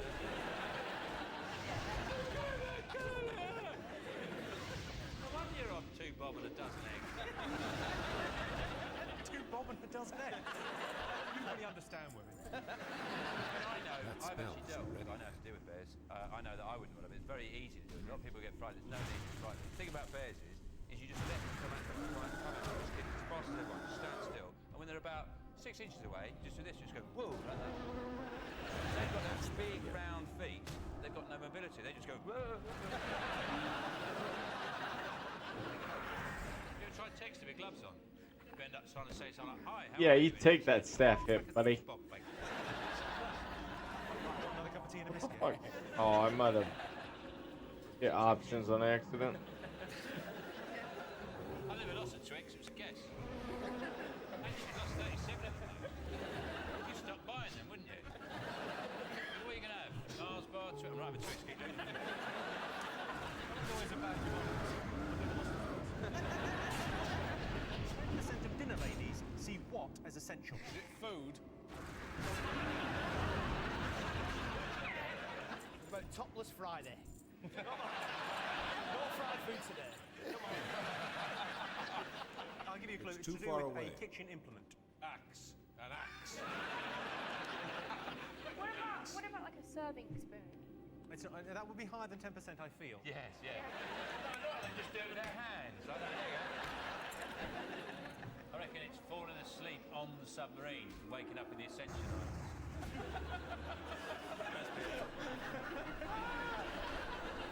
Looking through the porthole. KGB. It's not the KGB, it's related to that. B&Q. B&Q is not related to the KGB. They would never... TBC. No. CBBS. Correct. 2/3 of judges are in favour of what?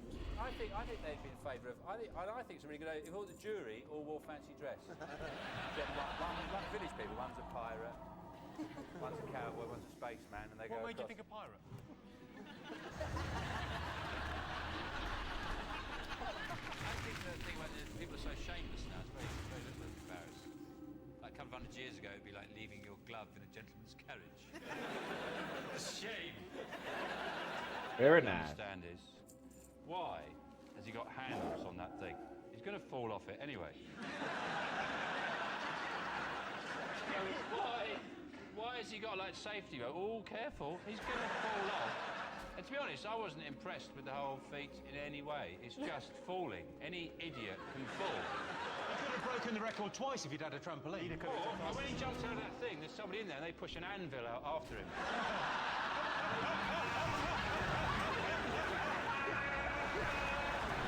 It's a race to the ground. Heston, you must have met some celebrity chefs in your time. Who do you think that's? Yeah, no. You're looking at me, Jimmy. No, Heston. I did say Heston at the beginning of Why are you that. looking at me then? Well, because you just said, are you looking at me? Was it? Stand over there. That seems perfectly natural. Well, I mean, make your mind up. Who you asking the question to? You asking Heston or me? When I said Heston... There's no point using his name and then looking at me. Still looking at me. Stop looking at me. This is like a fight in a pub. Are you looking at me? You're a lot shorter than I remember, Sean. Yeah, what's going on? You're sitting like that. Yeah, you're a lot... Where are his hands? Where are his hands? I'm not. I haven't. What are you talking about? I'm shorter. You're shorter than I remember you being. Well, I'm sorry if you're not happy with the height that I've presented to you tonight. I'm sorry. I didn't remember being booked on 8 out of 10 tallest people. I wasn't put on this show for that reason. I was put on this show for some of the opinions I've got on some very, very serious issues. Now, let's You look get like you've on got with tiny the little questions. hands. It's really freaking me out, man. A lot of people are uncomfortable because of my height and my arm span. So surely someone as short as you shouldn't have big, long arms like this. Okay, go. Sorry about that. Are you auditioning for the role of Mr. Tickle? Can I just ask? Go on, ask. What happened with his ex? John's, yeah. She didn't exist. She didn't exist. It gave a bit of a problem because she wasn't there and he was buying her things and she was just air. Eventually he got quite cross with her for not really having a body. So he finished with them? Yes, he went like this. I think she dumped him. Sean, have you taken any risks? I read a pop-up book about giraffes once. That was quite dangerous.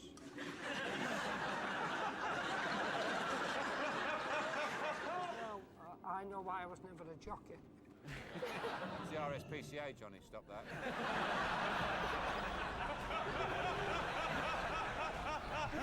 Johnstein, what do you think people have been talking about over the last week?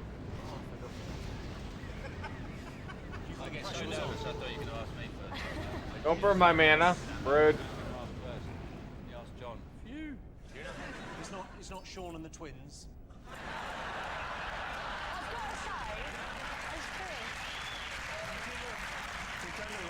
I'm gonna gamble and assume he's downstairs. What going to look like in 20 years. No. I did see your documentary on OCD, and you did look annoying. I saw that show. I thought it was a bit of a mess.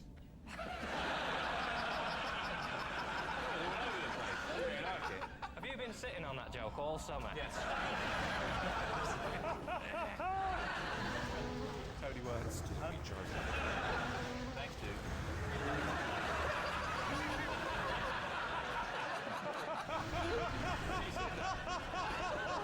So West Coast, then. Yeah. Totally worth it.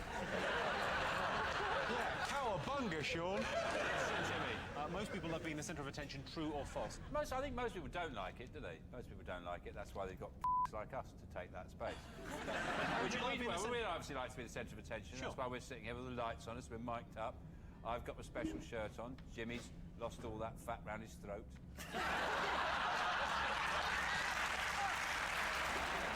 I always talk to people with dogs.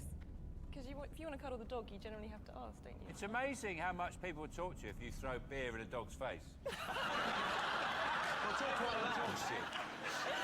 If you just throw a pint of beer in a dog's face, people start talking to you. First they say, "What's it doing?" And then you say conversation starter. Yeah. Back to the chat. Usually the conversation is, I'm blind and now my dog is drunk. Brilliant. Or you just, I lie, I tell lies. Someone goes, I wrote the burn song. Not all of it, I didn't write all of it. I got stuck on it. But in a minute, everyone's chatting. And you get bored, you throw a beer in a dog's face. Okay, best way to start a conversation in a bar. You buy them a drink. Well, offer to buy a drink is number 2. What are the other things Are you people on say? your What's own? number 5? Okay, so Tell me number 5, Jimmy. Ask to borrow a lighter. Can I borrow your lighter? Yeah, not like that, Sean. There's loud music playing in the pub. I have to shout. Bloody loud music in here. Can I borrow your lighter? I said lighter, you stupid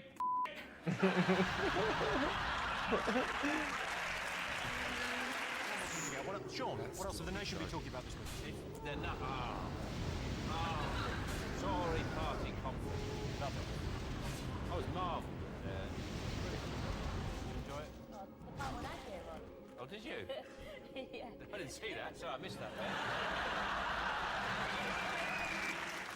Okay, fingers on buzzers. 2 more to get. Sean. Is it the Jimmy Carr tax scandal? Let's have a look at the Rolling Stones. I think they look like a great collection of Toby jugs. I think the most important thing a woman wants in a man is where he puts a towel. It seems to be an obsession. So you guys know about the towel thing? I don't understand it. It's a sign. Oh, now I've become the woman in this relationship. What do you mean It's not about the towel, Sean. The towel represents. Do you know what it says to me, Sean? You've got out of the shower and you thought, yeah, I'll let John get that towel. What are you doing in my bathroom? Picking your towels up. That's what I'm doing, young man. If you shop from Amazon, I had a Kindle. I love Kindle. I had loads of them. I like them so much. I had a whole bookshelf of Kindle. They were brilliant. Then I found out that Amazon don't pay any tax. And I had to get rid of all these Kindles I was giving away. I said, there's Pride and Prejudice. Sean, have you ever embarrassed your partner? Nothing's based on mine. It's incredible. For example, We've got a list here of What is embarrassing? things. Okay. Tripping over in public. If you just trip over. That's not embarrassing. Funny. How's it not embarrassing to trip over in the street? Why is that embarrassing? People trip over. Not everything's level. We don't live on a snooker table. That's impossible. I had sex with a chap recently. I didn't have any change, and you can't just walk past and give them nothing. I wouldn't drink the water around the X Factor. I mean, they put something in the tea, so you get the most hard-hearted person who'll drink the tea and just go, I just saw a pigeon.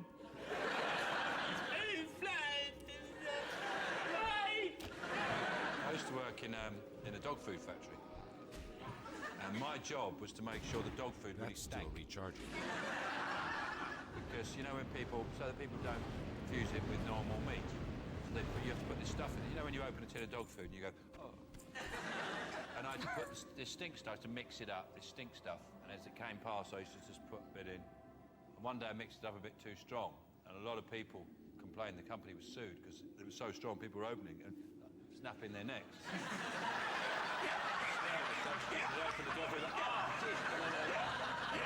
Then we're getting whiplash from dog food. Whiplash because I made it too I don't have a stinky. target. I put forward a Bond thing and they didn't go for it. Well, that's a shame. What was yours? Bond on a bike, Bond on a boat. Bond with his hands around a villain's throat. Skyfall, Skyfall.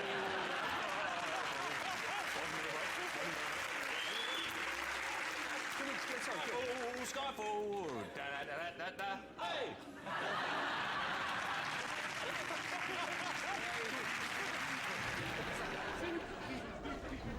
I think your view of magic and mine may be different.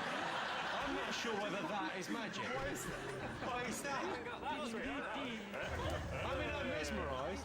Thank God you got into comedy, Sean. I don't have my props with me.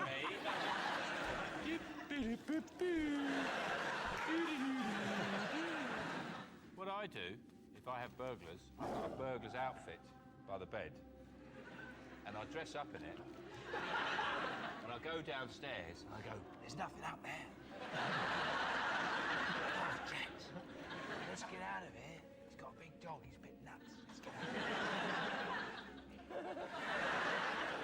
I've only ever done one tweet, and I've got 36,000 followers, which if you worked it out on a follower per tweet ratio, I'm the most successful person ever on Twitter. What did you tweet? I tweeted, due to a series of imposters, I have been forced to set up a Twitter account. Now go f yourself. 28% of people think the government is hiding evidence of aliens. You shouldn't even be saying that. For Christ's sake, Jimmy, that stuff should be kept under wraps. Listen, the truth is out there.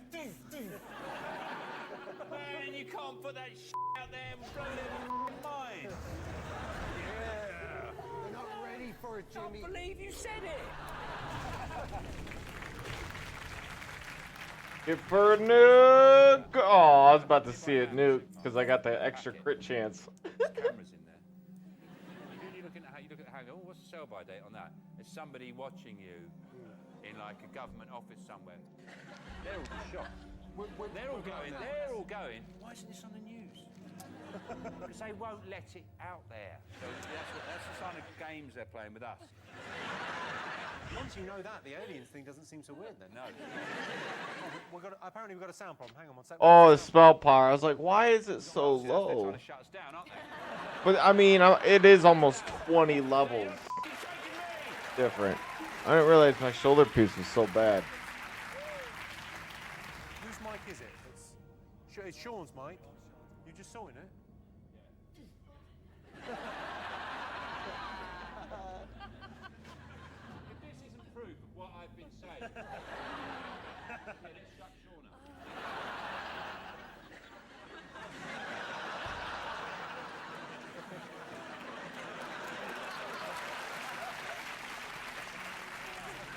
One of the things about Strick is they do the paso doble, the cha-cha-cha, foxtrot. They don't do things the dancers that people normally do, like just pub dancing. And now, it's Lewis and Tatiana dancing to Chumbawamba. They do it. You think true? What are you going to go for, Sean? Doesn't matter what we say, it'll be covered up. They'll change my words to say what they want me to say. Melanie, you're the only person that seems to be sane on your team. Put what you want in there. Put what you want in there. Don't say that. Sure.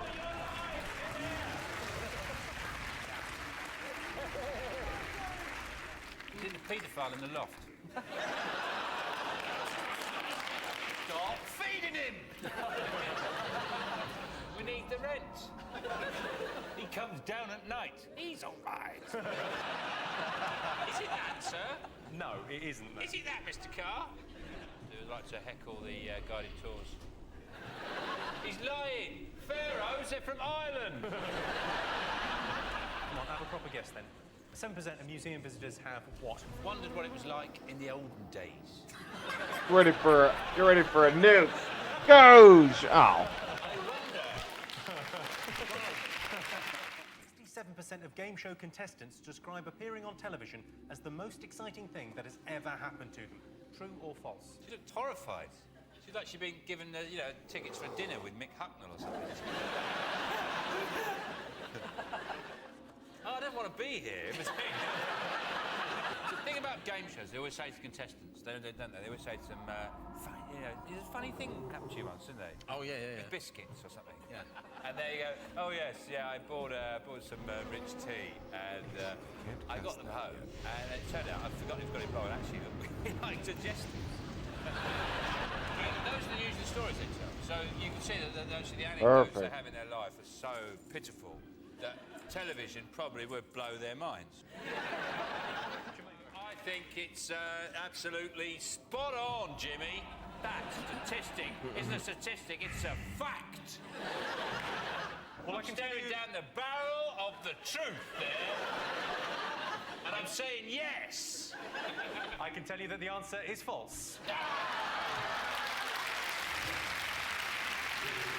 The world's worst taste. Crow omelette. Get it, crow. Eggs. Well, it'd be Jose, wouldn't it? Because they're Argentinian. Well, no, there's one called Dave. Was there? Yeah. An Argentinian called Dave? Yep. Yeah, you know the one, Dave. It was Dave Lobster.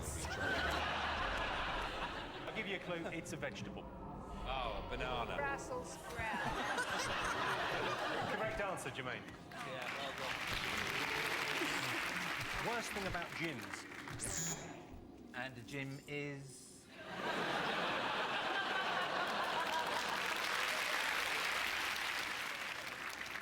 You know what I hate about gyms? Everything's so bloody heavy. My God, you think in this day and age they have to make them so bloody heavy? That's when because he was being a moose. He was being a moose. No, moose is like this.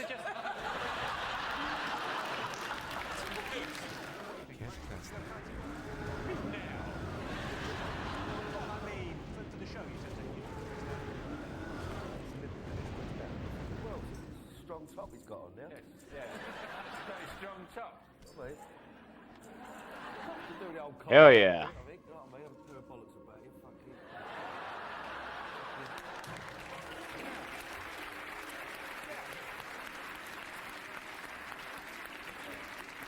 That better? That look better? You look like you're ready for a tear up now, you know what I mean? Like, Oh, crikey, crikey. Taylor always says it's very important to have a pair of bollocks about you. Have you had your teeth jazzed up? Yeah, I've had my teeth jazzed up. That was the exact term I used. Really white. It looked like you swallowed a torch. Well, they were looking kind of shitty, and I was getting, you know. Like this? Yeah. Did you say no, they weren't that bad. They were bad. They still look like teeth. I got the teeth of like a dead horse that found in the Thames after about a month. I like your teeth, but then I like Watsons. Yeah. This is where we think, oh. Yours are so bright. They're a bit. I mean, when you switch the lights out at night, the moths bump into them.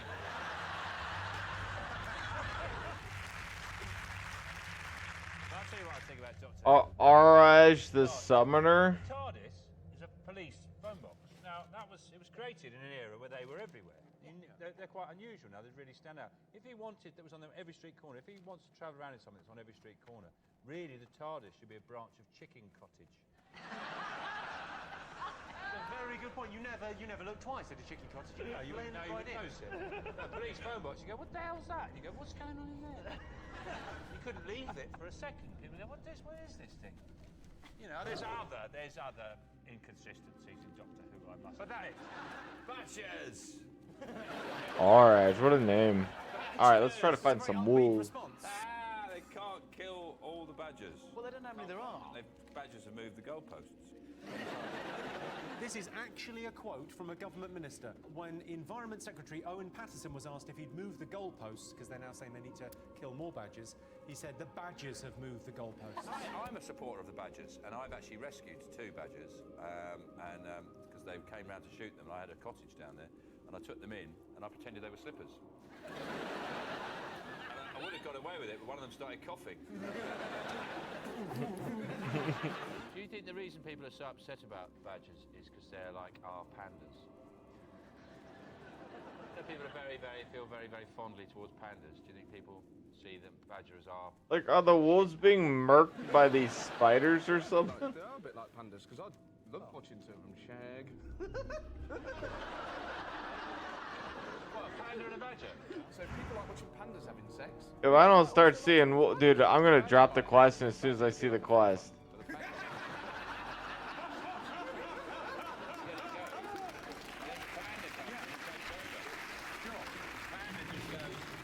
Out of the way, sunshine. I'll finish this job. The thing is the labelling, isn't it? Because they say bag salad, mixed leaves. It should be mixed leaves stroke compost. You're basically buying a bag of compost. Because sometimes, you know, it's gone off by the time you got it home. I go through red lights just to get the food home so I can eat it. Have a picnic in the car park. Sean, do you read the best before dates? Do you adhere to them? No. I've got pesto in my fridge that Assad wouldn't fire at insurgents.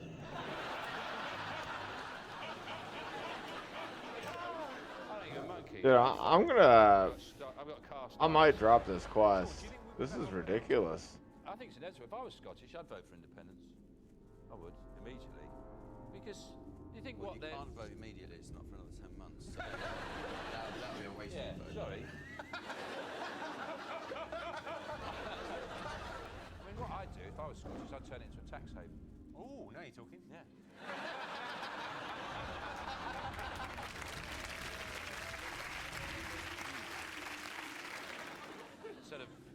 minister should have like a trial separation period. See how it goes. Well, see how it goes. Yeah. And for a year, we don't go up there. They don't come down here. And do we view the Welsh as like our kids? We both got equal We get the rights? Welsh every other weekend. Yeah. Freddie Mercury there. What pole do you think he might have appeared on with Delia Smith and Darth Vader? Is it people you'd be quite surprised to find out were your father? He was gay, Freddie Mercury, but he was in the closet, wasn't he? He only came out the day before he died. And I just thought, really? Who knew? People really didn't know. People used to say he can't be gay, he's got a moustache. Yeah. The only people who didn't know probably were my nan and Brian May, I reckon. Brian May just go, no, not Freddie, surely.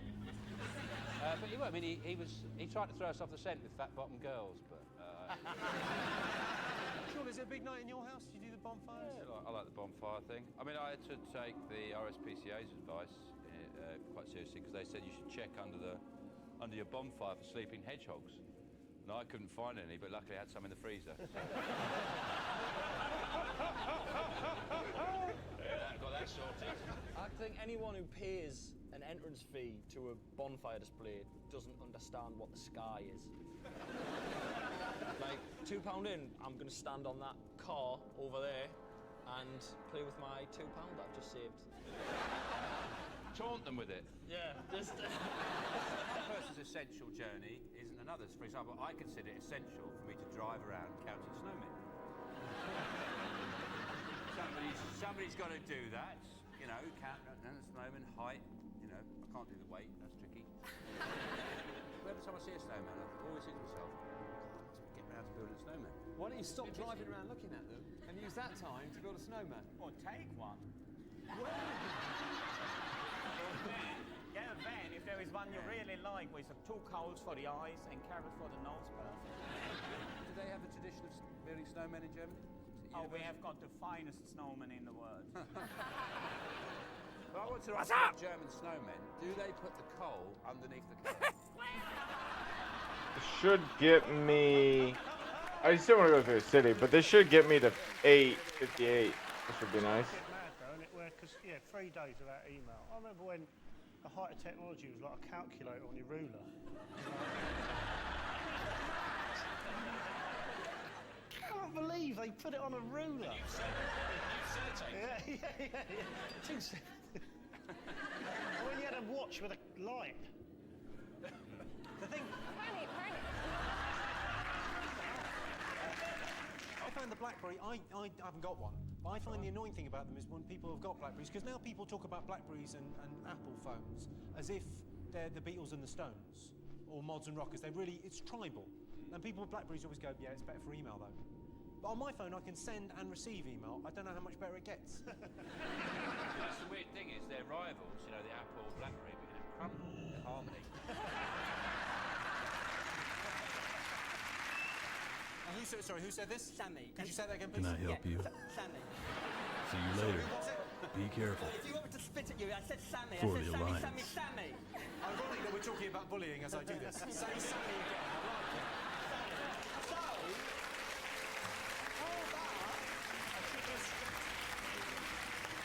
I like it. I should just say, because I was teasing you a little Be bit, careful. if you're being bullied because you've got a speech impediment, there are people you can talk to. But it will take f***ing ages and they may be bothered. Before someone goes out, you say to them, you know, do I look nice if you're you can compatible with them?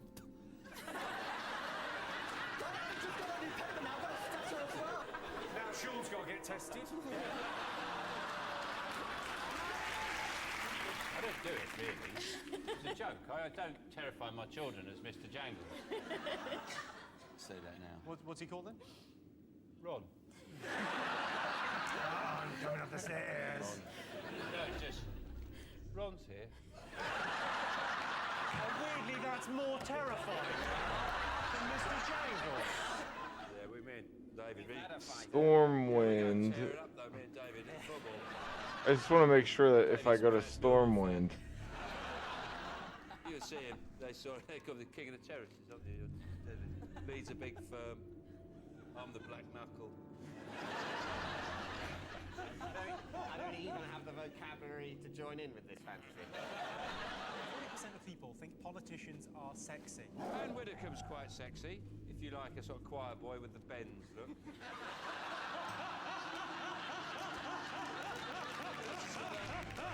Quiet boy, she looks like she's been 30 metres under the sea and just shot right to the top. No, everyone knows what it is. It's drop kicking a hedgehog, isn't it? Special gloves on, special boots. You go, it's been a couple of months, I deserve another one. You nudge him around a bit with your foot so he curls up into an ice ball. You pick him up, you choose a neighbour's garden about 4 now. You say, you're going on holiday. Beautiful. Is it when you're having a barbecue and you've run out of burgers and then as if by magic a hedgehog lands and starts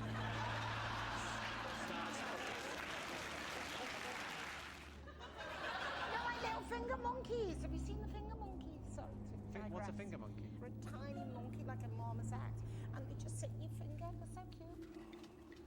A monkey the And size also, of your if you're a finger? bit peckish, a little snack. They're a bit like little nuggets, little monkey nuggets. They're like, basically just dip them in the chip fat fryer, straight down. I think it's a shame that her fear of heights. Oh shit, I wasn't paying attention. You know what I didn't do? I didn't boom it. Oh my god. Have you ever watched a lizard? Have you ever watched a lizard? There's no way lizards could take over the world because they're so. It's so fortunate, dude.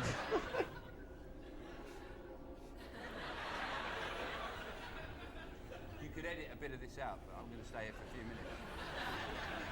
Okay, let's get on to the next thing. I'm doing a thing. Oh, I was just trying to get How's that experience. lizard going to take over the world, Gemma? Can He's not, he 'cause operate he's not a gun? a real one. He's not a real one.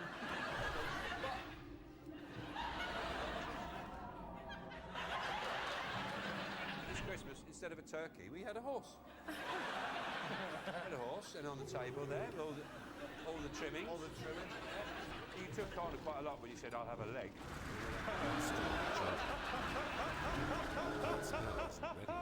Lovely, lovely horse. Massive gildings. With a donkey inside it. Donkey inside it. Inside the donkey was. We had it for a while. Have you eaten horse? Yeah, I've eaten horse, yeah. What? I've eaten horse. Where did you eat horse? Where do I eat horse? In a horse restaurant. A horse salad. I like it in a salad. Just a big lump of horse on the top. Salad niçoise, we have a piece of tuna. I just have salad, big lump of horse on the top. You don't know the size of the cup. Yeah, the Venezuelan cup is notoriously small. So it's virtually a thimble. I do the 165 times tables. Just run me through the first 4 or 5 of those. Well, times 165 165. Yeah? 2 times 165 is 320. 3 times. What? Start again, Sean. Start again.